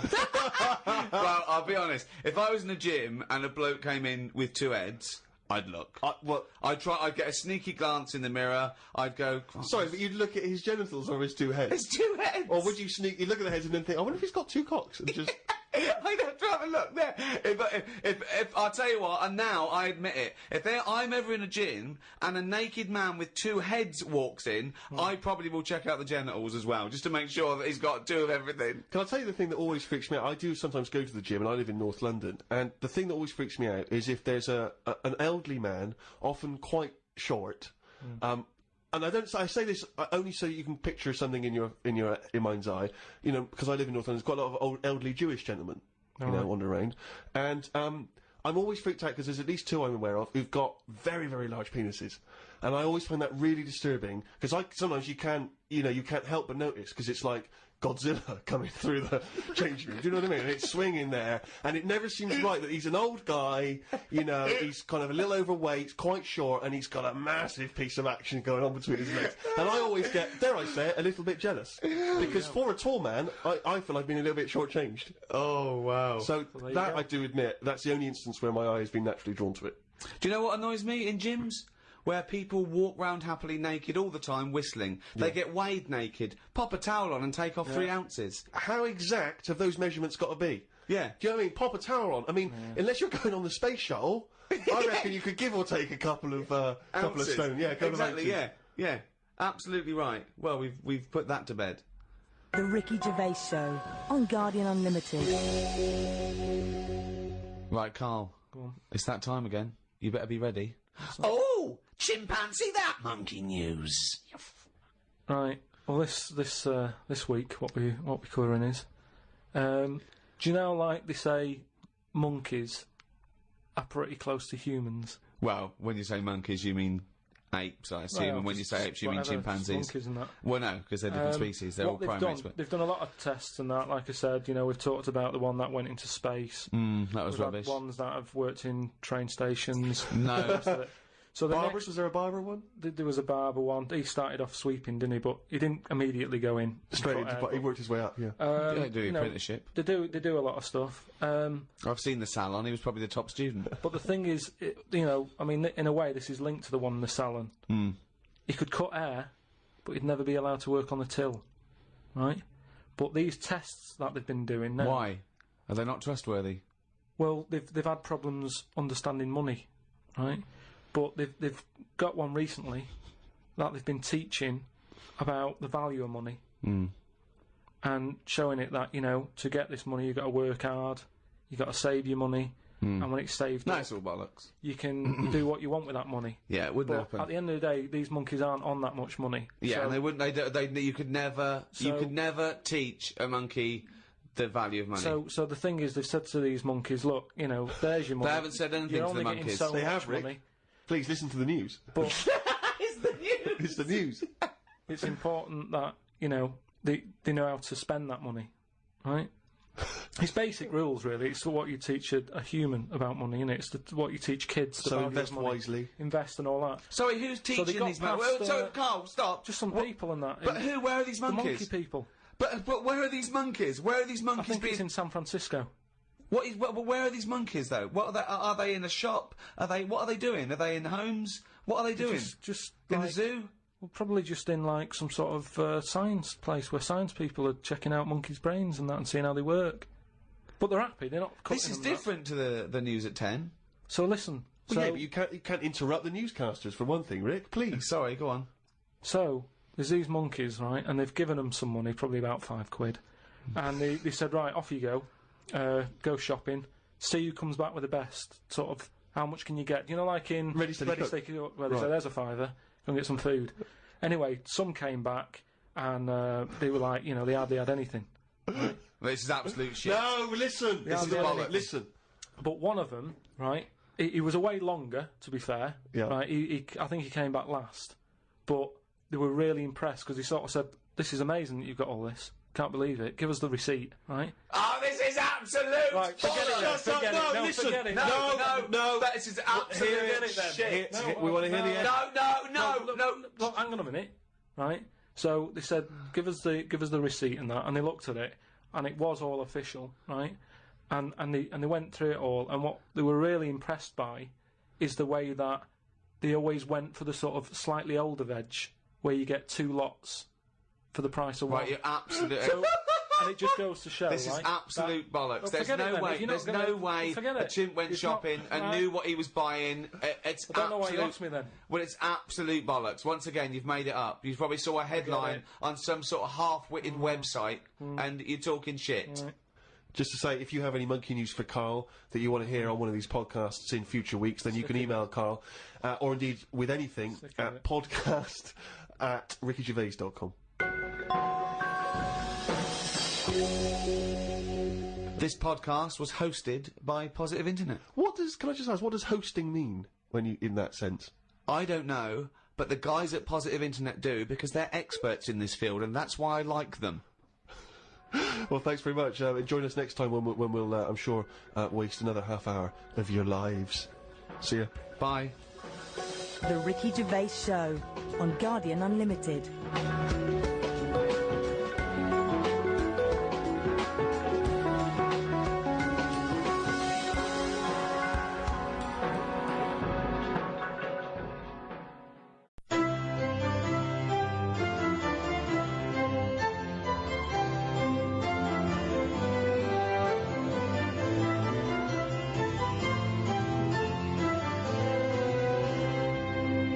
Hello, I'm Ricky Gervais. To some, society is a cage trapping and oppressing free-thinking individuals. But to others, society offers essential structure and regulation, preventing anarchy and the worst excesses of human behaviour. Each society has its own codes of conduct, ways of doing things. But who decides these social norms, and how are they governed? From the formative democracy of ancient Greece to the communist totalitarianism of Soviet Russia, history has shown us that there are as many forms of society as there are people to populate them. To discuss society and our place within it, I'm joined by Stephen Merchant, award-winning writer and graduate of the University of Warwick. Hello. And Karl Pilkington. You know the score, little round-headed twat. Right. In ancient Greece, every year 500 people would be selected from that Grecian society, and they would have to sit there that year, and they would propose laws, and everyone else would vote on them, and that was their obligation. They were obliged to be one of that 500, if they, a bit like jury duty, called up, and then they had to propose their ideas, and then the rest of the citizens voted on it. Now, if you're in that position, right, you're called up, what rules and laws are you instigating? You might go, right, I want an egalitarian society. I want freedom for people. I don't want slavery. I don't want any sort of oppression. Would that be high on your list? Well, you could say, you know, when I worked at Cordon Bleu, there was times when I thought, I'm being treated like a slave here. You weren't though, because you were being weren't, paid and you were a slave. free So. What do you mean? I wasn't free. I was on like from 9 till 6. Yeah, you had the choice to leave the job. Slaves didn't have a choice to leave. They wouldn't go. They go. I didn't have any actually, choice. Actually, Mr. Jackson, I'm thinking of leaving your employment. No, 'cause the money's no good, and I don't like the dwellings. No. They didn't have that choice. I didn't have a choice. Yeah, you did. The only other choice was Tesco, and they'd already turned me down. No, that's not. That So I wasn't. had no choice, That that's wasn't. why. That wasn't the lack of choice given to most But the slaves who built the pyramids, that wasn't an option for them. It wasn't like they could go and, well, I could get a better gig on the Sphinx. Yeah. Yeah. I'm just saying. No, you're not saying anything. You're saying absolute drivel again. Here's a little Greek proverb for you. A society grows great when old men plant trees whose shade they know they shall never sit in. What do you think of that? That's amazing. Can you say it again? Say it again. A society grows great when old men plant trees whose shade they know they shall never sit in. Do you understand? Yeah. Just saying. They're planting a seed. They grow a tree, but trees take ages. Yeah. It takes a long time. Yeah. That old fella's not going to get any joy out of that. Right. But if he's lucky, Yeah. fella next door might have done the same years ago. So it's all about sort of planting a seed, looking after each other. That's great, actually. It's not. I don't think it's directly It's what almost, it means. it's almost the point. Yeah. That's good. Yeah, I think he means that future generations. But yeah, if the next door neighbour had done that, then yeah, that works as well. But you seem to agree that that's a good point. Do you agree that seems a good point to you? But I'm sort of guessing he enjoyed gardening anyway. Part of the enjoyment was in planting that seed. we shouldn't have... It's the old metaphor problem again, isn't it? I know, yeah. It's not specifically about trees. You know, you plant the tree, as you say, and you may never see the beauty of or the benefit of that tree, but other people will. But as a metaphor, what he enjoyed is the fact that he's added to society and human life, and he's got a legacy and all that. But by the same time, when I went to Ibiza, right, now there they have motorbikes, people flying round on them, people don't wear helmets. You might even get 3 people on a moped. I saw a farmer with a goat in a basket. They don't care. They're whizzing around at high speeds. A lot of deaths there. Yeah. And they'll have a lot of those areas where someone's come off, been killed, people put flowers there. Yeah. And because that happens a lot, it's a lovely green island. Now here, we're saying wear an helmet. You're saying that all the deaths make it nice because there's makes flowers. it lovely. There's loads of flowers So everywhere. with death comes beauty. So that's another metaphor. You can have that one. That was one of the most tortuous things I've ever... That was extraordinary. But look at London. That was extraordinary, Karl. Right, Carl. Well, look at London, though. Let me finish my point. Let him finish his point. I'm intrigued. Right, London, councillor with his clipboard, need a speed bump here, I saw someone doing 35. Put some traffic lights there and a pedestrian crossing. Pelican crossing there as well. And a speed camera. Right. Horrible and grey. Okay. No flowers. But you still see flowers left behind where people have died in terrible accidents. They're not You very see that good all the ones. time. They're stuck to a lamppost with elastic band round them. They don't look nice. He's knowing the quality of flowers. Yeah, but the point Wow. is the point is Some 15-year-old got run down and you're disappointed at the quality of the flowers. Look at this, Suzanne. Fella lost his head here. Geraniums? Geraniums? Fella lost bloody head? Well, that's So we have to encourage though. gun crime so that people will get shot in inner cities and then we can put flowers up and beautify the area. Is that No, what but you're if an saying? area's nicer to look in, nicer to be in, if it's nicer looking, you don't get people speeding around like lunatics. Because they go, I'm not in a rush, I'd quite like to slow down This there and is look so at the flowers. complicated. So now what you're saying is because an area is grey and gloomy, people speed around to get out of it. In the course of doing that, they knock people down, but then flowers are put up, which then makes the area beautiful, thus stopping people driving around at speed so death no longer occurs. Well, they keep having to get out of their cars to put down flowers. And they get knocked down. Yeah. By other people on their way to put some flowers down. Yeah. Just sometimes people have to die, don't they? There was a fella outside our house who hit a lamppost. He had a helmet on, but his head come off. You made me laugh at a man's head coming up because the way you said it. But that's the thing. he had a, oh God! There's a man outside in a house. He had a lamppost, he had a helmet on, but his head come off. So you're saying that because in that one instance, the helmet did not save his life. His head was in great condition. It's just not attached to his body. And that's what I'm saying to you. Sometimes people have to die. How far do you take all this stuff of you know, safety gear and slowing down and wear bright clothes at night? And it's just too much. Very important point, you see. We give people crash helmets, we give them, you know, seat belts, we make them wear that, right? Do you think that's right for a start? Do you think someone should be made to wear a crash helmet? They're only hurting themselves. Crash helmet. I don't think you should get fined for not wearing one. But then if you come off a motorbike and you hurt your head and you didn't have a helmet on, then you can't sort of go, well, they should have had speed bumps there. I didn't realise we're going too fast. Don't forget, we're not just protecting him. He could be a father with 2 kids. So you're going, oh, let him, if he doesn't want to wear a crash helmet, let him get brain damage. Is that what you're saying? I'm just saying, we're over the top in this country. No, but when it comes you're to saying, that sort of if you're thing. saying no, if he doesn't want to wear a crash helmet, let him not wear a crash helmet. He doesn't wear a crash helmet. He comes off his bike, he smacks his head in. He's a vegetable. He's like that, sitting at home like that. And yet the 2 little kids come to you. You're in charge, don't forget. We've put you in charge of society here. And they come to you, 2 little kids, they go, President Pilkington, What? why did you let my daddy not wear the crash helmet? I didn't. We put leaflets through the door. We had adverts on the telly, Sunshine. Yeah, but why? It's your dad's fault. But why wasn't it compulsory? Because he wanted... It's not the world we live in, Sonny. Yeah, now I haven't got a daddy. Has he got an helmet at all? Have you seen an helmet knocking about? No, he's a vegetable now. Yeah. Yeah, he didn't want to wear a crash helmet, but why didn't you make him wear a crash helmet? It wasn't just him, it was us.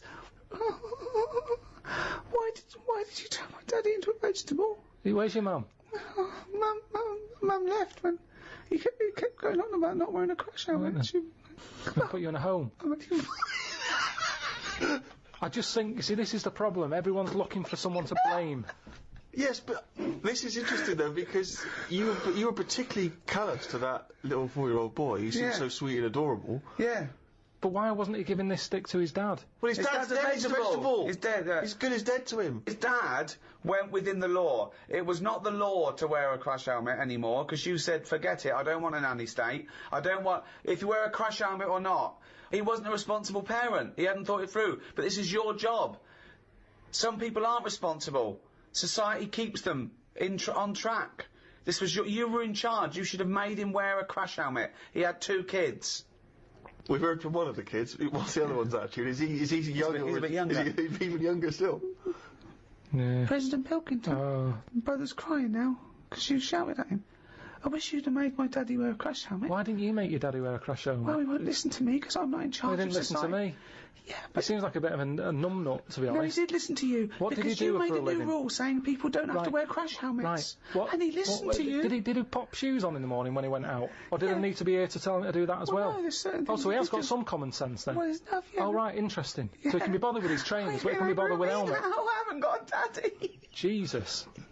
Wow, you are cruel to this kid. You It's are just, mean-spirited all to I'm this saying kid. is, there should be a leaflet. I don't even know how he got in number 10, this little kid. The thing is... But he's got in. You should have at least a courtesy to listen to his point. Forget all. I'm sick and tired of having adverts on the telly. Don't smoke. Wear an helmet. Slow down. Watch your kidneys. Look after your I liver. haven't seen that one. No, I don't know why.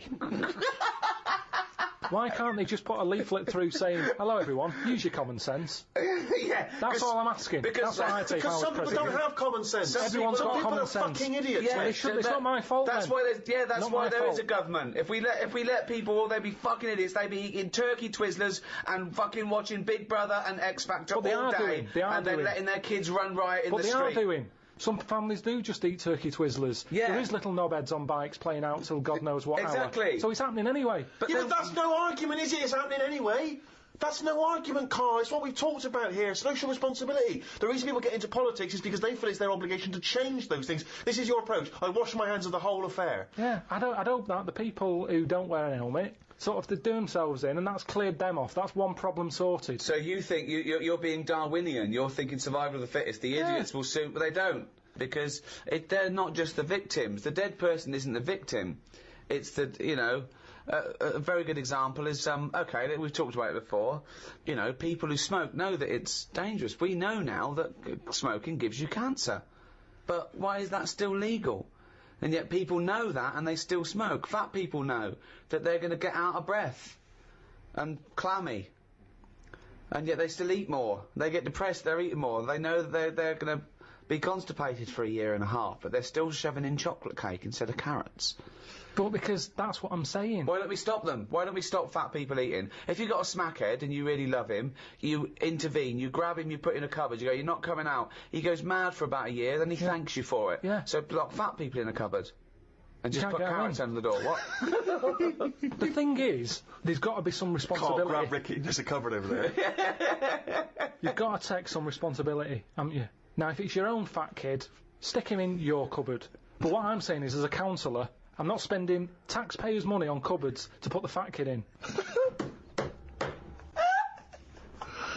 So, back at the Chosen 500 in ancient Greece, right, you're one of them. What other things? I like that saying, the one about do to others as you'd like to be treated yourself. Yeah. Yeah, that's a good one.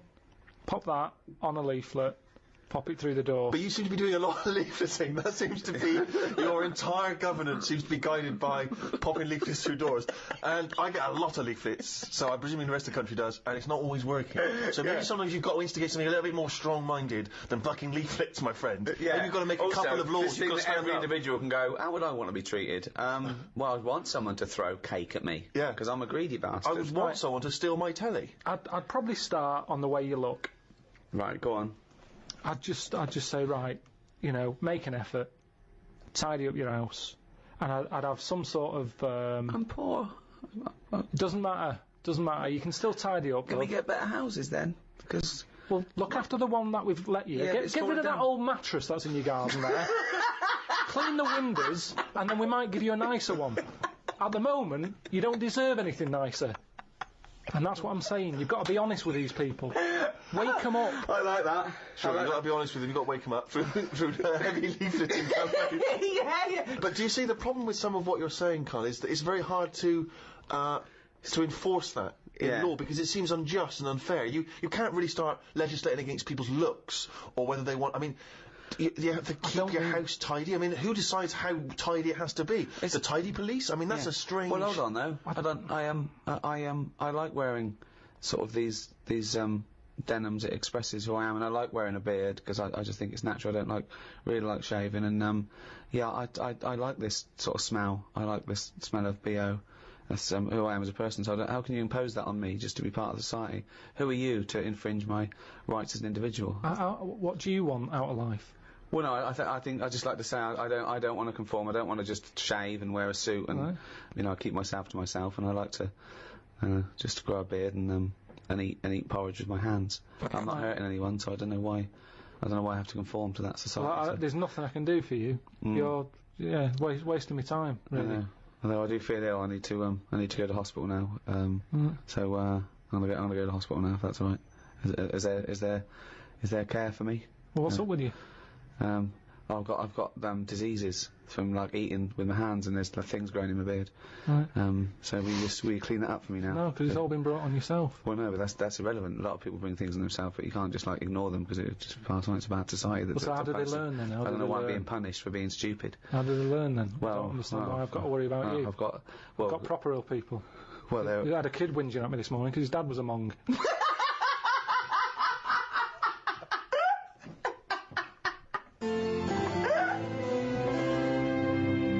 Obviously, in China, you can only have one child, can't you?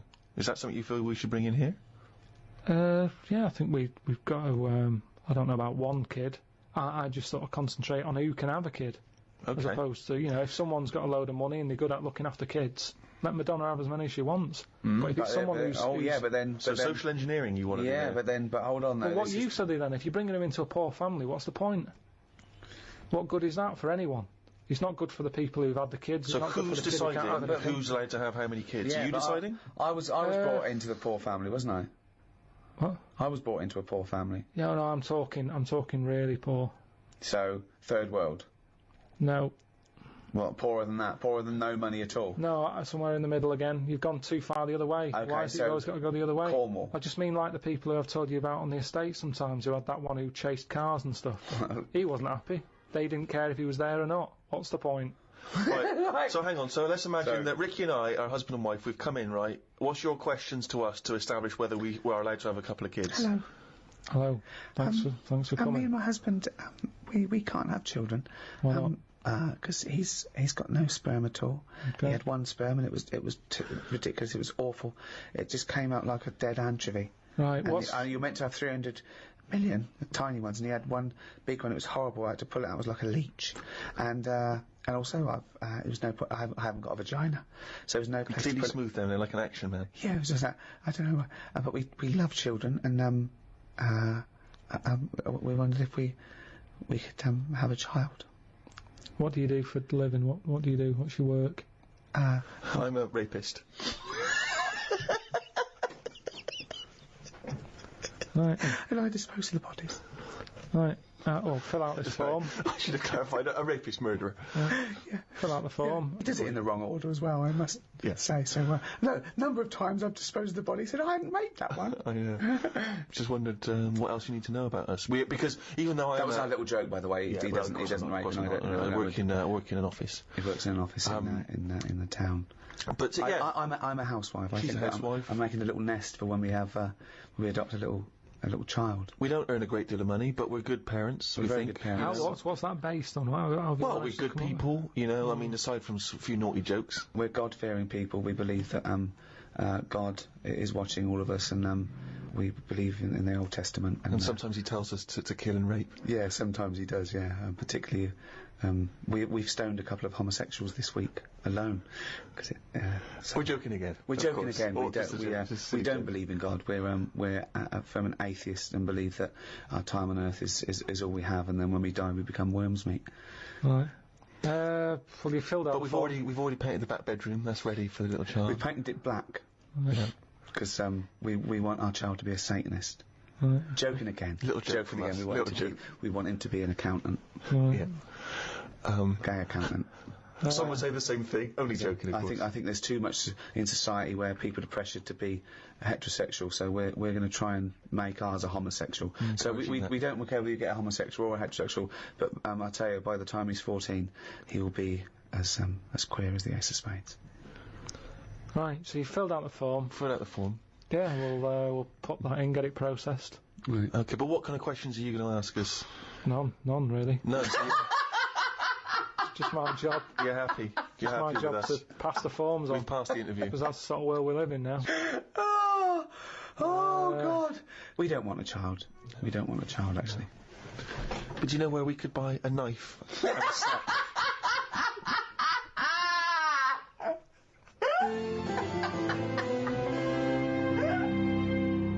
We talked about the little fella planting a tree that he will never sit under. He's given that to the next generation. Okay?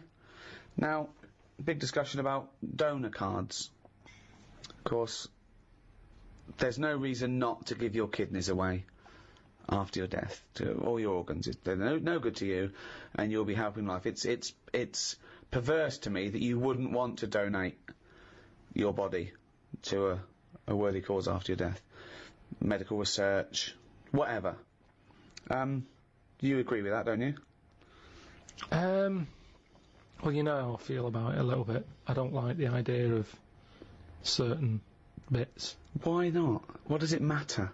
Just because there's certain bits that are really personal to you, aren't they? No, there's not. What bit is more personal than another bit to you? Well, like I've said, my eyes. They're my eyes. They see stuff I like. Yeah, now, what happens if someone else has them, and they start looking at stuff I don't like? I don't like the idea of that. But that's ridiculous, because your eyes they're just bits of tissue.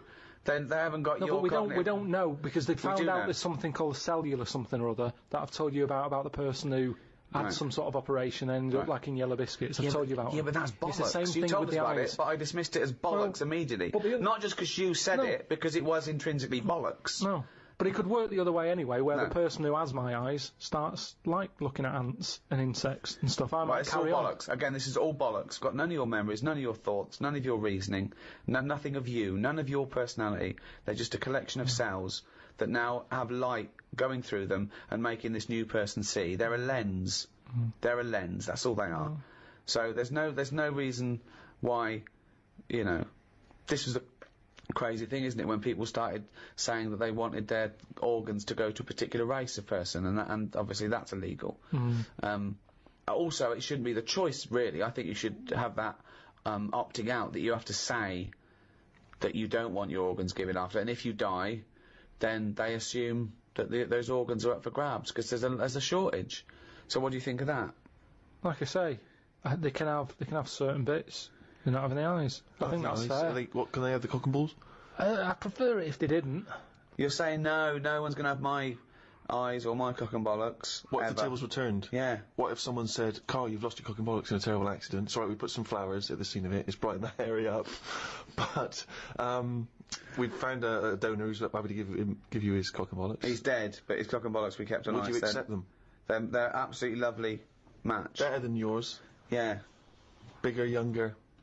Yeah, go on then, I'll have them. You'd have So you would, you'd have someone else's cock and bollocks, but then you wouldn't donate yours to someone else. What about this? What if you discovered later, right, that the person who donated the cock and bollocks, right, was a sex pervert? was a homosexual sex pervert? I don't think, though, that I'd bother looking into the history of these cock and bollocks. It's not like, you know... You'd accept them willy-nilly, but what if you just found out by chance? That was his name, willy-nilly. That was his stage name. What if come on and show him by chance? How do I find out by chance? What's the scenario They there? say, well, the doctor goes, I should tell you, I know you believe in a load of shit about yellow biscuits and bollocks like that, so I'll just tell you, in case anything goes weird, this was a sex pervert's cock and bollocks, so if you find that you're sticking these through letterboxes, don't worry, it's not your fault. It's where they wanted to have gone. That's, Would it concern you if you accepted the cock and bollocks that had a past like that? Yeah, because the problem is, it wouldn't be that bad if I had his eyes. Right. Why? Because then I'm seeing what he wants to see, and that doesn't make any sense at all. But unfortunately, it makes no sense at all. The match is wrong. The eyes don't go with the cock and bollocks anymore. I don't know. So something's going to lose out here. Either the cock and bollocks, they're not going to get what they want anymore, or the eyes are going to be upset. So are you scared of the idea, to go back to your yellow biscuit analogy, that the cock and bollocks you inherit, that whatever the previous owner did with them... lives on. Bollocks. That scares you, does it? Okay, there's one final scenario here, Karl. Okay. You haven't opted out, so your organs go to where they like. Now, unbeknownst to you, there's a big waiting list. There's a thing, they've got all your details, and you said, yeah, whatever, I don't want to know. You wouldn't want to know, would you, after you die, where it goes?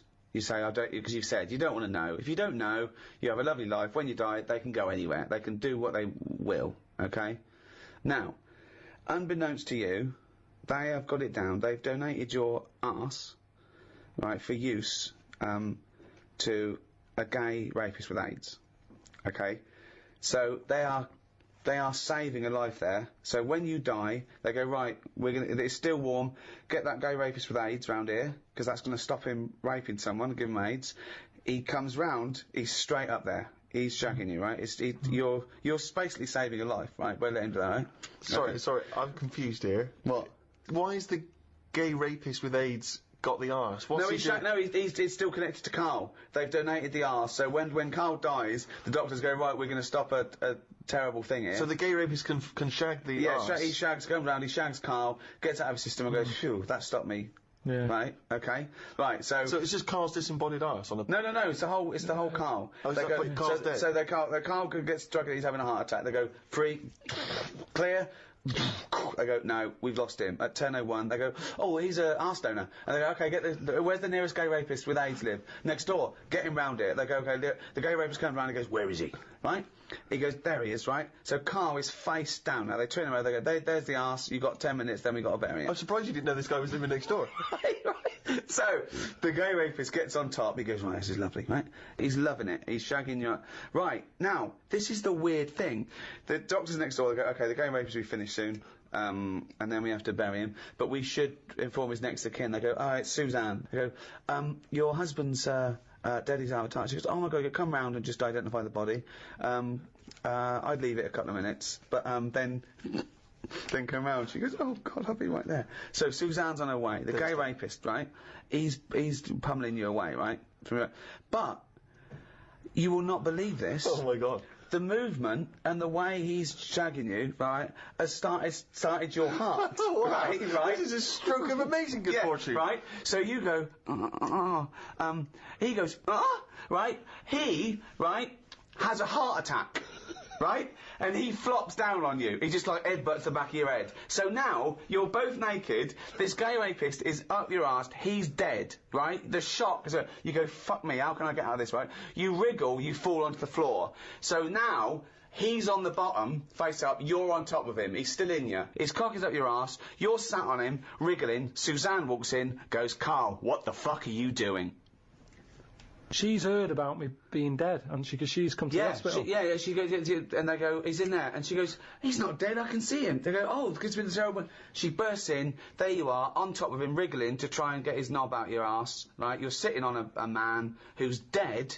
What do you say? I'd just say we got to join Booper.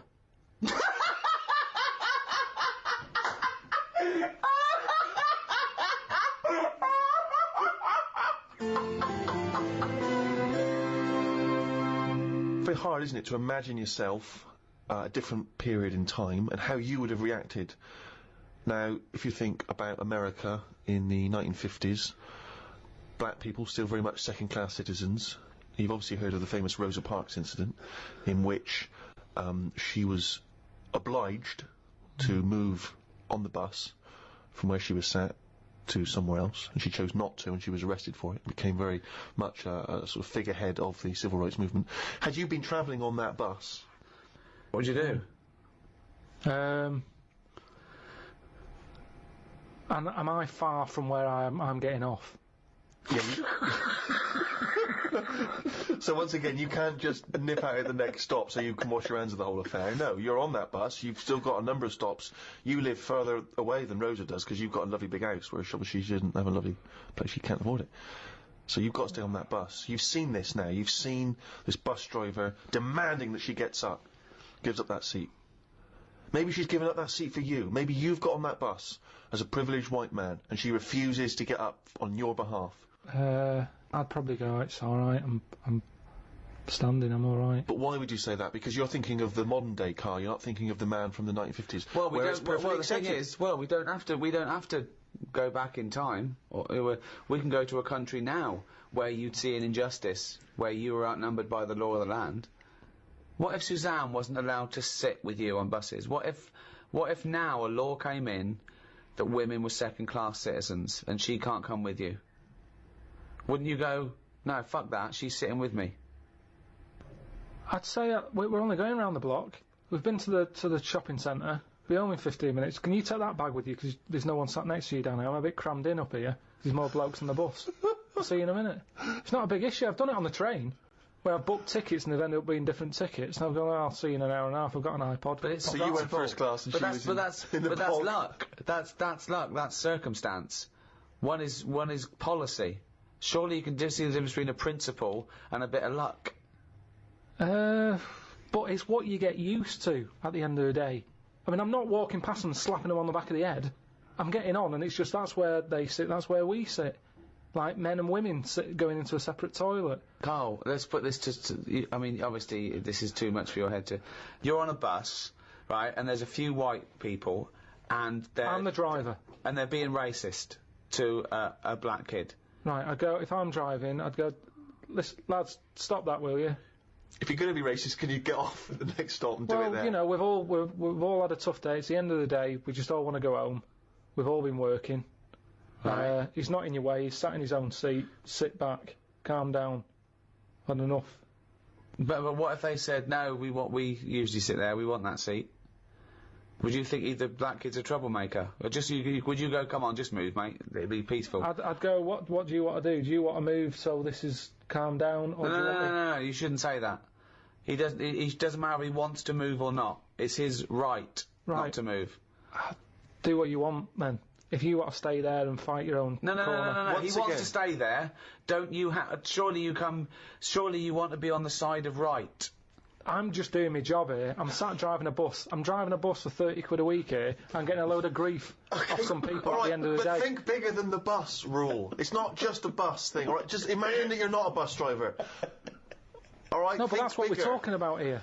But yes, but Ricky's trying to make a point. It's an analogy again. It's about you taking some kind of responsibility that could put you in harm's way. Yeah. That could mean that you've got to stand up to danger or to bullies or to aggression. If someone's attacking Suzanne, she goes, "Carl, help!" You go, "No, I could get her here." Because I know the full story here. But this is what I'm saying What about do you mean you know the full Rosie. story here? Rosie, what's it? I'm just saying she sat on the bus.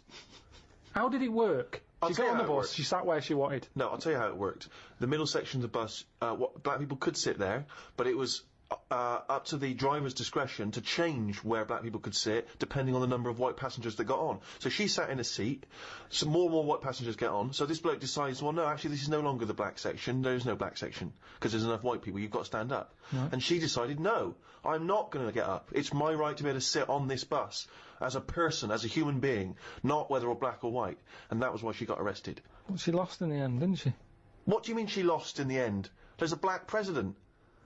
Yeah, but it's not because of her getting on a bus. That's just because times changed. Yes, in a way it is. I don't know. Because she became a spearhead of the civil rights movement that was spearheaded by Martin Luther King. But all those little things go towards change. On a different bus, on a different day, it might not have turned out that way. That's what I'm saying. It might have been, someone else who goes, get off, who's been in a right mood, might have been in the pub all afternoon. And she's there going, I'm not moving, and he's fed up, he's up to here with it. Sorry, he's been working she's all pissed week. up now. She's pissed up now. No, the person sat next to her. Yeah. Might have even been a black bloke. He's been working hard.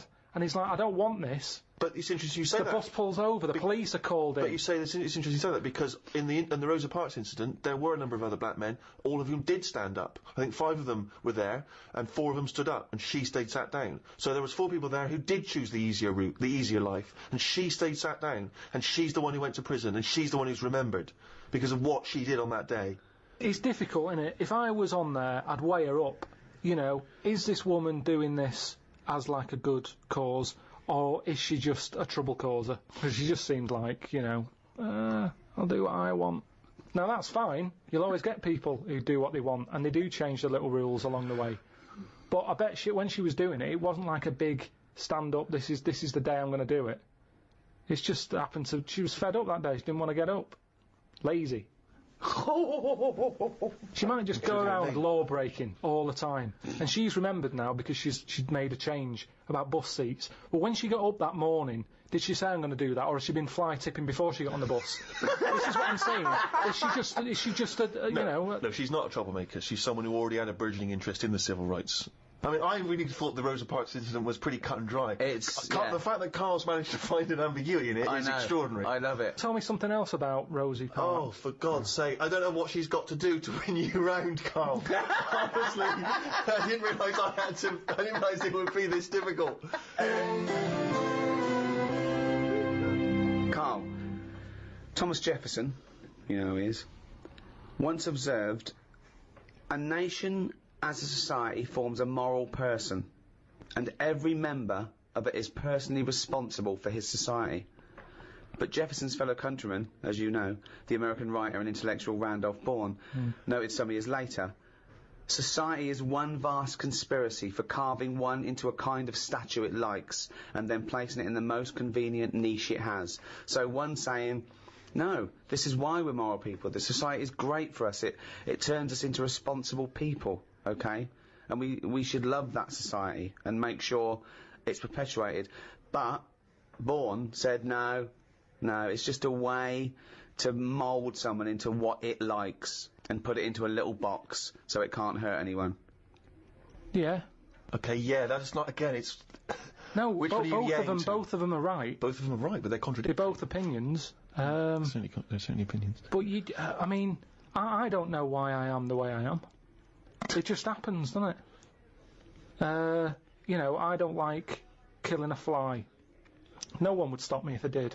But there's something in me that goes, don't do that. Right, so this is a very important theory, because you're basically saying, well, you could be saying one of two things. You could be saying that goodness is innate.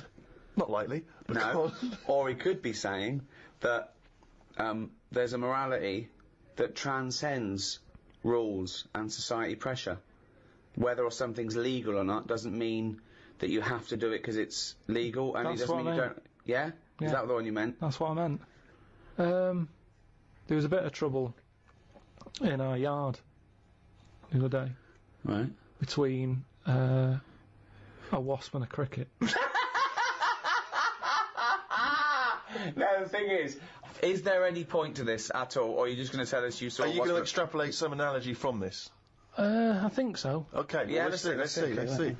So there's a wasp. Yeah, well, so look at the whole scenario. The whole scenario, right? As you said, sorry, just to clarify, as you said, it was kicking off. Right, okay. Whole scenario. So you're looking out your window. No, Right. I'm in the kitchen by the sink. Yeah. Washing up. We've got a new sink. We've got a dishwasher as well. But I said, well, I'll use a sink. We've paid for it. Let's give it a go. So you're like a Luddite threatened by the technology. You're thinking your worth will be taken away, your reason in the world will be taken away by the dishwasher. So no, bit. Suzanne, we've got a dishwasher, but I am going to carry on. You're going to need me. I want to show I'm needed. I wanted to use it. It's like, I don't understand it if someone's got a really nice car but they have a chauffeur. Drive it. It's yours. Enjoy it. Enjoy your car. Well, Feel a gear change. Yeah, but you don't drive. No, I know. Yeah, so that's all right. But what I'm saying is, I've got a sink, I've got a dishwasher. What am I doing? If I put the dishwasher on, what am I going to do? I'm just going to sit down and do nothing. Probably. Wash up then. Do something useful. I do a better job than the machine does. Well, get rid of the machine altogether then? No, because sometimes I might want to go for a walk or something. Well, why don't you go for a walk all the time? It's good for you. I've had a walk in the morning. Anyway, so I'm washing up. That was all the prelude to the wasp and the cricket story. It better be fucking good to top that. His life's so complicated. For a man who does nothing at all, right, his life is so complicated. No, because it's the same thing. The kitchen's fairly new. Alright, so you're I just washing wanna, up for Okay, Christ's right, sake. you're give using it a a new go. sink, the dishwasher's there, it's not doing anything, it's not even plugged in, it's pointless. What's going on? I'm washing up the few plates. Right, The kitchen door's open. right. Suzanne says, "Oh my God, look at that! What? There's a wasp and a cricket having a wrestle." I've never seen it before. Right, Wait! Are you sure this wasn't Mexican television and it actually was a Two sporting people event? dressed up. Yeah, yeah. So they're there wrestling, and I was like, "Well, stop them then." So Stop, she, whoa! You don't interfere with fucking Rosa Parks. Why are you interfering with a wasp in a cricket? because one, I didn't even know they didn't get on, to be honest. So this is much bigger metaphor than black and white. Because listen, this is more important than apartheid and segregation, Tim. I didn't even know they didn't get on, to be honest. Because they were sort of wrestling. I said, and my hands were wet, so I couldn't do anything. I always overdo it with the fairy liquid. Yeah, sure. So she's there. I say, separate them. Poor Suzanne! So she uses a tea towel, flicks them. Flick. Clever. Good Right. thinking. The wasp goes its own way. The cricket's sort of jumping about a bit. But who was fighting who? So I'm sort of saying that is really weird, because wasps are changing quicker than anything else that I keep my eye on. Okay, well that's just your theory and it's not based on Well, anything. I told you a couple of years back I saw one eating chicken. They shouldn't be doing it. So anyway, so now they're causing trouble with a cricket. Whoa, how do you know it was the wasp's fault? This is prejudice. Why do you think it was the wasp's fault? What if the cricket would have started it? What if the cricket's got a society that go, we hate wasps, we hate their stripes. We hate them. If they come here, fight them. If everyone comes down here, fight them. How do you know it wasn't the cricket that started that? Well, I suppose at that time I didn't, but since... Oh, I don't subsequent know. information's Oh, come okay, through. sorry. Okay, So It's anyway, like Columbo, isn't it? yeah. so I saw all that, we broke it up, the cricket was sort of shaking a bit. Definitely not! Definitely not! It was shaking a little bit. Yeah. So I sort of prodded it, put a little leaf over it because it was a hot day. Thought I'd put a leaf there so it doesn't get overheated. I love I'll this, keep an eye like on it's it. done the marathon. It's got a little, it's got Mars on the leaf, written on the leaf, and now it's just walking over the little medal. So Suzanne, I'd leave it for a bit. Leave Get it. on. What did About you say? half an hour, about left it for half an hour. What did Suzanne want to do? She wanted to interfere, did she? What did she want to do? Just sort of like... No, she just sort of said, leave it, stop messing with it. It's probably a little bit knocked out, a little bit stunned. Sure, let's Right. get on with our lives, she said. Yeah. So I put the leaf on it. You've got in too much very liquid. Why don't we use a dishwasher? We go- Cost us 400 quid, you dopey bald cunt. So we go off, and half an hour later I get back in and I said, I'm going to go and see the Where'd you cricket. go? Where did you go? Just for a walk. But hold on, why didn't you put the dish in the dishwasher and go for a walk? I don't understand. So now you're... now as a dishwasher, sitting there bone idle, you're washing up when you could be walking, and then you're still Well, it's walking. a good job I didn't go for a walk though, wasn't it? Because how would that have turned out? That fight. I don't know. There would have just been a So pool of anyway, blood on your back door. So Porch. I've been out, back in, have a look. Cricket's still there. Noticed one of its legs gone. Oh. Don't know if the wasp did that or the tea towel flick. Or it was already disabled, and that's why the wasp thought this is an easy one. What if the wasp was helping it? It wasn't, no, honestly. But what it was such a commotion. Because we're such friends and humans don't understand us and anyone interfered will definitely don't understand us, right? He's not an entomologist, right? Well, this is when I got the computer out. Right. Had a look. And it's a, what was it called? Brilliant. I can't remember. What happened is, the wasp apparently does this a lot. And it stings them in the head. Right, not this particular. There wasn't like a little profile of this particular wasp. Yeah. On a kind of It's just an incident that happens a lot between wasps and crickets. Right. So it stung it in the head, and what happens is it's that whole thing that we've talked about before, where it lays an egg.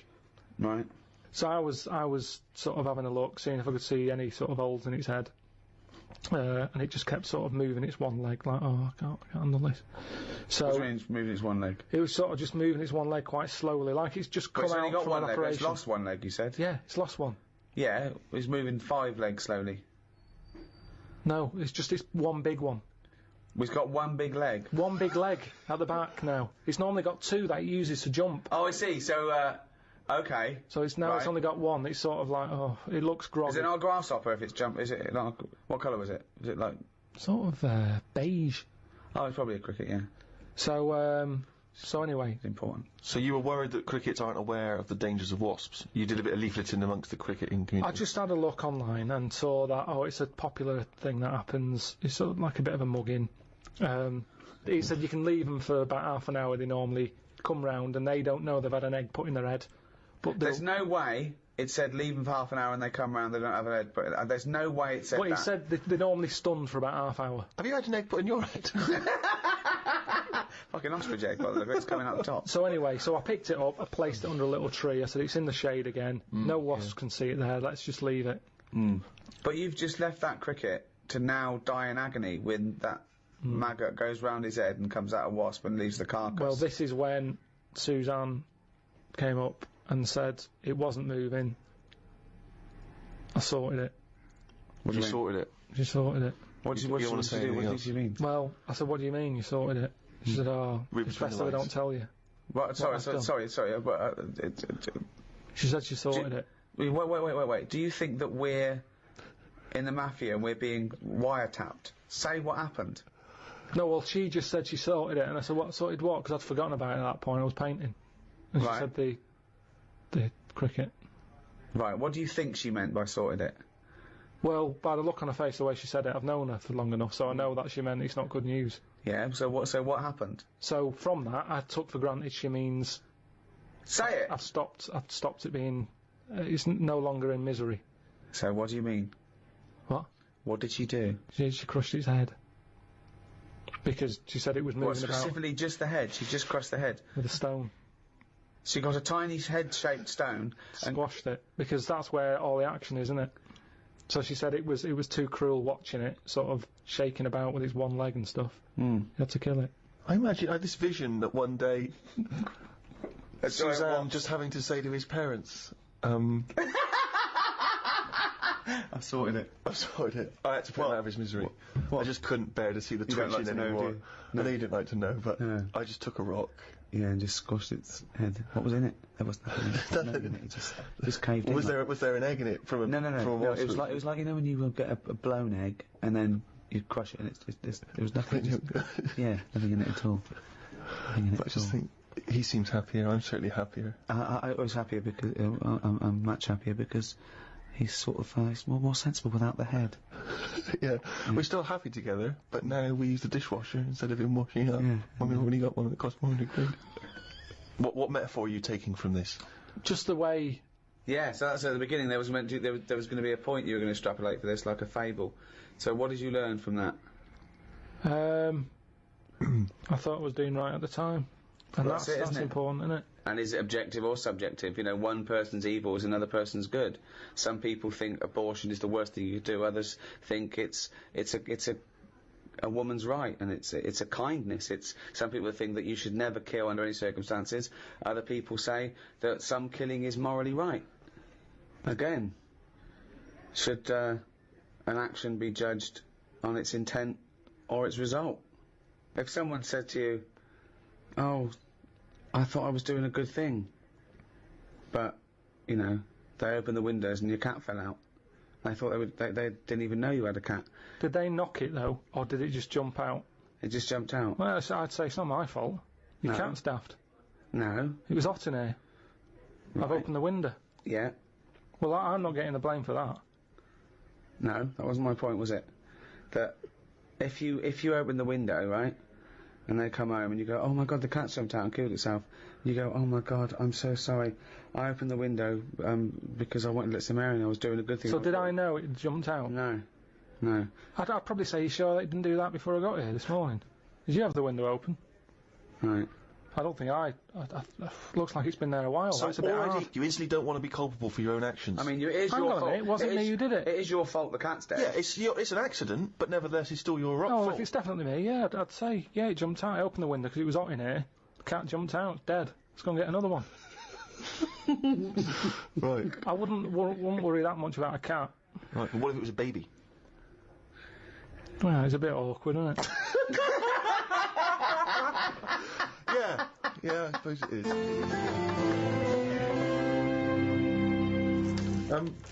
Karl, I'd like to ask you, if I may, stop twiddling that. Now, this is interesting, because you were fiddling with a bit of plastic there, and it was annoying me, and I know that a lot of things annoy Ricky, get very infuriating for him.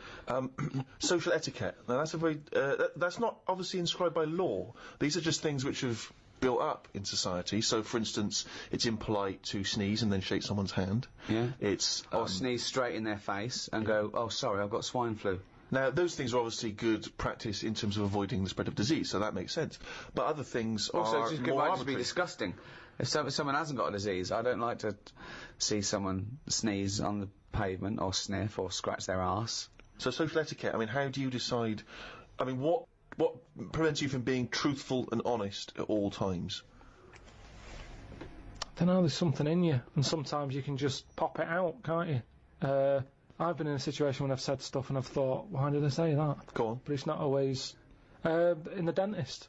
Last time I went to the dentist, I was sat in the reception bit, big fat woman comes up the stairs, massive she was, had a right sweat on. Right. She gets there, and... Out of breath.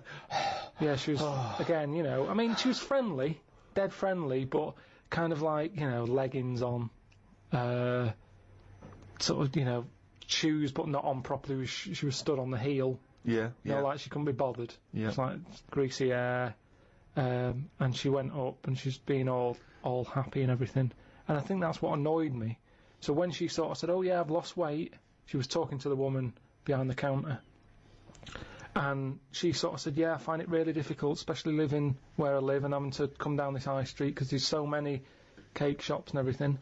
And she sort of said, "You know, today I've walked past, normally I always have a coffee and a donut, but today, you know, I didn't have a coffee and a donut." And I just said, "Why was it shut?" Right? No, you didn't. I did, honestly. Honest to God, on my mum's life. I said, "Why was it shut?"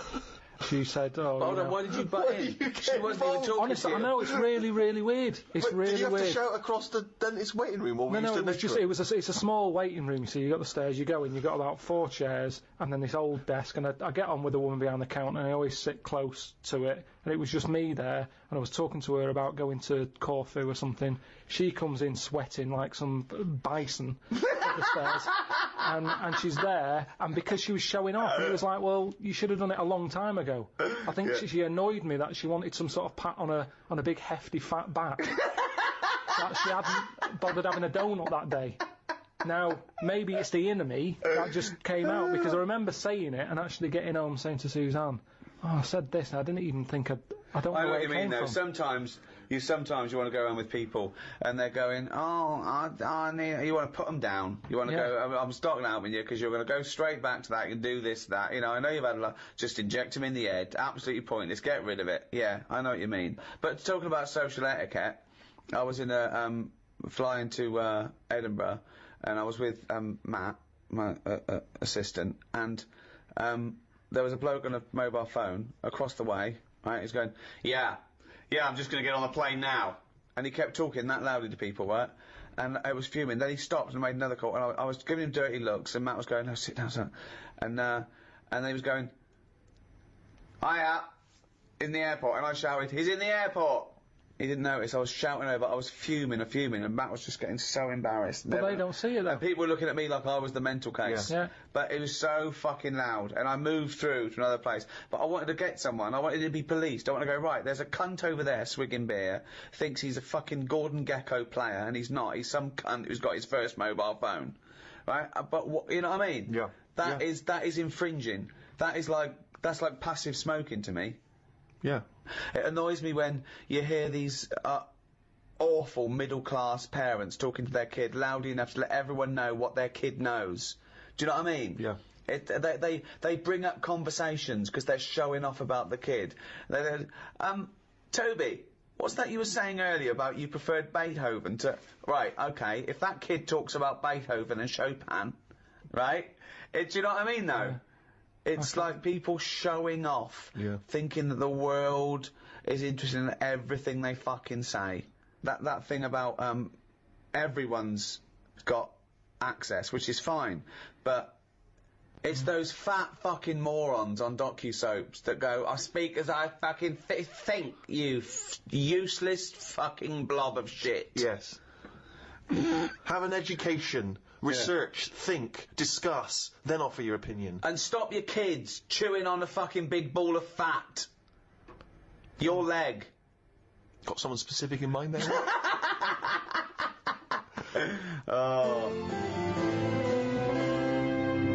Well, that's about it.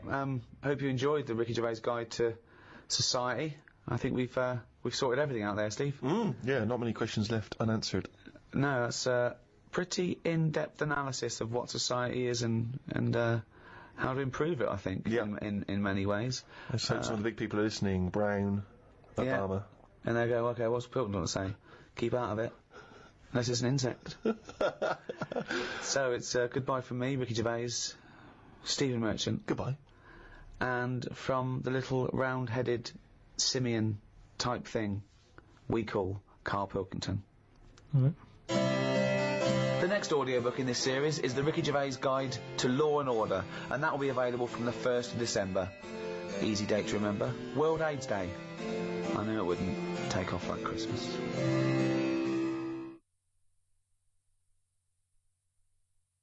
Audible hopes you have enjoyed.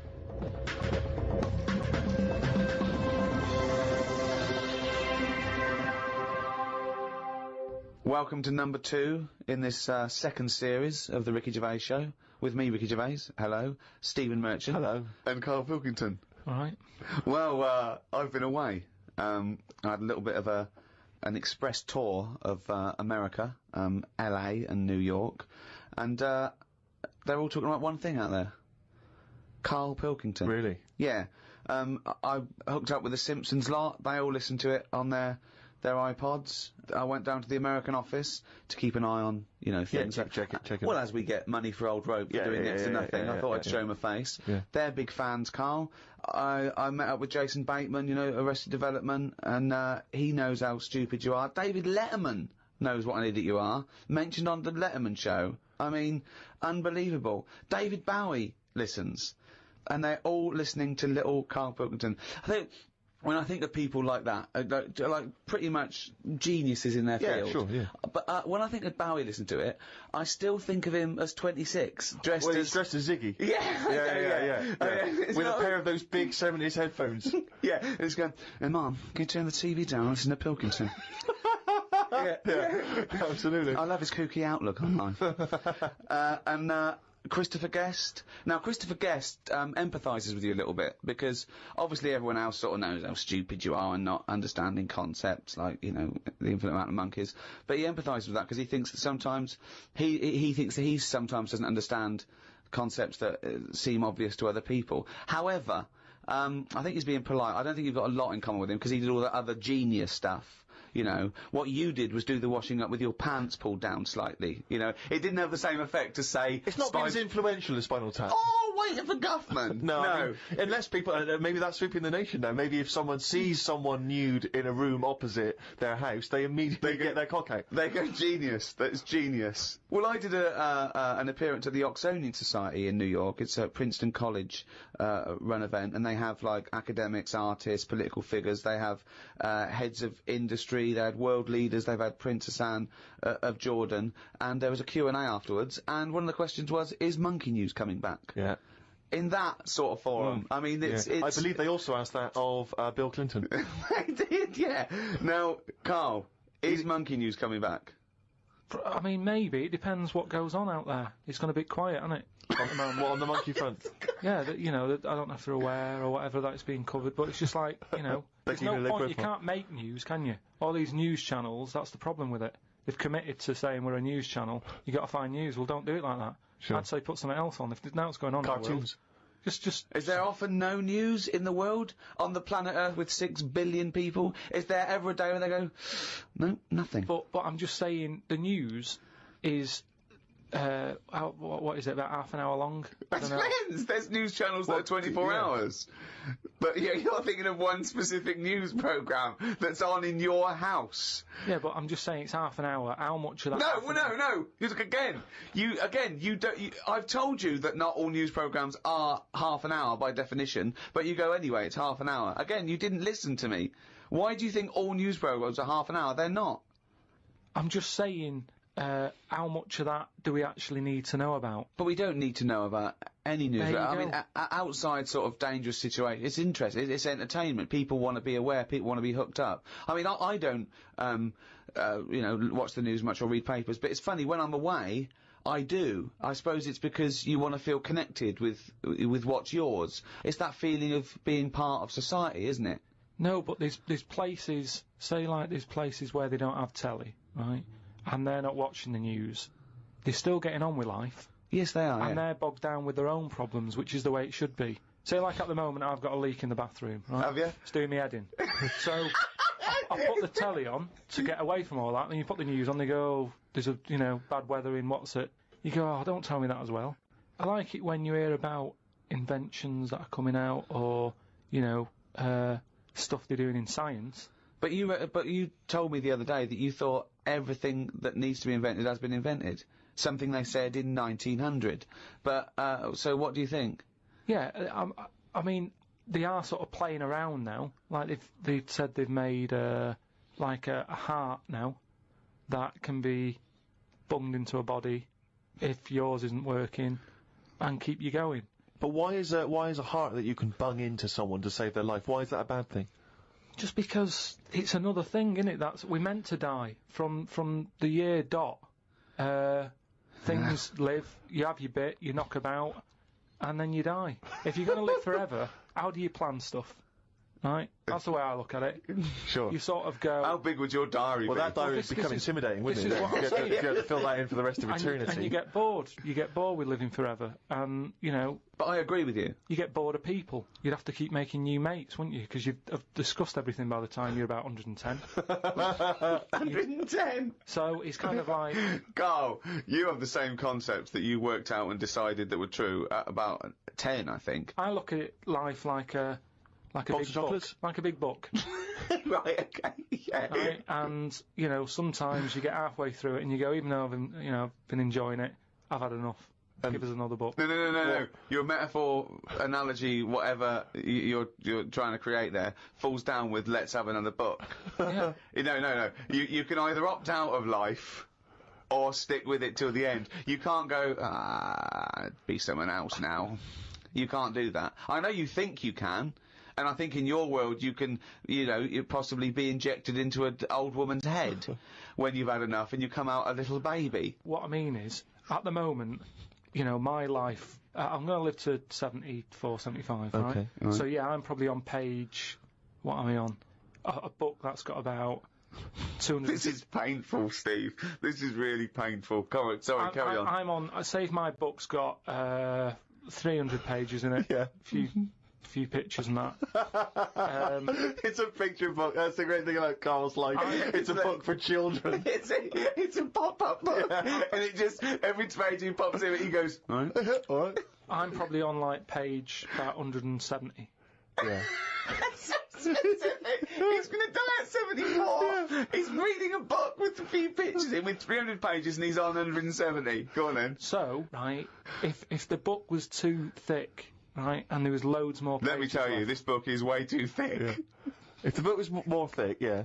The book could not be thicker. if there was loads more pages left, I'd go, I can't be bothered reading on. Right.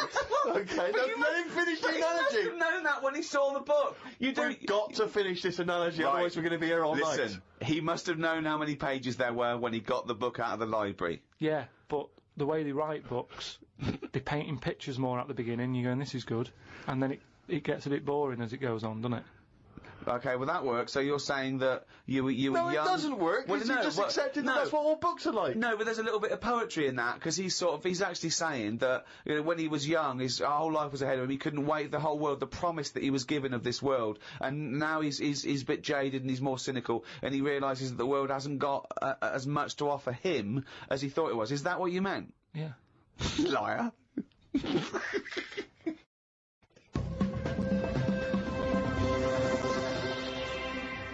Well, Rick, you're not the only one who's been away. I know you've been off working, but I, at long last, have taken a bit of leisure time. Go on. And you've probably heard of the Rio de Janeiro Carnival.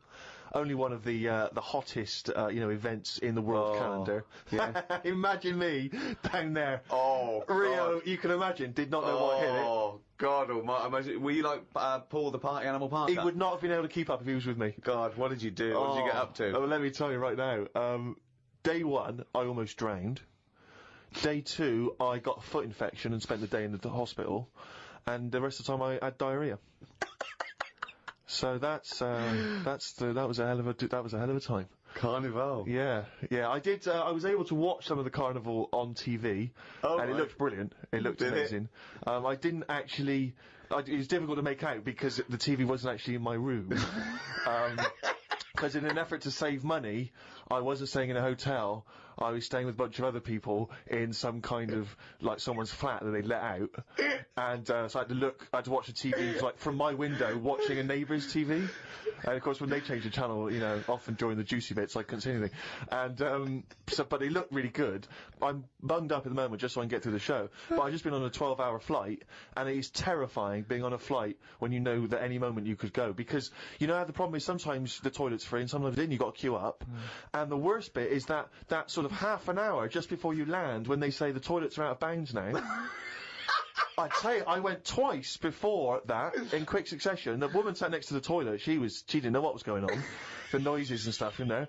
And because I was really panicky. Oh, Christ. And so, of course, then on the whole flight, as we're landing, I'm really petrified because I'm thinking I packed a pair of underpants and jeans in my bag, in my holdall, just in case it all went. And I was really, because I hate flying anyway, and I hate landing because it's the most terrifying moment of the journey. Then it really was rumbling, and I was thinking, I got to get out of here. Of course, you know when you're in a hurry, everything makes you angry. The little old lady in front of me who's just hobbling along off the gangplank, get out of my way! Yeah. Just really annoying. With your bad hips and your bad legs. Your Zimmer frame. I know you've been through a war, but get out of my way! Yeah. And just anyone who kind of even passes you, and so I managed to get there just in time, got into and it all went off. Man alive, it was grim. But that was not anything compared with the first couple of days, because the first day I went for a walk, and of course Ipanema Beach is famous. I mean, obviously The Girl from Ipanema, one of the most famous songs in the world, and Ipanema Beach is famous for just the beautiful, beautiful people that gather there, and it is extraordinary. I mean, the people are remarkable. There's so many beautiful women in Rio, it made me angry. I was angry that these women were so attractive and that, none of them were even looking at me. So, but anyway, I'm on the beach because I was shopping and I needed a wee. right? And we went for a quick impromptu swim, and I thought, oh, we in the sea. Just think of him on his beach, right, with diarrhea. Well, I'm wearing great big long shorts because I'm not going to try and compete with these boys because they And you are, could I say this, the whitest man Yeah. I've ever met in my life. Yeah. I mean, with his shirt off, you can see his heart like a newborn fish. Well, this was the thing. As I went into the sea to have a wee, there was a discussion about this. As I went into the sea to have a wee. Yeah, well, I was desperate for a toilet, and I was shopping, so I thought, well, I'm never going to make it back to the hotel, so I'll go in the sea and have a little swim and Just I see him straining, just like a cat in a litter tray. See, there was a discussion about this because I'm very much of the opinion that you should take your trunks down, and some people, some of my friends are saying, just do it in your trunks and let the sea just wash it away. What a hell of a carnival! And I think I'm against that. I've always been against that in swimming pools, everything, you know. I'm against pissing in swimming pools. Full stop. It doesn't matter whether you do get in, take your trunks down, or don't piss in the swimming pool. Sea? Yeah, well, fine. Yeah, fine, okay. Right, fish do it. So anyway, I'm in the sea trying to urinate, and I kneeled because I'm obviously very tall, so it's tricky to get deep enough for the water to mask what you're up to. So I tried to kneel down in the water, right, and I got John Thomas out, but then the water swept out again and just left me on the beach. But luckily my back was to everyone, so no one saw. I can't think of a funnier sight than Steve Merchant on his knees with his little John Thomas out. I don't know how big it is. I've never seen it. But, I imagine it's in proportion to the rest of it, is it? I wish. That's all I'll say is I've been a little shortchanged. But so then I got up and I waded a bit deeper in, right? And now I was trying. I got it out. But what I didn't realise is that the waves just off the beach are really just uncontrollable. You never know what's going to happen. So one minute they're calm, and the next minute they're crazy like a tsunami. So suddenly I see this giant wave coming towards me, crashing towards me, and I got the cock out and everything, and it grabs this wave, comes over me, and lifts me up, and flips me up in the water, right? And I'm floundering around. I can't see anything because, of course, I had to take my glasses off to go in the sea. Because I didn't want to lose them. Oh God! So I floundering around, and I'm genuinely getting scared because as I try to get into shore, the wave just pulls me back again. So I'm waving to my friends on the beach, but what I don't realise is that because I'm not wearing my glasses, I don't realise that I've been dragged along the beach some way, and I'm not actually waving to my friends. So there's like a bunch of these beautiful women on Ipanema Beach watching a pasty white man waving with his cock out. And what annoyed me was my friends were laughing. And that really angers me. If I'd have been there, I would have burst. But why wouldn't you have come running? Would you have come running in to help me? Not with your knob out. What? So even though I was screaming and shouting? I'd have thrown a rope or something, or a dinghy or something. There's no way I'd have. No, I couldn't have saved you with your glasses off and your knob out. If I ever save you, I want you to be fully dressed with your glasses on. So you'd have just let me go. That would have been what you'd said to my parents. He had his knob out and his glasses off. There was no way I was going to. I can't think of a funnier sight. Oh.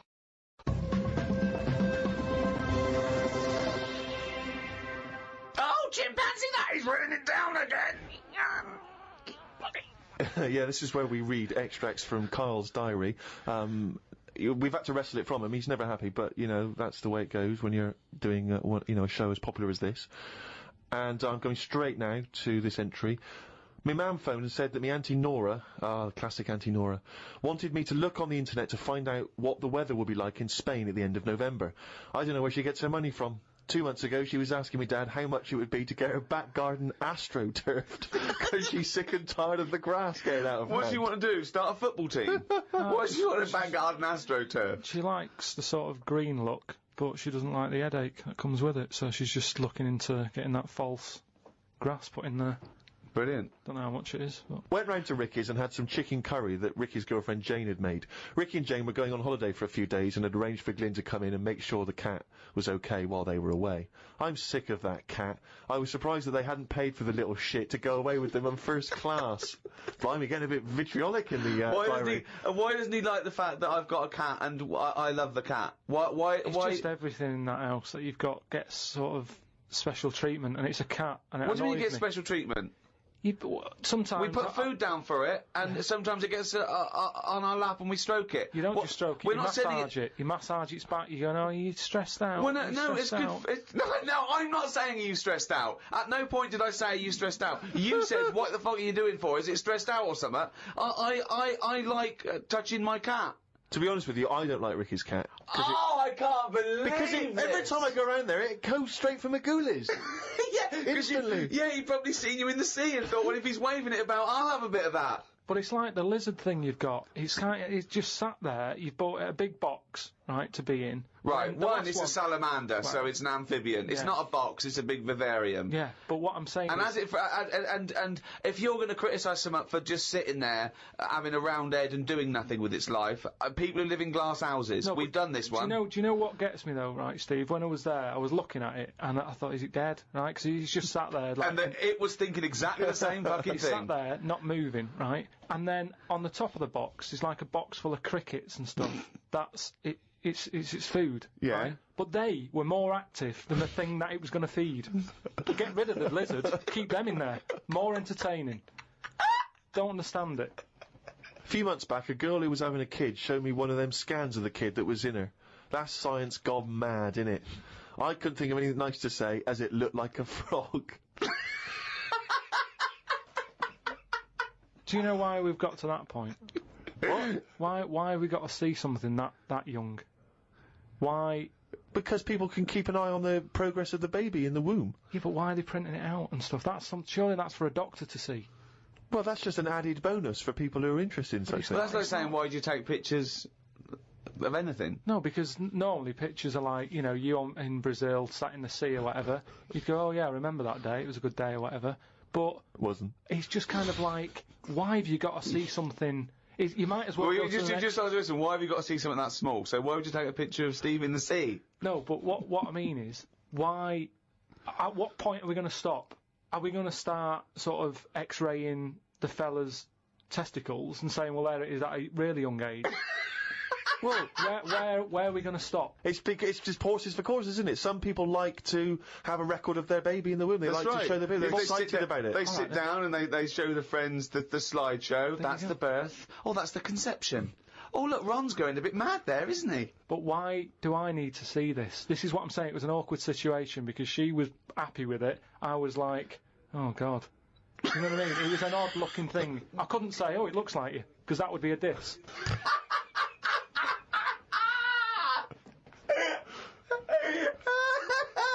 Oh, Christ! Met Suzanne at Euston Station. I said I would sort out the tea tonight, so I called the curry house.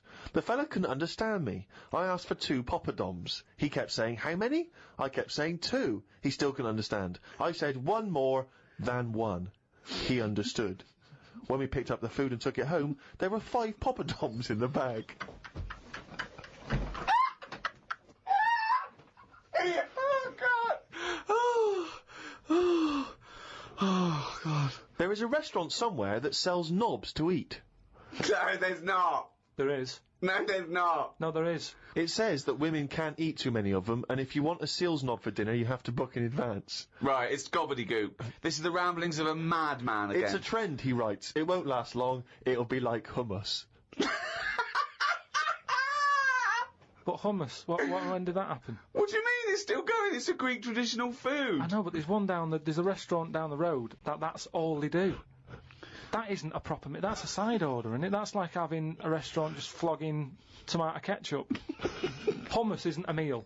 They don't even try and kid you and get you in and flog you just hummus. They actually say it's hummus today. Not going to work. Be shut down within a month. Called Ricky and asked what the difference is between the mind and the brain. Yeah, he did. That's a hell of a phone call to get. Unbelievable. Unbelievable. Ricky did explain, but I can't remember what he said. I wondered at what age you are when the mind kicks in. Okay. Ricky changed the subject and said there is an island called Spider Island. There's nothing but spiders on it. A bloke went to visit the island and said there was 1,000 types of spider in one tree. Yeah. Excited by that? I didn't tell you that. No, I looked it up after talking to you. Oh, right. Is that true? Yeah, they just said there's loads of them. What do you think about that? What do you think of an island that's just full of spiders?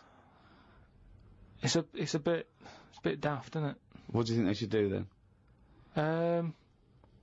I don't know, because you need spiders. I don't know what they do, but they say a world without spiders, like, wouldn't be good. Who says that?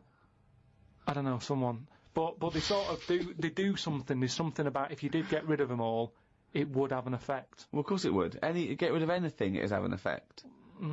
Not everything, though. Like I've said, you know, jellyfish and what have you. Well, no. The world wouldn't change. Well, it would. No, it wouldn't. Well, it would, because it's part of the ecosystem, so they're some things food, aren't they? No, but it's 97% water or something. Yeah.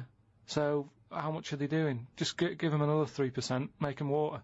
And that's more useful. Give them another 3% and make them water. Oh, God. The rain ain't stopped. The old woman with the bent neck. Now, we've not heard about the old woman with the bent neck Who's the before. old woman She's with a the whole bent new neck? What's character. this? Incredible. She's really old. And she's got a bent neck, yeah, but tell us something else. I don't know what's up with her, but her head sort of comes out of here. It's radio. They can't see what you're doing. It comes out of her chest. So from behind, it looks like she hasn't got an head. It's really weird, right? I mean, she's old, and I don't know what's happened. Just Suzanne said it's sad, and her bones have sort of bent up or something, or maybe she carried something heavy when she was younger. On her head. And, you know, I don't know, it's sad and everything. Yeah. But she's wandering up and down the street, always looks fed up, but you can see her, you have to sort of bend down a little bit. But her head's just, I thought I'd told you about it. She finds a lot of change. I said, yes. Well, as you write in the diary, the old woman with the bent neck is struggling in the weather. The rain must be running down her back. Don't know why she went out in this weather. Me back's doing me head in today. It does this every time the weather turns a bit grim, ever since I tried to kick me height. Oh, remember that? We've heard this before. Kicked me height and landed on me arse.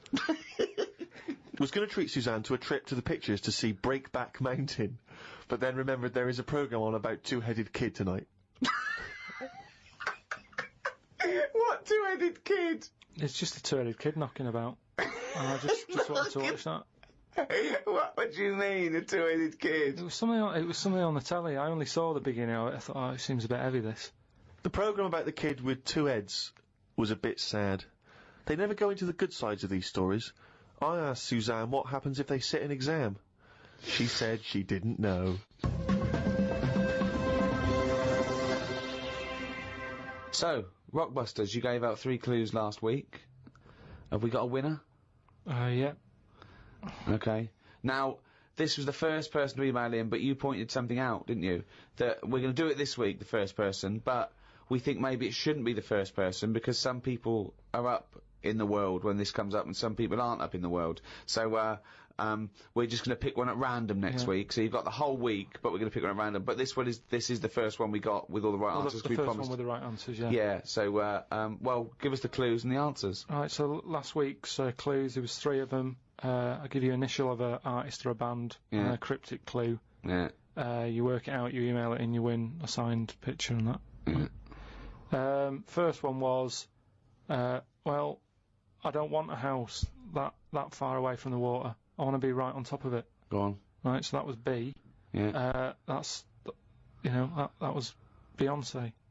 Beyonce. Like, like a cryptic thing. You got that? Second one. I'm stunned. Beyonce. That part of my leg is English. The initial was B. That was Britney. Right? Britney. Yeah, so it's like British. Britney. But so you're just taking the one half of her name, are you now? Well, she's known as that now. I think she's known more as Britney than Britney Spears. They don't really call her that anymore. Yeah. Also, British isn't the same as English. Yeah, I know. I realised that, but it was too late. Brilliant. That's what you're up against. Just like that Ollie Was We Millionaire. The last one was, the initials were KW. Yeah.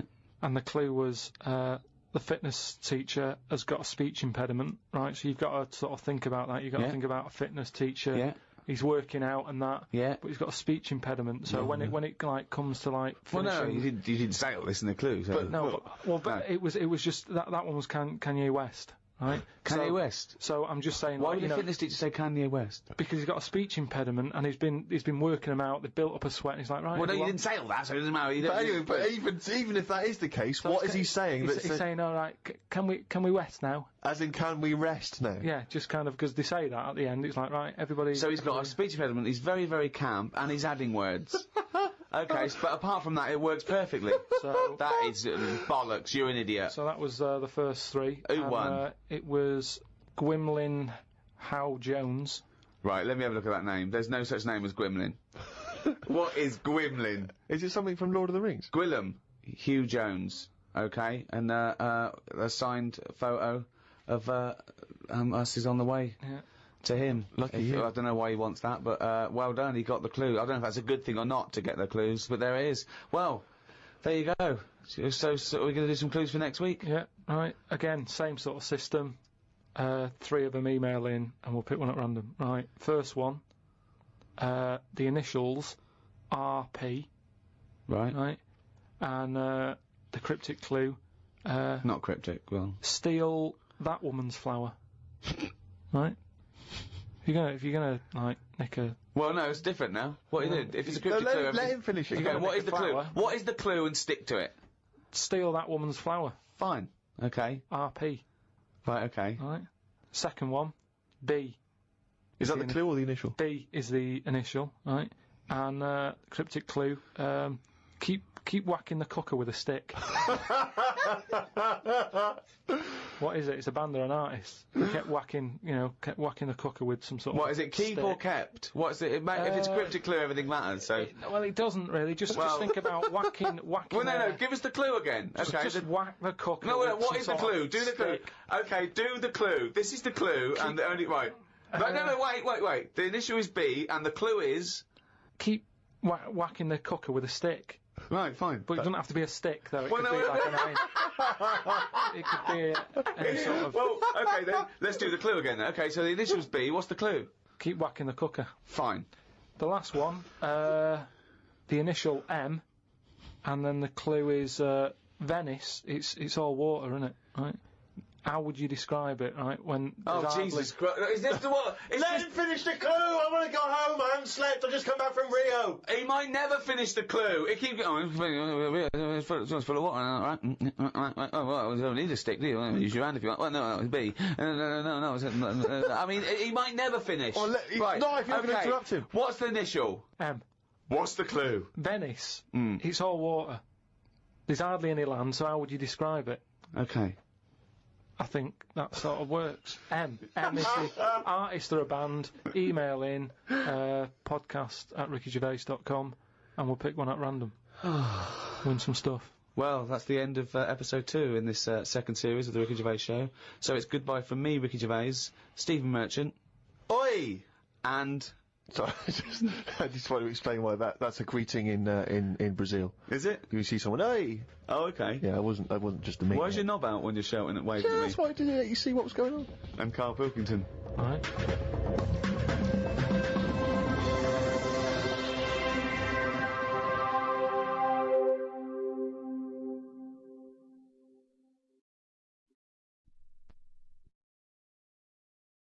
Audible hopes you've enjoyed this programme.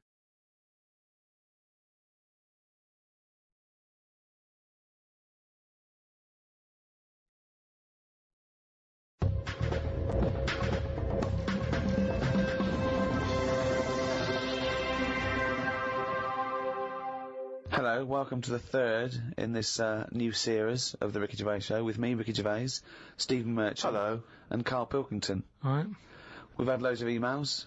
Thank you for those. Sorry we can't reply to them all personally, but keep them coming, some interesting ones. There's one in particular here from a guy who says, I see there is less swearing now you're charging for the podcast.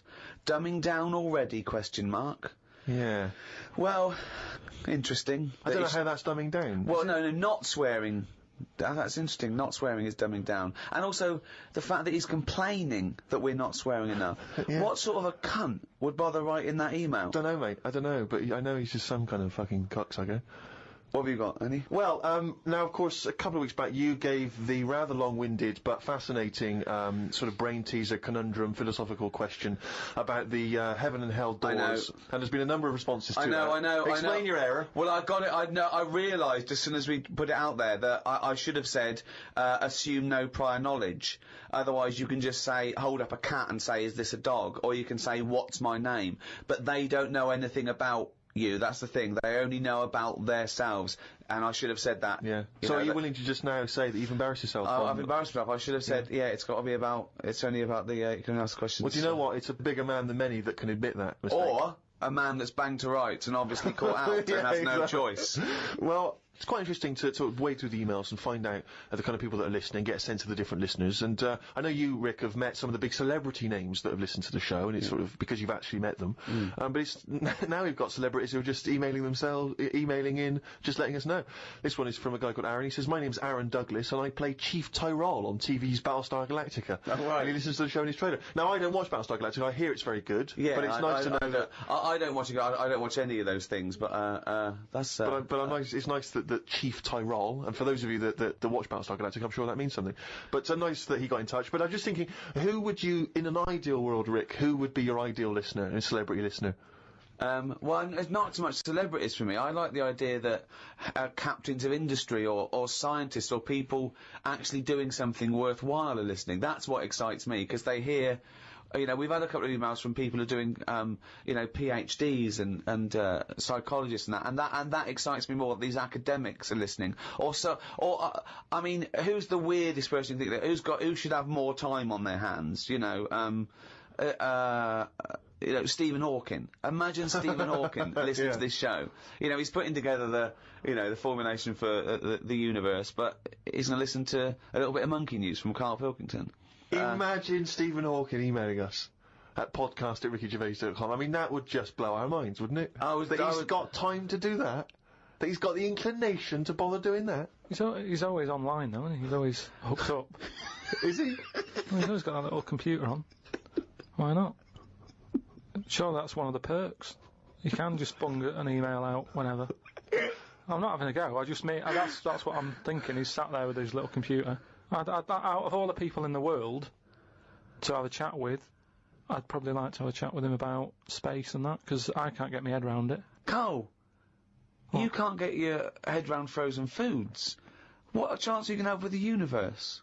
No, but just putting stuff out there, it freaks me out when I'm lying there in bed at night and I think about how this world... On Friday, right, I was in bed with Suzanne and I said... Could the world fall? Right? It's like something from Chicken Licken. Wow. That's a hell of a bit of pillow talk, that. Isn't foreplay hell? Oh, God. But I'd like to sort of have a chat with him, because I reckon he could put it in a way that I could understand it. Oh, I wish an Inuit was listening. Did I not tell you this? We had an email from an Inuit. Really? Yeah, I thought I'd mentioned this. Have we not mentioned this before? No. No, it was an email from a guy who said, I don't think he lives in Canada, I think, or somewhere else. Apologies if I'm getting that wrong. But I think he said he was half Inuit, and he listens to the show. Half Inuit? See, that's interesting, because I think them as so remote. I know I'm probably wrong now, but I think that those are so remote that I can't think where they're meeting people who aren't that are also Inuit, yeah. Oh, and who's going, other societies are going, I'll tell you what, I'm fed up, there's no action here, I'm going to the frozen tundra, I'm bound to meet someone there. Yeah. Where do they meet? Do they do online dating? Probably a lot of online stuff. What do you put as hobbies? Fishing?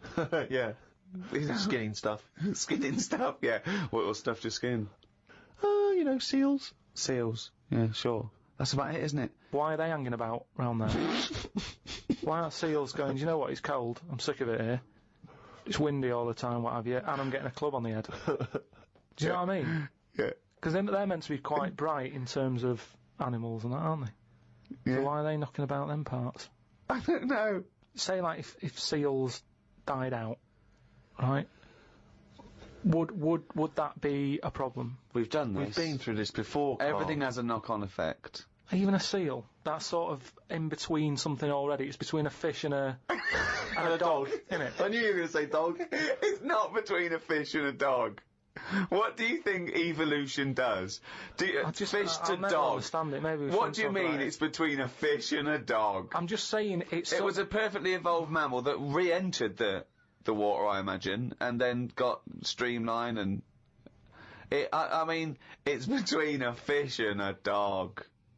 But why not have one and the other? Why not have, like, you know, you've got a dog, you've got a fish. No, it's not anything in the between a middle. fish and a dog. It's not between a fish and a dog. I don't know what between means. I don't know what... This is it again about saving everything all the time. What is it doing? What's he doing? Everyone's feeling sorry for him all the time. Save the seal and all that. What's it doing? Why are we saving it? Let's just ask that question. What's it doing? I don't know what to say. It's between a fish and a dog. That bloke, the Eskimo who emailed in, would he be in a igloo thing? Probably not, no. Well, no, not. I mean, I don't think many igloos have got internet capabilities, so I don't know. I don't want to slag them off. But why aren't we saving them? Why aren't we Maybe there's sort of... When you build it, leave a little hole. Yeah. That's where the... But there's kind of igloo internet cafes. They go there, they all go to one igloo, yeah. But why are they being left alone to live like that when it isn't great? What? Well, we're always eager to help everyone in the world, aren't we? We're always like going, oh, look, them people are fed up, let's build the city up for them, give them a, you know, coffee shop and all the rest of it. They're being left alone. For them.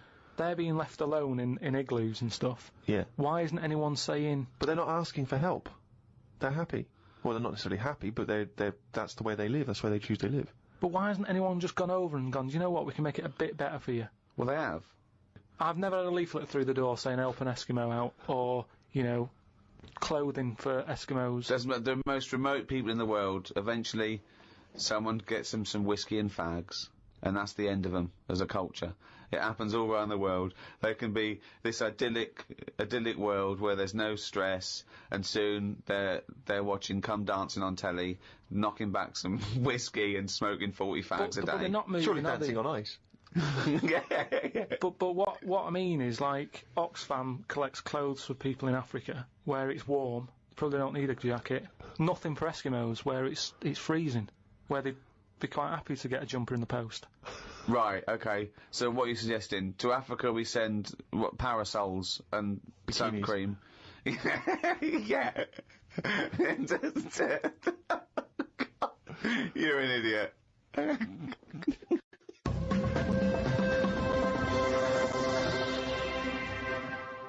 Out of all the people in the world to have a chat with, do you know, what's his face? That German doctor.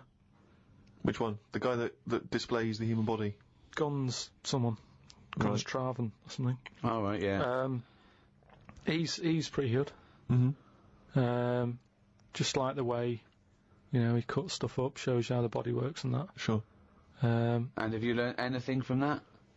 Well, I don't. Is he a proper doctor? Because it's just that it's always. I mean, I could cut a body up. I never see him sort of put it back together. Is anyone keeping an eye on him? Sort of going, well, who is he actually? I'm sure he's a proper doctor. Well, he sort of cuts bodies up on the telly and sort of goes, here's how, like, the intestines work or whatever. Right. And he just he holds them up, fills them with food. And he goes, look, they go fatter. And, I mean, he doesn't answer everything. Like, he doesn't say, I don't understand why the intestines have to be that long. I don't know why it just can't go from the throat to the belly, exit, straight dark line down, out the arse. You must know. Well, no, because the way he dragged it out and it was, like, miles long. Yeah. Pointless. No, it's not pointless. Just have a straight, do you know what I mean? Straight down. It's to increase the surface area for absorption. So, a foot long intestine, you wouldn't absorb much food. Whereas, you go down, you know... Yeah, but just have more points in it where it has to go through some sort of filter. What are you talking about? Again, the evolution sort of worked this out for us. It really works. I don't think you're going to improve on it. In your mind, some kind of kerplunk style No, but what I mean is that's probably that long because years ago they were eating dinosaur. And that might have took a lot of indigestion or something. I don't know how chewy it was. It might have been quite fatty, dinosaur meat. And it needs to go through all that. Now, we're eating, like, yoghurt. So, I mean, we don't need anything that, you know, is doing that much work anymore. All the food is mashed up. Auntie Nora, right? All her food is mashed. Right? She doesn't have to chew anymore. She's got teeth, but she doesn't need them. And that's how. She's got teeth, but she don't need them. No, but that's how we're she moving could have her on. intestines removed then. Well, no, but this is that what would I'm sort saying. our other problem, wouldn't it? We're changing everything all the time, aren't we? I mean, there's some fella who was looking at on the internet, identical twins, right? They were sort of sick of looking like each other, so they were like, what can we do, right? And one of the twins said, you have my arm, right? And he had his arm taken off and stuck on his twin, so his twin's got like 3 arms. No, it's not true. It's on the website. No, it's not true. What, for a laugh? They were born, so what, they did that for a laugh. What doctor's doing this then? Well, they're old enough to sort of say this is what we want, and No. Doctors don't go, well, if he wants another arm, and I'll take it. They don't. Doctors don't do that. What sort of practice is this doctor going around and go? Dr. Jekyll. I mean, Karl, think of what you're saying. But where would he have stopped? Can you put his head on my knee? It's up to you. Sign this. If you sign this, you may give my consent. But we, it is annoying. What do you think these doctors sit around doing? Playing Mr. Potato? Or what do you think these doctors are doing? Just to do as they're told. They don't do as they're told. They do if someone wants it, and twins sort of it can get you down, can't it? Being a twin, because it's like. Sorry, what would this solve though? I thought you said he gave one of them a bigger nose or a beard or 2 front teeth to make him look different, right? Not. I'll tell you what we could do. Go on. Would you like 1 arm? Go on. What are you thinking? Well, me 3, you 1. Therefore, not twins. Novelty. I mean, you are a mental man. But they can do it now, can't they? There's no sort of there's no line drawn anymore. They don't go, you're crazy, we're not going to do that. Yeah, in Saw 2, not in the real world. No, they don't do things like all this. Right, there's another bloke, right? I don't know the sort of full ins and outs of it. Go on, you surprised me. But what he asked for, something happened to his tackle, right? Mm-hmm. His penis. Yeah, right. So he was at the doctor's, and they were like, oh, what can you do for me? It's a bit embarrassing, I've got nothing down there, right? So they were like looking at it, going, yeah. Doctor, I don't know if he started like rubbing his chin with his finger or something. Looked down, he's thinking, got an idea. You've got a lot of fingers, how many of them do you use? The patient's like, yeah, I see what you're thinking. They cut off one of his fingers, sewn that on to where his tackle is. He's happy. Well, that's different though, isn't it? Well, that's where they've really taken tissue. No, but I assume they fashioned it into more of a knob than a finger. No, I still think it's there with like a little knuckle and fingernail and that on. Well, I assure you it isn't. They've probably used the finger as a basis to then build up some sort of knob-based organ. If you were doing that, use a sausage. I mean, why lose a finger? Well, I'll tell you why. Because your finger has your tissue, your blood type, and therefore would graft near your testicles. A sausage is a thing that's made by a butcher out of offal, okay, that really can't be grafted onto any part of the human body. That's why they very rarely use any meat products in surgery. I know, yeah. I mean, why not use a sausage? You're a mental case.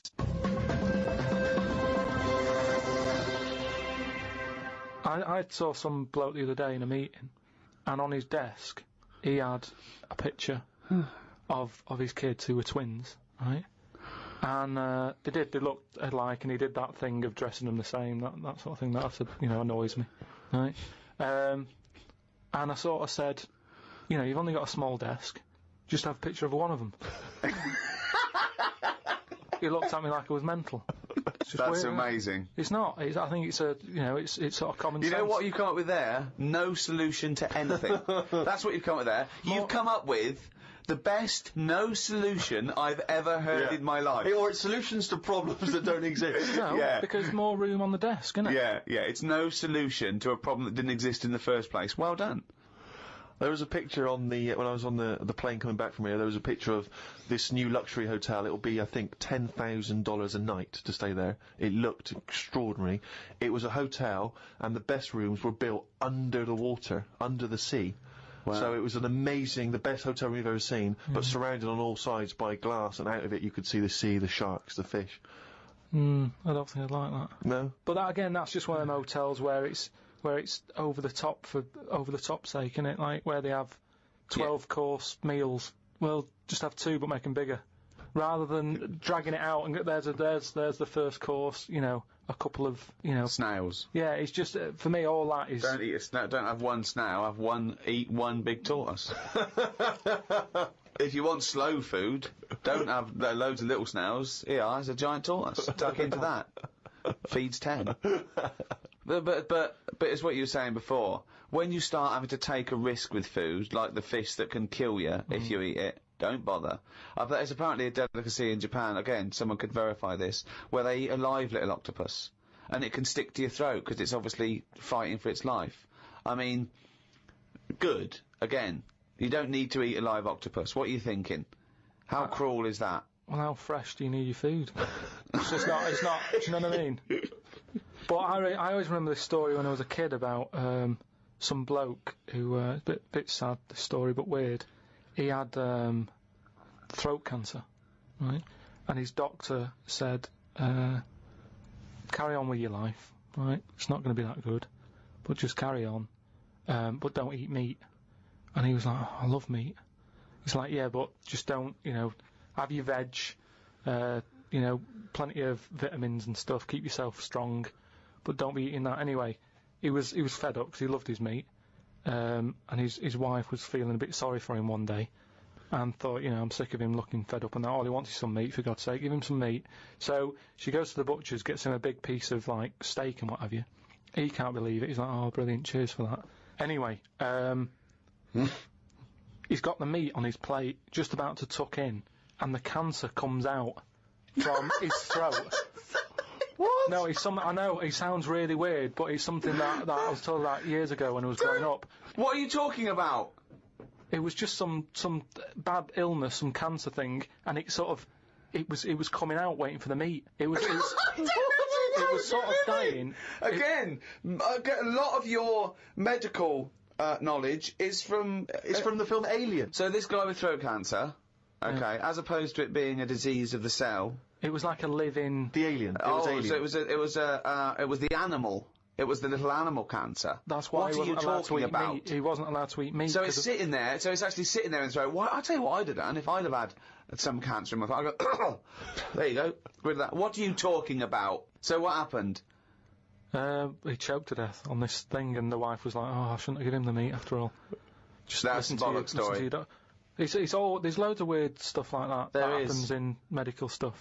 Well, the terrible thing is, if you got testicular cancer and you eat meat, your bollocks come out of your trousers, and they're all over the plate, and you have to be asked to leave the restaurant. The other thing that I was told when I was younger about medical stuff and that. Who's telling you this stuff? My mum told me about it.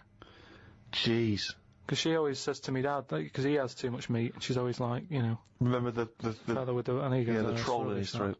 But me gran, she had something wrong with her eyes, and they sort of took them out, and they were just dangling on her cheek, and she could still see through them. They were operating on her. Oh, yeah, you would have, yeah. They sort of say... No, she wouldn't have been conscious, though.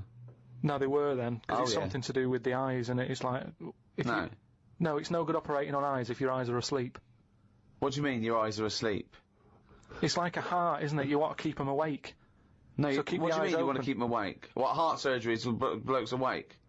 Stop talking shit all your life. What I mean is they don't stop the heart. They sort of... they don't stop your heart, because it kills you. Yeah, I know. So what I mean is it's like the eyes, they wanted to make sure they were working, so the only way to do it is keep her awake. No, it's not, because you don't know whether they're working or not. You can't see what she sees. What, you think, you can plug something in and see what people are thinking? It was something like that. No, it wasn't something like that. Well, she could see. She said it was really weird. How, like, you can see... She could see her knees.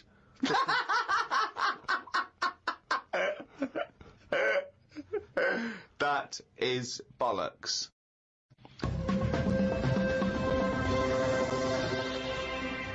Oh, chimpanzee, that is only gone and written it down, the little... That's the jingle for Karl's diary, excerpts of which we read each week. Get straight into it. A band from the Conga have won the Best Newcomers in a Radio 3 competition. They use pots and pans for instruments. It says that the Conga is a poor, sad place. So why do people do that happy dance at the end of parties called the Conga? Right, one is the Congo. There's no place called the Conga. They come from a place called the Congo. Where do you come from? Okie dokie. It's a terrible place that we don't know whether to put our left leg in or our right leg in. Sometimes we shake it all about. No, we're not sure if we should. But Conga! Fucking hell, you're such a... Went into the gadget shop today. It's full of stuff that we don't need. Gadget used to be a good word that made you think of James Bond with all his gadgets. The best thing I could find in the shop was a clock that ran on potatoes. We are definitely going backwards. I agree. Well, who cares about that? You know, a little electrical impulse, so what? Had a night out with old schoolmate. Found out about more of the other lads I went to school with. One is living underground. What do you mean living underground? Not like a mole. Do you mean he's got a basement, or do you mean he digs a hole every night? My mate went to visit him and he said it had been raining really heavily and that, and it's all the rain's running in. What do you mean he went to visit him? He went down here? What's that? That's an hole in the ground. Yeah, come in. He just said, oh, come round see us, and he's living underground. What do you mean he's living underground? He wanted to be in the army but was turned away, and that's the closest thing you can sort of... How is that similar to Oh, that's exactly like the army, yeah, where they teach you trades and, you know, engineering and flying. He's happy down there. He said it was really muddy and what have you. He said he won't be going back to visit him. What's he got down there? Just stuff, just like a sleeping bag, a lamp.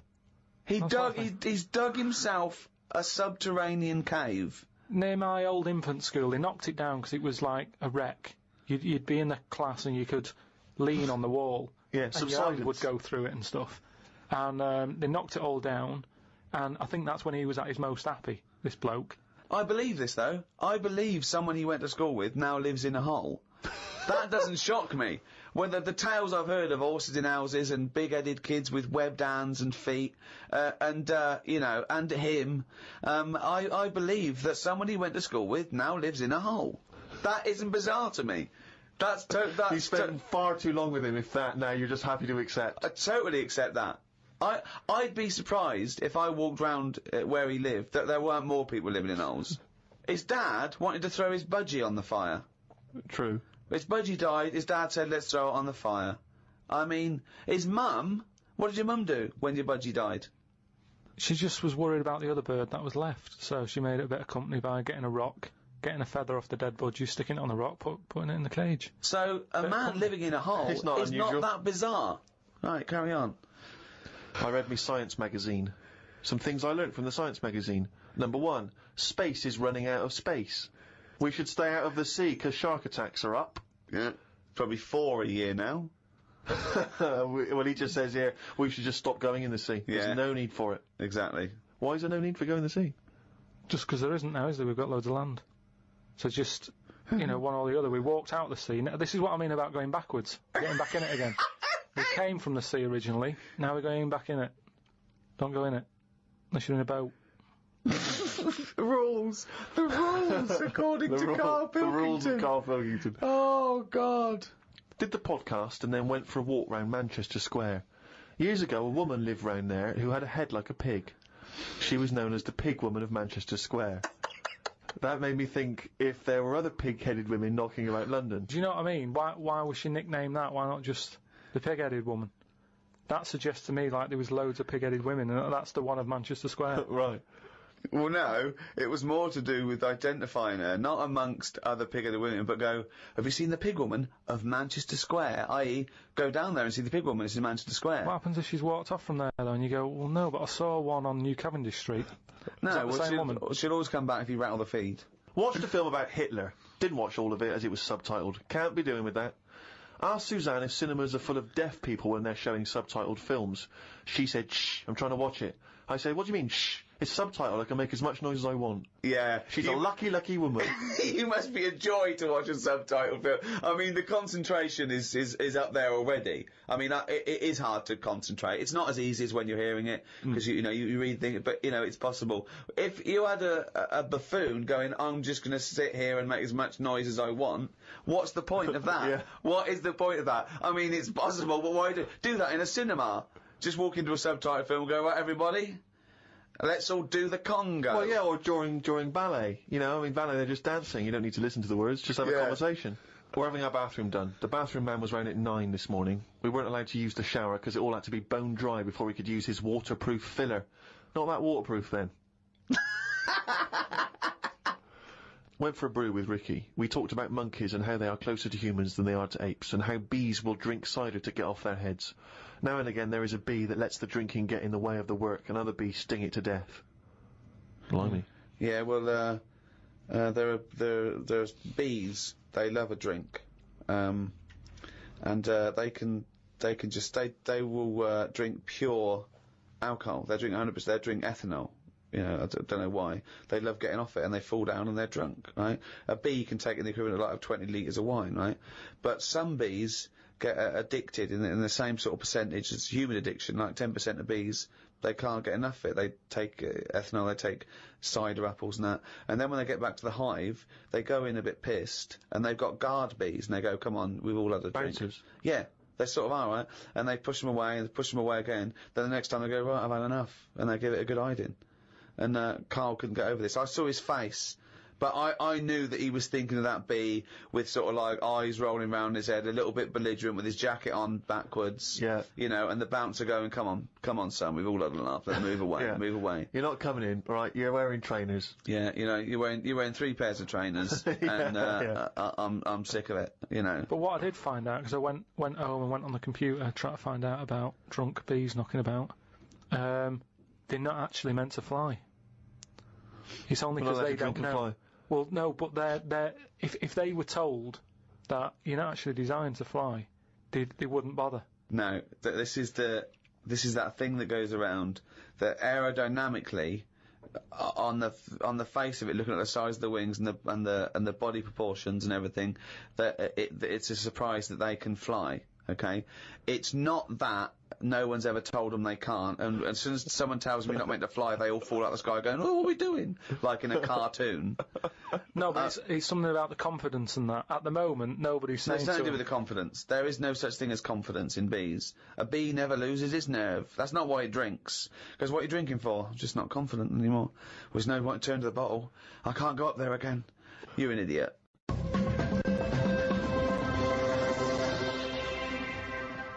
Well, it's that time, isn't it? What? Rockbusters. Oh, yes, the time that no one looks forward to. Chimpanzee that, Rockbusters. Oh, fuck it. Right, so gave you 3 clues last week, 3 cryptic clues. Some initials of a band or an artist you emailed in.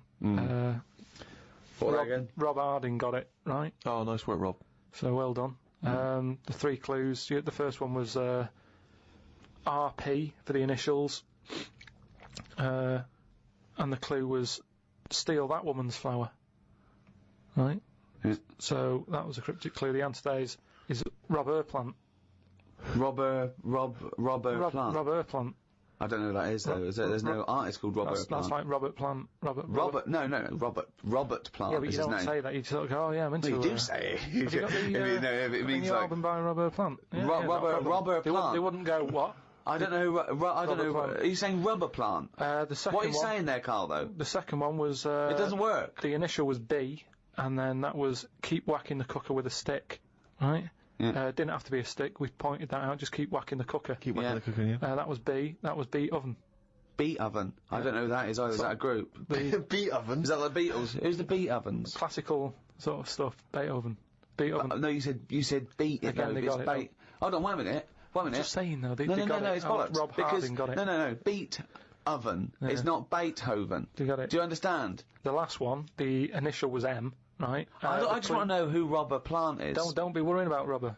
No. Because it's not a name.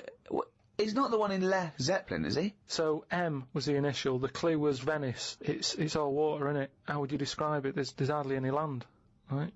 So canal. if there's hardly any land, right, it's more water. What sort of water would you get, right? Wet. And then what? Wetville. No, but just like water that in Venice. What sort of water is it? It's sort of Muddy. No.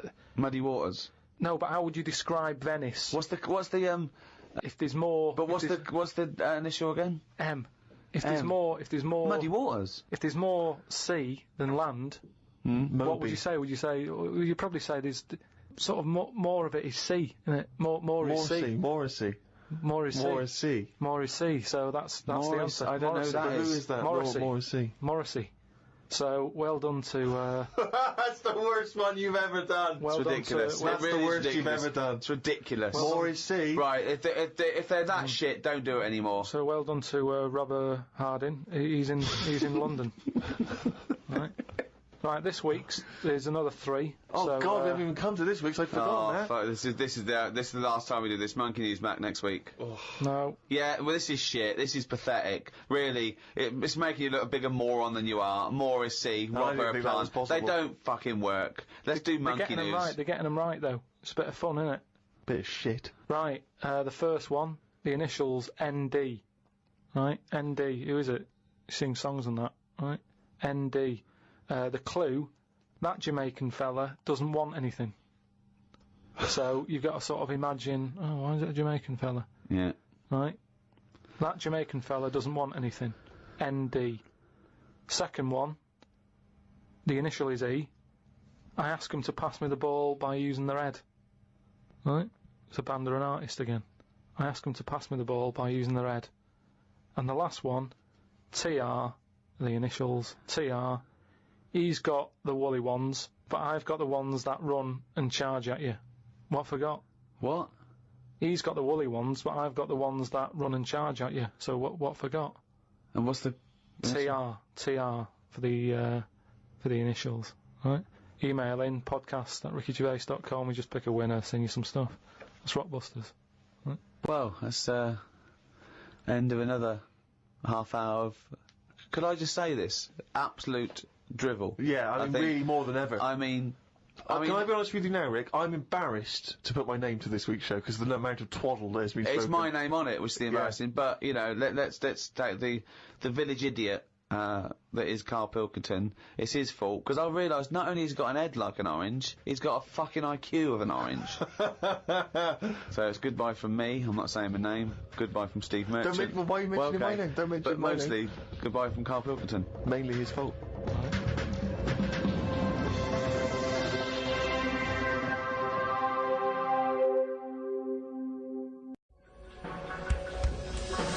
The Ricky Gervais Show on Guardian Unlimited.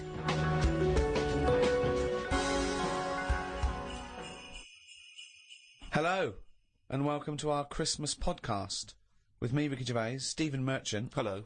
And Karl Pilkington. All right. Merry Christmas, everyone. Merry Christmas. Yeah.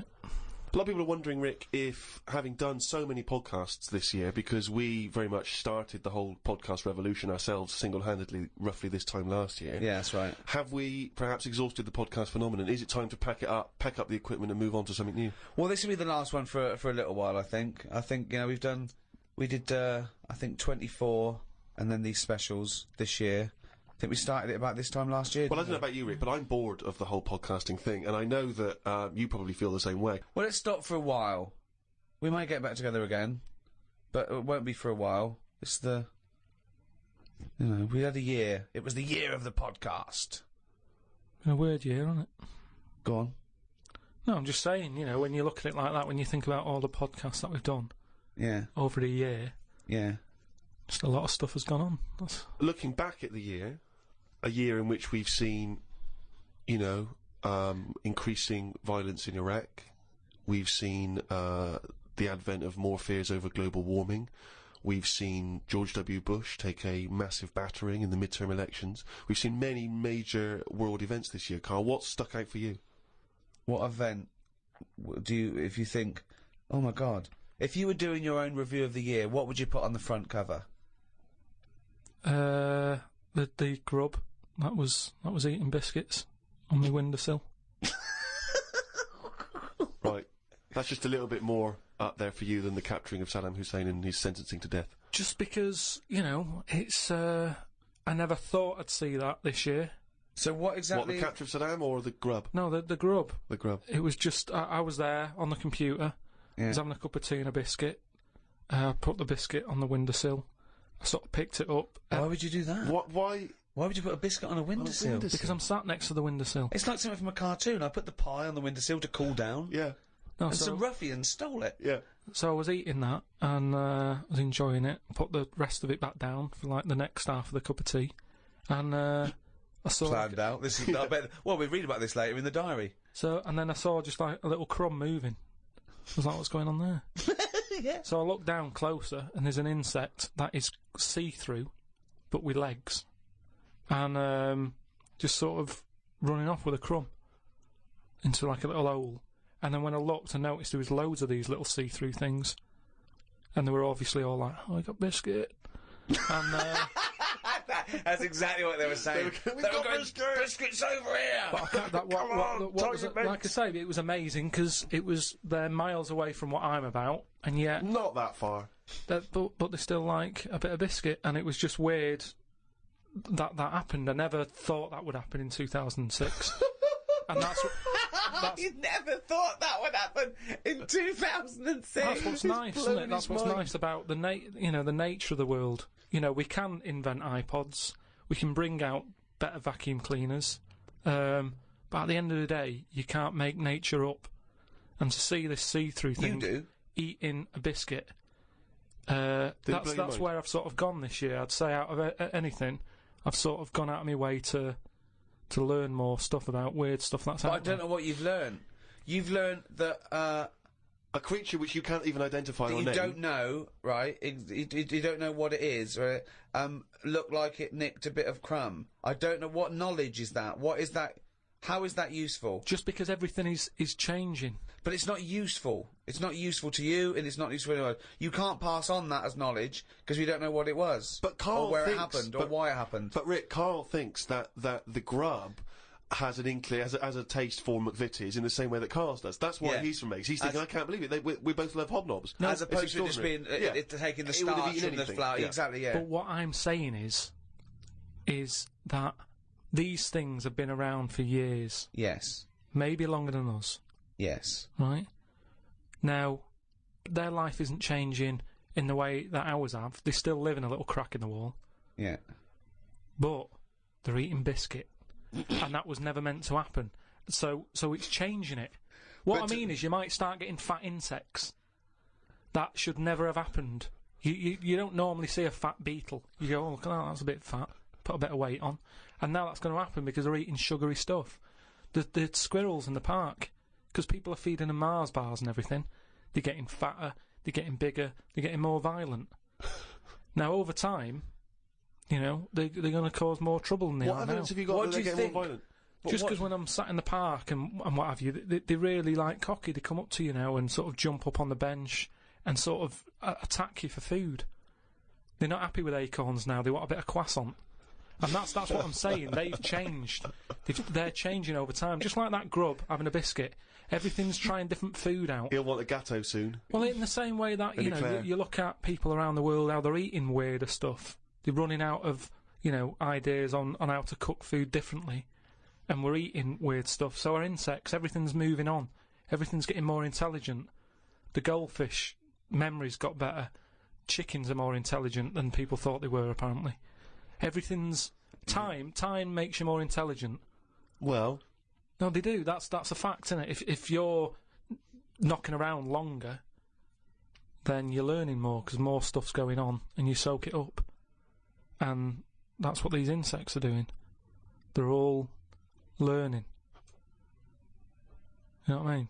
No. I saw a cockroach playing Pac-Man. It was on the internet, right? And somebody had linked up a cockroach to some... I can't even be bothered explaining it, but that's what I'm saying. Everything's moving on.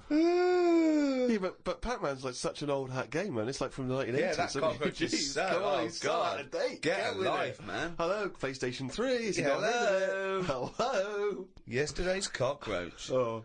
Fucking hell. What was he listening to? MC Hammer? Christ almighty. Fucking hell, Pac-Man. Get a life. High five, man.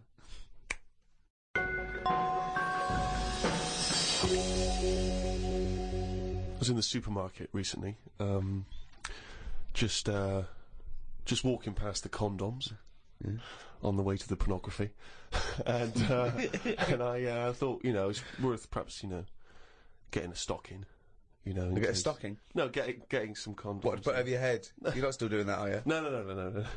No, I thought it was worth getting some condoms in, you know, it's this Christmas party season, and you never know when you're going to run out of balloons. and I was weird because the condoms in the supermarket are contained in a kind of cage, in a plastic cage, so it makes it all the more embarrassing buying them.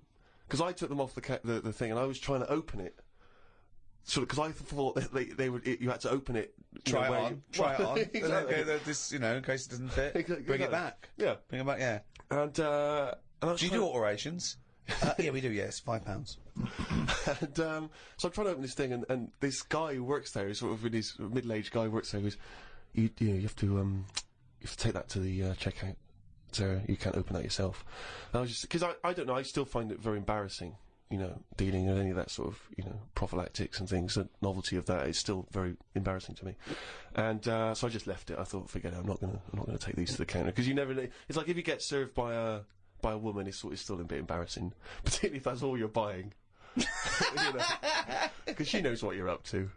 You're going to fill them up with water and throw them at students. And anyway, the reason I mention this is because it reminded me of the conversation we've all enjoyed in the past, Rick, about when Karl bought for his girlfriend for Christmas. Was it a 2-pack? A 2-pack of what was it? condoms? Wasn't it about buy one get one free? Yeah. It was a bumper family pack, wasn't it? Not a family, obviously. That'd be weird. Yeah, a family pack of condoms. One for the kids. Enjoy yourselves. So that was a couple of years ago, Karl, the famous condom gate. Have you bucked your ideas up since then? Not really. They were the early days. Do you mean the early days? You'd been going out with her for about 8 years, hadn't you? Yeah, but I just think that as time goes on, you don't sort of buy each other as many presents. Sorry, that was a bumper year, was it? That was a hell of a. She went. Oh, I remember when you used to buy me stuff like condoms. It's gone downhill since then. Well, no, she didn't know presents. she was getting them. What I mean is, there's less. Of course, surprises. she didn't. That's what I mean, though. It was sort of interesting to when I gave them her and said, "There you go, open them." She was not expecting that.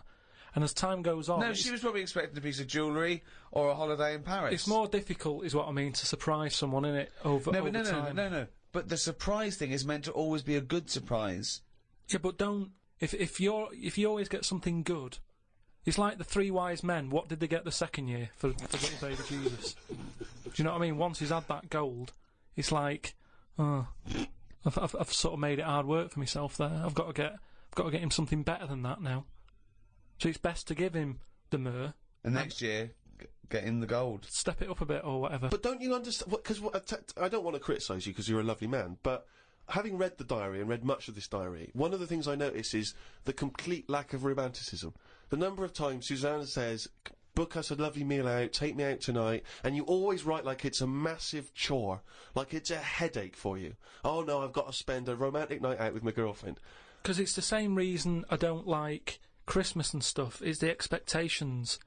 I prefer it. If I want to take Suzanne out, I prefer to meet her at the bus stop and she comes back from work and go, you want to go out? But you don't do that. No, I do now and again. But it's that thing of, oh, we'll go out tonight, I want to leave it to you, book a place, It builds it up too much and it can never live up to it. It's like how, you know how like people make a big thing out of, you know, having it away for the first time. And they go, oh, I'm going to do that tonight. Not the way to do anything. You won't get anything done by planning. That's a quote!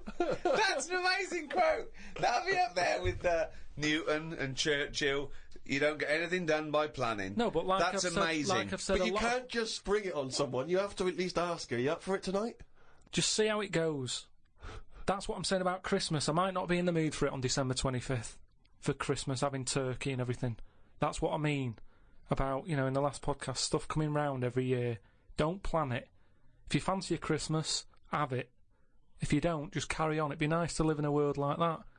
They say, it's a world of freedom or something now. It isn't. No, I don't know what that means. I don't know who says You just that. make up things they say. They say, like, today's world is a free world or something. Someone said something along them lines when it isn't. Everyone's still being told what to do, when to do it. Christmas is a big thing, isn't it, that we all have to go through, and it's stressful. It's You're not a happy such time. a miserable sod. You really No, are. but Christmas is it's a big upheaval.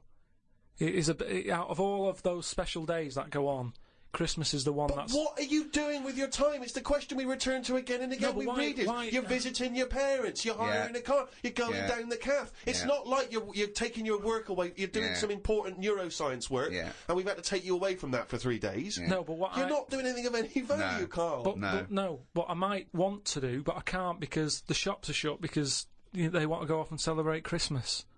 It's an upheaval. Easter's all right. It comes and goes. Do you want an egg? Not really. Don't have one then. You're not forced an egg. You're not forced an egg. I like Easter, and everyone can afford an egg. There's no one being left out. Whereas Christmas, everyone goes back to the family and they have a big meal and all that. And there's a lot of poor people out there who can't do that. So it's more of a, if you're going to talk about religion and the religious sort of occasions, Easter's one that I'd keep. If you plan everything, you probably won't do it in the end. Whereas... Again, that as a soundbite is gobbledygook, isn't it? No, what I mean is, say holidays, when they're coming, you never enjoy them as much as one when it's surprised on you. Who surprises someone with a holiday unless you win it on a game show? How can you go, bloody hell, I'm on holiday? Suzanne did it with me. She sorted it all out and booked me time off work without me knowing. Oh, that's a lovely romantic gift. Yeah, and I went along with it and we had a great little holiday. Yeah, so maybe you should do something like that for her. No, she wouldn't like it as much, and I won't pick the right place, and I know she won't like it. You are one of these people that washes up badly, so you'll never be asked again, aren't you? No, that's my job. That's the only job I do. Yeah, well, it was a... but to be honest, that's doing me head in at the moment, because I've outgrown the sink. He talks about himself like a crab. Oh, God. Gotta get a new sink for Karl. Why? He's outgrown it. No, just he's 33 now and his knees around his head. Oh, he can't bath in that anymore. No, just my back's been playing up a bit, and I think it's because of the height of the sink. But hold on, you haven't grown. I think I have. Well, you haven't. No, you haven't grown at 33. Well, it's definitely something. It's just not very good. Subsidence? I don't know. I've just said to Suzanne, I said, this isn't as good as it used to be. It's not. This isn't as good as it used to be. He's washing up. Oh. He says he's got nothing in the flat. That's why he has to do a shop every day, because he's got nothing in the flat. It's easier that way, isn't it? You don't know what you're going to want to eat. But that's why you get a... But you don't have a different meal every day of the year, do you? You rotate maybe a dozen meals, don't you? So you can get in enough ingredients that any time you go to the fridge and go, oh, am I going to have chicken? Or am I going to have fish today? Or maybe I'll have some pasta. I do that every day. No, but I always come down to one of half a dozen meals. You've got a freezer. We haven't got a freezer, have we? We've only got a little fridge. Oh, There's nothing wrong with nipping to the supermarket. There's nothing wrong with that. So you've got too much time on your hands, boy. You had one thing. You had to do one thing this year. Promote the book. Couldn't be bothered. Couldn't be bothered, mate. Could not be bothered. I haven't seen Karl, an interview with him. I haven't seen him on the TV. Oh, he was on the TV a while back on the thing called The Culture Show, BBC Two. And I tell you what, he was sat there, looked like a little frightened frog in a chair being interviewed. And I tell you what, I'm not being funny, but his head looked fucking round. Did it look fucking round? Yeah. Literally looked like a little fucking round-headed twat. Yeah, I'm not doing that. And that's my personal opinion. Yeah. Did you enjoy that interview? Not really. Why? Well, I met a guy, funny you mention that, I met a guy when I was in France recently, and I met a guy, he wasn't a Frenchman, but he was over there, and he saw me, he was a bit drunk, and he came over and he went, Karl Pilkington's got a head like a fucking orange. and I high-fived him and we agreed. I thought, isn't that nice? Even when you're abroad, you can find someone who speaks sense. Yeah. Have they shaved your head more? No. It's just the They way sort of greased it up a bit just to get a bit more reflection off it. No, they put a lot of makeup on it. They said, "Do you want any makeup?" And I said, "Not really." And that's when I was like at the back where they could have done it. And then I went and sat in the chair, and there's like a live audience there. And the woman goes, "No, I best do some colouring in." And it was like She gave you a book to 50 colour in? people. Keep you No, occupied? she started colouring my head in, and she was like had some brown powder. She's doing my head, doing the top of it and stuff. And I was going, "Isn't that enough now?" And everyone's looking and sort of laughing to themselves that I'm having my head coloured in. Sure, she was doodling on the top. She took longer than anyone else who she was doing. I watched like other people who were on. Well, she's got more flesh to do. When you usually powder someone, it stops at the forehead. You just have to go around to the fucking back. Yeah, but the camera wasn't at the back of my head. She was just kept going. No, and but going. the shine for the cameras that would get in glare. people's They've eyes. got to be careful. Health and safety. The light will bounce off into the eyes of the audience. Yeah. Blind them. Yeah, well, I wasn't happy with that anyway, so I'm not doing it again. How do you cope with this newfound interest in you as a person? I've got an idea, Steve, by the way. You know, for me, I want Karl to be famous, so it gets him hassle in the street. Yep. That's what I'm hoping. Sure. When they see him in the street with his little fucking round-headed face like a fucking orange. Yeah. Right? I'm going to do a tour next year, okay, called Fame, okay? And everywhere I play, if I hopefully play to millions of people in, I might even go to America, but I'll make sure the theatres I play, or there's a picture of Karl on the seat, right, that they can put in their window. So next year, I want a picture of Karl in every window. With. Or whatever. But if you can make this yourself, put Karl everywhere. So, have you seen this bald-headed twat?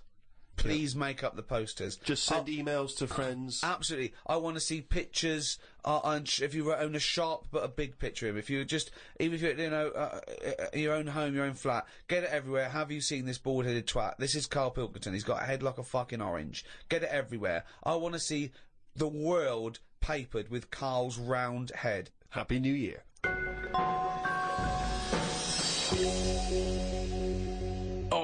He's only going to write it down for a whole fucking year.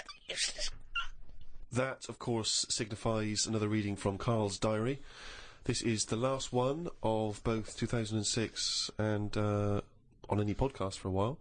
Let's make the most of it. Let's enjoy some of the wisdom. I also think it's the last time ever he will make an entry in this diary, because you're not going to keep another one, are you? I don't know yet. I might just get a smaller one. But I found that since keeping a diary, I've gone out of my way to do more stuff. Well, you say that, but... Well, let's find out. Let's find out if that's true. No, but I have. I read a bit in the news about people being injured while trying to cut open avocados. It's a food that ain't worth injuring yourself for. If it's a hassle to get into, leave it to the experts. I have never bought one. I have also avoided coconuts and pineapples. The amount of hassle to get into these things outweighs the joys they give. Yeah. It's the same reason I never bought a pair of Dr. Martin boots. Too much hassle when it's time to take them off. Yeah, a lot of my mates used to wear them in, like, the 80s. You know, you can't just kick them off, can you? It's a big upheaval. You've got to unlace them, you mean? Yeah, I mean, since I found shoes with Velcro on them, brilliant. Just the way... I don't understand why laces... Is it because you can't tie your laces? No, I can do it, but it's wasted time. You're so lazy. Wasted time. That gives him more time to sit around and look at insects, How long eating does it biscuits. take to take off a pair of boots? Well, 14 it's ridiculous. seconds? He can't fit his days as it is. No, but I don't understand how some inventions sort of catch on and other things don't. But this is what I mean. He's got too much time on his hands. Sitting around at home thinking, why are we not using Velcro more? But there's one Velcro manufacturer going, yes! At last! He said what needed to be said. Why don't you get it sponsored? Because you could wear a Velcro toupee. Because that would be great if we could do that. If someone could invent a little hairpiece for Karl, Velcro's the little bit of fluff he's got on the top of his head, his shiny orange-like head. Pop a little Velcro toupee on. I would love that. I would love to get him wearing a wig. But why necessarily reduce it to a toupee? Why not some kind of carrying device?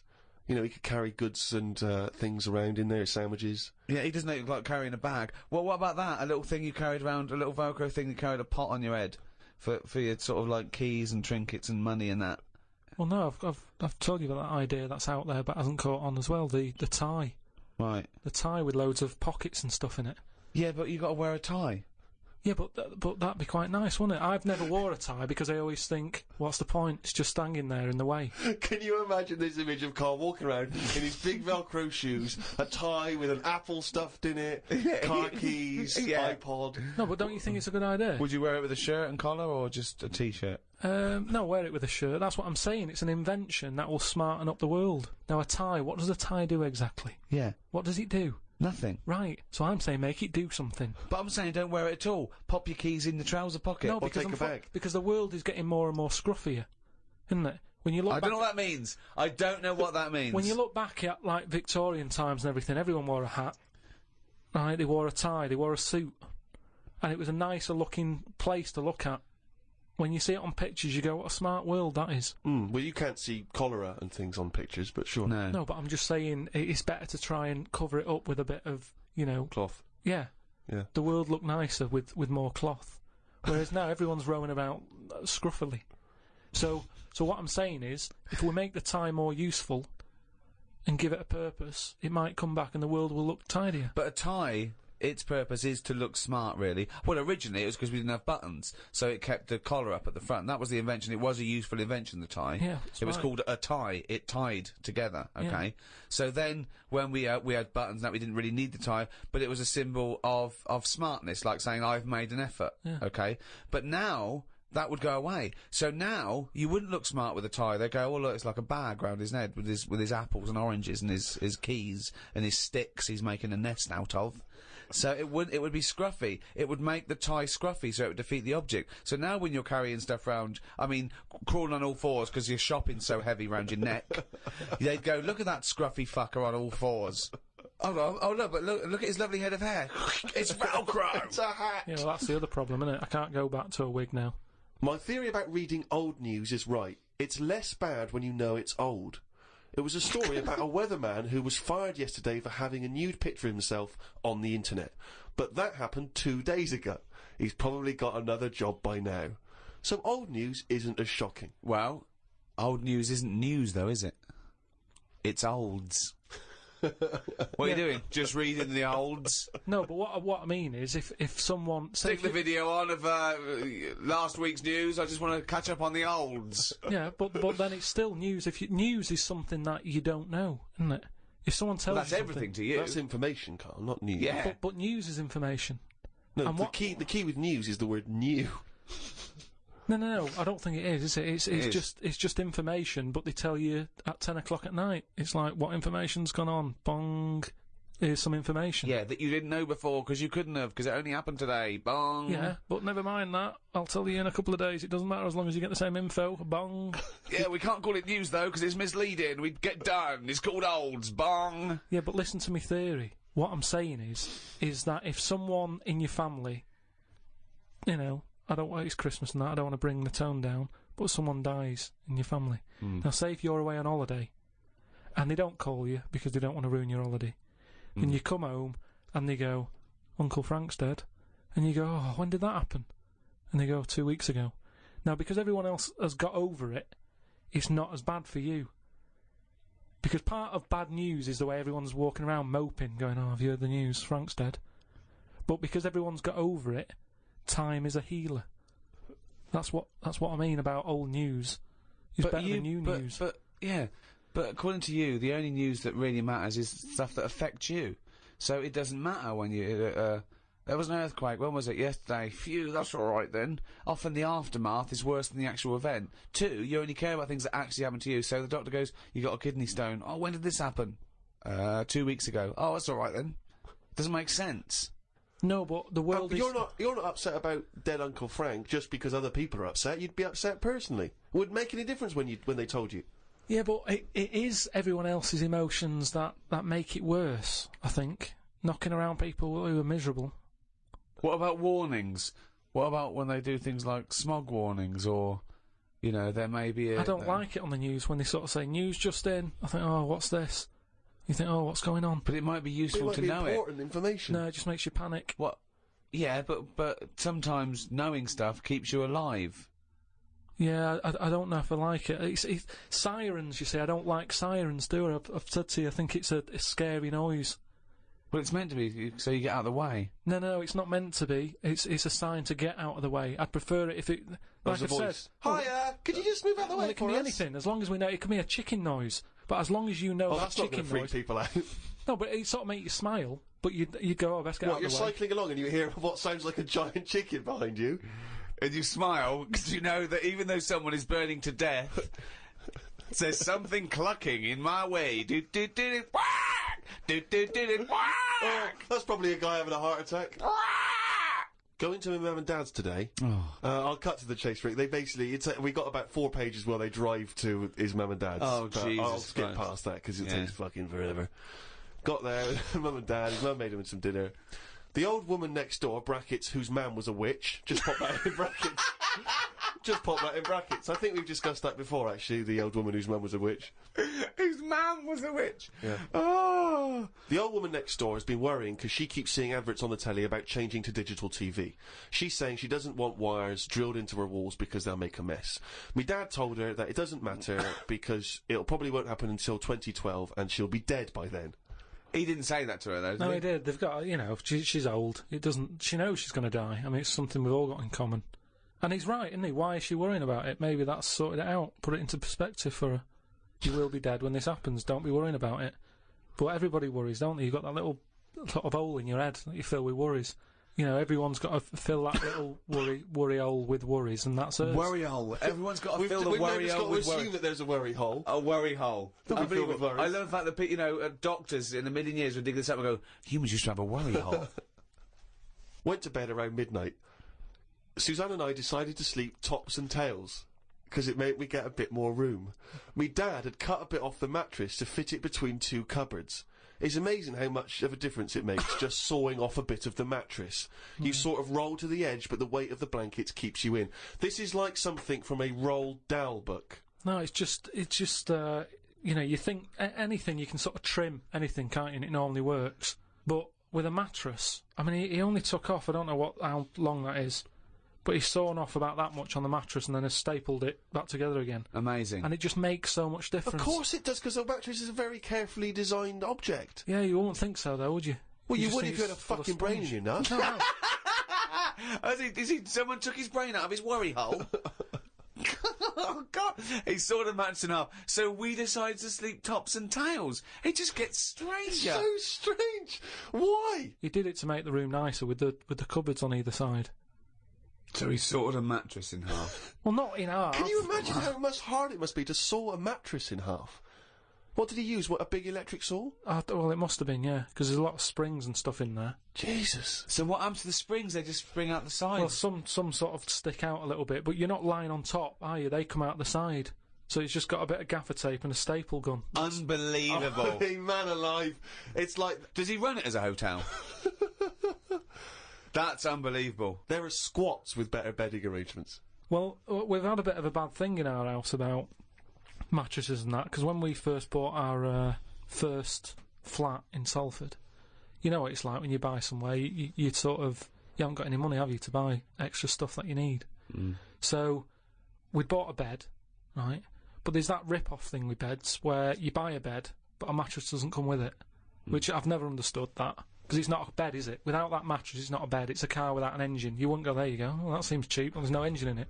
So we bought this like, flat and what have you, and we bought the bed, and then we haven't got a mattress. So my dad got one from Uncle Alf. No, well, from that Uncle Alf fella, because he had one in his van that he used to use now and again if he was like travelling round. He'd just keep in the back on this mattress. Amazing. A bloke who drove around in a van with a mattress in the back. So How Uncle terrifying. Alf. So Uncle Alf, right? Well, tell me about Uncle Alf. Well, you know about him, he's the one who slept in a dinghy. He's the one who... Because his mattress was in his car. Yeah, why didn't he go, oh, well, Alf, where's the bed? Left it in the car again. Oh, blow up the dinghy. Blow up the dinghy. I'm not going to go out and get it. Not at this time of night. So anyway, my dad got me his mattress, and it just stunk of diesel. And Suzanne was like, "Oh, I'm not happy with this," and I think she realised sort of what sort of family She got I was herself from and into. stuff. Wow, she landed on her feet when she got you. So now she's always a bit touchy about mattresses and things. Unbelievable. Uncle Alf, of course, sadly passed away when he couldn't escape from his sinking ship.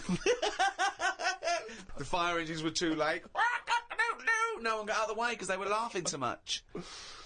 The mad woman next door saw me and said, "Hello, Clive. You live in a nursery rhyme. The old man down the road, the old woman next door whose mum's a witch, Uncle Alf who lives in a dinky." This is not a real place. It's like fucking Narnia. It's a children's TV programme. Unbelievable. Oh, God. Oh, just all of them there on this broken mattress trying to find the golden ticket. Oh, God. Oh, God. The old fella down the road talked to my dad a bit. He kept bees in the back garden. Oh, for fuck's sake. Here comes the bee man.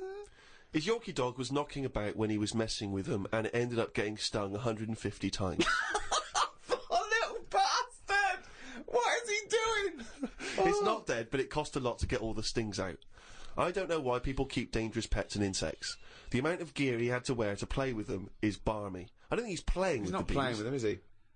Well, what is he doing then? Well, I don't know, but I think he should get the dog the same protection. Yeah, but that's just it, isn't it? It's like you can't mix your pets. If you've got a snake, you don't have a mouse. Do you know what I mean? They don't get on. And it's the same with them. Don't have bees. I can't imagine one bit of enjoyment. The only thing he does is the honey. And it's like, well, how much is that to buy? It's not worth messing about wearing a big white suit just to get some honey. There's a shop down the road. Bees are kept for a very good reason, aren't they? What? For honey. Yeah, no, but like I say, you can buy honey for next to nothing. Where do you think... What do you mean? But where does the honey come from that you buy? Yeah, from some proper bee farm. Let them do it. All he's doing, he's not making loads of pots of honey. He's looking after himself. And the thing with honey is it doesn't go off either. No, it doesn't, no. So get 10 bees, get the honey made, kick them out. But you eat the honey, that's the point. Yeah, I know, but it doesn't. You can't eat it and then it's still there in the jar. It's not magical. Maybe in your world, no. Uncle Fred had that never-ending jar of honey. But how much honey do you eat? What I'm saying is, it's one of them things in it that you buy, and you can move into a new house, buy some honey, and when you leave that house, that honey's still in the cupboard. You don't eat that much of it. So get 10 bees, get your honey's worth. 10 bees! Imagine keeping 10 bees! Well, just get them to do the graft. If you got loads of bees, they're not all pulling the weight, are they? Because they'll go, well, I'm not doing any, because I'll leave it to the others. No. Whereas if you've got 10 bees, you know that none of them are pulling the weight if there's no honey. That's what I'm saying. No, it's not a workhouse. Bees don't knock around saying, I got a bad back. Anyway, back to this reading from the Twits. The news covered a story about a fish that knocked about 400 million years ago. It was 33 feet long and had a jaw strong enough to eat a shark in one go. All the dangerous stuff seems to die out, and yet things that you think wouldn't stand a chance, like worms, are still here, yet they have no legs or eyes. I saw a future human in the news article the other month about the future woman. She had 3 breasts. They looked all right. Well, no, that's not... I can't see how that's going to ever evolve.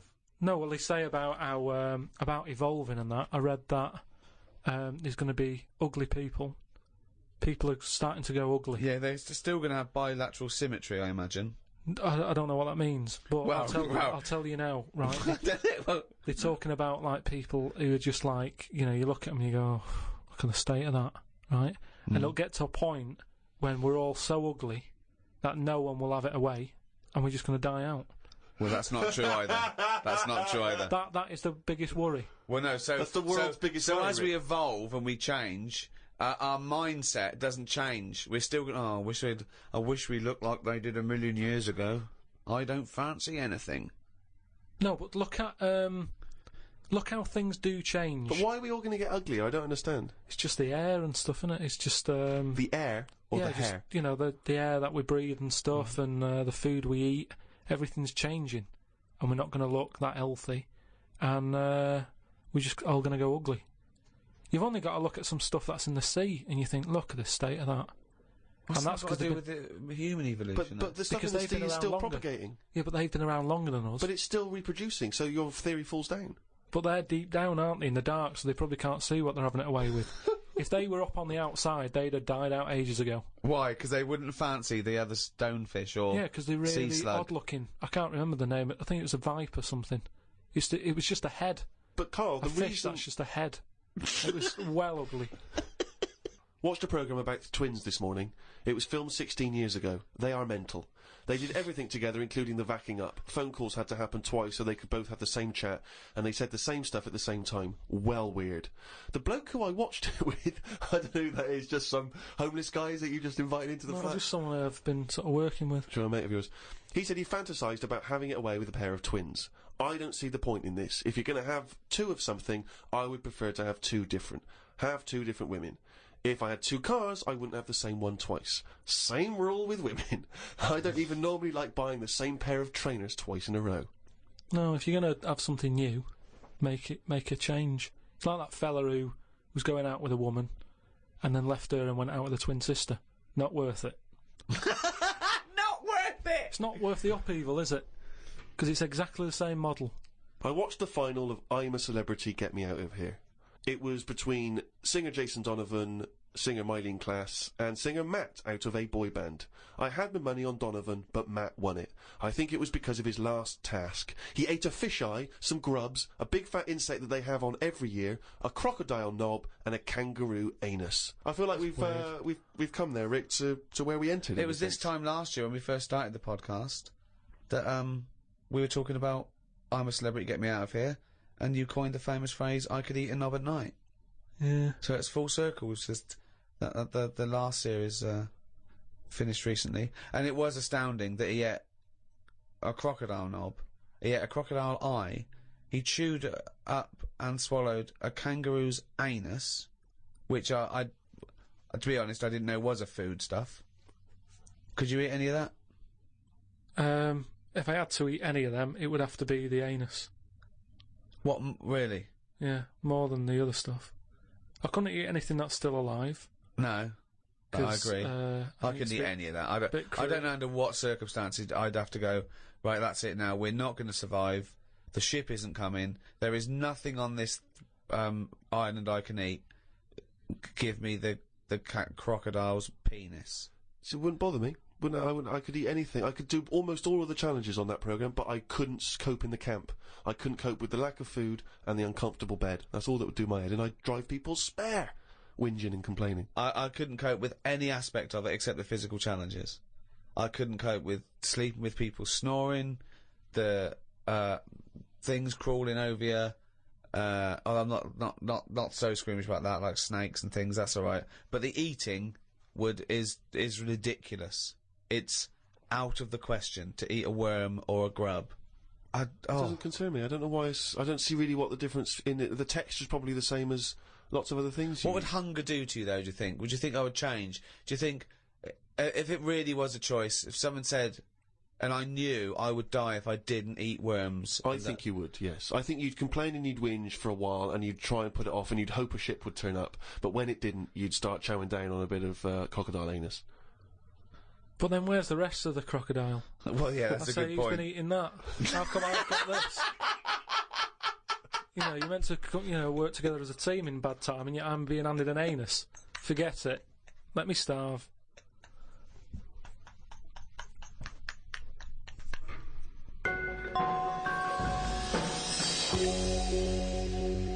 Well, thanks for listening. That was the Christmas podcast.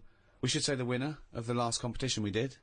They can win the podcast book and Flanimals and the extras book that's out, still available, all available, and the CD. The three CD set of the best of the podcast. Yeah, is that right? Series 1.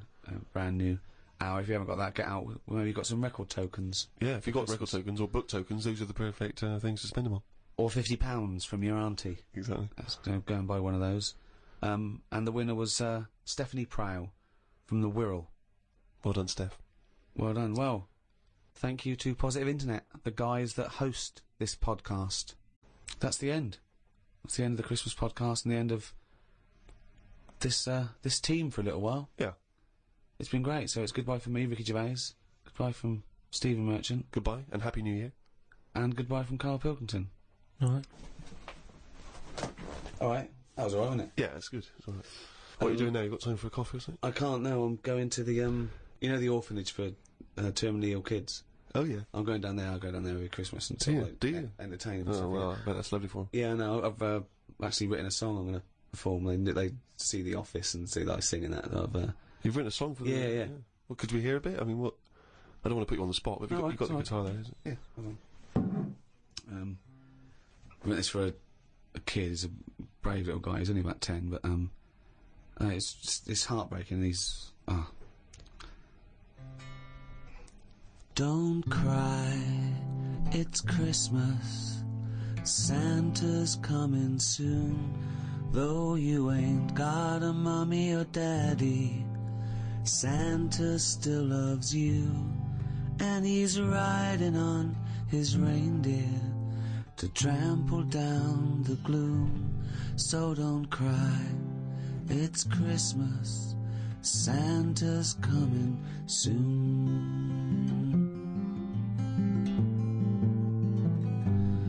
Don't cry, it's Christmas. Santa's feeling kind, though you know you'll never see him. He's not just in your mind, and it's not that he's invisible. It's because you're going blind. So don't cry, it's Christmas. Santa's feeling kind.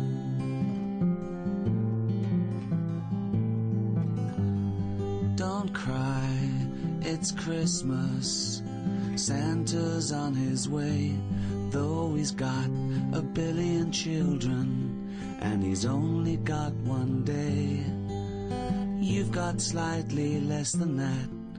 If I were you, I'd pray, but don't cry. It's Christmas, and it sounds a little gay. Oh, isn't that be quite moving for everyone? Yeah, I would ask you now to not play that song. Oh no, too late now, they expect me. But I'm not sure it's going to be as well received as you perhaps hope. I think that's better than any gift, and I don't really want to give gifts because they're expensive. So. Sure.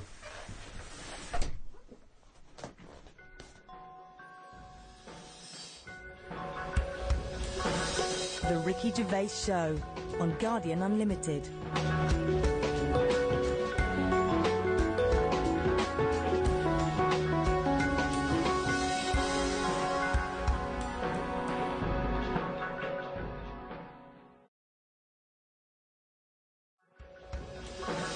The Ricky Gervais Show on Guardian Unlimited.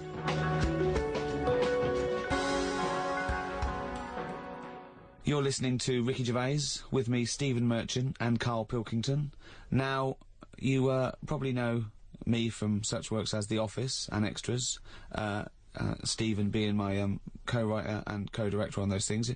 For those people who are not so aware of Karl Pilkington, he was our producer, sort of given to us when we first started on XFM, and you're thinking, well, why are we doing a podcast? Why are we doing a podcast for no money? Is there no money? No. It's free, innit? It's free download. But this is what I'm here to answer. It's because I like to be in a room with Karl Pilkington. You know, like some people go and help sort of chimps. Do they? Yeah. Well, they go to the jungles and things. And help out little sort of endangered Diane species. Fossey or whatever. Exactly. You're very much the Diane Fossey of the Manchester scene. Of the little bald mank world. And Karl Pilkington is an ongoing experiment for me, because I've seen him blossom from an idiot into an imbecile.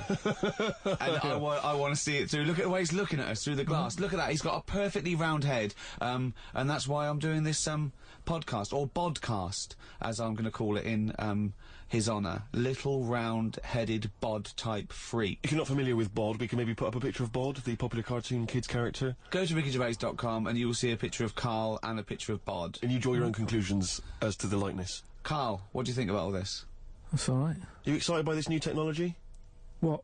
Podcasts? Yeah, exactly. It's just, I mean, we are living in that sort of era now, aren't we? That you need to listen to stuff on demand when you want it and stuff. I know you're not a fan of the iPod in general, are you, or any of the MP3 things? You're concerned. I'm warming to it, but this is what's amazing about Karl. Even though he's talking about things like MP3 players, computers, iPods, he sounds like he was found in a glacier and thawed out. Do you know what I mean? And sort of taught to speak. We're a couple of high school guys who found him, and we're trying to ingratiate him in the gang, trying to pass him off as someone from the modern day. No, but my thing with iPods is, Now, do we need them? Do you know what I mean? We're living in that era now where we have invented most of the stuff that we need, and now we're just messing about. They said that in 1900. Someone actually said everything that's to be invented has already been invented. They said that in 1900, and how wrong were they? No, but what came out? At what point? What was invented in that year where they went, right, that's it now? What did they invent in 1900 that made them go, we've done it all now? Well, just think a little bit, right? The 20th century. Think what happened in the 20th century. Go on. Well, cars, planes. Yeah, but is that a good thing? Planes and that. Do you need a plane, really? Wouldn't it have been better if we all stuck where we should be instead of travelling about? War. Well, look, war's happening, isn't it? Because everyone's saying, well, now we can fly, we'll go over there. So there were no wars prior to the invention of the aeroplane? Not like there is today. Right. But what I'm saying is, the world's got smaller, hasn't it? Everyone's saying that, right? Yeah. You know, the way I was saying to you the other day, you know, we now go to places where we shouldn't go. People go on holiday to places where you've got to have an injection before you go there. Yeah. Forget it then. That's a warning. Don't go there. I'm with you on that. I don't want to enter a country where I have to have an injection to stop me from dying while I'm in that country. Right, I totally agree with you on that. So what happened is, so they invented the plane and it's like, oh, let's go on holiday, and then they go, oh, I die now. Oh, well, you've got to invent something, let's invent an injection. And then it's like, right, well, what else do we need to go to that place? There's a lot of faffing. So what I'm saying is... Is that a place? A lot of faffing? What I'm saying is, you know, Steve's travelled more than I have. You've been to, like, dangerous places. I've been to places where you need injections, yeah. Yeah, but why? Because it's fascinating, isn't it? You know, don't you not believe in that idea of travel broadens the mind? You know, it makes you experience other ways of life, other ways of thinking. It just enriches you as a human being. That's the whole reason people go travelling. But since the invention of the telly, you don't have to go that far to see it. You're absolutely right. So there you go then. The telly was the 20th century, wasn't it? Yeah, it's pretty good. So where would you stop then? You'd stop making stuff now? Stop inventing stuff right now? Or do you think we could carry on for another 5 years, see what comes up, and then just draw a line under it all? Well, again, we're just messing about, and But there's still things to do, isn't there? I mean, I know I could throw things up. You can always go arts about it, but you know, a cure for cancer, a cure for AIDS. Yeah, but should we mess with that? What do you mean? Because there's too many people in the world as it is, isn't there? So that's a way of controlling it, so that, you know, like, look at London, right? It's overpopulated. Rent keeps going up because there's more and more people surviving, right? If you let them die, it's going to even itself out. See, I was saying to someone the other day about maybe we should look at, if we're going to invent something, right, forget, like, the traditional way of people having kids, right, the way they, you know, have it away in that. You know, what do you mean? What do you mean? No, you know, like, the way that, you know, we have kids and stuff. If it'd be good if what happened was to control it, is if man and woman, right, they're born and that, they enjoy their life, they learn a lot, they live to be about 78, I think, by that point. So specific. Yeah, 78, No, yeah. but by 78, I reckon you've sort of got to that point where you go, do you know what, I've done everything I'm going to do. If you haven't bungee jumped by the time you're 78, you're not going to do it. No. You know what I mean? So it's kind of like... Your hips have come off. You've done it all now, so I've had my innings. Yeah. And then you die, right? So, say if everyone had that, they live to be 78. But then, just as you die... They give you the bumps. You get... You have a little baby inside you, and as you die, your life carries on. Sorry, how is this happening? Sorry, are you mental? No, but don't you think... I mean, what? I've never heard such drivel. You're saying that, but if Newton said it, you'd go, interesting. That's what annoys me. The point is, Karl, he never would. No, He'd never say it, that's the point. If you never say it, I don't understand what you're talking about there. How was it? How is there a little baby in a 78-year-old? No, what I'm saying is it's like an apple, where the apple grows, and it's got its little baby pips in it, and the apple goes, and the seeds are planted, and a new one's born. But that's what happens. But that is what reproduction is. Yeah, but I'm saying babies aren't being born left, right and centre. It's controlled, so that as someone dies, someone's born. But Karl, stop. Whose responsibility is Look, this? if you don't want to do it, whose we won't do it. But I'm is it just supposed to be nature? Has nature got to develop humans so that we act that way? We live that way, or is this a scientific experiment? He said to you then, he said, look, if you don't want to do it, we don't need to do it. Like, if you were up for it, we'll sort it out. We can do that. We'll have a wit round, so we can do the research. I just think, at the end of the day, we've got to do something. And is anyone keeping an eye on this and looking at what we can do next to control the population thing? It does my head in that I've got to live in London for work and what have you, and there's loads of people here, and, you know, forget going out on a Saturday night, it's too busy. And you can't move, and they keep... I mean, what annoys me about London So is... your solution is that 78-year-old women have little babies inside them, and as they slip away into death, the little babies... And how is that baby then raised? Who looks after the baby? Because it's a pretty good system, having a baby while you're young enough to look after that baby and make sure it lives to, you know, reproductive age itself. I mean, that system's been working for years. Nature's sort of sorted it out. Natural selection and evolution sort of makes that a good model. But wait a minute, nature. Pop that on hold, because Karl Pilkington's got an idea. Yeah. That's what it was, just an idea. Yeah, well, it was nonsense. But thank you for it. The worst I mean, it was the ramblings of someone you'd find by themselves in a hospital eating flies. Yeah. This is the sort of thing you find when, if they find maybe a pamphlet or a booklet written by a psychopath. You know, someone, just before they went on a rampage and then turned the gun on themselves, they go through their possessions and they find a book and it's got weird drawings, women with knives in their face, and this kind of garbage. In fact, I saw a similar sort of theory written out on a wall, but it was written in shit. Exactly. Yeah. No, all I'm saying is, I think it's, you know, when people die normally, everyone's fed up about it, aren't they, and a bit down. But if when you pass away, you go, oh, we're going to miss Gladys or whatever, but then there's this new life brought in, it's almost like a bad news, good but news. you're talking about it like someone could pick this idea up and run with it. Like you've given them enough information to do it. How is this possible? Where does she get the baby from? Why does it grow? Why grow it in Gladys's belly? Why not have it in a drawer? But what I'm saying ready to go, just add water. I mean... Who looks after son of Gladys? There is no theory here. There's no... It's the ramblings of a madman. What I'm saying is, though, the body's always changing, innit? From caveman to now, or whatever. In some cases. And they're always finding out more and more. Like, I read the other day about how they're saying, do you know, like they say, people have 6 senses? Yeah. There's loads more than that. Right, and there's this one... I say, show me that you've got one. No, right, and there's this one that's knocking about. Go on. That, what it is, say if I'm in a pub, right, and I'm just doing a crossword or whatever. Unlikely, but go on. And there's some woman who's walked in, right, and she's staring at me. Yeah. I know she's looking at me, and I look up and I look round, she's looking at me. Right. And they're saying that's a new sense that they found out from, like, you know, doing tests and what have you. Yeah, it's rubbish. And they're saying that's been around since like man and dinosaur was knocking about. But it could be, you know, peripheral vision. It could be a footstep stopped, and usually when someone's footsteps stop, they've stopped. No, they've explained I think it's safe to assume that, you know, that with your perfectly round head, people are always stopping and looking. No, but they explained You just know that there's probably going to be someone there if you look right. They said it's from the time when, like, caveman was, like, wandering about, and he'd go, hang on a minute, and he'd look round, there's a dinosaur there or whatever, and he'd leg it. This is nonsense. I hate it when people use the term when caveman was wandering round. Caveman and dinosaurs, oh, they used to live together, yeah. Oh, that's the same era. Yeah. What have you been watching? Raquel Welch? What do you mean? Well, what do you mean caveman wandering, knocking around with a dinosaur? You know the Flintstones is only partly based on fact.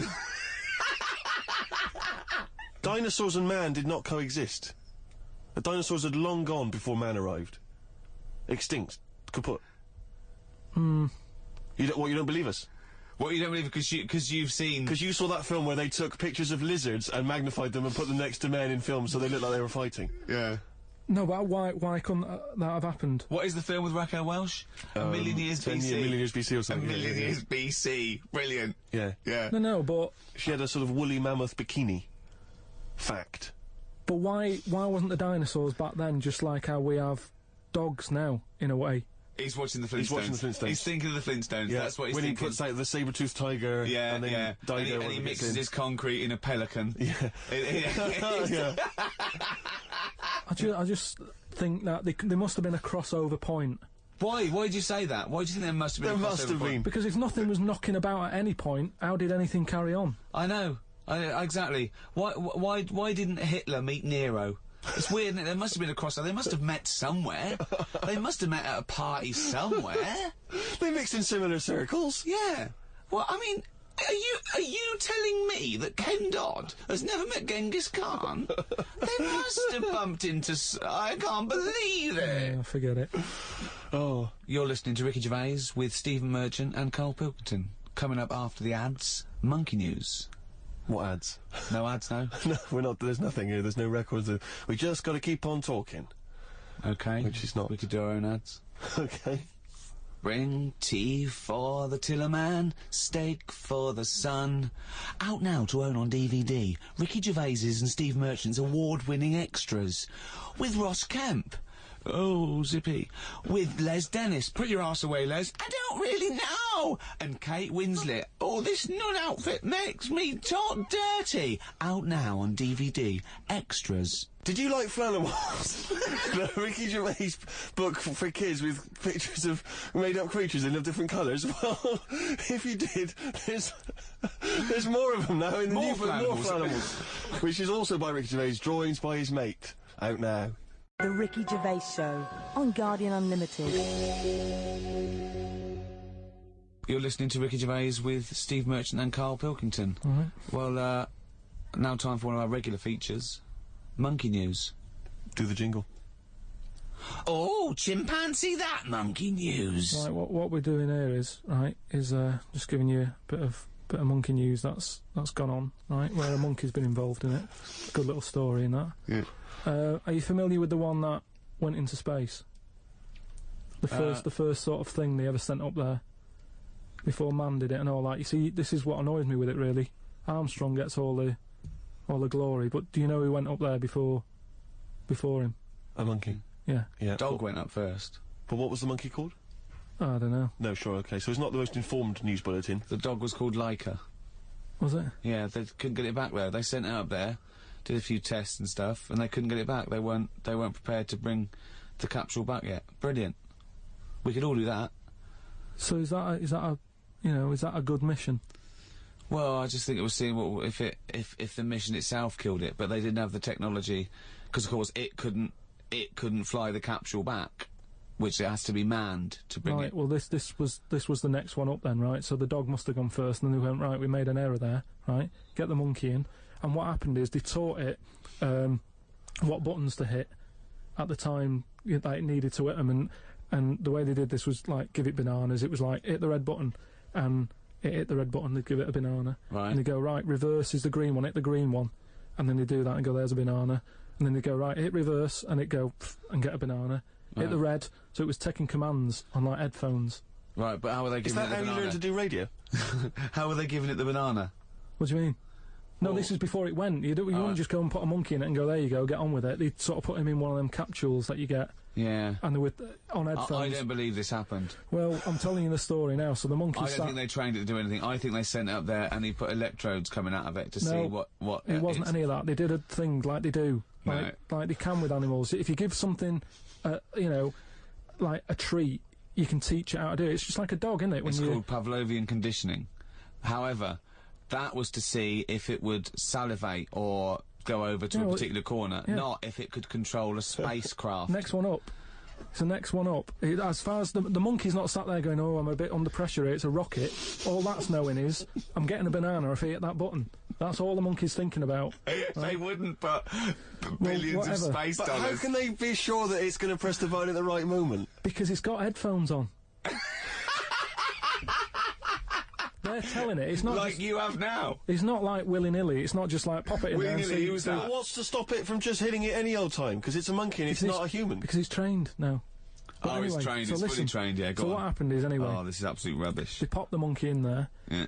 It's got its headphones on. They go in right. Hit the green one, and I think there's something there that a little banana comes out to keep the same. No, you're making this up. I'm not. It's the same. There's no way that they made a spacecraft that had a banana dispenser. Right, There's no way in this world that they made a spacecraft that could go into outer space, right?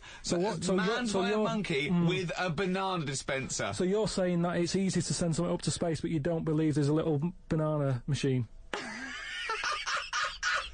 Right, okay, so in your world, there's a monkey and it's been conditioned and there's a little monkey dispenser, monkey dispenser or a banana dispenser? Right, so it comes to the launch day, monkeys sat in there, everyone's ready, bananas are stocked up and all the rest of it. They go, right, hit the green button. Right, and the rocket goes off and what have you. No, they would not make the monkey launch the rocket. Karl, you are living in a cartoon world. So the rocket goes off, right? This is absolute bollocks. It's all going well. I mean, I don't know what you're going to... It's not going well. There's no way a monkey launched a rocket. There is no way a monkey launched a rocket, you idiot. It's all going on, so they go and hit the left button and it goes a little bit left. Left button? Right, well-known spacecraft command. This is Houston, hit the left button. Oh, brilliant. This is what happened in Apollo 13. Hit the left button. So it goes left. Yeah, it goes left. So it goes left and it's going well. It goes left! Yeah. No, the moon! You're going right! It goes for the moon, everything's going well. Right. They get up there, it does whatever it does. It reverse, it comes back. Right? So then... honestly, you are brain dead. So you are one of the most stupid people. That I would rather have the monkey drive me home than you. So the thing is, so it lands back, it does a good job and everything, it gets out, and this is bananas. This is where it turns a bit sad, because after it done that mission, right, because it happened and it was all safe and everything, the next one would have been to send man. Right. So the monkey enjoyed it and it was like, well, I want to do it again, right? But they were like... So how did they know that? How did they know just the way it looked and what have you, it was like... Fuck off! Just the way it looked! You are a maniac. So the thing is, though, right, so after it had done that, it was on such a high, right, it could never get that high again. There was nothing that it could do. Went on tour, did it? It sort of ended up killing itself. Because it could never get that buzz that it got. Right, that was absolute bollocks. None of that is true, except they sent a monkey into space, and I'll check that. Absolute drivel. So in your mind, it committed suicide. It went on a crazy bender, drinking drugs and women. And like then, it does happen. You hear about it. It was found in a motel room.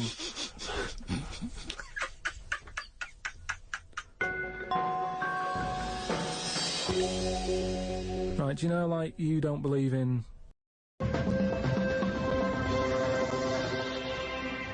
Oh, chimpanzee, that is only gone and written it down, the little... That's the jingle for Karl's diary, excerpts of which we read each week. Get straight into it. A band from the Conga have won the Best Newcomers in a Radio 3 competition. They use pots and pans for instruments. It says that the Conga is a poor, sad place. So why do people do that happy dance at the end of parties called the Conga? Right, one is the Congo. There's no place called the Conga. They come from a place called the Congo. Where do you come from? Okie dokie. It's a terrible place that we don't know whether to put our left leg in or our right leg in. Sometimes we shake it all about. We're not sure if we should. But Conga! Fucking hell, you're such a... Went into the gadget shop today. It's full of stuff that we don't need. Gadget used to be a good word that made you think of James Bond with all his gadgets. The best thing I could find in the shop was a clock that ran on potatoes. We are definitely going backwards. I agree. Well, who cares about that? A little electrical impulse, so what? Had a night out with old schoolmate. Found out about more of the other lads I went to school with. One is living underground. What do you mean living underground? Not like a mole. Do you mean he's got a basement, or do you mean he digs a hole every night? My mate went to visit him and he said it had been raining really heavily and that, and it's all the rain's running in. What do you mean he went to visit him? He went down here. What's that? That's an hole in the ground. Yeah, come in. He just said, "Oh, come round see us," and he's living underground. What do you mean he's living He underground? wanted to be in the army, but was turned away, and that's the closest thing you can sort of... How is get that like similar the- to Oh, being that's in exactly the army? like the army, yeah, where they teach you trades and, you know, I don't know. engineering and flying. He's happy down there. He said it was really muddy and what have you. He said he won't be going back to visit him. What's he got down there? Just stuff, just like a sleeping bag, a lamp. He's sort of dug himself a subterranean cave. Near my old infant school, they knocked it down because it was like a wreck. You'd be in the class and you could lean on the wall. Yeah, and your hand would go through it and stuff. And they knocked it all down, and I think that's when he was at his most happy, this bloke. I believe this, though. I believe someone he went to school with now lives in a hole. That doesn't shock me. Whether the tales I've heard of horses in houses and big-headed kids with webbed hands and feet, you know, and him, I believe that someone he went to school with now lives in a hole. That isn't bizarre to me. You spent far too long with him, if that, now you're just happy to accept. I totally accept that. I'd be surprised if I walked round where he lived that there weren't more people living in holes. His dad wanted to throw his budgie on the fire. True. His budgie died, his dad said, let's throw it on the fire. I mean, his mum, what did your mum do when your budgie died? She just was worried about the other bird that was left, so she made it a bit of company by getting a rock, getting a feather off the dead budgie, sticking it on the rock, putting it in the cage. So, a man living in a hole It's not is unusual. not that bizarre. Right, carry on. I read me science magazine. Some things I learnt from the science magazine. Number 1, space is running out of space. We should stay out of the sea because shark attacks are up. Yeah. Probably 4 a year now. Well, he just says here, we should just stop going in the sea. Yeah. There's no need for it. Exactly. Why is there no need for going in the sea? Just because there isn't now, is there? We've got loads of land. So just, you know, one or the other. We walked out the sea. Now, this is what I mean about going backwards. Getting back in it again. We came from the sea originally. Now we're going back in it. Don't go in it. Unless you're in a boat. The rules, according to Karl The Pilkington. rules of Karl Pilkington. Oh, God. Did the podcast and then went for a walk round Manchester Square. Years ago, a woman lived round there who had a head like a pig. She was known as the Pig Woman of Manchester Square. That made me think if there were other pig-headed women knocking about London. Do you know what I mean? Why was she nicknamed that? Why not just the pig-headed woman? That suggests to me like there was loads of pig-headed women, and that's the one of Manchester Square. Right. Well, no, it was more to do with identifying her, not amongst other pig-headed women, but go, have you seen the pig woman of Manchester Square? I.e., go down there and see the pig woman, it's in Manchester Square. What happens if she's walked off from there, though, and you go, well, no, but I saw one on New Cavendish Street. No, Is that the well, same woman? she'll always come back if you rattle the feed. Watched a film about Hitler. Didn't watch all of it as it was subtitled. Can't be doing with that. Asked Suzanne if cinemas are full of deaf people when they're showing subtitled films. She said, shh, I'm trying to watch it. I said, what do you mean, shh? It's subtitled, I can make as much noise as I want. Yeah. She's a lucky, lucky woman. You must be a joy to watch a subtitled film. I mean, the concentration is up there already. I mean, it is hard to concentrate. It's not as easy as when you're hearing it, because, you know, you read things, but, you know, it's possible. If you had a buffoon going, I'm just going to sit here and make as much noise as I want, what's the point of that? Yeah. What is the point of that? I mean, it's possible, but why do that in a cinema? Just walk into a subtitled film and go, right, everybody? Let's all do the conga. Well, yeah, or during ballet. You know, I mean, ballet, they're just dancing. You don't need to listen to the words, just have a conversation. We're having our bathroom done. The bathroom man was round at 9 this morning. We weren't allowed to use the shower because it all had to be bone dry before we could use his waterproof filler. Not that waterproof, then. Went for a brew with Ricky. We talked about monkeys and how they are closer to humans than they are to apes, and how bees will drink cider to get off their heads. Now and again there is a bee that lets the drinking get in the way of the work, and other bees sting it to death. Blimey. Yeah, well, there's bees. They love a drink, and they will drink pure alcohol. They drink 100%. They drink ethanol. You know, I don't know why. They love getting off it, and they fall down and they're drunk, right? A bee can take in the equivalent of 20 litres of wine, right? But some bees get addicted in the same sort of percentage as human addiction, like 10% of bees, they can't get enough of it. They take ethanol, they take cider apples and that, and then when they get back to the hive, they go in a bit pissed, and they've got guard bees, and they go, come on, we've all had a drink. Bouncers. Yeah. They sort of are, right? And they push them away, and they push them away again, then the next time they go, right, I've had enough, and they give it a good hiding. And Karl couldn't get over this. I saw his face But I knew that he was thinking of that bee with sort of like eyes rolling round his head, a little bit belligerent with his jacket on backwards. Yeah. You know, and the bouncer going, come on, son, we've all had enough, let's move away, move away. You're not coming in, right? You're wearing trainers. Yeah, you know, you're wearing 3 pairs of trainers, and I'm sick of it, you know. But what I did find out, because I went home and went on the computer trying to find out about drunk bees knocking about, they're not actually meant to fly. It's only because they don't know. Fly. Well, no, but they're if they were told that you're not actually designed to fly, they wouldn't bother. No, this is that thing that goes around that aerodynamically, on the face of it, looking at the size of the wings and the body proportions and everything, that it's a surprise that they can fly. Okay, it's not that no one's ever told them they can't, and as soon as someone tells me you're not meant to fly, they all fall out of the sky going, oh, what are we doing? Like in a cartoon. No, but it's something about the confidence and that. At the moment, nobody's saying it's nothing to do with the confidence. There is no such thing as confidence in bees. A bee never loses its nerve. That's not why it drinks. Because what are you drinking for? Just not confident anymore. There's no point to turn to the bottle. I can't go up there again. You're an idiot.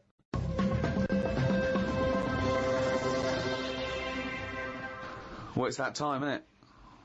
What? Rockbusters. Oh, yes, the time that no one looks forward to. Chimpanzee that Rockbusters. Oh, fuck it. Right, so, gave you 3 clues last week, 3 cryptic clues. Some initials of a band or an artist you emailed in.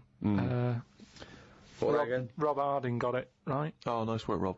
So, well done. The 3 clues, the first one was, RP for the initials, and the clue was steal that woman's flower, right?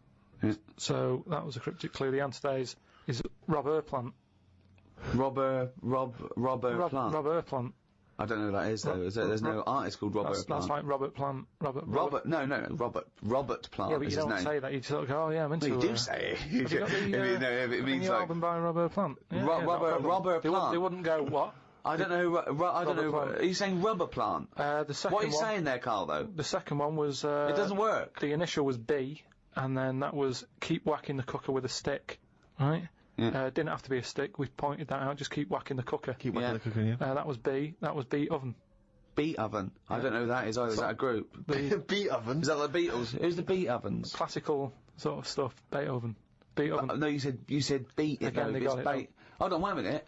Just saying though, they no, got it. it's bollocks. Rob Harding got it. No, Beat Oven. Yeah. It's not Beethoven. They got it. Do you understand? The last one, the initial was M, right? I just want to know who Robert Plant is. Don't be worrying about Robert. No, because it's not a name. He's not the one in Led Zeppelin, is he? So M was the initial. The clue was Venice. It's all water, innit? How would you describe it? There's hardly any land, right? So canal. If there's hardly any land, right, it's more water. What sort of water would you get, right? Wet. And then what? Wetville. No, but just like water that in Venice. What sort of water is it? It's sort of muddy. Right? No. Muddy waters. No, but how would you describe Venice? What's the If there's more. But what's the initial again? M. If there's more muddy waters. If there's more sea than land, what would you say? Would you probably say there's sort of more of it is sea, isn't it? More is sea. More is sea. More is sea. More is sea. More is sea. So that's the answer. I don't know that Who is that? Morrissey. Morrissey. So well done to. That's the worst one you've ever done. Well it's ridiculous. Done That's really the worst ridiculous. you've ever done. It's ridiculous. Morrissey. Right, if they're that shit, don't do it anymore. So well done to Robert Harding. He's in London. Right, this week's there's another 3. Oh so, God, we haven't even come to this week's. I forgot that. Fuck, this is the last time we do this. Monkey News back next week. No. Yeah, well, this is shit. This is pathetic. Really, it's making you look a bigger moron than you are. Morrissey, Robert Plant. They don't fucking work. Let's do Monkey News. They're getting them right though. It's a bit of fun, isn't it? Bit of shit. Right. The first one, the initials ND. Right. ND. Who is it? Sing songs and that. Right. ND. The clue, that Jamaican fella doesn't want anything. So you've got to sort of imagine, why is it a Jamaican fella? Yeah. Right? That Jamaican fella doesn't want anything. ND. Second one, The initial is E. I ask them to pass me the ball by using their head. Right? It's a band or an artist again. I ask them to pass me the ball by using their head. And the last one, TR, the initials, TR, he's got the woolly ones, but I've got the ones that run and charge at you. What forgot? What? He's got the woolly ones, but I've got the ones that run and charge at you. So what forgot? And what's the... TR for the initials, right? Email in, podcast@rickygervais.com, we just pick a winner, send you some stuff. That's Rockbusters. Right? Well, that's, end of another half hour of... Could I just say this? Absolute drivel. Yeah, I mean, think. really more than ever. I mean, can I be honest with you now, Rick? I'm embarrassed to put my name to this week's show because of the amount of twaddle that has been spoken. It's my name on it, which is the embarrassing. But you know, let's take the village idiot that is Karl Pilkington. It's his fault because I realised not only has he got an head like an orange, he's got a fucking IQ of an orange. So it's goodbye from me. I'm not saying my name. Goodbye from Steve Merchant. Why are you mentioning my name? Don't mention my name. But mostly goodbye from Karl Pilkington. Mainly his fault.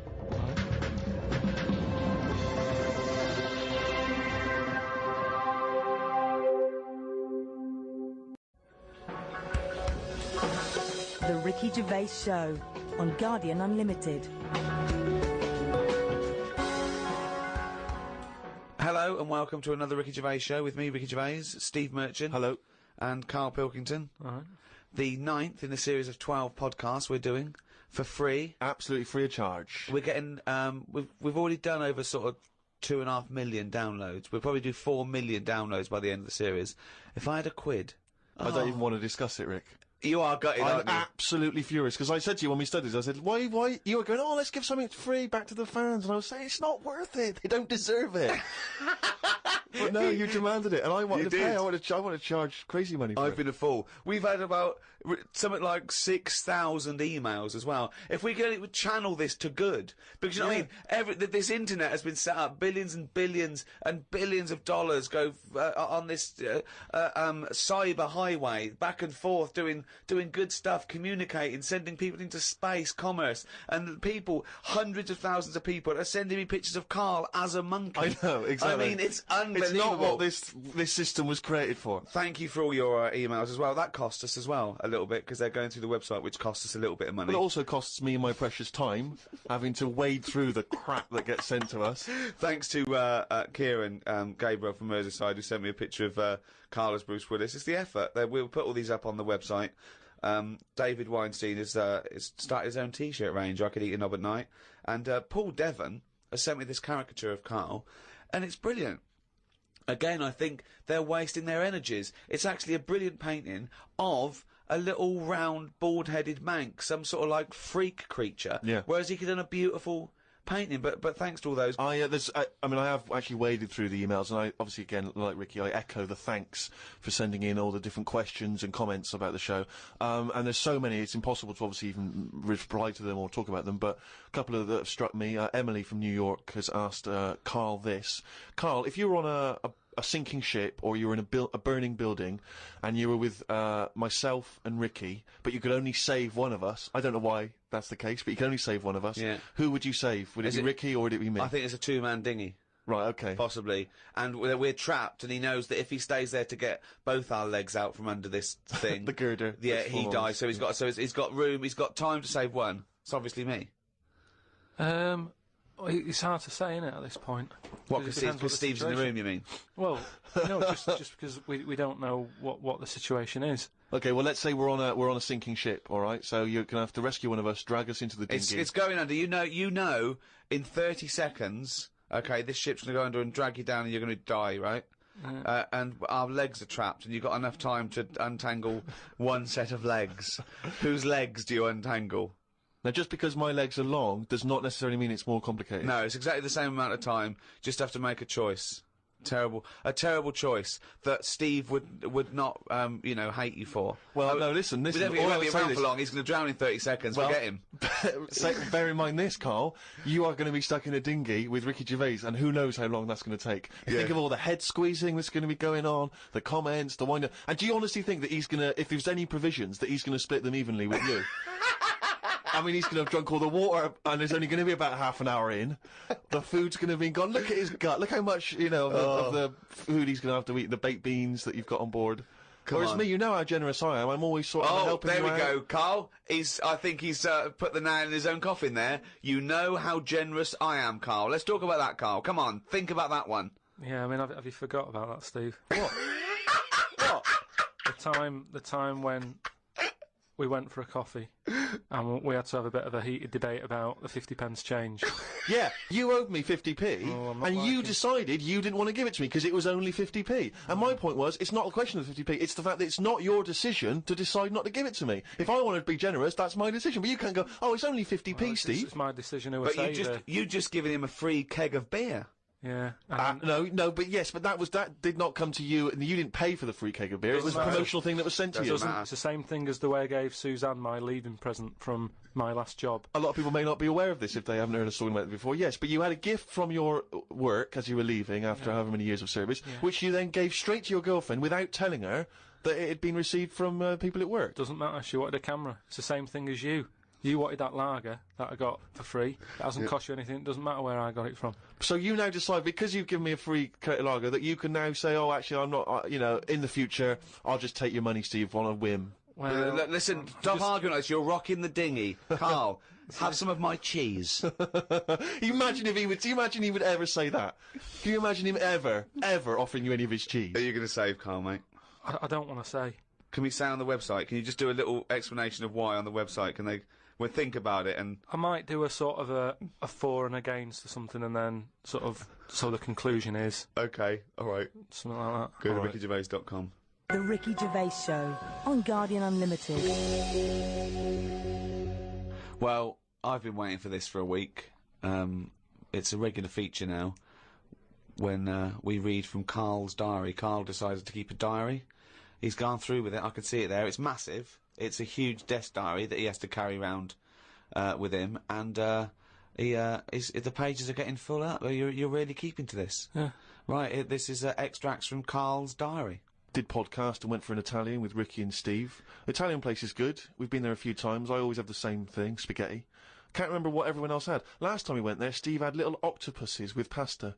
You could see that they were octopuses. They hadn't been cut up or anything. My rule is that I only eat stuff that looks nice when it's alive.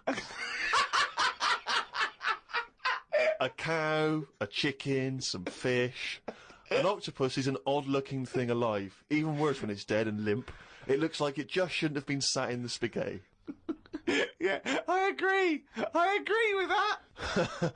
Ricky drew another picture of my head.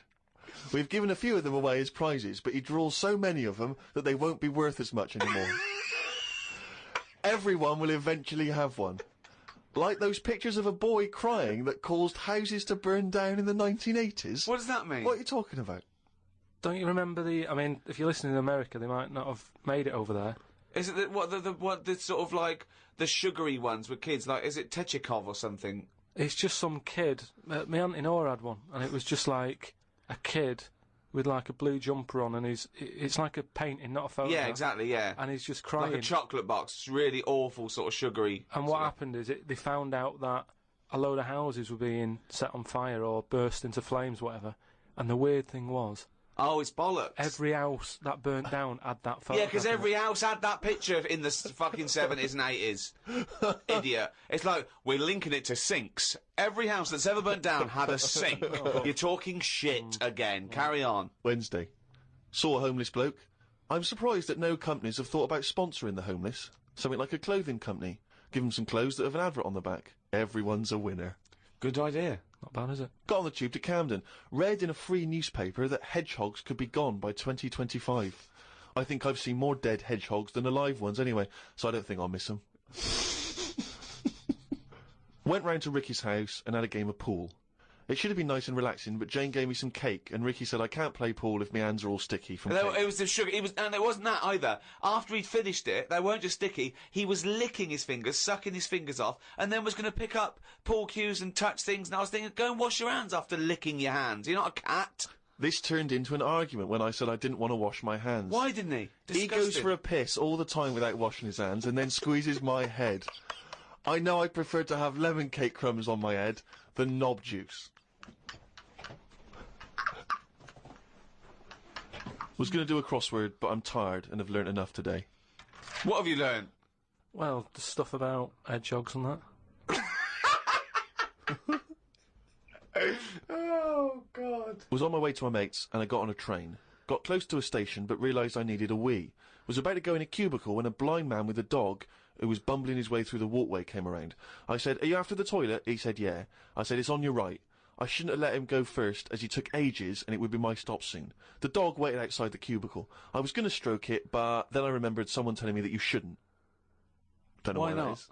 Because something to do with the owner should be the only one who sort of deals with that dog, and you shouldn't. Well, you shouldn't stroke it because you'll cover it in fucking lemon cake. No, but just because if you stroke it and that, it might like me and want to go off with me, and he'll come out and be lost and stuff. Yeah. I'm not totally sure, but I just thought. The Ricky Gervais Show on Guardian Unlimited. A few people have sent this in, including Paul, the party animal Parker. I wonder if anyone else in his school... I mean, for some reason we've just assumed he's in school. I don't think there's any actual proof of that. But do you think... I reckon he left in June, and he's doing sort of bits and pieces, but he's still a party animal. Do you think he can hold down a job? Is he just partying so hard that... He can hold down a job. He often arrives late. Sure. And the boss, who's in an overall, go, "Parker, you're late again." He goes, "Yeah, talk to the hand."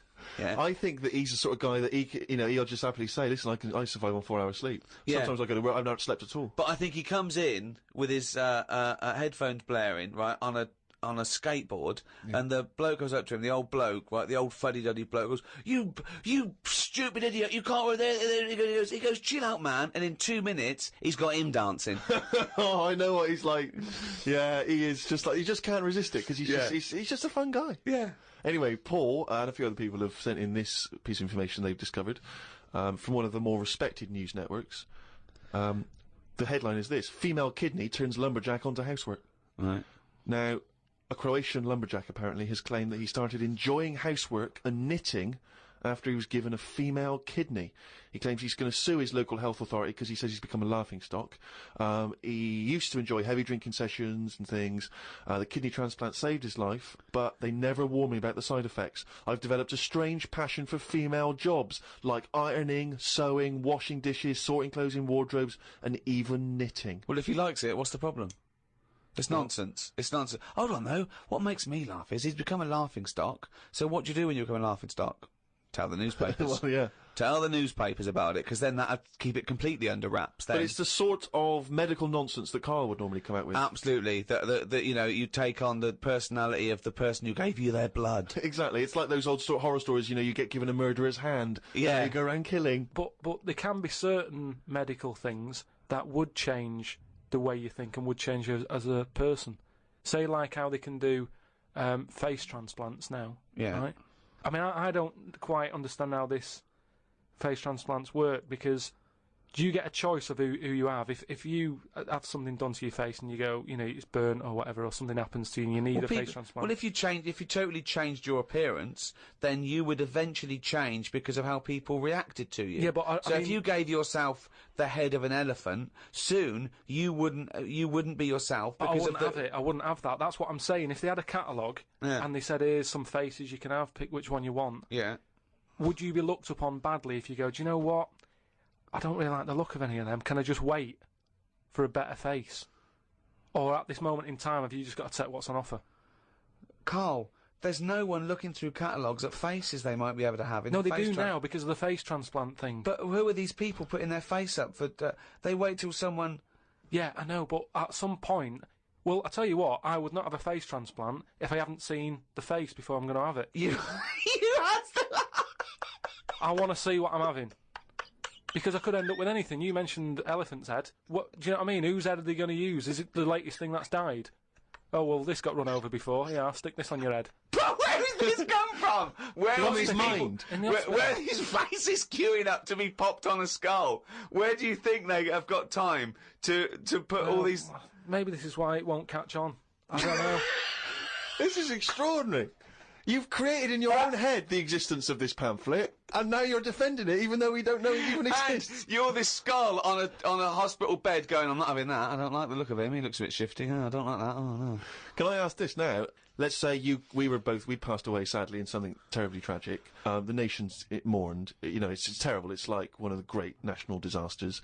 But you, at the same time, you survived the accident, okay, but your face is hideously disfigured. You can take either Ricky's face or mine to have. I'm surprised you're asking this, though, Steve. I mean, it's just, it doesn't seem like any of them is, like, a great option. Oh, thanks. And this is what I'm saying about the catalogue. If those two were on offer, I might go, do you know what? Pop in again tomorrow. Bring in another booklet. The Ricky Gervais Show on Guardian Unlimited. This is from Anne-Marie Melvin in Amsterdam. She says that she loves the podcast. She listens with her 7-month-old baby. That cannot be a good idea. And she says this to you, Karl. If you had children, what is the most important lesson you'd want to teach them? I mean, in a way, if you sort of look after a kid too much, it doesn't learn that much.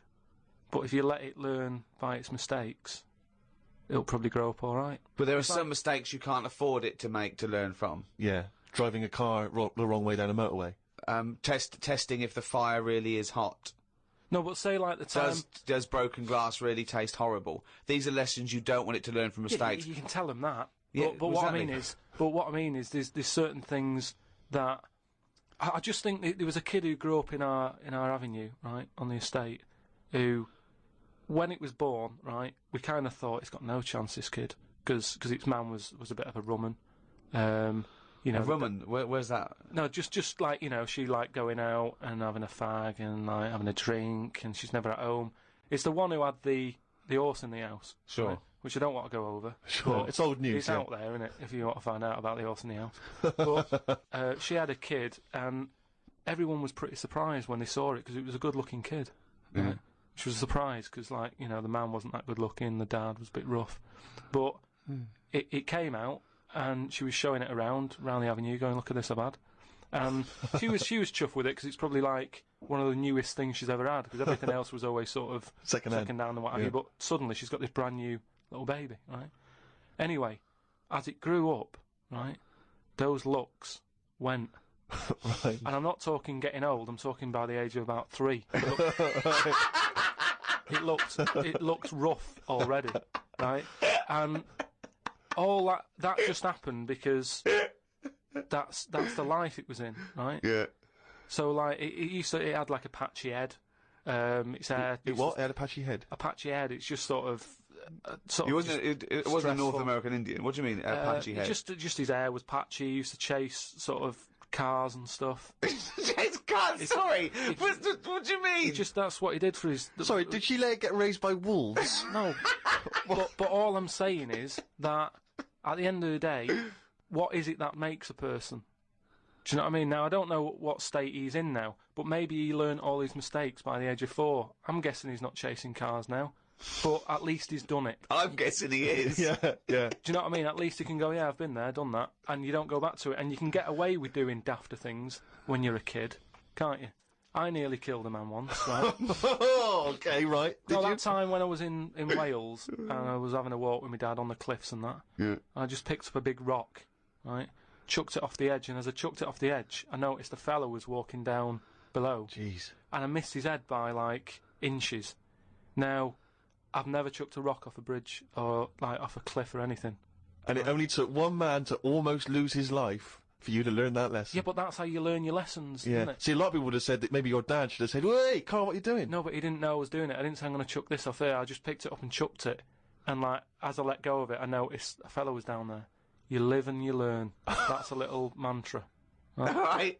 You live and you learn. So the woman who's had the kid, sort of look after it, feed it, make sure it's got shoes and that, but let it roam about.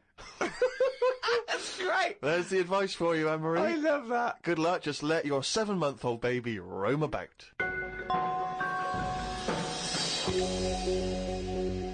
Karl, a lot of people are absolutely fascinated to find out how you met Suzanne, your girlfriend of how long? Ages. Yeah. And they can't comprehend how, well, I suppose that there's any woman out there. Well, there's someone for everyone, isn't there? Yeah. That's always my thing. And it's reassuring, I think. You know, we've chatted about the face transplants and that. You know, there's a face for everyone. Philosophy, innit? Yeah. I mean, it's really unbelievable. No, there is someone for everyone, no matter what condition you're in or whatever. Yeah. Because I read on the email, someone emailed in an old Chinese proverb. Is it old, though? You know the Chinese proverbs don't age well. It's something about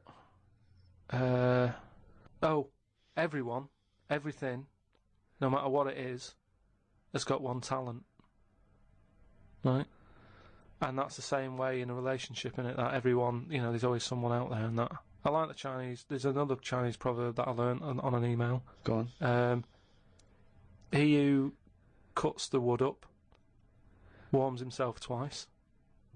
Yeah, that's good. That's good. Yeah. And then someone sent in that one about too many Chinese cooks spoil the broth. What? Why is? Well, that's. I don't know. I don't know who slipped the word Chinese in there, but I heard it as too many cooks. Well, it was just all sort of Chinese proverbs and that. One of my favourite on the same subject is a camel is a horse designed by committee. What do you mean? Well, it's having a go at the camel, and it shouldn't. But it's just, it's just a metaphor. And if you wanted to design a horse and you had that vision, but you let 12 people in the room have their say, it wouldn't come out as you wanted it to do, and it wouldn't be as good. A vision is more perfect than committee, because everyone having their say, it becomes anodyne, it becomes compromised. Whereas the best things you can do is have an idea and have a vision and auteur that. Rick, can I just say now, I can tell from his look that he's thinking, which committee designed the camel? Well, I'd say, why would you request the ump bit? Because that's just going to get in the way, isn't it? I've always said that about a lot of animals. It's like we've doubled up on a lot of them. We've chatted about elephants and mammoths, one or the other. And that's the same with a camel. I'd have that up there as what they're doing. They were good years ago in the Jesus times and that. Don't need them now. You know what I mean? We've moved on. Well, not people who use camels to cross deserts. What other? I'm communities. going to throw some animals at you, and you tell how you'd have improved them if you'd have been designing them. Okay? Mm-hmm. The octopus. So I can now go back, I can look at them and go, what are they doing? And where have they gone wrong? What's up with you? How could you improve it? Like the camel, you go lose the ump. I'd probably give it a bit more of a body. Cut down on the arms. And give it some bones. Because I don't understand all this. It getting in a jar is good. When does it want to get in a jar? It says... Well, it only wants to get in a jar according to your stories. No, but there's something that says it can get in a jar because it hasn't got any bones, but I don't know why it'd want to do that in the first place. I can't even begin to answer that. Once again, you've claimed that you've read that they like to get in jars. I mean, how do they know that octopus like to get in jars? Oh, God, you can improve on an octopus. Millions and millions of years of evolution, making it perfect for its surroundings. Okay, another animal for you then, Karl. Giraffe? What are they adding to the world? What are they doing? Well, it's not about what they add to the world, no, but is I thought that's what everything's about. It's about things are here for a reason. No, because they work. The only reason is that they survived. They passed on their genetic material and evolved and was chosen by nature. It was selected. But there seems to be a lot. The reason they're here is because they didn't die. That's it. No, but there seem to be a lot of animals that are like. Do you think there's a lot of cheating? Is that what you're saying? There's I'm just saying, there just seems to be a lot of doubling up. Yeah. So you get it down to like 8 animals that represented all of it. So okay, who would get in your team? You can choose 8 animals. This is what I'm saying. If I was Noah, I would have gone like, hang on a minute. I've just seen something that looks a bit like this. Let it drown. And have a clear out. But he didn't. He was messing about saving everything. He was instructed by God to save everything, to be fair to him. Yeah, but if he's been given that job, for me, he's sort of manager of that job. So you believe with Noah management. as well. You believe Noah happened as well, and he built a boat big enough to cage 2 of every species. You actually believe that as fact, do you? Well, it's out there in book form. Brilliant. All right, We haven't answered the question that we started with. How did you meet Suzanne? just at work. Thanks.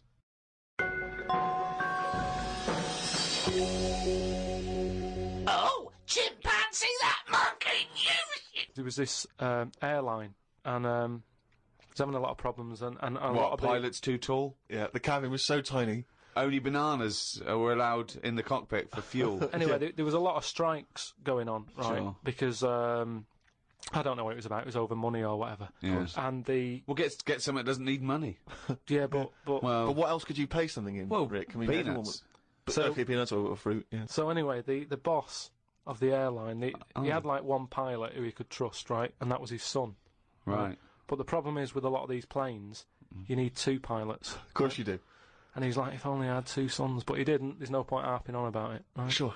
He runs an airline. He runs an airline, yeah. But how many pilots are there? Because there must be loads. No, there's loads, but the problem is a lot of them are going on strike. Ah. And each week you can see that we're struggling here. But how can they? get? But if it was just the pilots that were striking, was it?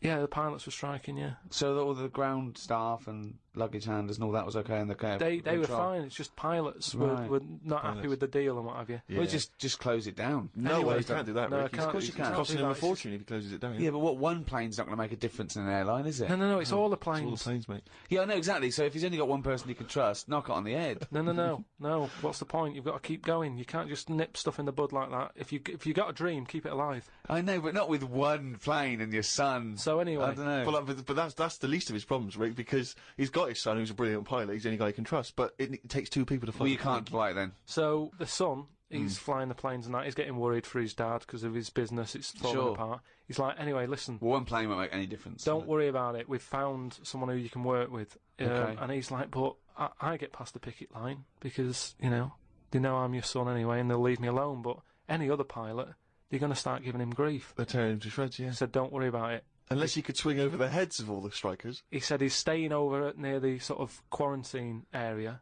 where all the animals are kept Oh, and yeah, stuff. right, okay. They won't be looking in there. They won't bother. No. So he's like, all right.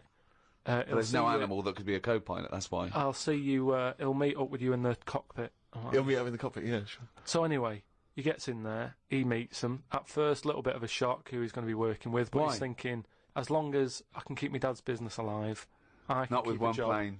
Not So, with one plane. Anyway, what happens is the strike's going on. He's flying. He's Yeah. got his mate with him flying, helping out. Who's his mate? What's his The mate's flights, name? the flights are brilliant, right? Everybody's loving them. They can't believe how smooth they are. Sure. That the shares are going through the roof. Everybody's like wanting to Because fly. this one plane they've got. That wouldn't make any difference. Everyone's saying, it's only a small plane, but it's worth getting on there. And if it's you a can. small plane as because well.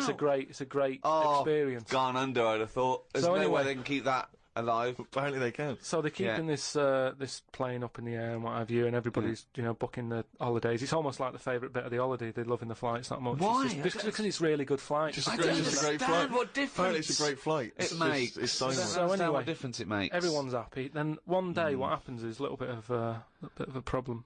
Oh dear. You're not going to tell us that sort of co-pilot Coco he's not able to make it to work, is he? Well, what happened is one woman who was on the plane got a bit peckish, right? Right. And said to the air hostess woman, said, "I'm a little bit peckish. Have you got any sort of nibbles and that?"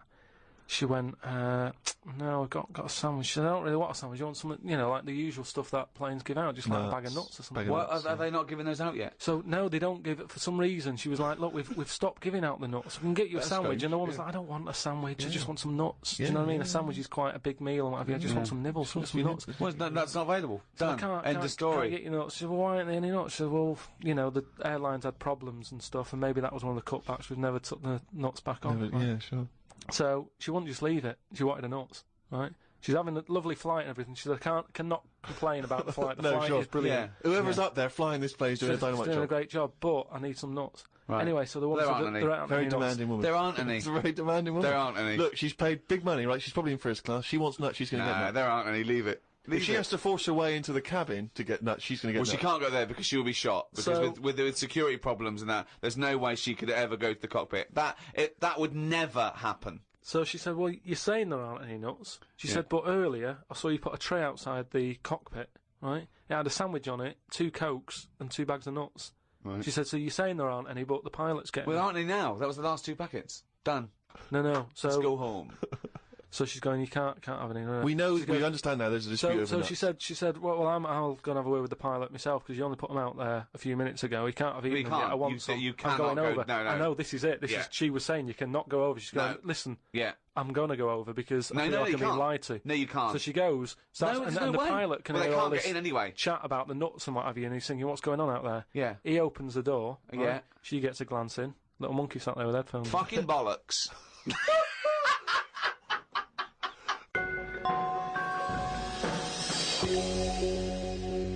Well, that's the end of another podcast. Do register on rickygervais.com.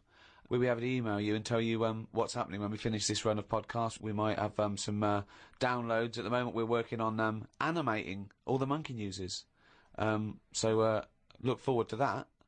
The absolute bullshit that is monkey news in all its glory.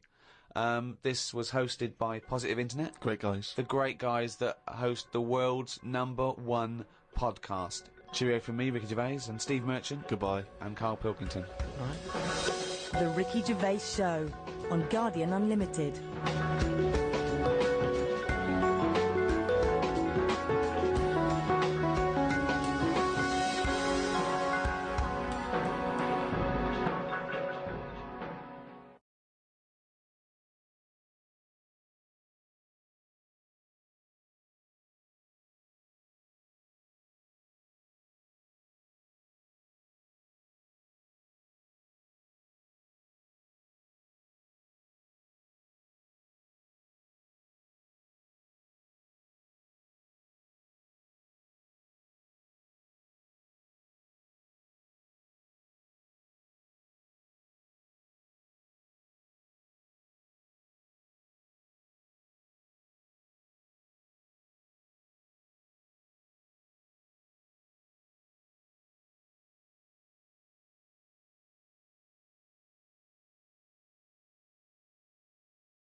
To quote the scholar and political theorist John Shah, the future is not a result of choices among alternative paths offered by the present, but a place that is created. Created first in the mind and will, created next in activity. The future is not some place we are going to, but one we are creating. From the schoolboy dreaming of big adventures to the scientist envisioning groundbreaking discoveries, we all care to imagine what the future will bring. Many people have attempted to predict the future, others to mould and control it. But what do we really know of the future? How does the past inform it? And what educated guesses can we make about the shape of things to come? To discuss these questions and more, I'm joined by Stephen Merchant, award-winning writer and graduate of the University of Warwick. Hello. And Karl Pilkington, fucking mong. All right. One prediction for the future, Karl, is from an academic study, what the world will be like in about 75 years from now. And a big prediction they're sort of sure of is that androgyny will rule. There'll be so little difference between men and women, apart from the biology, economically, socially. It won't matter who the biggest breadwinner is, that's already being phased out. If you're in a traditional heterosexual male-female couple, it'll be who stays home, who earns the most or whatever. It won't be governed by gender. And that's getting less and less anyway, as it is now. But soon you won't even need a female or a man in your life. You'll just need the egg or sperm. And you'll be able to have any coupling you want or not. Thoughts, Karl? That isn't what I've heard. What were you heard? I heard So that. you read an academic study, Rick, but Yeah. let's find out what Carl's been reading. I heard we're all going to go ugly.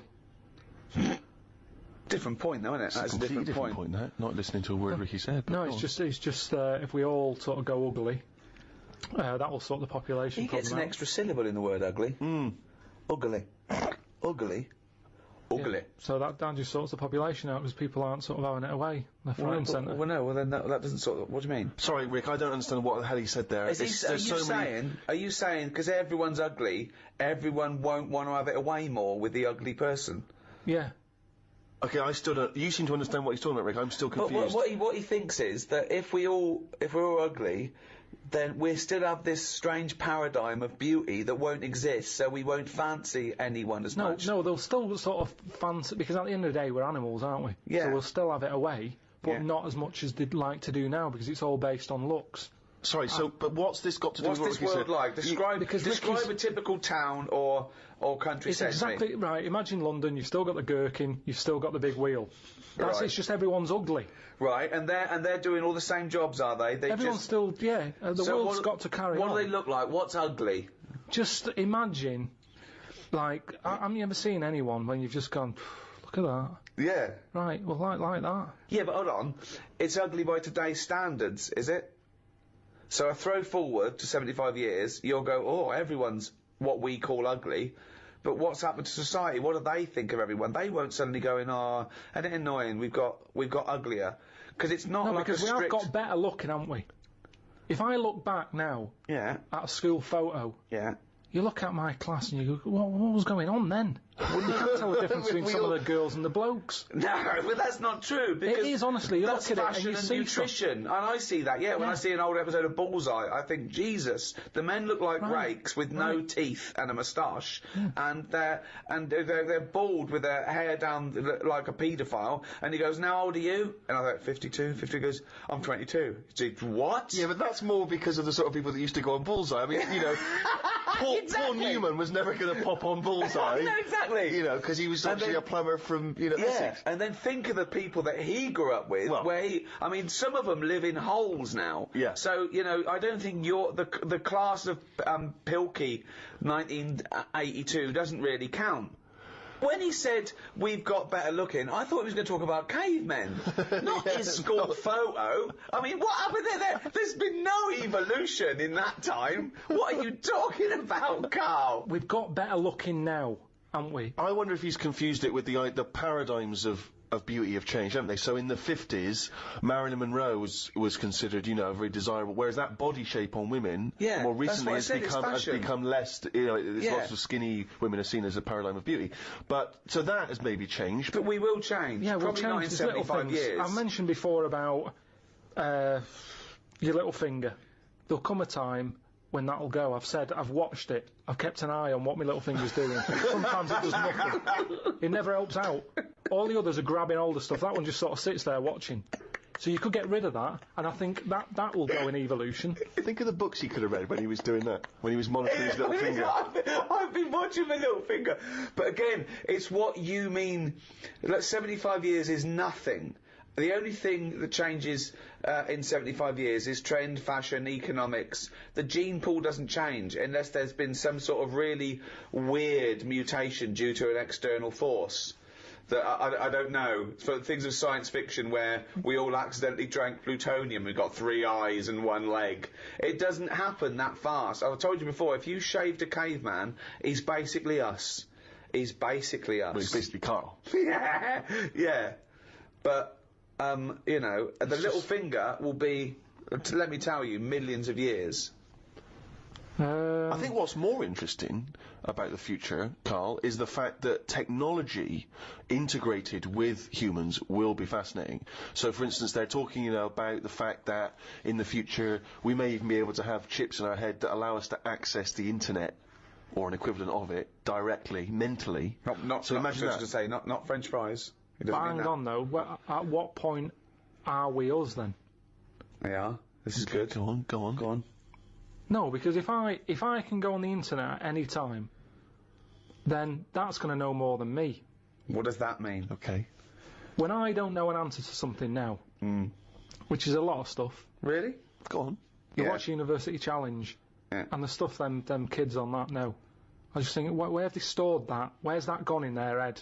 How have they left that somewhere and it's just sat there waiting to be used? For me, if something doesn't get used within a time period, that's it. But again, it's forgotten about. Okay, that's application and training and all that. I think But that, basically, you've got about the same hardware I haven't, as those people. honest to God, I haven't. I know I haven't. Your brain capacity it's not the same as theirs. It's not the same. Well, you might not be what's considered as academically intelligent as them, but again, an awful lot of it is, nurture more than nature. Your brain's good. Your brain is up there. Don't worry about that. Well, it isn't. But listen, so what I'm saying is, if I want to know the answer to something, I go on the internet. Yeah. Right. Now, if I've got a chip in my head with Google on it, Yeah. I'm never going to use my head. I'll just be forever on Google. I'm never going to use my head! Well, I'm not, because what's the point? Your head is, though? Because I'm going to get it wrong. The chances are I'll get it wrong, so divert that. It's like saying... No, you can't bypass the brain straight to Google. When you're having a chat socially, it's not like they're going, all right, Karl, how are you? And you're not there. You're asleep, and Google's talking. I think you'll find that they're... No, only Do you want to see naked ladies? No, only for questions, though, that I don't know. But what I'm saying is, because I don't know a lot of the answers, I'll just say, forget it, leave it connected to Google. So then I'm not me anymore. Well, what are you doing? Where's you gone? I'm looking at Google. So it is you. No, but what Steve just said is, we'll have a chip in our head Right. that can access the internet. Yeah. So why bother using But you're my own still knowledge? the go-between. You, Karl, are the go-between between the internet and whatever your But mouth you can't says. beat the internet. Yes, You but can't, you're it the knows everything. No, you're accessing the information like it was part of your brain capacity, but you're still processing and using that information. But hold on, where does Google get the information from in the first place? Someone on one of them bright people on University Challenge has put it on. Yeah, a human being. So, but I'm going to get lazier. I don't watch University Challenge and go, I want to be like them. I'm going to start reading books. I've accepted I'm never going to be like them. I can't play along. All I tend to do is I say to Suzanne, right, so every question now, I'm going to have egg as the answer. And I'm hoping that one day... What an amazing game! What an amazing intellectual pursuit that is! What a lucky lady. What does Suzanne say to that? Well, she just sees if it works. She just plays along, and then I'm saying, oh, it might be this one or whatever. I love that, because I remember once, it was about 5 years ago, Karl and Suzanne were round near Christmas, and me and Jane were there. We were playing different parlour games, like charades and that. And then one game, you have to do that thing where you have to beat, and you have to do animals, and you have to go. First one is A, then B. So you say aardvark. Next one goes beaver. Next one goes cat. It came to Karl. He panicked, and he went egg. And he was on egg. So you're sat there watching University Challenge, and on a good night, it's, well-known jeweller Fabergé's, well-known for his jewel-encrusted egg. Humpty Dumpty is commonly pictured as a living egg. Sometimes it's extraordinary. If you keep saying the same thing, eventually, it's like a broken watch. Karl Pilkington's head looks like hay. Yeah. I've just got more chance of getting it right. Sure. But also, he told me when he plays University Challenge, he said he's given up ever trying to get an answer. So now he tries to guess who's going to answer the question. Another great game. Suzanne's roped in on. Unbelievable. How'd you do with that?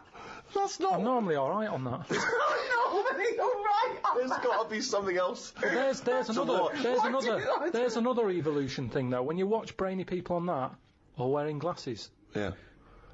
What does that tell you? We are reading too much. We're wearing the eyes out. And that you can't argue with that. Because the evidence is there.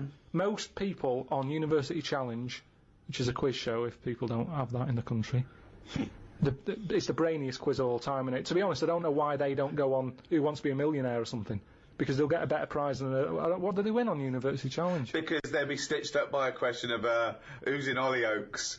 It will be the But that's the snobbery as well. It'll be what character does Andy Lincoln play in this life, and they won't get it, and you'll go egg, and you'll be correct. But that's the thing, isn't it? This snobbery on like braininess.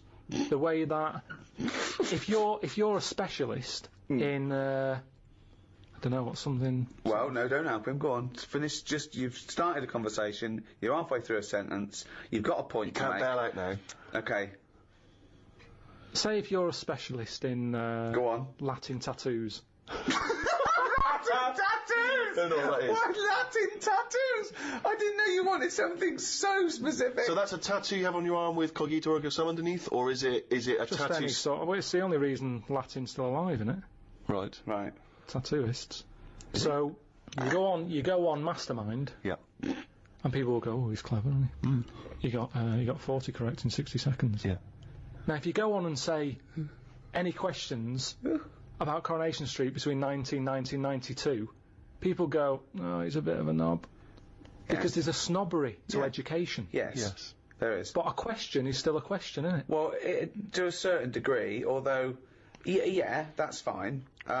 But there's no application to knowing who played Enid Sharples, whereas presumably there is something useful in well, not perhaps Latin tattoos, because No, not Latin none of us tattoos, understand no, exactly what no. that is. But if you have knowledge of astrophysics, obviously that's going to be, as Ricky says, it's going to take more application to become an expert on that than watching Coronation Street twice a week.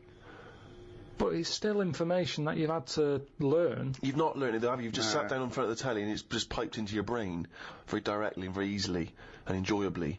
Let's say the people working on that microchip that one day you'll have in your brain, are they not doing something more interesting and valuable for society than the Coronation Street fella? No, because Coronation Street that fella who knows a lot about it. He's enjoying his time watching that. I'm not saying he's not enjoying it. So he's enjoying it, but a brain in a jar can be enjoying it if it doesn't know it's a brain in a jar. Right. So what you asking me? But we were talking. Didn't seem a difficult point what we were saying. What I mean is, Okay, one more go. What do you mean? the chip in the brain isn't part of filling your head with stuff. The journey of filling it with that stuff. What do you mean? Whereas if you had a baby, the baby pops out, it cries a bit, you go, right, what do you want your baby to be interested in? And you say, I want it to be a plumber. You go, right, when it's 2, we're going to stick a plumber chip in its head. Right. Yeah. It's not right, is it? No. I don't know why you chose plumber either. Well, we still need plumbing. Yeah, I know we do, but It's odd that they would have chosen, but they've got such kind of small ambitions for their It's what his babies. granddad did, and they want the thing to go through the business. They own a plumbing business. They want the baby to carry on the business of the plumbing. They want the baby to be able to plumb. It goes on now where parents force the kids into riding horses, and you see the kid without the parents about, and you go, "Do you like horses?" And they go, "No, not really. We're being forced to get on a horse. Can't stand them." Yeah. And people would go, "That's wrong. The kid should have the freedom to decide if he wants to get on a horse or not." That's right. Yeah. Well, what about this chip in the head? But you've made this up. You've made the scenario up. They're not putting chips in babies' I heads. thought you said they were. No, When did I say that? I never said that. I think Steve's right, and I don't know, I haven't read it, but I imagine he's saying it's the next step in convenience with technology and an interface between a human and a research tool or fun. Computers went from being the size of a room to a thing you can wear on your watch. So the next step may be, you won't forget your palm top, you won't forget your iPod, you won't forget your laptop. It's in there, it's an interface. I know, but it makes us lazy.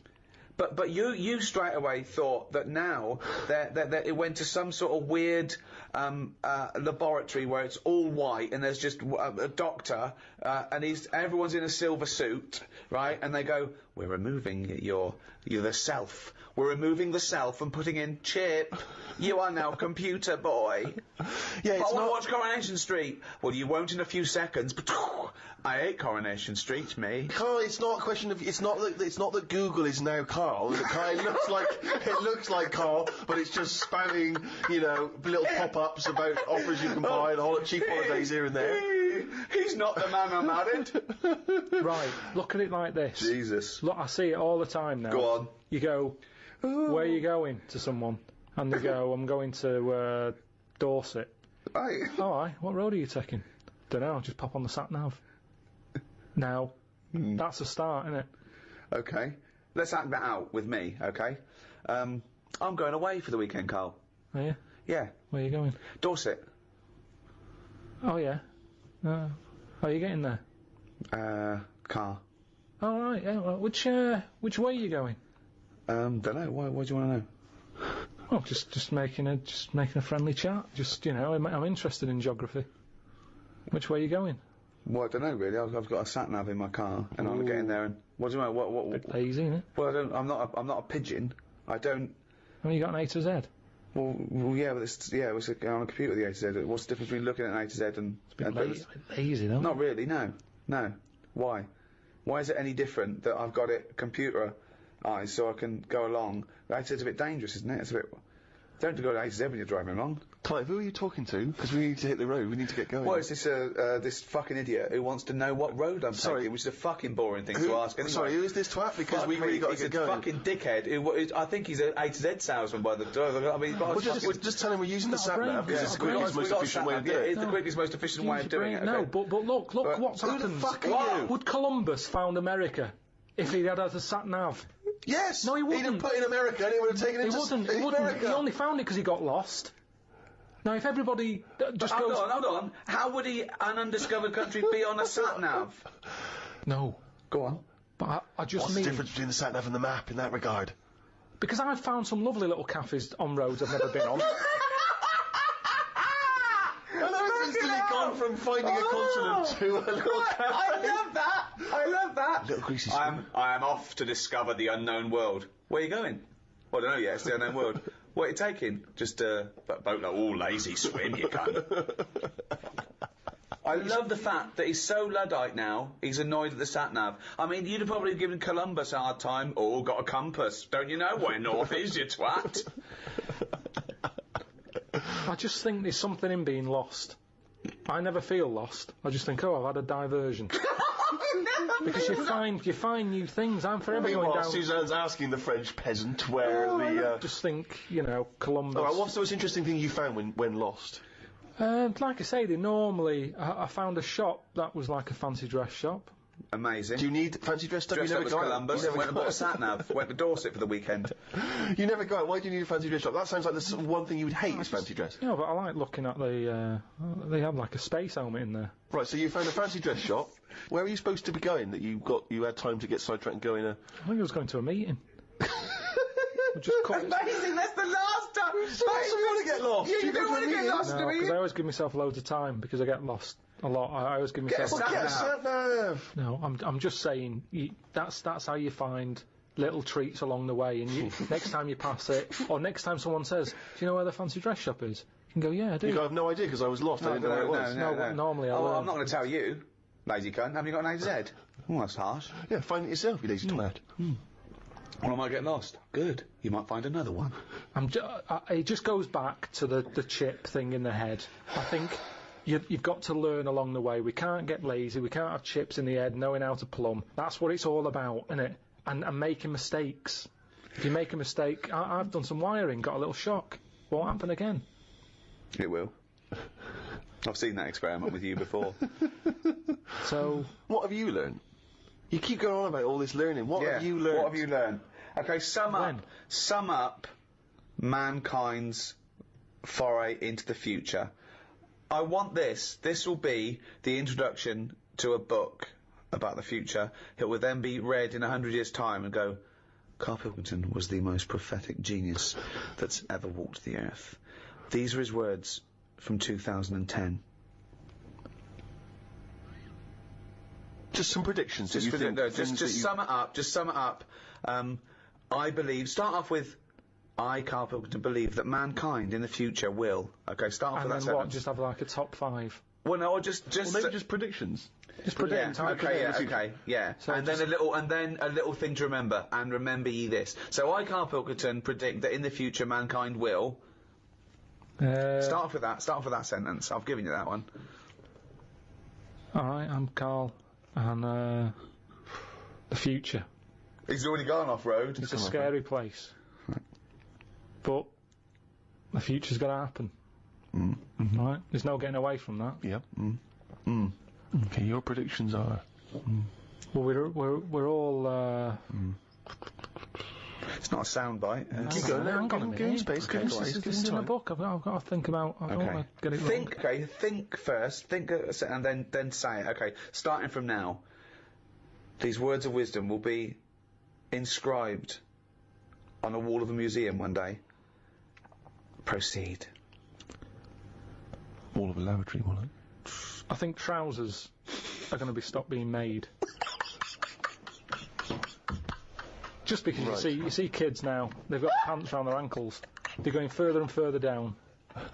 So I think that's evolution, just getting rid of the trouser. Right. It's just dropping naturally. That's the evolution of the trouser, because it's dropping Well, you incrementally see now, you down can the see arse. kids' underpants, so they're just dropping. Yeah. I think they'll get to a point when they just don't bother wearing them anymore. Right. Prediction 1. Okay, That's an amazing one. They'll stop making trousers in the future. Good, Okay. We're going to get weaker. That's already happened. Mm-hmm. They used to say, an apple a day keeps the doctor away. Now they're saying eat 5 fruits. Right. So we've definitely that's evidence. You can't argue with that. I'll probably put that first because the guy's right. What's number 2?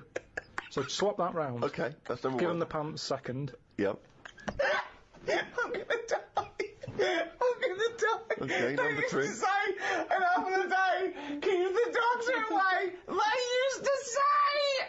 They used to say pull your trousers up. No, they say put them down. You can. I've never heard such fucking dribble. Number 3. Right, number 3. Oh, the scholars are now waiting with bated breath when they find this old scroll, and they go, ooh, what can number 3 be?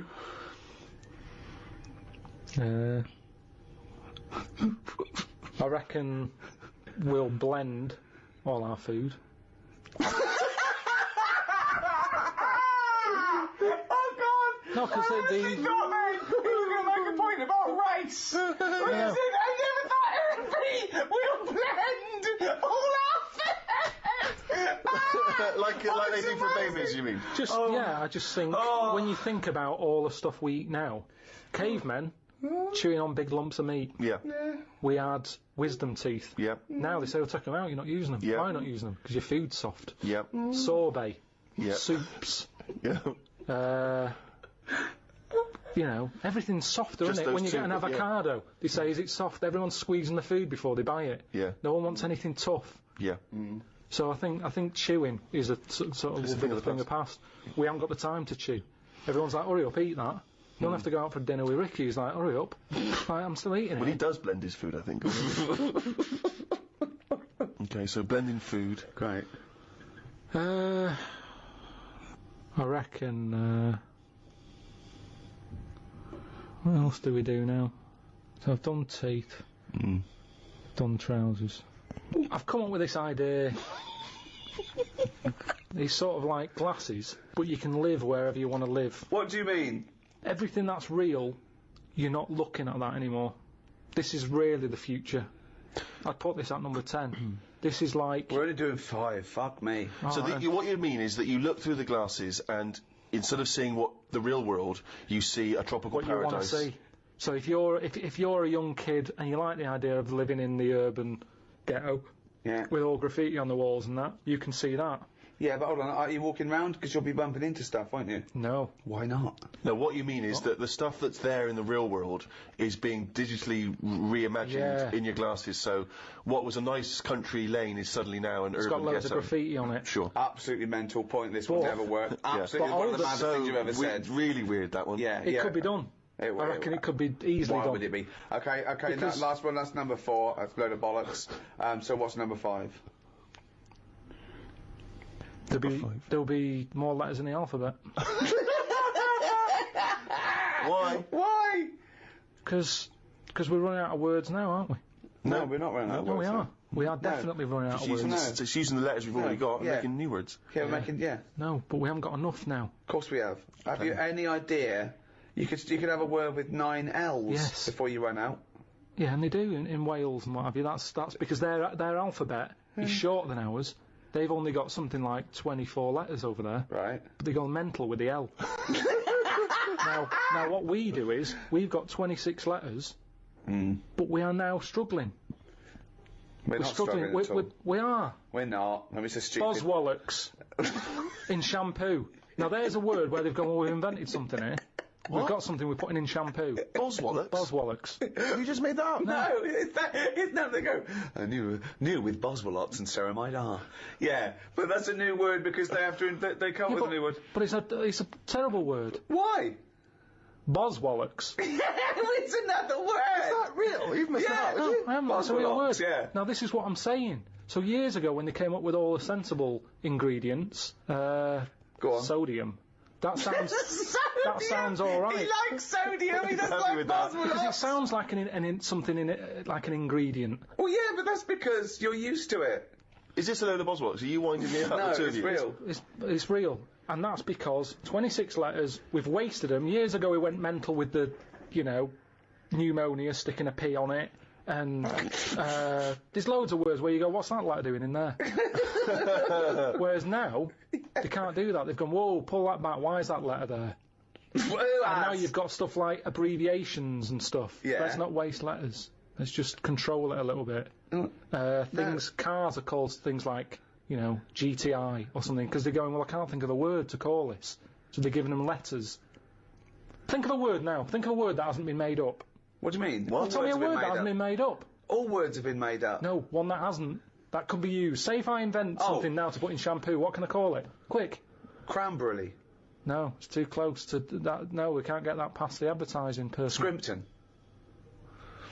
Scrimpton. Yeah. It took Ricky 2 goes and you accepted his second one. Well, I think we've sorted out the future. Wow. Since, obviously, the days of Nostradamus, there's been many people who've tried to foresee the future. Karl, I'm not sure if you're familiar, but there's endless, predictions. Apparently there are other planets that may collide with ours. There's some scientific basis on this. And obviously, I don't know if you've seen the posters for that recent film, 2012. Well, that's based on this notion of some kind of Mayan calendar, which supposedly predicts the end of the world as being 2012. But if you knew with certainty that today was the end of the world, how would you spend that final day? I mean, this seems weird to me, but I think I'd like to experience a lot of the extremes of existence. So, for instance, I've always wanted to smash up a bar. Do you know what I mean? It's strange, but I've always wanted the exhilaration of just smashing all those bottles, like you see in a film. But would you enjoy it as much, knowing that you're going to die in 8 hours? I don't know, I suppose it's the sense of abandon, I mean, maybe I'd murder a person.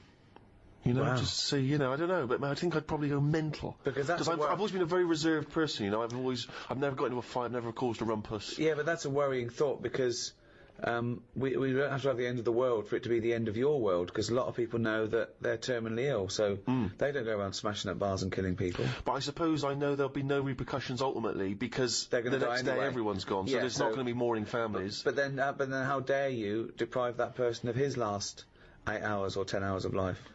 I don't care, because it's the last day on Earth. Well, so that's true. I know the moral guilt that I'll feel is over in a few hours. Morality isn't relative just to repercussion, is it?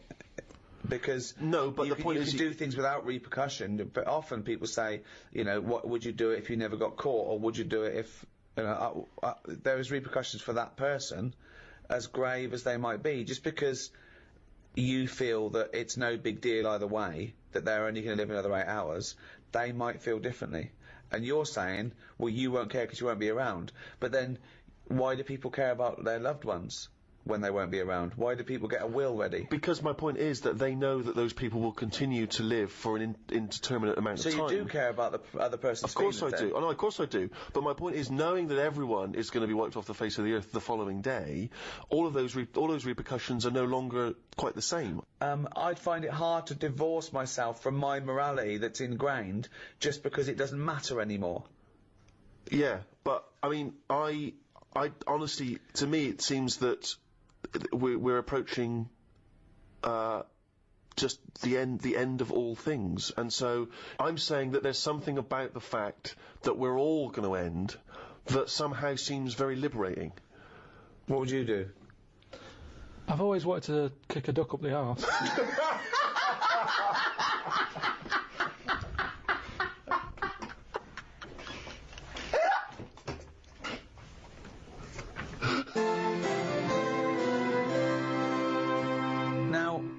obviously the future is relative. Us talking now, the future is one thing, the past is another, but to someone in the past, we are in the future. So, Karl, if you could go back into any era, okay, you are what you are now, you are you as you sit there now, your age, with all your memories and all your input and all your advantages on ages gone by and all your advantages over people gone by, where would you go? What would you do? Don't worry about ramifications, like if you squash a butterfly you come back here and we're all speaking a different language and... Yeah, but I don't believe all that. Of course you should. They should have picked something better than a butterfly. The thing about if you kill a butterfly, there's a volcano somewhere. Right. There. Okay, what did that noise mean? It's just passing the buck, isn't it? It's kind of like blaming a butterfly. They only live about a day, so you blame it and it's dead anyway, and there's no evidence left. It's a stupid argument. Is that the theory? Is that the theory that you're blaming a butterfly for a volcano? I'm not sure that's it, is it? Yeah, it wafts its wings and when it causes... wafts, right, when a butterfly wafts, if you stop the waffery, then the whole world has changed, because there was no waft on a certain day. Okay, but that means that everything's part of the causal web. It's a model for determinism. So things do, yeah, of course things have an effect on everything else. Yeah, but I'm just saying that's a bad example. The butterfly doing its wings. Well, no. Something that butterfly might have flown in through a car window and frightened someone, and they crashed. Use a wasp.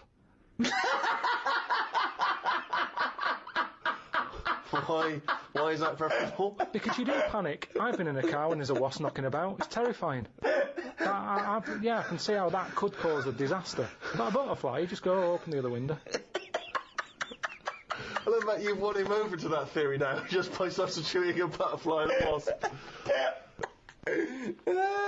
You think back to perhaps when you were a teenager, or even before when you were growing up.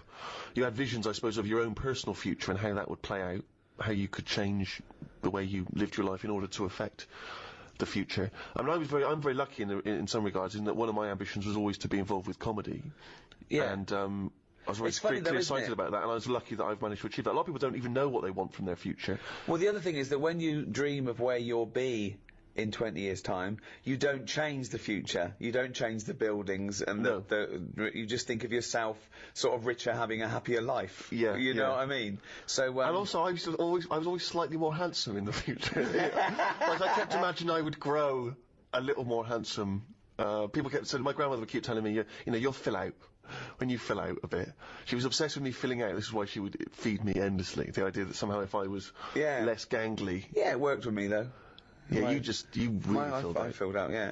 It's funny because I still forget what I look like now in the present. Yeah. In my head, I still look like I used to look. Then I catch a little glimpse of myself in the shop window and go, who's that fat old... Oh. No. You know what I mean? I'm so much better. But you did have you've journeyed a long way. I mean, you, good-looking lad, and you are, I mean, it's preposterous. I mean, everyone I work with or meet who's seen a picture of you as a teenager doesn't understand it. I mean, I pretty much look the same, you know what I mean? I haven't changed much.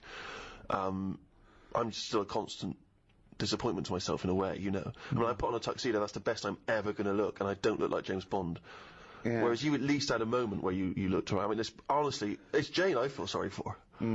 Because, I mean, she did not sign up for this. Well, we've all changed. No, I've seen pictures of her in the past. She ain't changed much. No, I don't mean that. Whereas I mean, we've all changed. We all changed. Karl used to have hair.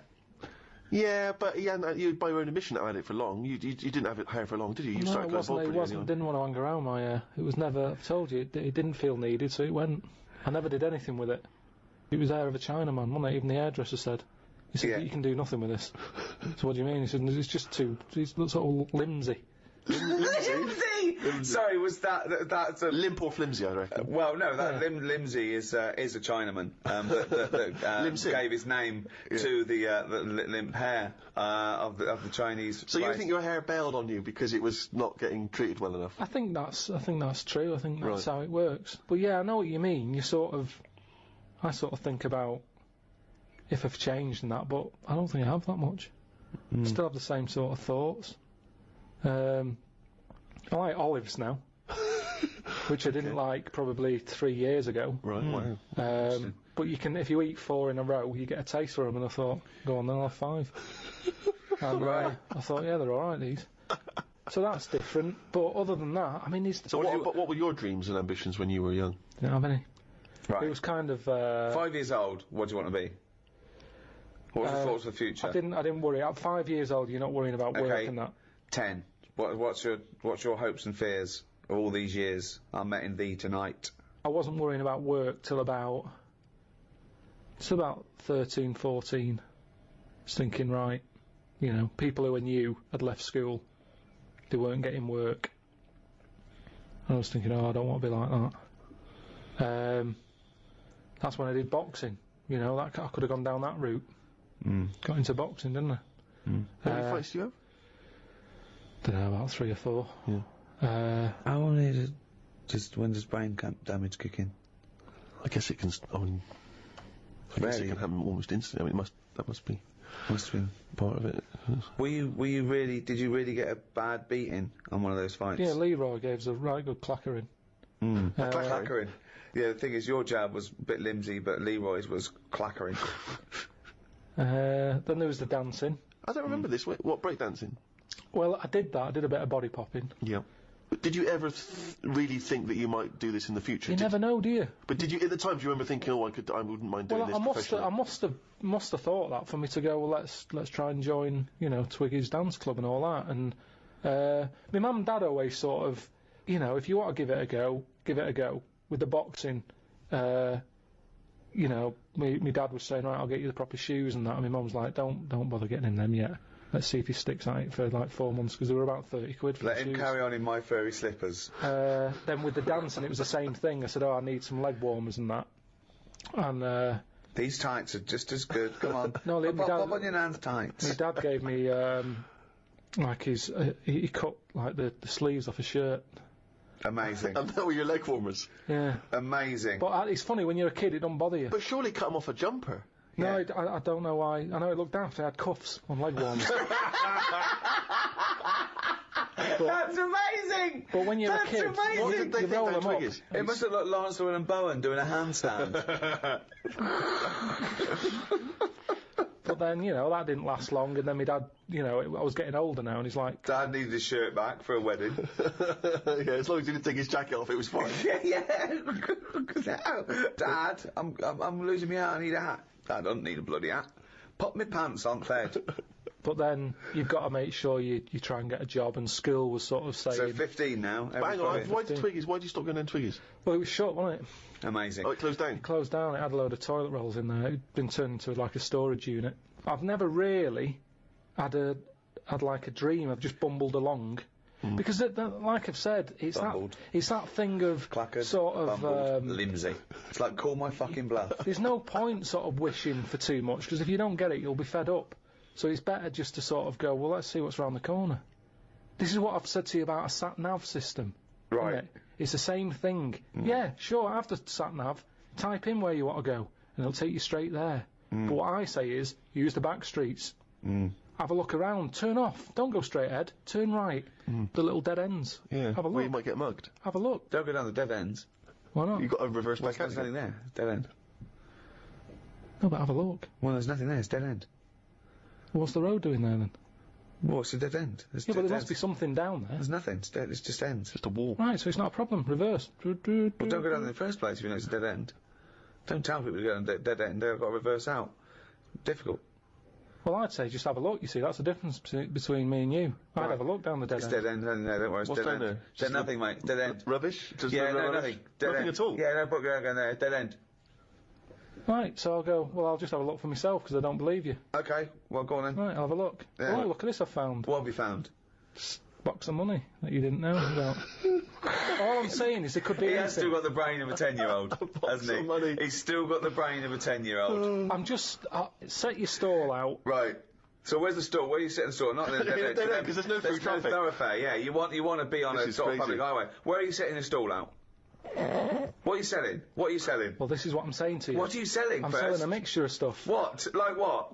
All sorts. What have you bought it with? A bag of money you found in the dead end? Leg warmers. So you got new leg warmers with do you want cufflinks for them? What? Do you want cufflinks for them leg warmers? Well, no. Why would I do that? Well, you got to fucking look smart, ain't you? You cunt.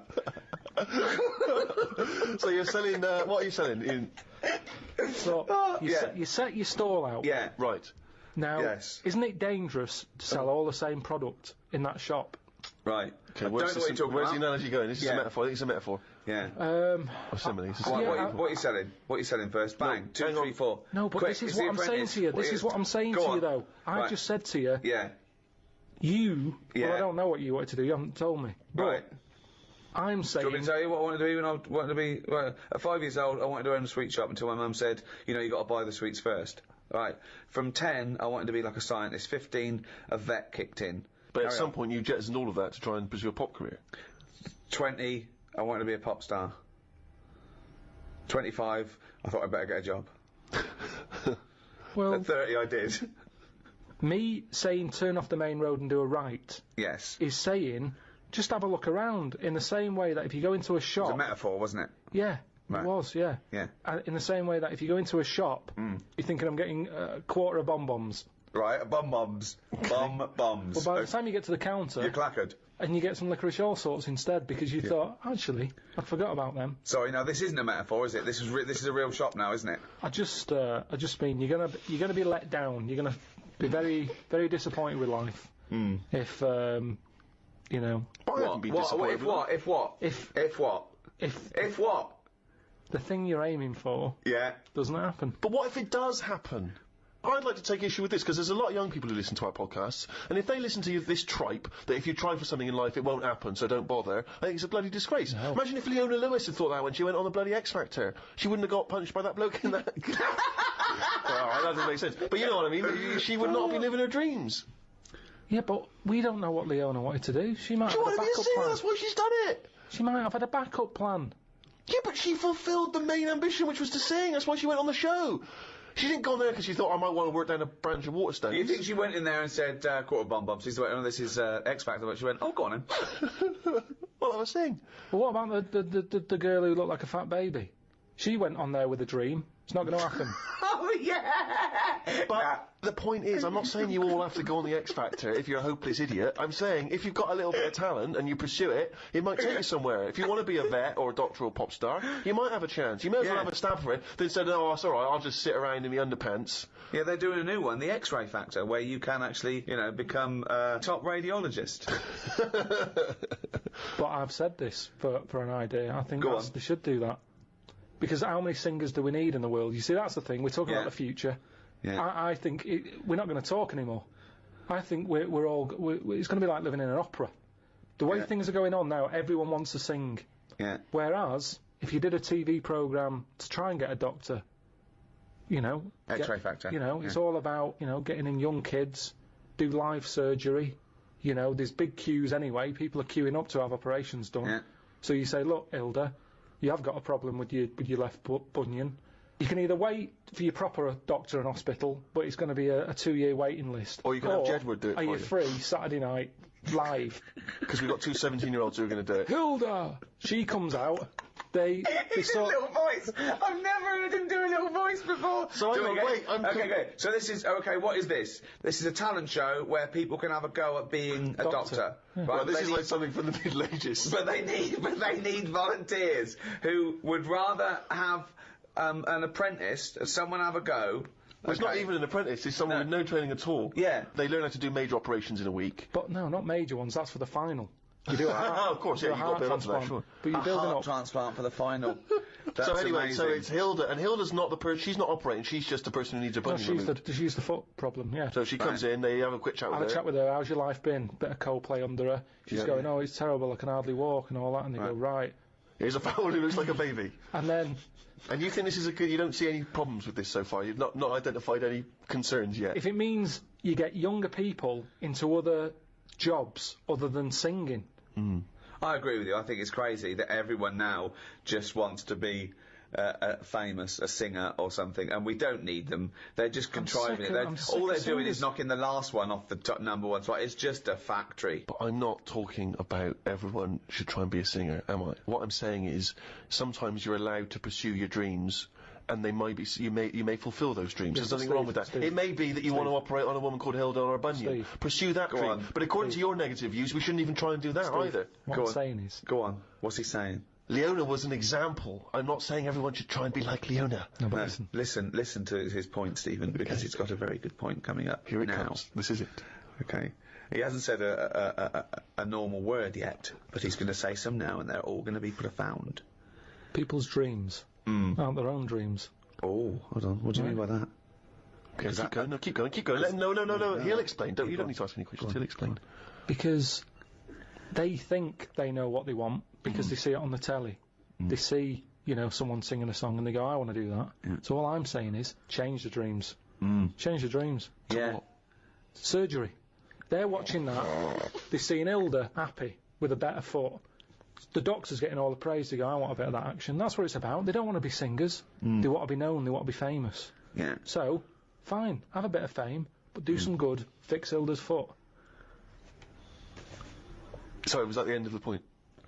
Yeah, because all we've done, we've changed the dreams. Dreams are... Well, you've hit on a good point there, because what is astounding is that when people are inundated with praise for people who are just clothes horses. They are just skinny nobodies who don't do anything except have their picture taken, and they're role models for, I'm not talking about, anyone in particular, but it's just these people who want to be seen with other celebrities and marry celebrities and be a celebrity. People think that's an easy life because they're getting rewarded for it. And yet, someone who's stuck in a laboratory trying to come up with a cure for AIDS, they don't know or care about them. And okay, can I just point out though that if we're going to have a go at people being successful, making money, and being well known for doing nothing of any value, I point you to the man sat opposite me here. And that's, hey, I tell you, there's times when I, lie awake at night thinking, what was my dreams? Yeah, but I'd love to be a little I've doctor. got a new boy there. Hold on. And 2 houses. I'd love to be a little doctor. Yeah, I mean, it's past me now. There's no way I can go back. Well, but it would have been brilliant. You're wrong. Karl Pilkington! Hilda? What is it? What now, Hilda? What's up with you? I've got terrible piles. There's some sort of blockage up there. I haven't gone to the haven't gone to the toilet for a week. Well, Karl, can you unblock Hilda's arse? Now live, unblocking Hilda's arse, Karl Pilkington. I thought she had bad feet. No, no. Jedward fixed her feet. They did a lovely job. That's why they stayed in last week. Her arse is worse than her feet. It's because she's been off her feet for so long, because she couldn't walk. Her arse took the brunt of it, and it's just terrible. Piles have burst, and it's blocked up there where all she just eats is cheese because she's so depressed. I'd probably knock it on the head there. Why? I'd just say, like going back to the street thing, I've gone down the wrong avenue. I go, this isn't for me. I didn't know I'd be, eye to eye with this. It's not for me, and that's how you find out that it's not for you, by doing it. Right. But at least I gave it a go. So this the same as you had one fight with Leroy, you went along to a dance studio that was shut, you've seen Hilda's arse, and it's turned you off proctology. Once again, you've just abandoned it. Yeah, well, there's no point. Have a go. Just feel inside Hilda's back passage. Feel the blockage. Right. No, because the audience have already decided. They've seen a weakness in me. They're going to vote me out. No, there's no point me getting dirty fingers for this.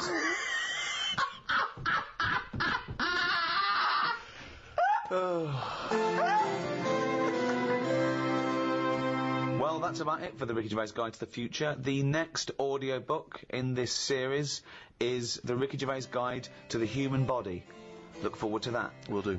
It's goodbye from me, Ricky Gervais, Stephen Merchant. Goodbye. And the little round-headed, shaven chimp that is forever Karl Pilkington. All right.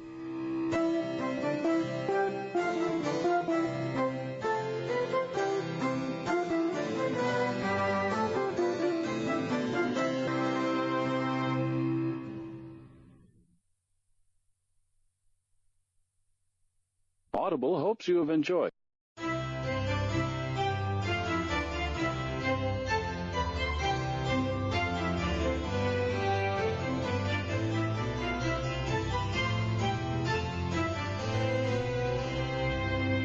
Hello, I'm Ricky Gervais.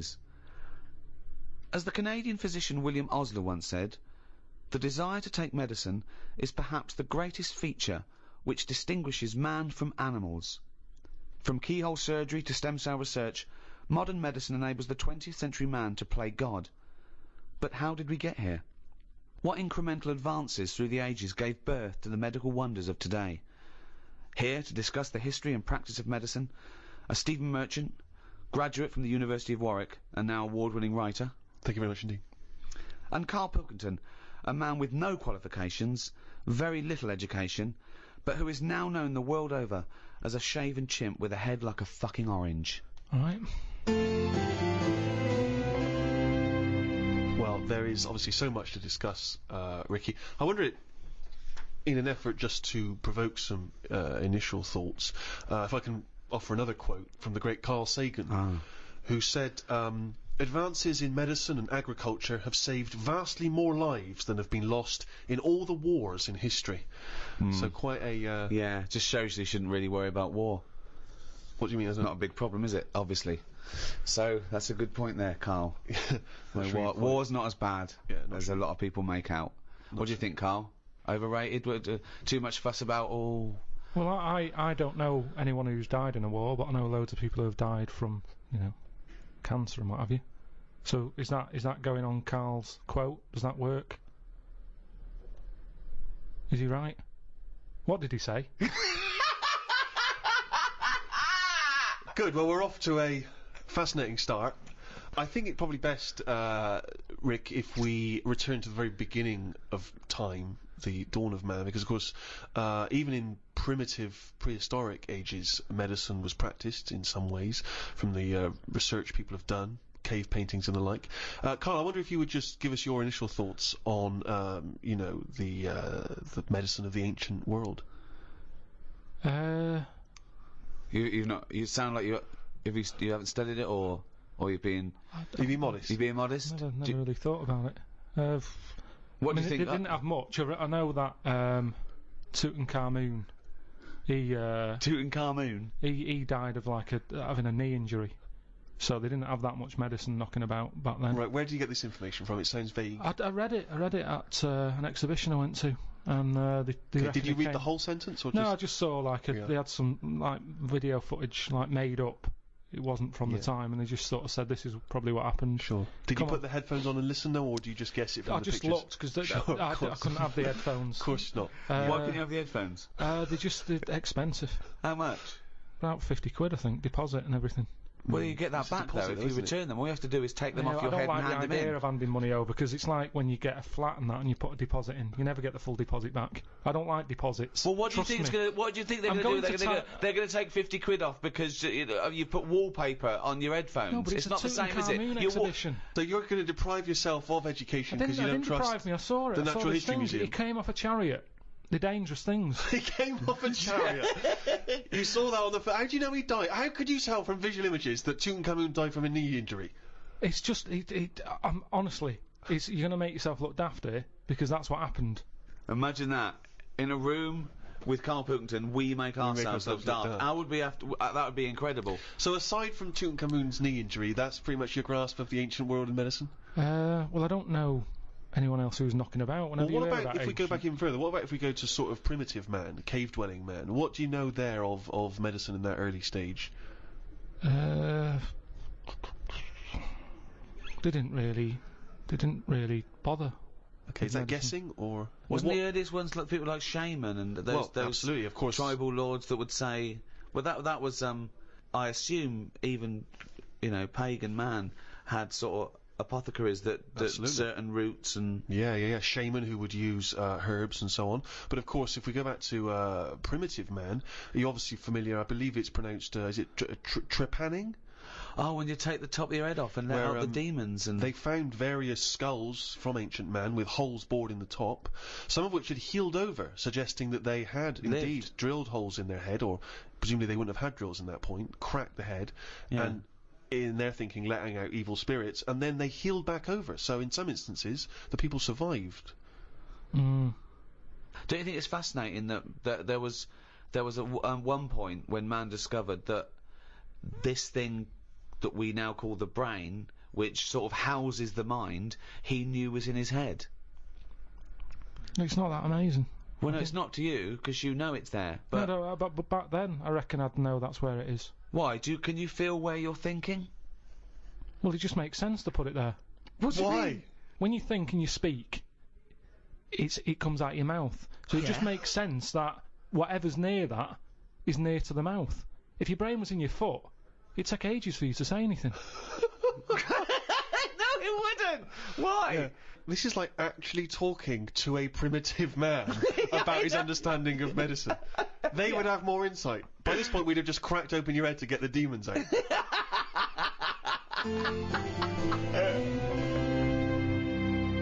Shall we move on to the ancient world in terms of Egyptians, the Greeks, the Romans, of course, because they made huge advances, particularly the Romans, who understood, of course, the importance of sanitation.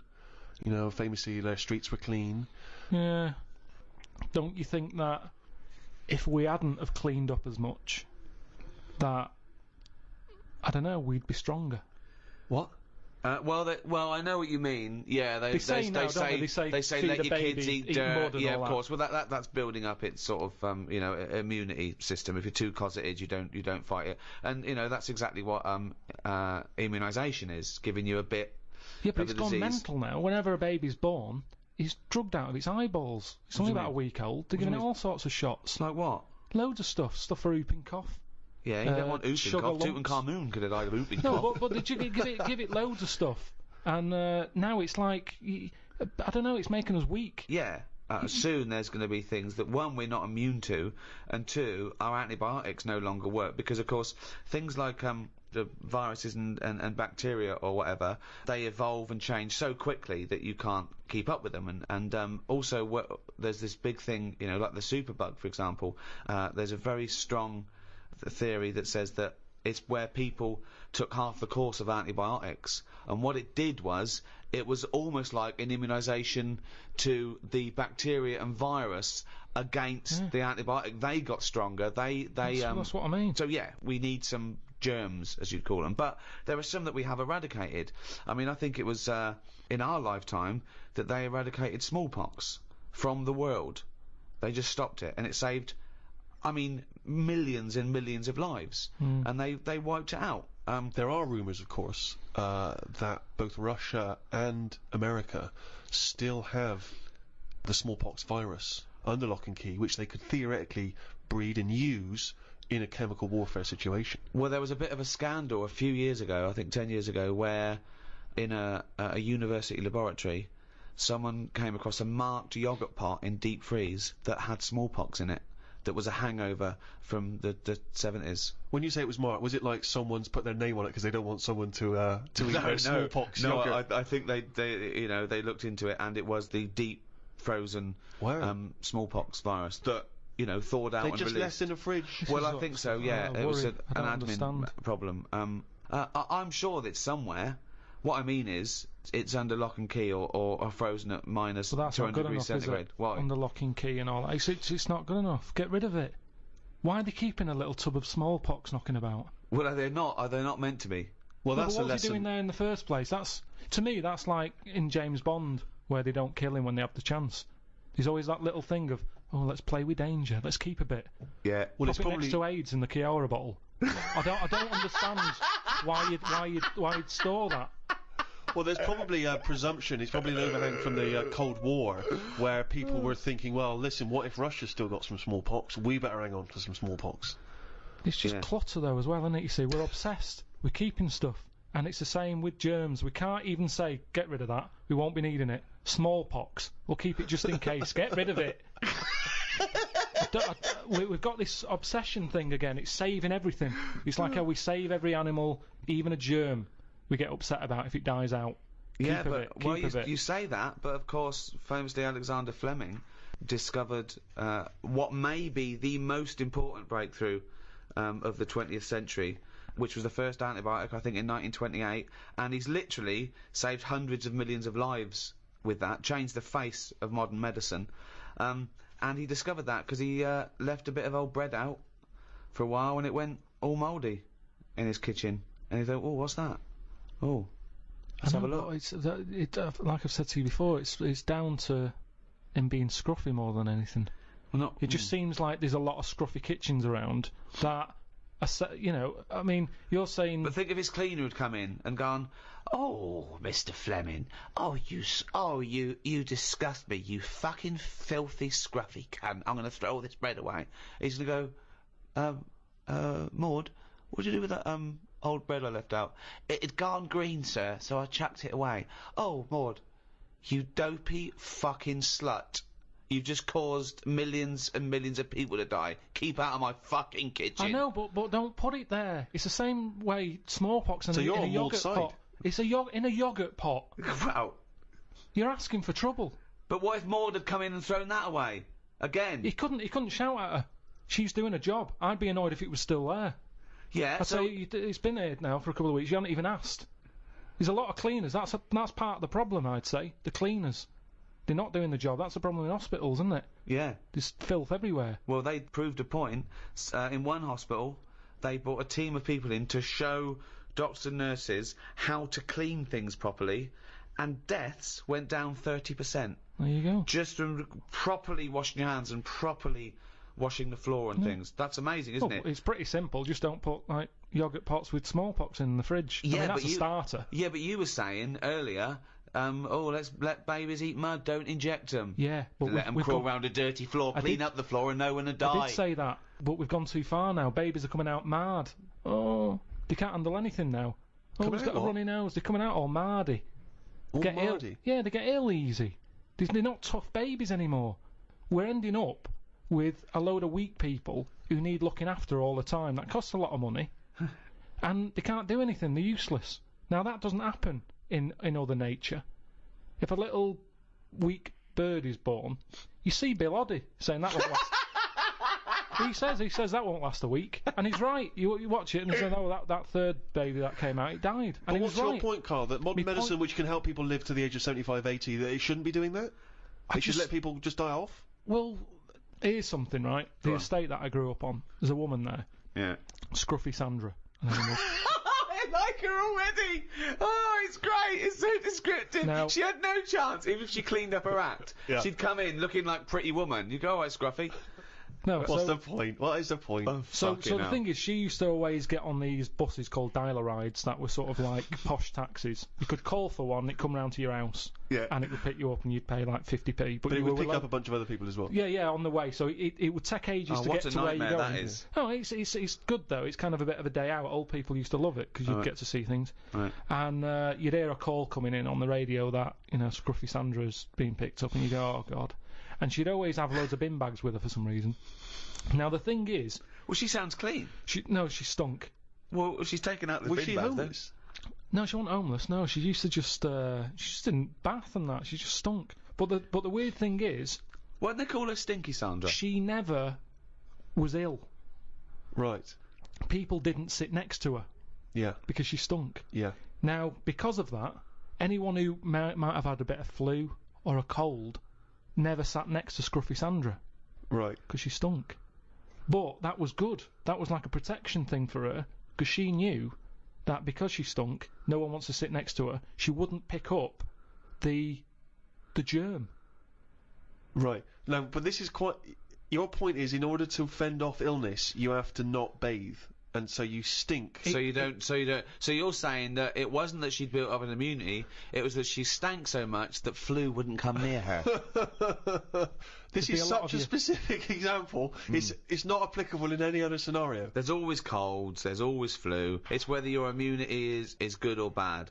The times I get ill are usually after like a long haul flight or something, when you're surrounded by it and you're run down a little bit. Or maybe if you didn't bathe for 3 days before the flight.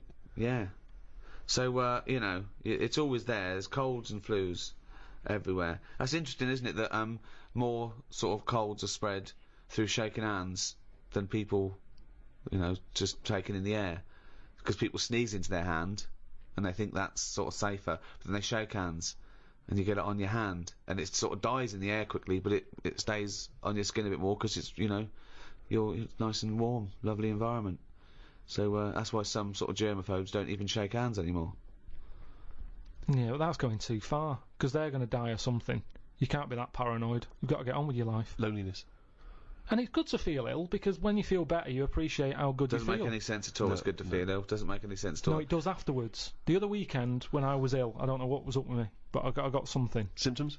Went to the toilet a lot, felt sick at the same time, got a sweat on, felt weak, had the shakes. Just a bug, yeah. Lasted probably about 24 hours. After that 24 hours, you go, oh, I feel good again. It's nice to feel good again. And it makes you appreciate how good you feel. Now, sometimes I don't know if I feel well. It doesn't make any sense at all either. What do you mean, sometimes you don't know whether you feel well? Because I've been in my body for years. Here he goes again. Go on, yeah. Here he goes again. Now, the two minds. If there was some sort of kit that the doctor said, how are you feeling, Mr. Pilkington? And I go, oh, I think I feel alright. And they go, well, do you? I don't know. And they go, well, step into the machine, right? Get into the machine, and if he could somehow transfer my feeling into his body so I could feel how he feels, and then he can feel how I feel, and he'll go, oh, you're not well at all. Your heartbeat's irregular for a start. You're a maniac. This is... I don't know what's going on here. Because why don't you just accept that if you feel well, you know... Because you don't know if you feel well. Hang on, let's get this machine built. Sorry, why are people bothering studying AIDS? We've got to get this machine built. Listen, this machine could do a lot of good if they could do it. Why? Because some people... You hear about people who go, oh, I think I've got a bit of wind. Before you know it, they drop down dead. Right? Because they didn't know. They just... Well... Didn't Mr. Jones have a sweat on, Mrs. Jones, before? Oh yeah, he did, but he always had a sweat on. Well, didn't it bother him? No, he was used to it. Happened for years. Why didn't you come in? Oh, so, and what would the machine do again? The machine would make my doctor feel like me. He'd be sat there and he'd go... Sorry, who's saying to Mrs. Jones, didn't Mr. Jones have a sweat on? The doctor. So the doctor knew he had a sweat on. Why didn't the doctor say, well, no, look at that? No, he didn't. He asked Mrs. Jones. He's not a very good doctor, though, is he? He's not a very good doctor, then. Yeah, but this is the problem now, isn't it? Right, so Mr. Jones went to the doctor and said, oh, I've got a sweat on, right? Right, so he'd go, well, I'll tell you what, get in the machine. So Mr. Jones gets in the machine. Yeah. The doctor hits the button. Mr. Jones gets into the doctor. The doctor goes, you have got a sweat on. I'm familiar with this because I had a fella in the other day with a similar thing. Take 3 of these. You are a mental case. I don't know what this is. Because why can't the doctor make that observation like a doctor does? Why can't the doctor, using his knowledge, observe the person with the sweat on? This is like a scene from Ghost. This is like Patrick Swayze. Listen, do you know that time when I went to the doctors and he said my nerves are too short? That doesn't make any sense at all. No, but listen, I've told you about it. I don't want to go through it again. But he you know, looked at my legs and stretched them and that. He said, yeah, it's the old short nerves problem. Now, that took like 3 visits before he worked that out. Right. But how would he be able... Just because if he was feeling how you were feeling, I wouldn't help him identify it, would it? You're there in your body and you're not going, bloody hell, my nerves are a bit short. Doctor, you go into the doctor, okay, and we're just going to place Pilkington with... Right. Pilkington is in me. Oh, my nerves are too short. When my nerves were short... Are they not short already? Have they extended since then? Well, I just have to do stretches and it's pull them about. Right. But when I had that, I'm not very good with words. Go on. So when I was going in saying, doctor, my knee's aching, and he'd go, what sort of ache is it? I don't know. Yeah. I don't know. It's just an ache. Toothache. It's like a toothache in my leg. No, but it's different. It's a different ache. Now the thing is, it's like an arse ache. It's hard to explain an ache. So he'd have to feel the ache, and then he could make an assumption from it. Thank you. So he would presumably go through training, going in the machine, and they'd bring in various sick people, and he would experience and feel every single ailment. Great. Yeah, but over... Doctor, I'm going to let you know now what a swift kick in the bollocks feels like, just in case you ever have to diagnose that. Oh, you God! Karl, I remember that one. Yeah, but Doctor, now you're going to feel a spike up the arse. it's all about. It's, Oh, I can't remember that one. Okay. No, Doctor- couldn't I just wait until the man comes in with a spike up the arse? No, you got to tell you so you know. But when I you reckon feel I could it. assess it if he's No, coming. no, He's no, got the no, spike no, up his no, arse. no. I'd be You've able got to to tell. experience everything before someone comes in and gets into your body like Ghost, and you'll know what it is. Hey, listen. Let's not dismiss this idea out of hand, of course, because you'll famously remember, Rick, that Karl had the idea of a man who can grow backwards. So he's born as an old man, and when he dies, he's a young baby. I think we're all looking forward to the new Brad Pitt film. That is exactly that plot. a bit strange. It's not really strange, is it? Because it's from a novel. I think written before Karl was born. That's true. That is true. Yes. Yeah, So but I actually- haven't read it. Well, so that's obvious. It's just an idea, and with all ideas comes something. Einstein said that. He said if an idea isn't Go on. Wait. Just what let did him finish. Einstein say? We've got an Einstein quote here. Yeah. This is a historic day. Karl, sorry, what were you saying? What did Albert Einstein say? he just said something along the lines of. Well, No. Give us the Come on, quote. do Give us it. the No, quote. it doesn't matter about how he worded it. It's the point in hand. Well, I think it is. I think a quote. I think like all, any sort of poetic content of anything is exactly how it's worded. So just what did Einstein It's say not, exactly? no, it's not. No, it is, yeah. Well, he said something along the lines of. Go on. An idea. If an idea isn't daft. Oh, start again. No, come on, let's hear it. No, because he started. He He said if an idea isn't daft, it isn't worth thinking about. What? Say it again. If an idea isn't daft, it isn't worth thinking about. I can't imagine him saying No, I daft. can't. No, well, it was something like that though, meaning that every new idea seems a bit mental, Yeah, right? it's a good But point. then it leads to something. Well, I'm not sure that no, but no. I think if we were sat with Einstein now and you'd brought up the machine that allows doctors to feel, I don't think he'd be saying we should No. pursue that idea. There's some ideas that go, I think the Earth might be round. People go, oh, you idiot, it's flat. And then there's people who stand in doorways covered in crucifixes with tinfoil on their head saying, Jesus is in my cock. Yeah. But Now, he's a mentalist. yes, but what I'm saying is, wouldn't you have said it was mental years ago when someone said, I'm going to make a machine so I can look inside your head? Years on, hello, get in the machine, we've got an MRI scanner. It's the next one along. They'd go, well, why are you looking in their head? It's where the brain is. I'll tell you what, on. we've got similar to it anyway, because I've read about this machine where, right, say if, put it on Steve, right? Go on. I wear a camera on my head. Right, if this is going to be I can see Steve's thoughts. No, but it's similar to that, and it works as well. So, I put a camera on Steve's head. Okay, it's changed already. Whose head's the camera on? I don't think it matters.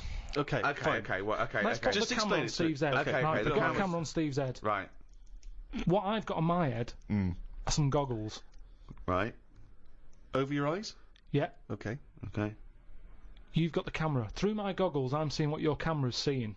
And where's the camera? Is it looking out from my eyes? Yeah.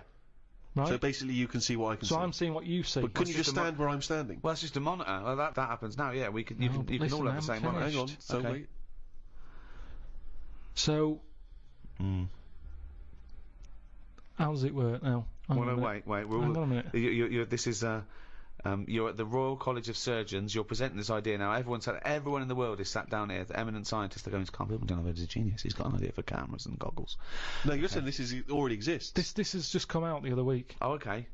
Put a camera on Steve's eyes. He sees through the camera. What I've do you got mean? the goggles Why on. is he seeing through a camera? I don't know what you mean. He's just got it's. Is Wherever it he film? looks, the camera's looking. Okay, so it's a camera, right? Okay, It's yeah. a camera on his head. He's not seeing through it. It's just seeing what he sees because it's pointing in exactly the same direction as his Yeah, eyes. if he turns his head to the right, Yeah, I exactly. will see. So it's monitored to tell you. So you're looking at a monitor, really. Right. So one of the simplest ideas, but it's taken us 20 Yeah. minutes to explain it. Yeah. Okay, go on. Right. So it's the same as a cameraman pointing the camera anywhere. We're watching the telly. We're seeing what the cameraman sees, basically. Go on then. But it's not like You've that. just invented television. Well done. Okay, right. So I've got the camera on my head. It's seeing what I'm seeing. Go. Right. You've got goggles on your eyes. I've got goggles on. If you turn right, I feel like I'm turning right. Okay. Now my Yeah. brain gets Yeah. to a point that if you wear it for long enough, that brain thinks it's you. Because what happens What? is, because the brain's being kidded.